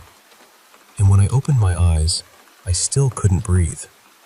I was fully awake within a second, completely alert, panicked. And right there, leaning over me, maybe 8 or 10 inches from my face, was an old African woman. She wasn't solid. She was made of this white mist, almost like smoke, but she was unbelievably clear. I could see every detail of her face. Her hair was gray-white, dry, tangled, and thin in places, though she still had quite a lot of it. Her forehead was deeply wrinkled. Her skin looked pale and ashen, but her features were unmistakably African. She was terribly thin, frail really, and her face looked too large for her body. Below her torso, she just faded away into smoke. She had no legs. Her eyes were white, no pupils. But somehow, even without pupils, I knew she was looking straight at me, not blankly, not peacefully. She looked determined, forceful, and there was this same white mist going from my mouth into hers. That is the part I have never been able to forget. It felt as though she was drawing something out of me. Breath, energy, life, I don't know. But I understood, instantly and completely, that something was happening to me. I tried to move, but I couldn't. I was fighting with everything in me, but my body wouldn't respond properly. I was terrified of her. but I was also terrified because some part of me seemed to know exactly what she was doing. It only lasted a few seconds, though it felt much longer. Then she stopped. I had the strongest impression that she was annoyed with me, almost irritated that I was resisting. She moved away from my face and glided toward the foot of the bed. I kept my eyes locked on her the whole time while I dragged in these huge, panicked breaths. As soon as I could move enough, I reached over and switched on the bedside lamp, and I watched her disappear. Not vanish all at once, evaporate. The light came from my right side, and I swear I saw the last pale edge of her form fading on my left, like smoke thinning out in the corner of my eye. The whole thing, from waking up to turning on the light, probably lasted 10 seconds, maybe 11. But I did not sleep again that night. The next morning, I went up to breakfast on the hotel rooftop with my uncle and his new wife. I must have looked dreadful because my uncle immediately asked what was wrong with me. So I told them. He laughed. Not kindly either. He called over a waiter and made some remark about wanting a refund because I had apparently been attacked by a ghost in my room. I still don't know if he was joking or trying to embarrass me, but the waiter didn't laugh. He just shrugged and said the people who built the hotel had been warned. He said the land had been a burial place, sacred ground. He said the hotel was cursed and that what I described did not surprise him at all. Then he walked away. The table went silent. I was stunned because for the first time, I wondered whether what I saw had actually been something outside of me. My uncle was stunned because the waiter had dismissed him so plainly, and my aunt, who was deeply religious, looked as if she didn't know what to do with the information at all. Now, here is the thing. When you travel to that part of Africa, you take malaria medication, and certain malaria medications can, rarely, cause hallucinations. So for years, that was the explanation I used. I told myself it was the tablets, just the tablets, nothing more. But the part that bothers me is this. I was there for nearly a month, and that was the only time anything like that happened.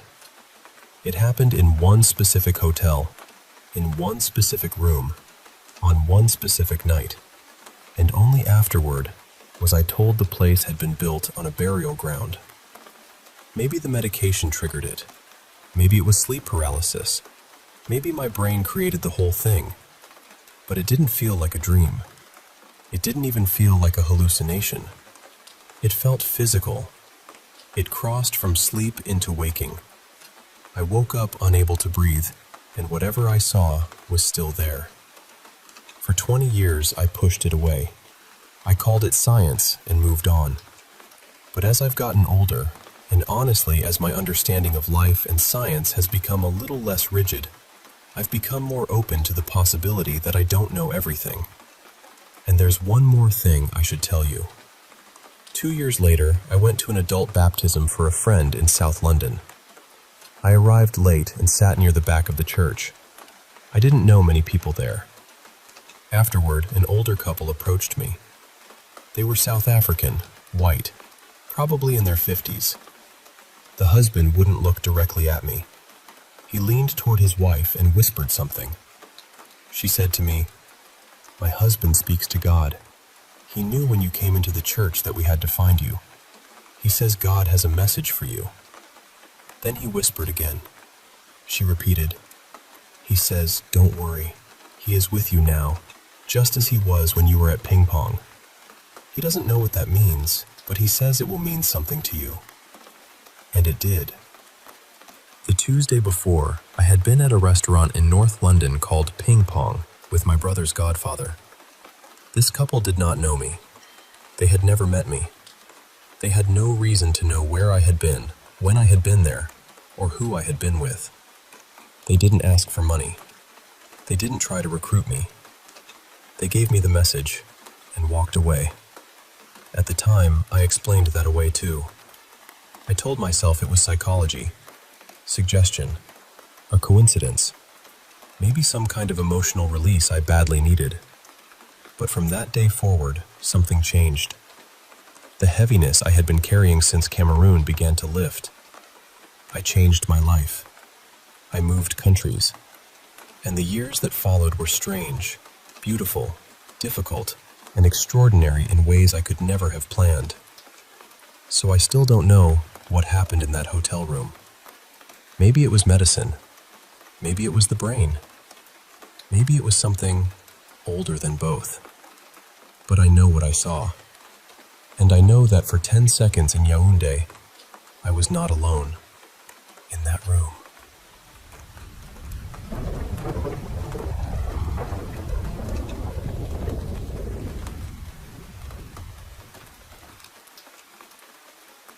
I left school in 2000 and pretty much went straight into work.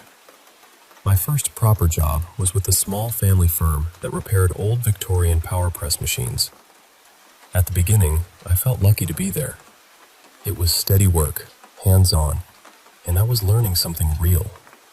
But after a while, the man who owned the place started treating me badly.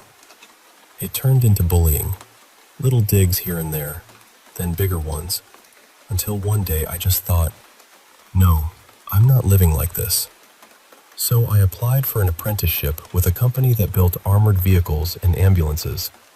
They wanted me, but because it was July, they couldn't take me on until September. I had to enroll in college first. That left me with a whole summer and not much to do. Then a family friend offered me some laboring work over in Barmouth, a little seaside village in Wales. I thought, why not? I could earn a bit of money, get away from my mom's house for a while, and have a change of scenery. We drove over on a Monday morning and got straight to work. The job was converting an old shop front window into a new living room for someone's holiday home. Honestly, it was lovely. We'd start around 8 in the morning and finish by 4 in the afternoon, and the rest of the day was mine. In the evenings, people encouraged me to go out, enjoy myself, have a drink, meet people. So I did. I went to the local bars, and there was a little nightclub. I think it was called Berries. That's where I met Leah. And Leah became the first girl I ever properly fell in love with. For the next 6 weeks, we were inseparable. We met new friends, went drinking, stayed out too late, kissed too much, laughed at everything, and did all the things you do when you're young and convinced summer is going to last forever. But of course, summer doesn't last forever. The building work started coming to an end, and I thought Leah would become one of those memories you keep tucked away, almost like something you dreamed. But it didn't turn out like that. She lived in Birmingham, and I lived in Walsall, so we kept seeing each other. By October, we were together all the time. Her parents seemed to like me too, and one day her mom invited me back to Barmouth to stay at their cottage. I said yes, straight away. A week or so later, on a Friday evening, we headed back to Wales. I'd never seen the cottage before, but Leah had told me it was old. Really old. She said the rafters had been built by a retired sea captain who used timber from his old boat when he made the place. I remember thinking that sounded beautiful. What she didn't tell me was how isolated it was. As we came into Barmouth, we turned off into a small car park, opened a gate, and started up this narrow road along the hillside. If you've ever driven in Wales, you'll know the kind of road I mean. One track, steep, with just enough room to make you question your life choices. Eventually, we passed a farm. Leah said her mom was friendly with the farmer and had known him for years. She made a joke that she was sure something was going on between them. Then we carried on higher. After a while, the road turned into more of a dirt track, and then, finally, we reached the cottage. I can still picture it clearly. It looked like something from another century. Bowed old walls, a sagging roof, that kind of weathered beauty you can't fake. There were hills all around, trees everywhere, and a little stream running beside it where you had to collect water. It was one of the most peaceful places I'd ever seen. That first night, after we got settled, Leah's mom told us she was going into Chester with the farmer for an auction. She told us to enjoy ourselves, and off she went. So we decided to walk down into town and meet some of the friends we'd made over the summer. The nights were drawing in by then, getting cold and dark early, so we planned to have a quick drink and get back before it was properly dark. That was the plan, anyway. A few drinks turned into a few hours. We were all having a good time, and eventually someone suggested we all head back up to the cottage together. There were a few of us, and we figured the walk would be fine. It would take about half an hour, but with friends, a drink in hand, and a cigarette or two, it didn't feel like a big deal.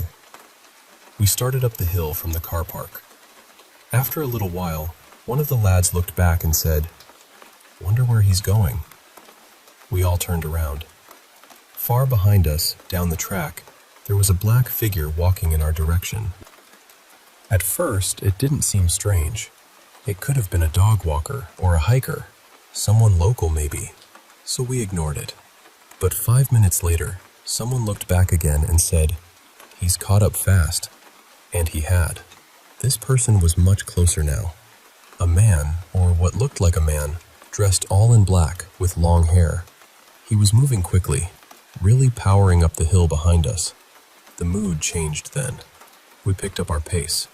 Nobody wanted to say they were scared, but everyone felt it. He looked wrong somehow. Not in a way you could easily explain, just wrong. Then, suddenly, he disappeared. That should have made us feel better, but it didn't. All the way up that hillside, we felt like we were being followed, watched. To our left was a drop, and to our right it was steep ground, rocks, boulders, shrubs, darkness creeping in between everything. There was this horrible feeling in my chest, that little pinch of dread before your mind has even worked out what it's afraid of. By the time we saw the cottage, we practically scrambled inside. We shut the door and bolted it. For a moment, we all just looked at each other. One of the lads said, "I think he was going to have us." But then, because you do this when you're scared, we started trying to explain it away. He was probably a hiker, maybe a local. Maybe we'd imagined it because it was getting dark. By then, night had properly fallen. And if you've ever been out in rural Wales at night, you'll know it's a different kind of dark. Not like street-lit town darkness. This was thick, heavy, absolute black. There was no TV in the cottage, and this was before phones and internet were anything useful. So someone suggested we play Monopoly and forget about it. So we did. It must have been around 10 o'clock when one of the group got up to make a drink. A few seconds later, they called us into the kitchen. Their voice had changed. We went in, and through the window, we saw him. The figure was standing near a tree, maybe 4 meters from the cottage, looking right at the place. Nobody laughed then. We closed the curtains fast and checked every window. We grabbed whatever we could use as weapons, fire pokers, bits of wood, anything we could find. Then we all sat together in the middle of the lounge, quiet as anything. That's when the scratching started. At first it was just little taps on the windows, then scratching, then something moving the furniture outside. We could hear it, circling the cottage. Every sound was close. The windows were thin, and the whole place seemed to carry noise through it. We sat there huddled together, barely breathing, listening to whatever was outside move around us. Then it went quiet. For about 5 minutes, there was nothing. Someone whispered, "Has he gone?" And then came the bang on the front door. It was huge. Not a knock, a proper slam, like something throwing itself against the door. Again and again and again. It went on for what felt like forever, maybe 20 minutes, maybe less. Fear stretches time out until it becomes something else. Then it stopped. We heard it moving around the cottage again, trying the windows. But by then, it didn't sound like a person anymore. I don't know how else to describe it. It sounded animal-like. A pig crossed with a dog, maybe. Wet, heavy breathing, snuffling, scraping. Then the banging started again, and then, suddenly, silence. We didn't sleep that night. None of us did. We sat there until daylight came through the windows. In the morning, we heard voices outside. Leah's mom and the farmer had come back. We ran out, still shaken, trying to explain what had happened. But there was nothing to show them. No scratches on the door, no broken windows, no marks. They laughed at us. The farmer just looked at us and said, "Was it a full moon?" Then he drove away. Later, as we walked down the trail to say goodbye to our friends, we saw a sheep nearby. It was dead, and it looked like it had been attacked. Its insides were hanging out. The farmer said it was probably a fox. Maybe it was. I never went back to that cottage. Not because I decided never to exactly. Life just moved on. Leah went off to university, and I ended up joining the army. We broke up eventually, but I still think about that night. I think about the figure on the hill, the scratching at the windows, the sound at the door, the way the farmer asked about the moon, like he already knew something we didn't.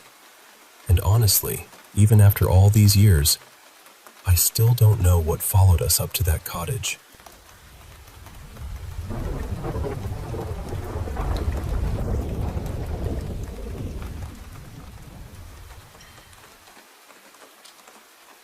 I want to tell you about something we used to call Toby in my house. And honestly, even saying that name still makes my stomach tighten a little. Toby was not some harmless shadow in the corner. It was cruel. It left things behind. Marks, bruises, little half-moon shapes in the skin that looked like teeth had pressed there. Handprints that stayed red long after they should have faded. Whatever it was, it took a lot from me when I was young. It took away that feeling a kid is supposed to have at home. That feeling that your room is safe, that your bed is safe, that the dark is just the dark. For the longest time, I thought my mother didn't believe me. I really did. I thought she was brushing me off, trying to soothe me by telling me I was imagining things, or that I was having bad dreams, or that kids sometimes make stories bigger in their heads. But later, I realized something that changed the way I saw all of it. She wasn't dismissing me because she didn't believe me. She was trying to survive it too. One afternoon, my mom was asleep in her bedroom. Her boyfriend at the time, Derek, was lying beside her. My sisters and I were away at our dad's apartment for the weekend, so the house was quieter than usual. This was before everyone had phones glued to their hands, so Derek was just reading a paperback near the window, with the afternoon light spilling across the bed. At first, my mom looked peaceful. Then she started moving. Not waking up exactly, just moving. Her fingers curled into fists, then opened again. Her legs kicked under the blanket. Her feet twisted like she was trying to pull away from something. Derek noticed right away, but he waited a second, thinking maybe she was just having a restless dream. Then she started crying. Her eyes were still closed, but tears were running down her face. That was when Derek got scared. He reached over and shook her shoulder gently at first, then harder. He said her name. He patted her arm, then her cheek. Nothing worked. She would not wake up. Then this small sound came out of her, almost like a whimper, and Derek told me later that it didn't sound like her. Not really. It sounded frightened in a way that made the whole room feel colder. And then, without warning, my mother shot upright. Her head tilted back toward the ceiling, her neck stretched tight, and both of her hands grabbed the sheets. Her mouth opened wide, and she screamed, but her eyes stayed closed. Derek panicked. He yelled her name over and over, shaking her, trying to bring her back.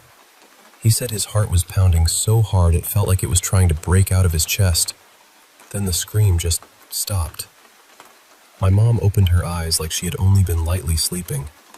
She looked at Derek, confused and irritated, like he was the one acting strange.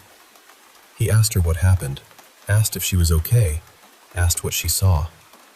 She just stared at him for a moment. Then she lay back down, rolled over, and went right back to sleep. Derek did not stay in our lives much longer after that. But the thing that finally pushed him out happened on the 4th of July.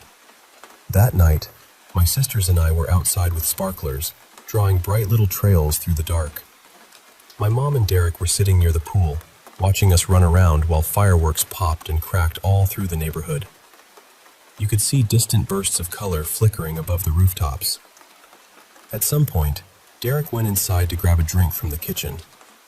I didn't even notice he was gone until he came running back out. He didn't have the drink.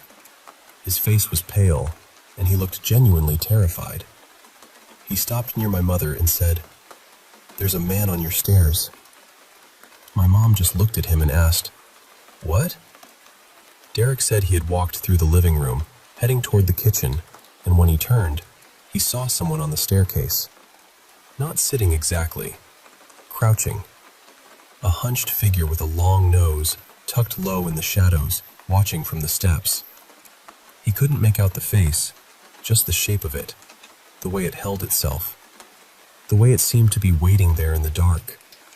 Derek did not go back inside for his drink, and not long after that, he was gone for good. The worst part is, after he left, we were still there, still in that house, still trying to convince ourselves we weren't losing our minds.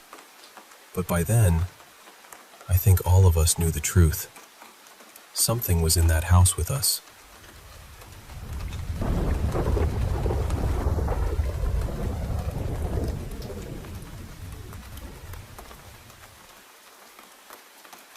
So my mom called me the other evening, and she wasn't exactly panicking, but I could tell right away that something had gotten under her skin.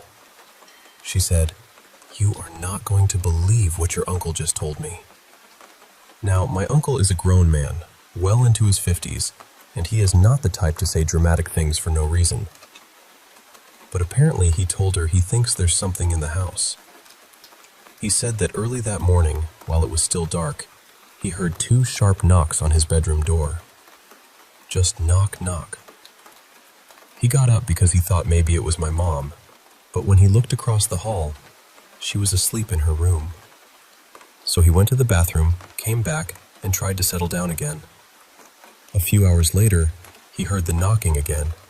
Same sound, same door. But that time he ignored it. Then, a little later, he heard a woman's voice coming from the other side of the house. That part really made me pause, because my husband once told me he heard a woman's voice from that same area. The only difference is, my uncle couldn't make out what she was saying. He just knew it was a woman. And then it got stranger. That same morning, he was sitting at the kitchen table doing some work when he saw someone peeking around the corner into the kitchen. He couldn't tell who it was. He said it was more like he caught the shape of a person, just barely, like they had leaned in and then pulled back before he could get a real look. The kitchen sits at the end of the hallway. All the bedrooms are on one side, and then the hallway opens up into the kitchen, living room, and the rest of the house. And honestly, based on where everything has happened over the years, what people have heard, what people have seen, I keep getting this feeling that someone is staying in that hallway. Not just passing through it, staying there. The really unsettling part is that I saw something in that exact same spot a few years ago. It was the middle of the day, and I was washing dishes at the kitchen sink. In the reflection of the window, I kept seeing someone moving back and forth near the kitchen entryway, right where the hall begins. At first, I thought my eyes were playing tricks on me. But then I turned around, and I saw it again, and I knew who it was. It looked like my great-grandmother. When I told my mom that I thought maybe that was who my uncle had seen, she got quiet. Then she told me something I had never heard before. She said that after my great-grandmother passed away, she used to get this weird fear while washing dishes. She always felt like my great-grandmother was going to suddenly appear behind her, not in a cruel way, but almost like she was going to surprise her. And that gave me chills, because I had seen her from that exact place while I was standing at the sink. So this is what I think. My great-grandmother was a huge part of my mom's life. She helped raise her. She was almost like a second mother. And I think that after she died, she came back to our house. Or maybe she never really left. I know it sounds strange, but I think she's been there with us all along. And for some reason, I really believe she stays in that hallway. There is actually a whole other story about why I feel that way, but that is something I would have to explain another time.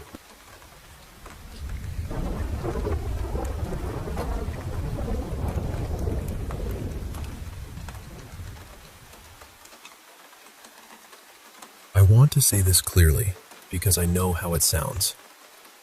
I'm completely serious, and this is not the only strange kind of communication I've experienced. It's just the first time I've really tried to put this one into words. For years now, my dishwasher has made these sounds. Not just normal machine sounds either. There are 3 distinct tones it can make, and over time I started noticing that they seemed to happen with meaning. One sound rises upward, almost like a little confirmation. It tends to happen when I say something important, think something meaningful, or make a choice that feels aligned. Another sound drops lower, and that one feels like a warning or correction. Then there's this short little blip, kind of hesitant, kind of in between. That one always seems to tell me to slow down and be careful with whatever I'm thinking, saying, or about to do. And honestly, it has taught me a lot. It's made me realize how much every thought, every action, every intention matters. I've written things down during late-night sessions, and it reacts while I'm writing. Even now, as I'm talking about this, I feel that familiar sense of approval around it. The wildest part is that on the side of the screen, there's this setting that says, 6th sense. I mean, come on, that feels almost too on the nose. My mom still doesn't fully believe me, but even she has said before that the dishwasher seems to answer us. I don't think she can really picture the idea that something invisible might be behind it. And I get that. It's a lot to take in. Whatever is behind it doesn't act constantly. It only seems to respond when there's a reason. Sometimes the energy feels light, almost humorous, so I wonder if different beings or guides step in at different times. But most of the time, the main presence feels strict, focused, and protective. Not scary, more like a teacher who isn't here to entertain me, but to help me grow. It becomes more active when I meditate, pray, sit quietly, or set a strong intention. It seems to guide me toward what I'm doing right and what I need to change.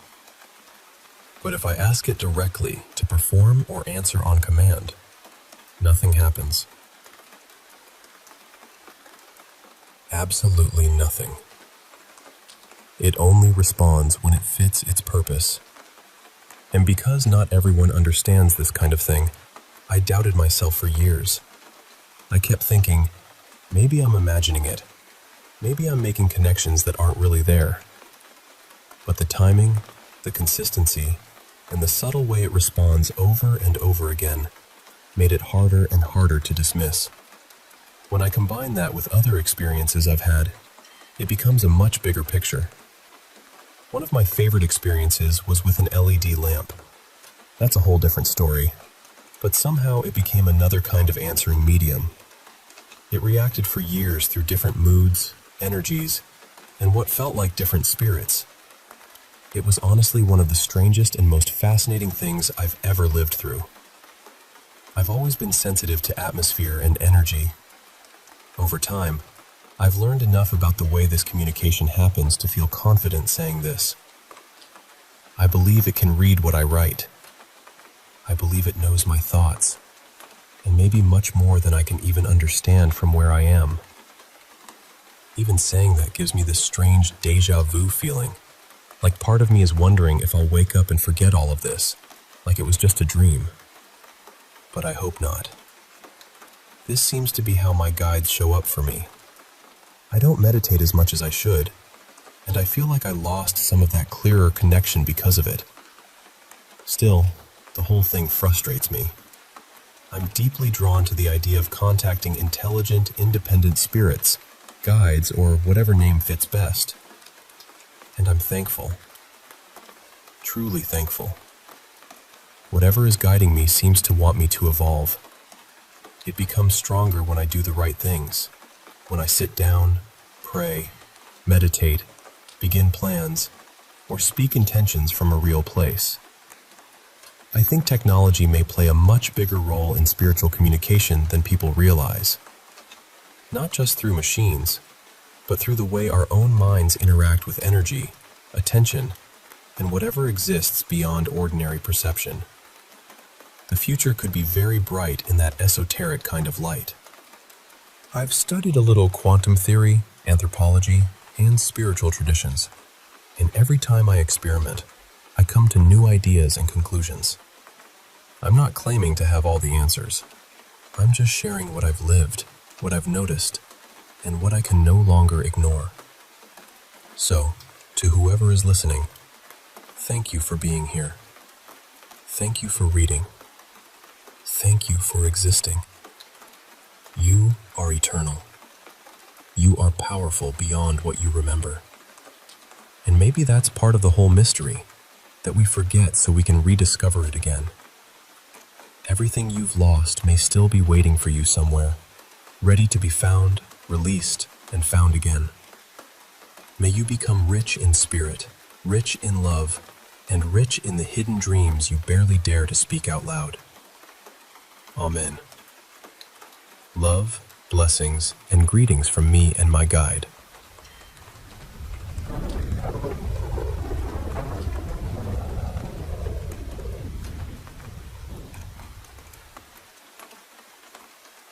I still think about this sometimes, even though it happened nearly 14 years ago. I was 17 then, and honestly, I spent more time at my girlfriend's house than I did at my own. Things at home were complicated, and her family knew that, so they were kind enough to let me be around whenever I needed somewhere quiet to exist for a while. My girlfriend, Leah, lived with her parents and her little sister in this old rectory that had been turned into a family home. It had that heavy, settled feeling older houses sometimes have, where every floorboard seems to remember more than it should. One afternoon, Leah had gone out for a driving lesson before her test. Her parents were at work, her sister was out, and they told me I could stay at the house until everyone got back. So I was upstairs in Leah's room, trying to get through some homework, when I heard this huge bang above me. Not a little creak, not a pipe knocking, a proper, violent bang. Right after it, there was this dragging sound, like something heavy being pulled across the floor in her parents' bedroom. My first thought was that the dog must have knocked something over. That seemed reasonable enough. So I stepped out of the room and looked downstairs. And there were the dog and the cat, both fast asleep together in the sitting room. That was when my stomach dropped a little. I didn't want to overreact, so I called the dog over, thinking, "Fine, we'll go check together." He came to the bottom of the stairs, looked up, then just sat down. He would not move. That was the strangest part at first, because his bed was actually in Leah's parents' room. He went up there all the time. But that day, he planted himself at the foot of the stairs, like he knew something I didn't. I stood there for a while, trying to talk myself into being brave. Eventually, I went up alone. The entrance to the attic was through Leah's parents' bedroom, and that attic door was usually shut. I had never seen it open casually. But when I walked into the room, it was wide open. I remember my knees shaking. I kept telling myself there had to be a normal explanation. Old houses move, wood expands, things fall, sounds travel strangely. So I checked the attic. I looked everywhere I could think to look. There was no one there, no animal. Nothing tipped over, nothing dragged across the floor, nothing that explained the bang, or that horrible, scraping sound. After a few minutes, I started feeling silly. I told myself I had probably made it bigger in my head than it really was. So I turned around and walked back toward the bedroom door.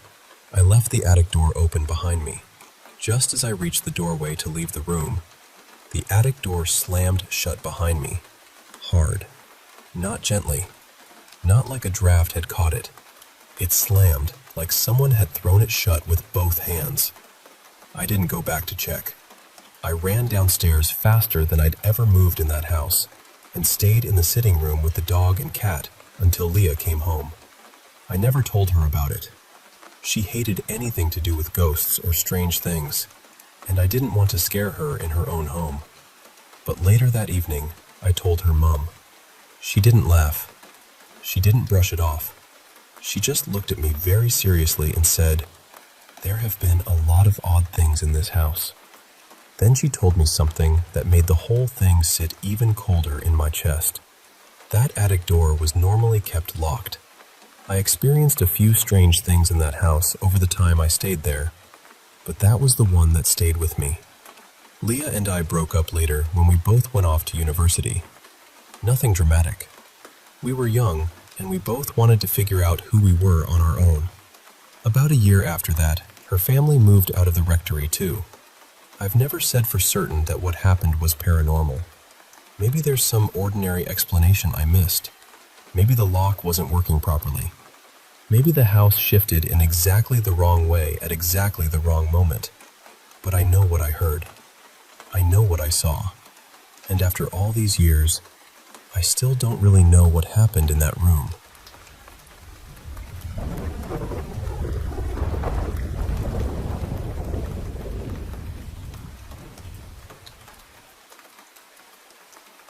I was about 10 years old when this happened, maybe a little younger.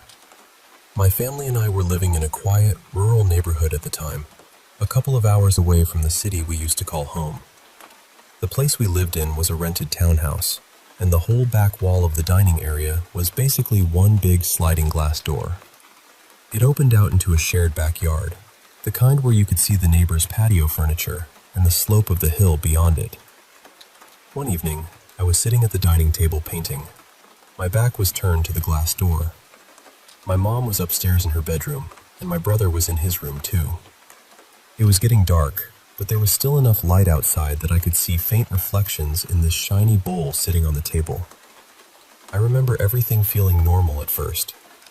I had been painting for maybe 15 minutes when, all of a sudden, something inside me told me to stop.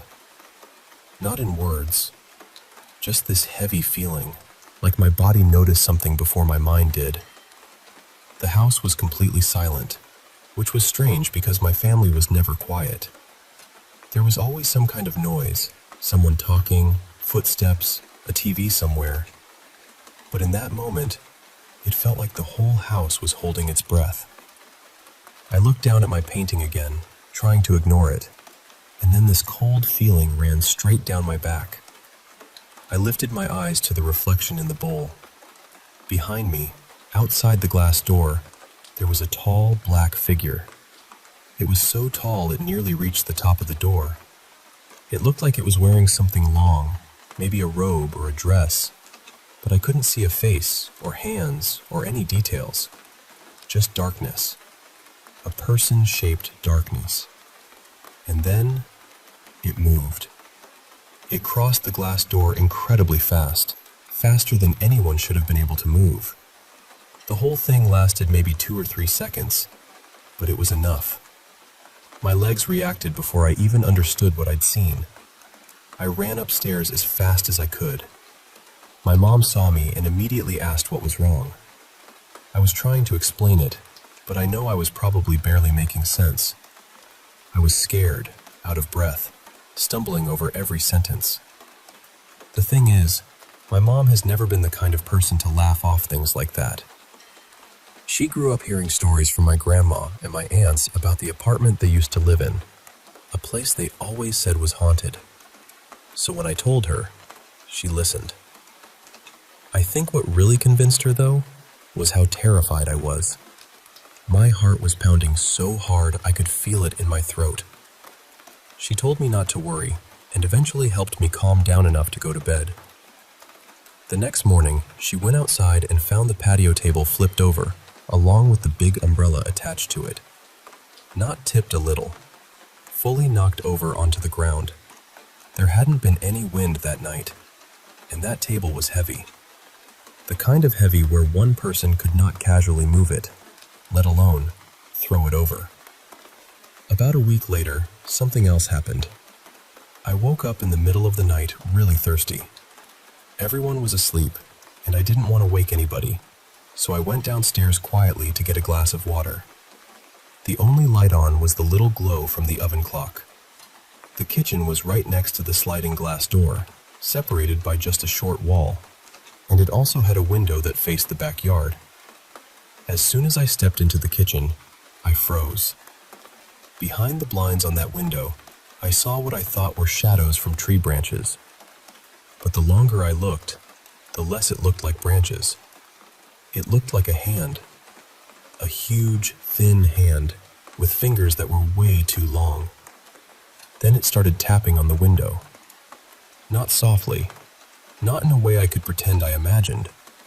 I heard it clearly. Tap, tap, tap. I didn't stay to figure it out. I ran straight back upstairs to my room and got into bed. I tried to explain it away. I really did. I kept telling myself it was a tree branch, or the wind, or my eyes playing tricks on me. But then I remembered something that made my stomach drop. There were no trees in the backyard. None.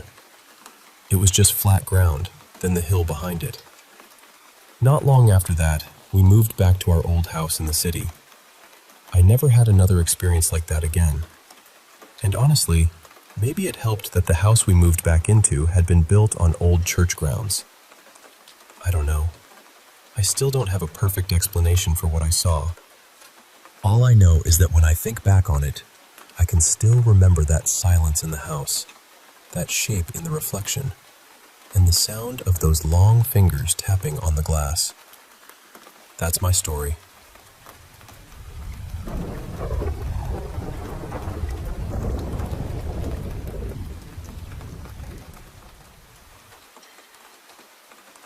So I'll start from the beginning, because honestly, I still don't fully know what to make of all this.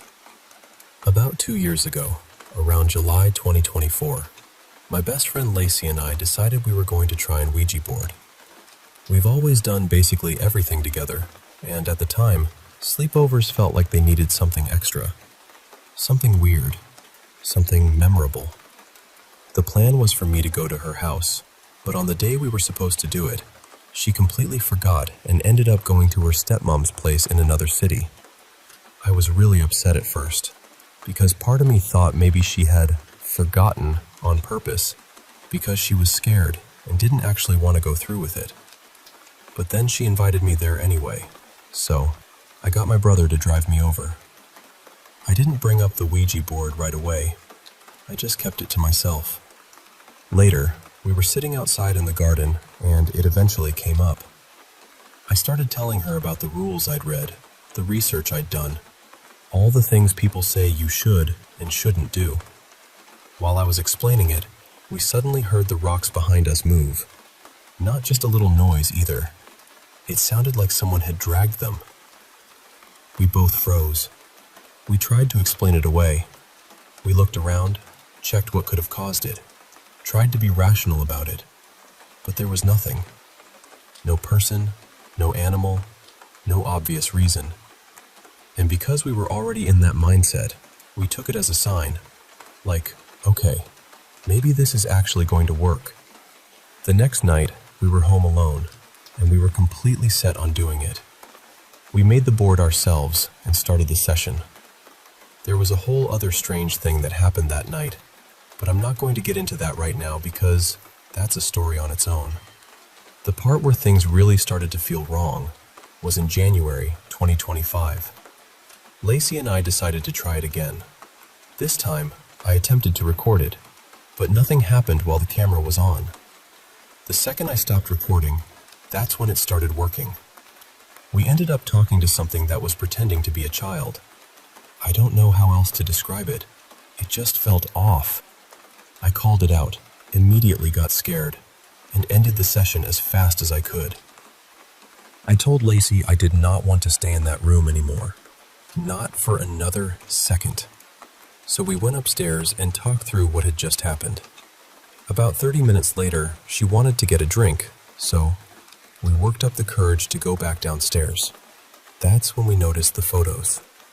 Every picture on the wall facing the room we had used was tilted sideways. Every single one. And the only photo with Lacey in it was broken. After that, somehow, we just carried on. We kept hanging out. We tried to forget about it. I think sometimes your brain just puts things in a little locked drawer because it doesn't know what else to do with them. The thing is, Lacey and I are incredibly close. I don't mean just normal best friends. It's always felt like there's something tying us together, something deeper than friendship. She's my person. It's always been me and her. Then, this March, she had to move 10 hours away to live with her mom. I was devastated, obviously. It felt like someone had taken half my world and packed it into a car. While we were apart, something strange happened at her house. Lacey's older sister, who was actually the reason the whole Ouija board idea started in the first place, got locked outside from the inside. The only people home were her and Lacey. Whatever happened there, it didn't feel normal. Anyway, Lacey came back yesterday, and I spent the night at hers. We took her dog for a walk around our local park, and I ended up going on this whole rant about how much I'd missed her. It felt good to have her back, even for a little while. Then, while we were walking, I touched my backside. Don't even ask why. I just did. And I felt something that definitely had not been there before. A scratch. We started talking about everything again. The Ouija board, the sessions, the weird things that had happened, all of it.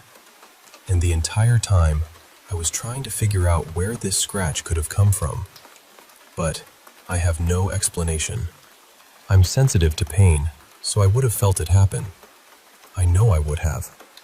But I didn't feel anything at all. And it's literally on my cheek, in a place where I can't explain accidentally scratching myself like that. I have a cropped photo of it. I just don't know how to add it here. So please, send hopes, prayers, rational explanations, anything. Because for the sake of my sanity, I really need this to make sense.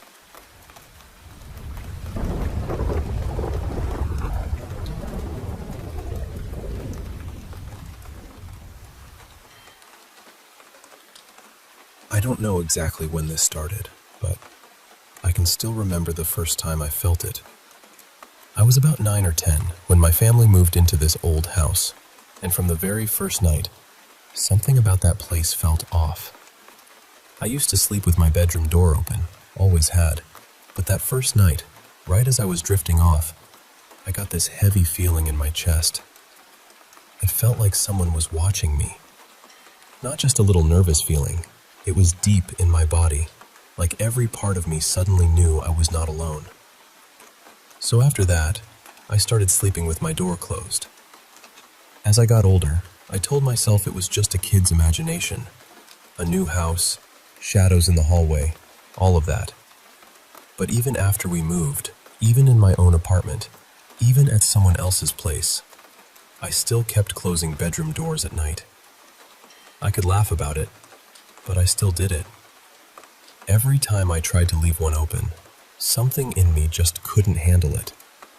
Then, years later, in 2024, I spent the night with someone I had just met.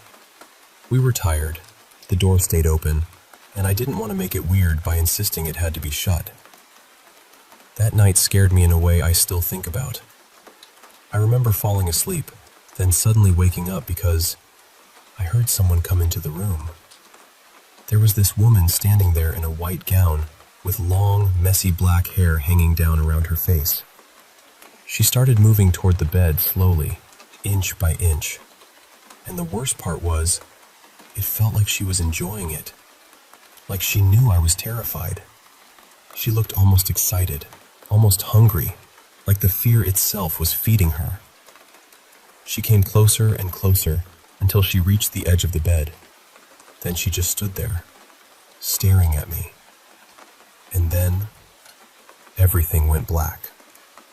The next morning, I woke up completely shaken. Then earlier this year, about 5 months ago, it happened again. I had just run a half marathon, then drove all the way home the same day. So by the time I got into bed with my girlfriend, I was exhausted, completely gone. The bedroom door was open, and as I started drifting off, I tried to ask her to close it. I remember trying so hard to get the words out, but I was too tired. My body gave up before my mouth could work. And then, I was back in it. This time, I saw my grandmother. She had passed away, and in real life, she had lived far away in Central America. I didn't see her much growing up. Life got busy, schedules got complicated, and honestly, I never made as much time for her as I should have. In the dream, or whatever it was, she was upset with me. She was telling me that my mother and I hadn't prayed for her in a long time, that we hadn't lit a candle, that we had forgotten her, and it felt so real. I could see every detail on her face, the wrinkles in her skin, the dry patches, the little marks, her dark brown eyes. It was so clear that, at first, I felt emotional.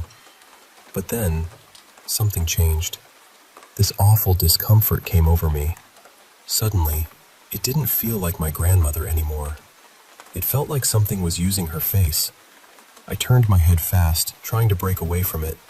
And then, something grabbed my arm. For one tiny second, I swear I saw that woman in white again. Then everything went black. When I woke up, my girlfriend was scared. She told me I had been talking in my sleep, laughing, gasping, and thrashing around so much that she thought she was having a nightmare too. But the sheets were twisted and thrown everywhere, so I really had been moving like that. I told her what I saw.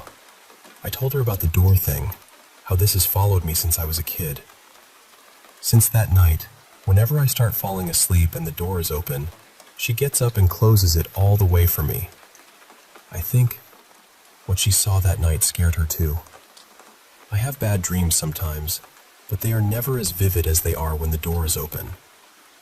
Maybe it's my own mind freaking me out because I'm breaking some old superstition. Maybe it's something deeper than that. Truthfully, I don't know. All I know is that when a door is open at night, something in me still feels watched. And I don't think I'll ever be comfortable sleeping that way.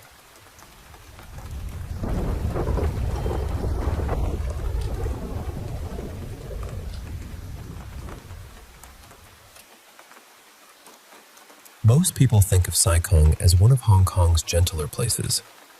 You know the picture already. Blue water, green hills, hiking paths, seafood places by the pier, families out on weekends, friends taking photos by the reservoirs. In the daytime, it feels peaceful, spacious, almost kind. But the thing about a place like that is, it can hold two faces at once.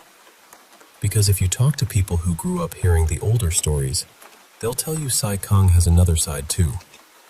A quieter side. A side that doesn't show itself until you're deep in the hills and the trees start pressing in. There's a local legend people sometimes call the Sai Kung Barrier, and the idea is frighteningly simple. Somewhere out in the mountains, there is a line you can't see. No sign, no fence, no warning. But once you step past it, the trail stops behaving like a trail. The way back no longer feels like the way back. Your phone loses signal. The same rocks, trees, and bends seem to repeat. And no matter how carefully you walk, it feels as if the mountain has gently, patiently decided not to let you go. The legend became well known because of cases that were very real. One of the most talked about happened in September 2005. A 45-year-old off-duty police detective named Tong Lai Hua went hiking alone in Sai Kung. He wasn't careless, and he wasn't new to pressure. He was trained, fit, and used to difficult situations. That morning, he entered the hills near Pak Tam Chung with his backpack expecting an ordinary hike. But sometime after noon, he called emergency services. He said he was lost. What unsettled people later was not just that he was lost. It was the way he tried to explain where he was. During the call, he kept repeating numbers. Things like Saikung 586, 487040, 487020, 587 something, and 024. The operator tried to understand what he meant. Were these numbers from a distance post? A sign? A marker on the trail? At first he seemed to think so. Then his answer changed. He said they weren't numbers on a post. He said they were codes. The call lasted only several minutes, but people who know the story always describe the same feeling around it. Confusion turning into fear. He sounded tired, disoriented, then frightened. Near the end, he kept asking for help. And then, the line cut off. After that, Tung Lai Hua was gone. The search that followed was huge. Police, firefighters, volunteers, helicopters, search dogs, mountain rescue teams. They combed through valleys, slopes, trails, and forested sections of Saikung. But they found nothing. No body, no backpack, no jacket, no gear. Not even one clear trace that could explain where he had gone. And that, to me, is the part that stays with you. Because when someone disappears, you expect the world to leave at least one thread behind. A footprint, a torn piece of fabric, something caught on a branch. But in this case, there was just silence. Only a few weeks later, another case added to the fear. A young man named Yim Chi Yuen, in his early 20s, was leading a small group through an outdoor route in Saikung. He had experience. He had been involved in scouting and outdoor training, and he was not the kind of person you'd imagine getting easily lost. During the hike, he began feeling unwell. He had taken cold medicine, and at some point, he told the others to continue ahead while he rested. He was supposed to catch up. He never did. When the others realized he was missing, they searched for him and called out his name. But the forest gave nothing back. A search began, and 2 days later, his body was found on a steep, heavily wooded slope. The official explanation was that he had likely fallen while trying to find his way. That explanation makes sense, but stories grow in the spaces where certainty is thin. A version that spread afterward claimed his body was found only a short distance beyond an area that had already been searched, even with dogs. Some people believe the trees, slope, and thick brush simply hid him from view. Others wonder if he had somehow crossed into that strange place people talk about. Years later, in 2016, another hiker became part of the legend. His name was Chung San Pak. He went hiking alone in Saikung and vanished for 4 days and 3 nights. But unlike the others, he came back alive. And what he described was deeply strange. He said he kept walking, but somehow he would return to the same pool of water again and again. He said he saw someone ahead of him, a hiker he thought he recognized, but every time he tried to get closer, the figure vanished between the trees. At one point, he saw what looked like a red brick building, maybe 2 or 3 stories high, standing behind the forest. But when he moved toward it, there was nothing there. He also said that after sleeping, the landscape seemed different. A waterfall that had been flowing one way now seemed to have changed direction. Some of his belongings disappeared too. Cigarettes, a lighter, even his hiking pole. And then there were the voices. He said he heard them coming from the rocks. Not just echoes, not just wind. He described conversations, quarrels, television sounds, the kind of noise you'd hear through the walls of an apartment building, as if every stone around him had a little room sealed inside it. Eventually, he followed a stream and found other hikers. He was rescued. Now, of course, there are practical explanations for all of this. Sai Kung is not a simple place once you leave the familiar paths. The trails split, valleys twist, the forest gets dense, phone signal can disappear. If you're tired, dehydrated, injured, or scared, your mind can start turning against you. A shadow becomes a person. Running water becomes voices. A similar bend in the trail becomes proof that you're walking in circles. That is all possible. But I think the reason this story lasts is not because everyone agrees it must be supernatural. It lasts because of what was never found. Tong Lai Hua never came home. His things never came home either. There was no final answer waiting at the end of the search. Just an empty space. And empty spaces have a way of breathing. So maybe the Sai Kung barrier is not a doorway or a curse or a hidden border between worlds. Maybe it is what happens when terrain, weather, fear, exhaustion, and bad luck all close around a person at once. Or maybe, deep in those green hills, there really is a line that looks like nothing at all. And once you cross it, the mountain remembers you differently.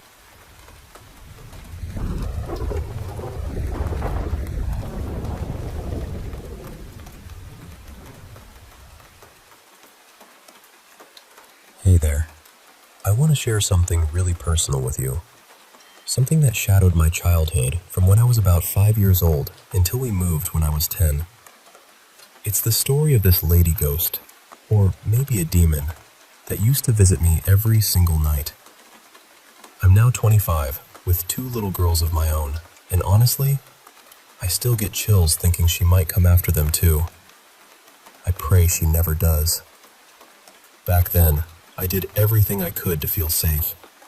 I'd pile stuffed animals all over myself, from head to toe, like a soft fortress. I'd even plug my ears, desperate to drown out whatever whisper or sound might be lurking.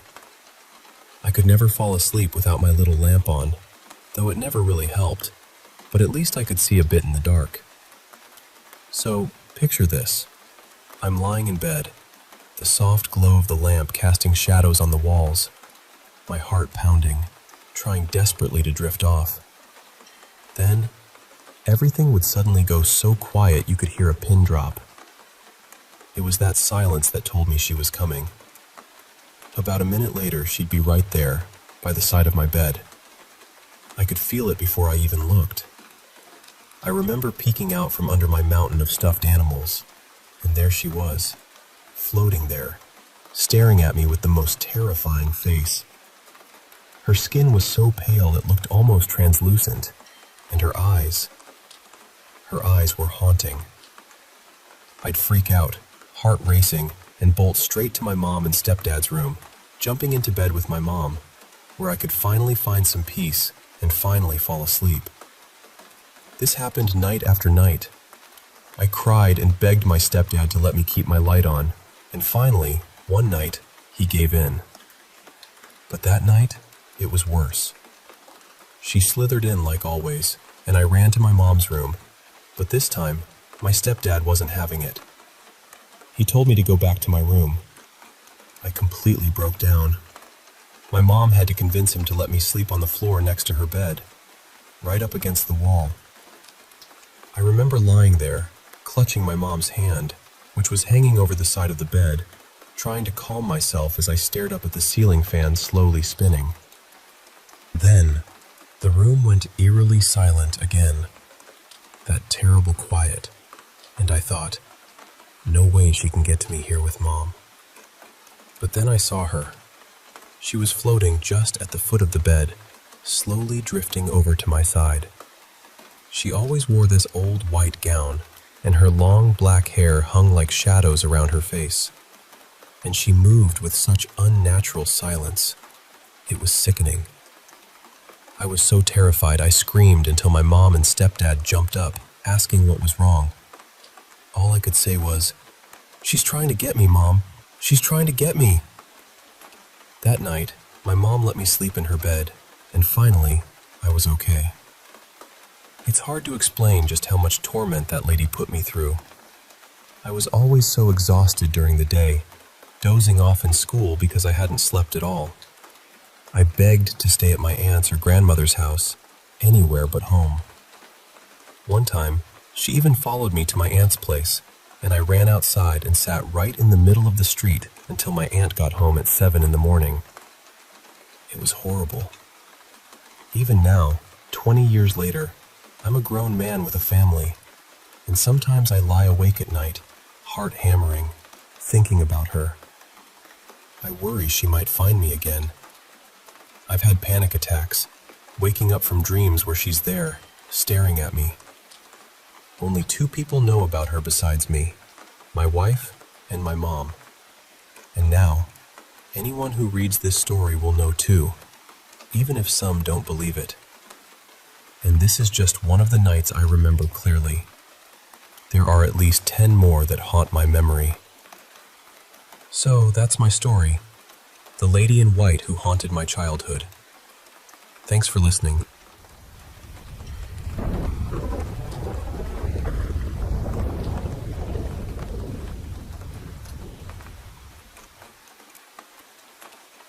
Hey, I want to share something pretty personal and a bit unusual that happened to me recently. And honestly, it's been on my mind a lot. But before I get into the experience itself, I should set the scene a little bit so you understand why this meant so much to me. Last year, around May, a boy named Jamie, someone I'd known since primary school and went through high school with, passed away. It was sudden and heartbreaking. He had gotten a cut on his foot, nothing that seemed serious at first, but then an infection took hold, spreading quickly and shutting down his body. It was devastating news for everyone who knew him. Jamie wasn't just another face in the crowd. He was part of our community, and even though I wasn't super close to him, his death hit me hard. I remember the funeral vividly. So many people gathered, the sky overcast, the air thick with grief and disbelief. For weeks after, I was just in this numb haze, trying to make sense of losing someone so unexpectedly. Now, fast forward to this afternoon, when something happened that I'm still trying to process. I had been asleep for a few hours and then woke up, but it wasn't like a normal awakening. It felt like sleep paralysis, you know? That terrifying moment when your body just won't move. But this time was different. I could talk. I could hear myself speaking, but I was completely frozen. My eyes were open, and right there, sitting at the end of my bed, was someone. I asked who it was, and the person slowly turned their head toward me. It was Jamie. I blinked a few times, trying to convince myself this wasn't some trick of the mind, but there he was, calm and kind, just playing with the laces of his shoes. We talked for a while, about school, about life, about things I'd been struggling with. He gave me advice like he had all the time in the world, and there was this warmth in his presence that made me feel safe, even though I was trapped in my own body. I asked him why he was here, and he smiled softly and said, "Just checking in. I do that quite often to make sure everyone's okay." Then he joked that it was easier to talk to people this way than when he was alive. Normally, sleep paralysis is terrifying for me. There's this weight of dread, a feeling like something's watching. But this moment was different. It felt real. Like a genuine conversation I might have had with Jamie if he were still here. After we finished talking, he reached out and gently touched my hand. His voice was soft but steady, and he said, "My time here with you is over, but I'll make sure to let you know if I come around again. I'll look out for you." It struck me because those were some of the last words he said to me before he passed. Then, just like that, he vanished right in front of my eyes. As soon as he disappeared, the paralysis lifted. I was able to move again and sat up in bed, feeling completely awake. It wasn't that groggy, disoriented awakening I usually get after sleep paralysis.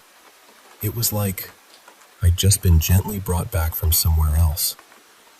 I've always believed in the paranormal, in the idea that there's a physical world and a spiritual world. This invisible realm where souls go when they pass on. Sometimes I think spirits get caught in between, in this limbo where they can cross over or reach out. But I'd never heard of something quite like this. An actual visit during sleep paralysis. A moment of connection that felt so real and comforting. So I guess my question is, can spirits really manifest themselves like this? Can they just pop in for visits and chats, especially in moments when our minds and bodies are somewhere between waking and sleeping? Because that's exactly what it felt like to me. A visit from Jamie, checking in, reminding me I'm not alone. And honestly, knowing that has brought me a little peace.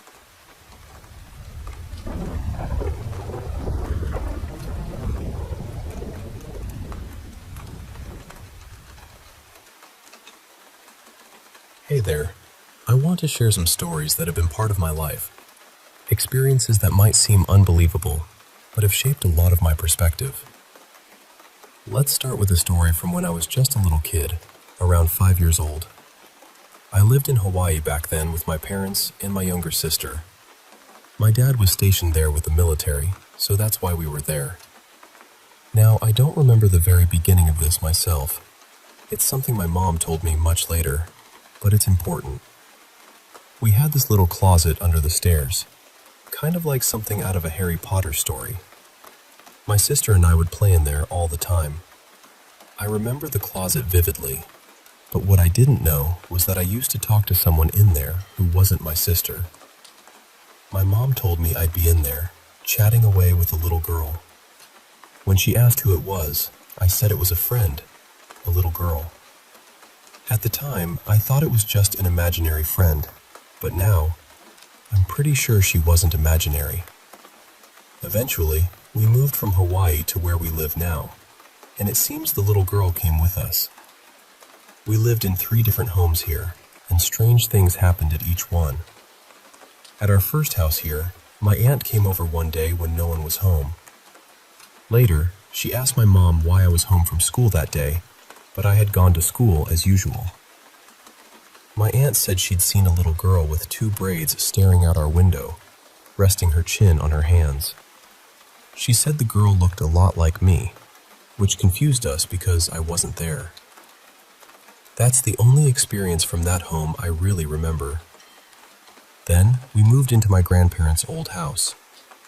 They had been experiencing odd things there, and Grandma even gave the name Hank to the spirit they felt was around. When we moved in, we started noticing things going missing or being moved. My mom also heard a little girl's voice calling Mommy sometimes, a voice she knew wasn't mine or my sister's. So we had 2 different spirits, the little girl and Hank. Hank liked to move our stuff around, and sometimes when something went missing, we'd scold him and ask for it back. It was almost like a game. Hank was mostly harmless, but there were 2 times when he got angry. One night, my dad was drunk and yelling at Hank to stop messing with our things. Suddenly, a light bulb exploded right above us, shattering glass all over the living room. Another time, Grandma was visiting and talking about calling someone to get rid of Hank, and without warning, a pitcher fell off a shelf right behind her, nearly hitting her. That was pretty scary. Hank stuck with us when we moved into our current house, and my mom told him to look after the little girl spirit that had been following me since Hawaii. I heard the little girl's voice clearly once, saying, "Mommy," in the hallway near the bedrooms. It wasn't scary, more like a soft presence. There were other times I felt scared in the house, especially in my own room in the attic, which I was always afraid of. The attic was reachable through a door in my closet ceiling, which just added to the creepiness. One night, my dad checked on me while I was sleeping and saw someone crouched on my bed behind my legs, a figure with knees pulled to the chest, but when he looked again, it was gone. Another time, I was alone in my parents' room, sitting in the computer chair, and suddenly, the chair jerked forward like someone pushed it. Once, while lying in bed on my right side, I felt a hand slide under my pillow from behind me. I was too scared to look back. Another time, while crying on the living room couch because of hip pain, I heard a little girl's voice comforting me, saying, It's okay. I wasn't scared at all then. One evening, while watching TV on the couch, I saw a white figure with its head bent down move down the hallway from my room toward my parents' bedroom. It was all very surreal. Even though it's confusing and scattered, those are the paranormal experiences I had growing up. Since moving out, I haven't felt that presence anymore. I think the little girl stayed with my parents, along with Hank and other spirits. Now, on a different note, I want to talk about sleep paralysis and the strange shadow people that sometimes come with it. I've had these episodes a few times a year.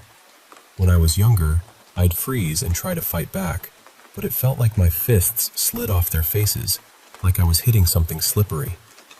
The trick to breaking free is to change the way you fight, like switching from a straight punch to a back fist. It throws them off. It's like pushing against two magnets with the same pole. It takes a lot of strength to pull away. These shadow people can take on any shape, not just shadows. Sometimes they appear as dead loved ones, trying to get a reaction from you, feeding on your emotions. Before the paralysis hits, if you're awake, you might feel a warm wind brush over you. Then the figure tries to hold you down or bear hug you, which is terrifying, but they feed off your fear. One time, during one of these episodes, I got so angry that my hands started to burn with blue flames. The shadow creature screeched and fled out the door. The flames spread all over me, but I wasn't hurt. Instead of freaking out, I chased it out and bear hugged it until it stopped screaming. Now, when they attack in dreams, I try to grab their arm or throat and burn them away. These days, they come in groups, never alone, and their screams sound like a small dinosaur from old movies. There was this one dream where I was asleep on my back and felt one come straight through the bottom of my bed. It grabbed me, and we wrestled until I choked it from behind and then went for the throat burn. Suddenly, my dead mom appeared, shaking and screaming, transforming into one of those shadow creatures. I threw the first one into the other and told them both to leave, and the dream ended. It's important to remember that sometimes the shadow people mimic loved ones to feed off your emotions, but it's not really them. Fighting back and staying calm is key. Moving on to something a bit more out there, I've had a few UFO encounters over the years. When I was about 11, I was driving home with my dad and saw this massive black ship with multiple spires, looking like a tiny city floating in the sky. I pointed it out to my dad, and he saw it too, but then he freaked out and started screaming that nothing was there, even though he'd just described it. It was bizarre. More recently, about 4 years ago, while working at a hotel during a Veterans Day parade, a housekeeper pointed out a white sphere in the sky. It moved incredibly fast, then split into 6 smaller spheres. I told her it was probably just observing, but later when I asked about any strange sightings, she completely denied seeing anything, like her mind couldn't handle it. Another time, I let my dogs out at night and noticed a star larger than the others. It got closer, and I realized it was a 4-pointed star with smaller points around it, about the size of a pressure cooker, pulsing different colors. I tried telepathy, asking if it meant harm, if it came from the stars, and if it was on a recon mission. The star responded with colors: red for no harm, green for yes it came from stars, and green again for recon. Then it flew away.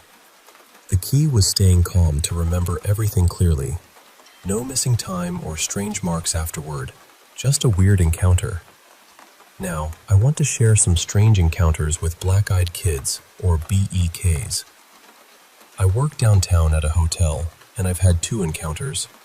One was on my way to the bus stop, about 8 blocks from work. I was waiting at a crosswalk and noticed a teenage girl staring at me from across the street. She looked normal, except her eyes were completely black. No whites, just black. When she realized I was looking, she panicked and ran away as soon as the light turned green, which was odd because usually BEKs don't panic like that. I regret not following her. The other time was at work. A female guest in gym clothes asked for my help and made small talk. Her pupils were strange, shifting and moving like a lava lamp, but only the black part. It was unsettling, but not scary. I Googled it, but found nothing that matched. It made me wonder if there are different kinds of BEKs or similar entities. Now, let me tell you about one of the scariest experiences I've had, being trapped in a lucid nightmare. Usually, my lucid dreams are fun, but this one was terrifying. I woke up in my room, but everything was dark and twisted. I knew I was dreaming, so I counted my fingers to check, but as soon as I finished, my hands disappeared. My body felt slow and sick, like I was ancient and weak. I tried to wake myself up by closing my eyes and tensing my body, like I'd done before, but this time it didn't work. I started to panic, pacing around my room, even throwing myself down the stairs, but nothing woke me. Something was next to me, but I was too scared to look. Then it climbed on my back, small, heavy, like a child or a little animal. Somehow, I managed to get free and paced out of my room. I tried throwing myself down the stairs again, still no luck. Time felt endless. I started thinking, what if this isn't a dream? What if I actually died and woke up in some messed up alternate reality? I noticed new doors in my room leading to strange corridors, but I didn't want to explore. Then I started choking on something, probably my spit, but I could still breathe. It was uncomfortable, and I worried I might choke for real. I even tried to ask for help on a subreddit, but my phone wouldn't turn on. Eventually, I woke up for real. It was 2 a.m., and I was too shaken to sleep again. Lastly, I want to share a story about my time as the singer in a punk metal band called Scotch Tapeworm. We never made it big, but had some local gigs, and even opened for some big names. We were excited about a new song, Spent and Deflated, and made a music video, promoting it online. But then, out of nowhere, copyright claims started flooding in from some unknown shell company, taking down our videos and killing our momentum. One night, I got a strange comment on a private video, just so good, and a link to a number. I called it and talked to a woman named Eve, who said her family owned a studio and wanted to collaborate. Despite misgivings, I met her at a cafe, and she showed me their brand new studio in a house deep in the woods at 65 Hatchet Lane, a place that seemed almost too perfect, too new. She asked me to sing in the studio, but after a while, the door locked, and I was trapped underground with no phone signal. I was stuck for hours, scared and pacing, before I saw a dozen shadowy figures with glowing red eyes watching me from the control room. They demanded I sing, but the fear made it impossible. After several tries, I finally screamed the song with all my might. They approved, but then, a tall, clawed figure dragged me out into the woods, its face like a beak, mouth foul and toothless. I fought, but blacked out. I woke up the next day on the side of the highway, bruised and coughing, with no memory of how I got there. The police couldn't find the address or the woman. Since then, I've lost my voice. It crackles and coughs, and I can't sing or find a rhythm. It's like my music was stolen. I don't know what happened, but if anyone has answers, I'd be grateful. And one more weird but true story. Last June, I found a strange yard sale in a fancy neighborhood, unusual for the area. Two men were selling all kinds of old things, including a massive collection of Teenage Mutant Ninja Turtle toys and memorabilia from a girl named Christy. The whole lot was only $100, so I bought it all, including a handmade TMNT Ouija board. I set up the toys and lights at home and invited friends over. We joked around with the Ouija board, but when we asked why it was made, the planchette spelled out, "Later, dude," a goodbye. That night, strange things started happening. Toys falling, shelves crashing, and my dog Arnie acting terrified. I found black goo leaking in the basement, and when I checked the toys, they were all scattered, facing away from me, with Donatello missing. Then, a small black goo-covered childlike figure appeared, picking up Donatello. Its face cracked to reveal a horrifying plastic jaw with a black void inside. It reached for me, but Arnie barked fiercely, and suddenly, the lights came back on. The creature vanished, leaving only fading footprints. I learned that Christy was a girl who died young from a rare disease, and this was her family's house, flooded recently. Her ashes mixed with the rainwater to create the black goo. I don't know what to make of all this, but I think there's more to these stories than I can explain. Thanks for listening to all these tales. Some scary, some strange, but all part of my journey. If you've had similar experiences or have any insight, I'd love to hear from you.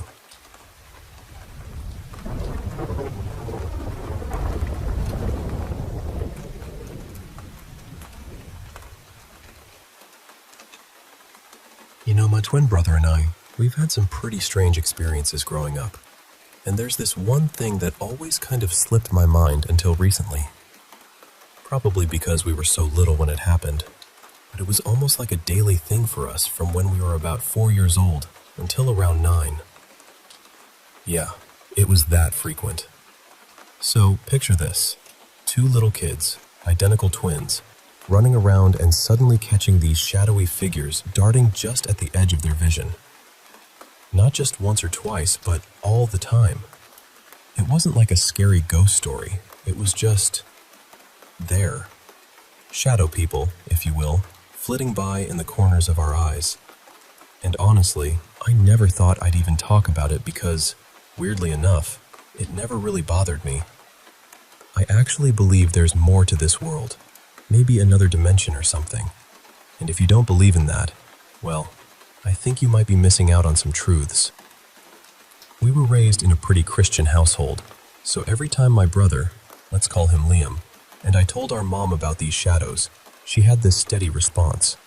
She'd say, "If it doesn't scare you, it's a good spirit. If it does scare you, just rebuke it in the name of Christ." I can still hear her voice, calm but firm. And the funny thing? She had to come up with all these explanations to comfort us, poor woman, because these dark figures kept appearing to us so often. It got to the point where I'd actually avoid looking at certain darker corners in the house or shadowy spots outside. I'd try to keep those creepier parts of the house out of my peripheral vision because, honestly, I hated seeing those shadows run by. And when I did catch one, I'd be frustrated, thinking, "See? I knew it was there." Liam felt the same way. We both thought we'd be seeing these shadow figures forever. But strangely, we don't see them anymore. Not at all. Sometimes, when we experiment with psychedelics like LSD as adults, we get those trippy shadow shapes again. But it's nothing like what we saw as kids. Those childhood shadows weren't some colorful, swirling illusions. They looked like actual dark legs and arms moving swiftly just out of our direct sight. There were times when we'd see the shadows, one right after the other, without knowing the other had just seen one. Then later we'd compare notes, and it was eerie how similar our sightings were. One time stands out in my mind. I ran to my mom, heart pounding, saying, "Mom, I saw one again." This one actually scared me. It was the usual kind, just at the edge of my vision, but it felt different that day. Meanwhile, Liam was sitting by the fireplace all alone, completely unaware I'd just told Mom about my sighting. He felt this uneasy chill and glanced to his left, where he saw a massive shadow sitting right next to him. At first, he thought it was just his own shadow from the firelight, so he shifted his body down, expecting the shadow to move too. But no, the shadow went the opposite direction. Then he leaned back the other way, but the shadow stayed still. He got really freaked out, jumped up, and sprinted straight to Mom. I never doubted his story because I'd experienced the same things, and because he ran to Mom moments after I did, but from a completely different spot in the house.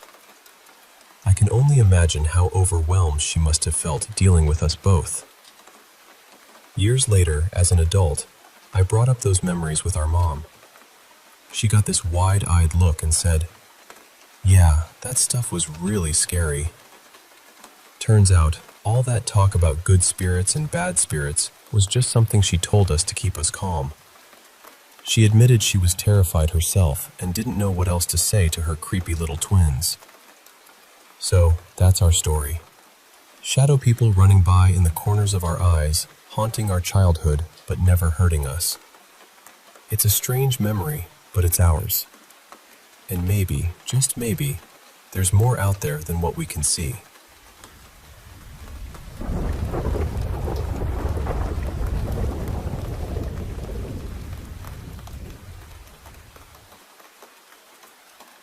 You know, I want to share with you some stories from my family farm out in the rural Midwest. It's a place that's been in our family for over a century, and it holds so much history, love, and, well, some really mysterious moments too. My grandma and grandpa still live there, and my grandpa, actually, was born right on that land, just like his father before him. The farm has this deep, grounded feeling, but over the past decade or so, strange things have happened that are hard to explain, and I want to tell you about them. So, picture the homestead. It's got 2 houses nestled just a stone's throw apart, maybe about 25 yards or so. The newer, smaller house is where my grandparents raised their family. It was built by my grandpa when he married my grandma. It's cozy, filled with the sounds of everyday life. But just a short walk away, there's this much older, bigger house. That's where my grandpa was born and grew up, and before him, my great-grandpa Corwin lived there too. My mom used to tell me about taking dinner over to my great-grandparents every evening, especially after my great-grandma passed away. Great-grandpa Corwin was living alone then, and my mom would bring him food and company. Corwin was one of the kindest souls I've ever known. He had this gentle way about him, always ready to pause and talk with anyone who stopped by. I remember visiting the farm as a kid, and he'd always have those little wafer cookies waiting for us, a sweet treat that somehow made the old house feel warmer. Corwin was active well into his 90s, still roaming the farm with his cane in one hand and a handkerchief in the other. It was like he belonged to that land, like the farm was part of him, and he was part of it. Eventually, he moved to a nursing home in a nearby town, and he passed away peacefully at 94. But here's where things start to get a little eerie. Not long after Corwin died, my grandpa began to hear something strange. He thought he heard his dad calling his name, faint and distant, just like when he was alive. I read somewhere that it's actually pretty common to hear a loved one's voice after they pass, but still, it unsettled him. And then, my grandpa started noticing lights flicking on and off in that old house when no one was supposed to be there. One of my uncles, who's about as skeptical as they come, even decided to live in that old house for a while after Corwin's passing. He didn't believe in ghosts or anything supernatural, but he couldn't deny the strange noises he kept hearing. Creaks, footsteps, whispers. One night, he was jolted awake by a loud bang. Heart racing, he grabbed his pistol and went to check it out. Turns out, it was just a basketball that had fallen from a high shelf, but still, it gave him a scare. Sometimes he wonders if it could have been Corwin's way of saying hello. But maybe the most chilling tales come from my grandma and another uncle. Both of them have seen something that made their skin crawl. You know how Corwin loved to wander the farm, checking on things, even into his old age? Well, on separate occasions, my grandma and this uncle saw a man walking around outside at night, dressed just like Corwin always did. Overalls and a flannel shirt, the classic farmer's outfit. Seeing him out there in the dark was frightening, and neither of them told anyone at first, thinking maybe their eyes were playing tricks. Eventually, my uncle mentioned it to my grandparents, and my grandma was shocked because she had seen the same figure. They talked it over and agreed it was probably Corwin, still roaming the land he loved. But they were both puzzled. Why would it be so scary if it was him? Maybe it was just the surprise of seeing someone familiar where they didn't expect, especially at night, when shadows stretch long and everything feels different. A few years back, I got curious and explored that old house myself, though I won't lie, it's getting pretty dangerous inside. The floors creak and groan, and the air feels heavy, like it's holding its breath. I even set up a recorder to capture any sounds for 24 hours, but honestly, I never worked up the courage to listen to what it picked up. Maybe part of me is afraid of what I might hear. But you know, there's something comforting about thinking that maybe it's just my great-grandpa Corwin, still hanging out on the farm, the only home he ever really knew.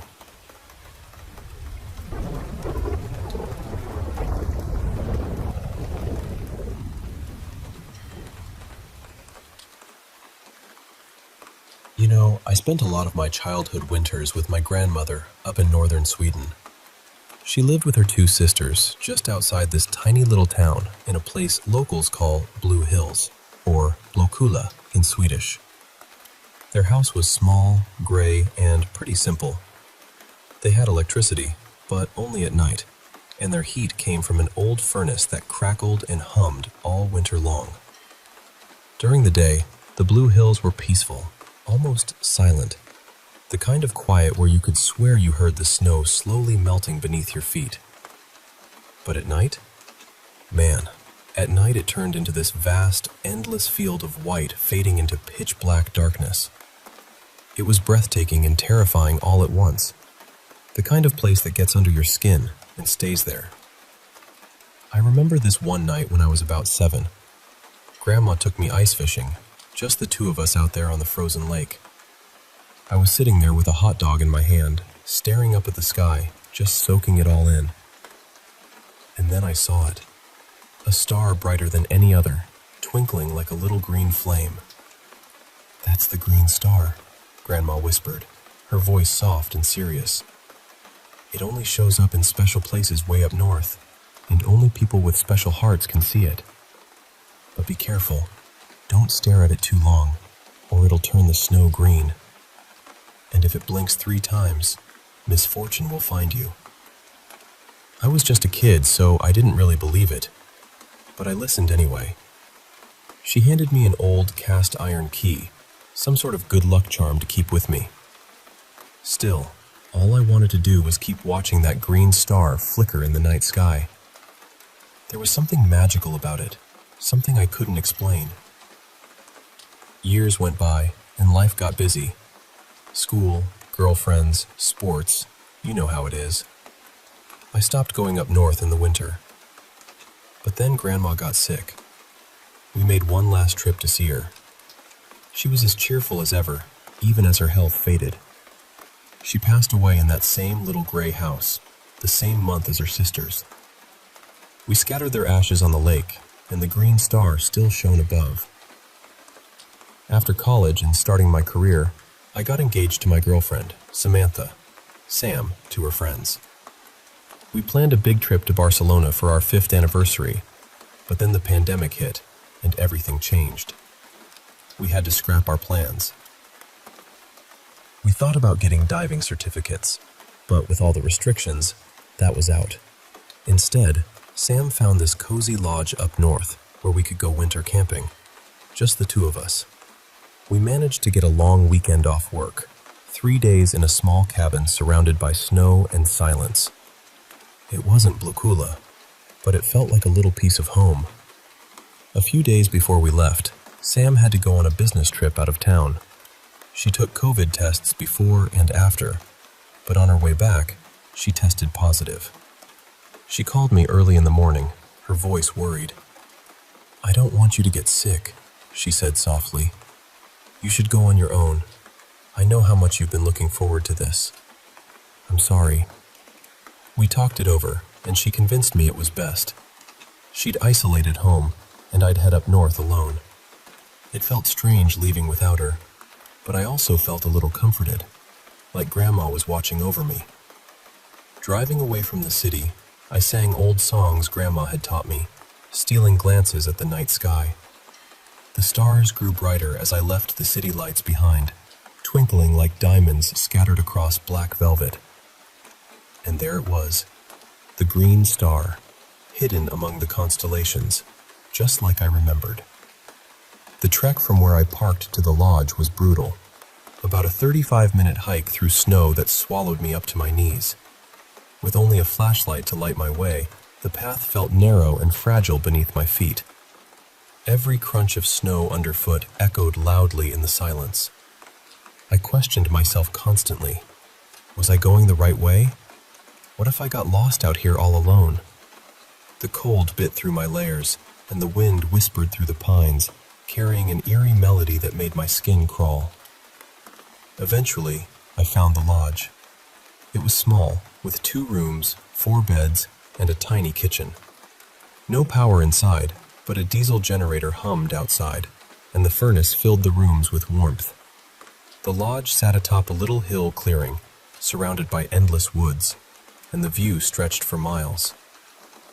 Even if there were 100 places like this, I'd never find them all. I settled in, brewed some coffee, sliced up a salami, and sat outside on a folding chair. The stars were so bright here, so alive compared to the dull glow of city skies. It felt like coming home after a long journey. And there, shining softly, was the green star. It was subtle, but unmistakable. I couldn't look away. It pulled me back to that night on the ice with Grandma, to wonder and magic. I whispered, "You're still here, Grandma." Then, suddenly, the star blinked out. Panic fluttered in my chest. I scanned the sky, searching until I found it again, faint but still there. My heart raced. Was it real, or just a trick of the cold night? Either way, I sat there for hours, coffee cooling in my cup, salami slowly freezing, lost in the quiet and the stars. Sleep didn't come easy. Without the hum of city life, the distant cars, the buzz of electronics, the steady breathing of someone beside me, I became hyper-aware of every creak and rustle. The pine trees swayed, their branches tapping and groaning in the wind. I lay awake, senses sharpened, feeling like something unseen was watching me. The next day, I decided to walk to a nearby frozen lake. I packed my gear, including an ice auger and fishing rods, and called Sam a few times, but no answer. I promised myself I'd try again later. Walking on ice alone isn't the smartest choice, but I'd done it plenty before, so I figured I'd be fine. Drilling through the thick ice took hours, but eventually, I set up 2 baited rods and settled in with a thermos of coffee and an audiobook. The world shrank to the rhythm of the story and the gentle tap of the rods. No fish came, but I was at peace, even if a hollow feeling gnawed at me. Maybe it was missing Sam, or maybe something else. As dusk settled, I finally caught a fish. I cleaned it quickly and packed up, ready to head back.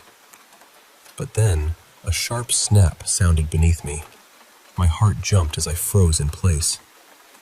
Another crack. The ice was thick, but the sound of breaking ice beneath your feet is unmistakable. I dropped flat, spreading my weight, and began crawling carefully toward shore, my breath shallow and rapid. I made it back, leaving some gear behind.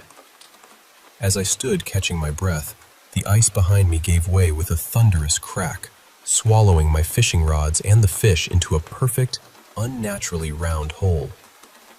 That night, on my way back to the lodge, a nearby pine tree suddenly snapped and crashed mere feet from me.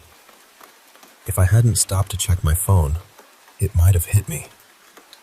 The forest seemed alive with unsettling sounds, twigs snapping, branches scraping, turning the once comforting wind into something sinister. I brewed another pot of coffee and nibbled the last of my salami, but every bite felt like a distraction from the creeping dread. The night sky was brighter than ever. The green star blazed above me, impossible to ignore. It burned through my eyelids, forcing me to shield my eyes with a trembling hand. It grew larger, closer, until it was as big as my fist, pulsing with a living, breathing energy. The light washed over the hillside in a thick green glow that seemed to thicken the air itself. I could almost taste it. a metallic tang that made my skin crawl. Then I saw them. At the edge of the forest, bathed in that eerie green light, stood creatures: deer, hares, foxes, and even some farm animals like chickens, cows, and dogs. Behind them, people. Broken, naked, pale as ice or torn beyond recognition. One figure caught my eye, a young woman with a broken neck, her body ravaged by time and decay, her eyes a haunting winter green. They all watched me, silent and still, shadows in the glow. My hands trembled as I wrapped my fingers around my car keys, desperate to ground myself. Panic and disbelief tangled inside me. I didn't know whether to run or stay. The warmth from the star was real, but so was the fear gripping my chest. I turned to flee, and then she was there. The woman with the broken neck, as if the forest had moved closer. The green light intensified, and the silhouettes closed in, hollow-eyed and silent. I backed against the lodge wall, heart pounding, hands scratching at the rough wood like a trapped animal. My nails tore and bent, blood mixing with dirt. I screamed, a raw, desperate sound that felt more like a plea. Cold fingers brushed my leg, and tears blurred my vision. I hid behind them, hoping they'd shield me from the nightmare unfolding. Then, something small and cool landed in my hand. A cast iron key. The same one Grandma had given me all those years ago. Clutching it tight, a wave of calm washed over me. I curled into a fetal position in the snow, crying until my eyes burned raw and red. I knew I'd never see the stars the same way again. The next morning, numb and drained, I packed up and left. Not everyone can see the green star. Sam never has, and even folks from up north don't always spot it. Like Grandma said, it takes a special place and special people. If you ever catch a glimpse of it, don't stare too long. Question what you see. Force yourself to look away now and then. I made it home to Sam, but I'm still not sure how to tell her what happened. Maybe I never will. Because what I saw, it's not something I want to see again.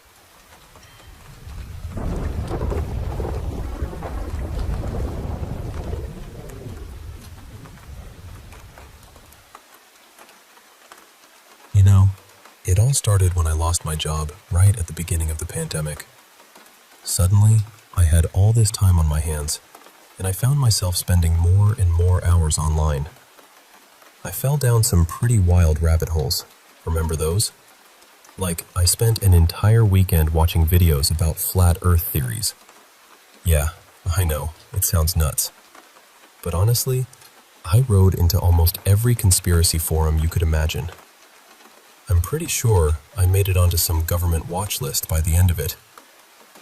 When I finally got a new job, I tried to leave all that behind. But I did keep in touch with a few friends I'd made during those days. Most of them weren't the crazed types you might picture.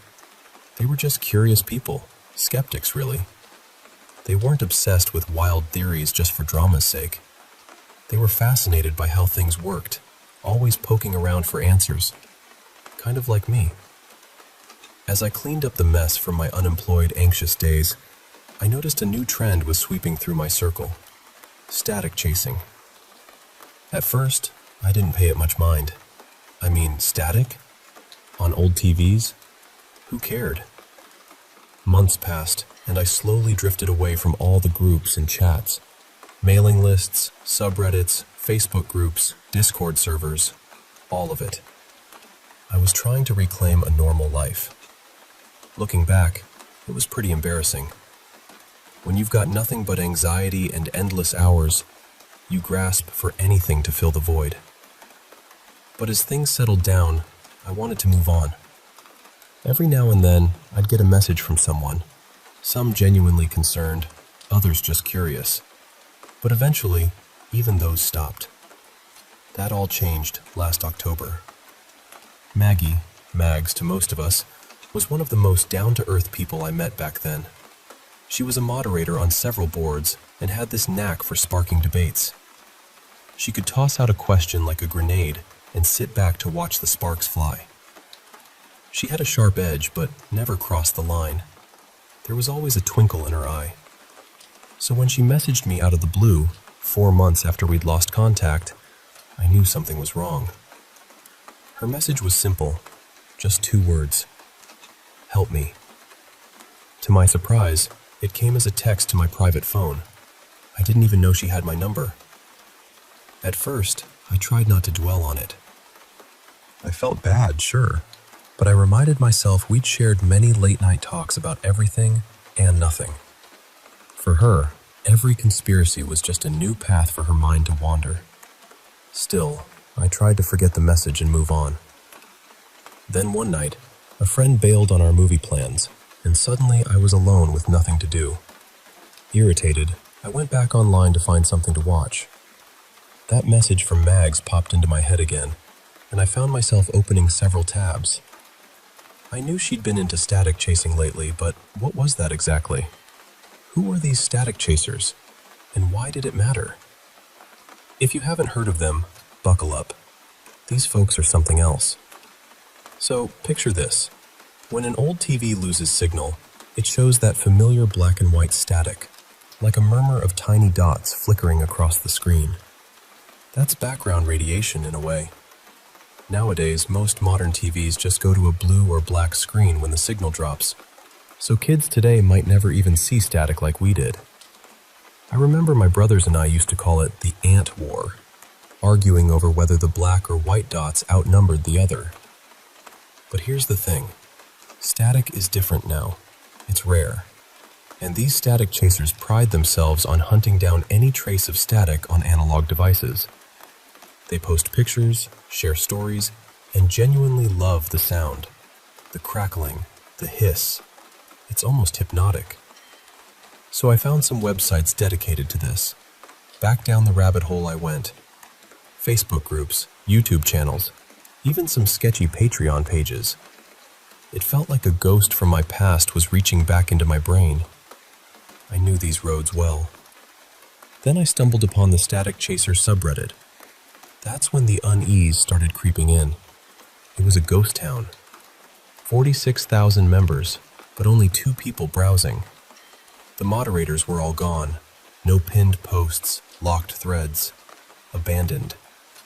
But the last post was just a couple of weeks old. Before that, the place buzzed with activity. Dozens of posts and hundreds of comments daily. Something had happened.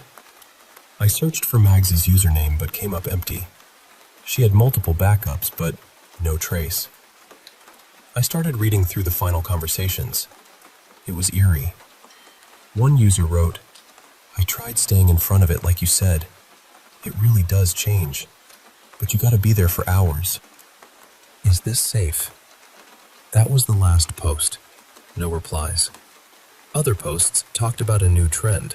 People tuning their old TVs to static-heavy frequencies and just sitting in front of them. Instagram pics showed folks with coffee and biscuits in front of flickering screens. Cats napping on heavy CRTs. This was a community of thousands, sharing an odd but genuine passion. Then I noticed something else. People posting about their blots. Blots are rare black spots that appear in the static, like large inky splotches right in the center of the screen. Some static chasers looked for these patterns, teasing out meaning or just marveling at where they might come from. High-speed cameras could catch these fleeting moments. And there, among the blot enthusiasts, was Mags. "I don't get it," she posted. "Static's supposed to be background radiation, so why does it have a fucking head?" She shared photos, videos, sound files. Some were downright creepy. A 6-fingered hand pressed against the screen, a perfect white circle, an image that looked like an eye. But the creepiest was the last one, a screen entirely white except for the outline of a humanoid figure. No static. She said it stayed that way for 15 seconds. I messaged her, trying to understand. Mags had gotten tangled in all sorts of odd theories before, from anti-vax nonsense to bizarre government conspiracies. But this was different. She was posting guides, sharing her findings. She'd even dug out an old TV to try it herself. Whatever she'd found, it had shaken her. A week passed with no reply, no online presence. I tried calling the number she'd used, but nothing. I searched everywhere, but she'd kept her personal life under tight wraps. No social links, nothing. She was terrified of being doxxed. Curiosity gnawed at me. There had to be a reason she was so obsessed. Her guides were clear and methodical. Maybe I should try it. So, I found my mom's old CRT TV in storage, dusted it off, and set it up. I had Mags's guide open on my laptop. The process was oddly technical. A powerful magnet placed near the flyback transformer, a specific orientation of the TV based on the transformer's location, tuning to a particular channel based on local broadcast stations. For me, living in rural Minnesota, that was channel 0506. The magnet sat just under the flyback transformer, cushioned by a thin layer of hardwood. I followed every step, but at first, it was just a blast of static, white and black dots dancing, accompanied by that familiar monotone hiss. The guide warned me I'd need to wait for hours. I left it running and went about my day, stepping out briefly for groceries, but mostly staying nearby, reading about what might happen. Apparently, after a few hours, the static would start to rearrange. Forms, shapes, even sounds might emerge. I settled in front of the TV as dusk gave way to a relentless October rain. Outside, the trees swayed, the wind howling softly. I wrapped myself in a blanket, feeling vulnerable. What had Mags seen to send that message? Where had all the static chasers gone? What was I hoping to find? Answers? Proof? I nodded off a few times. It was like watching clouds. After a while, your mind fills in the shapes. But Mags wasn't the type to be spooked by illusions. Something real must have frightened her. Near midnight, I was about to give up. I leaned over to turn off the TV. That's when I saw it. A tiny black dot, unmoving amidst the swirling static. As I leaned closer, a vague shape took form, almost humanoid. And there was a strange sound layered over the static, a high-pitched tone. Slowly, the spot grew, becoming clearer. A figure with 2 arms, 2 legs, a head, completely ink black, moving through the static toward me. The high-pitched sound sharpened, and then it spoke, just barely audible over the hiss. Hello. My heart leapt. Panic surged, but I forced myself to stay put. I turned the TV off. The moment I touched the knob, a jolt shot through me. A spark? An electric surge? I couldn't tell. I felt numb. Suddenly, my vision went black. I was lying on my back, panting.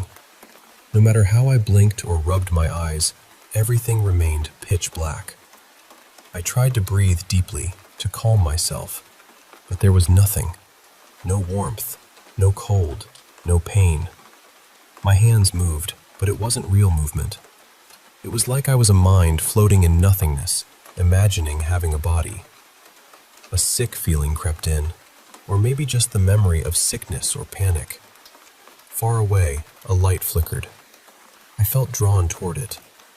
Slowly, I moved, imagining legs carrying me, though there were no legs.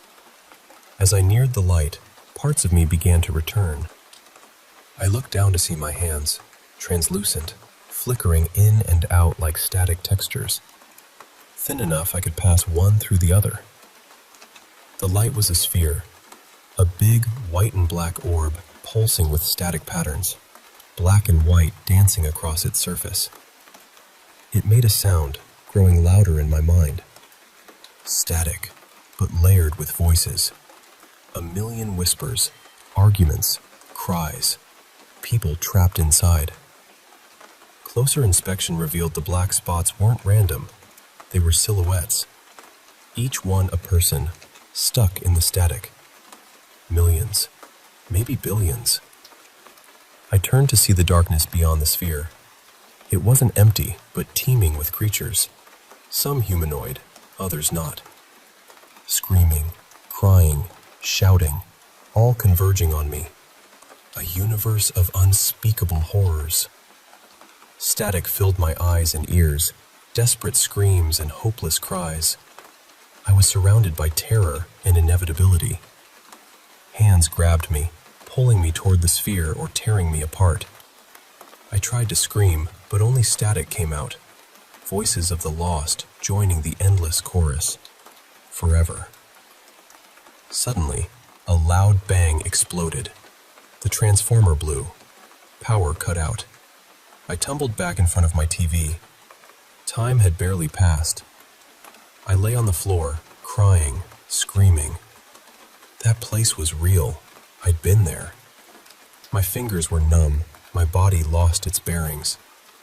I screamed again, but all I heard was static. Neighbors called the police.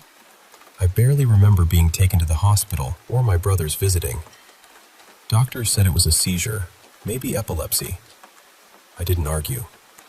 For days, I couldn't speak. I ended up at my younger brother's place, curled in a blanket on his couch. I forced myself to think, to feel alive. Was this what happened to Mags? What about the others? Memories of that void clawed at my mind, sending me into panic attacks. I cried myself to sleep more times than I can count. Once, the panic was so bad I lost control in a Walmart. I'm on sick leave now, seeing a therapist named Jane. She's nice, but focuses on things that don't quite help. I don't know. I found out Mags died. Electrocution. Along with about 24 others. There was a viewing party in Singapore where 4 people died. 2 Germans died sitting by a battery-powered radio. I think the faulty wiring in my TV and my apartment's power outage saved me. Without that, I'd be gone too, trapped in that sphere or torn apart. Forever static. But a part of me is still there. I can feel it whenever I hear static. I can see the black spots in the patterns. Remnants of people waiting for me. I'm sorry, Mags. I wish I could have helped. I really do. But I don't know what to do now.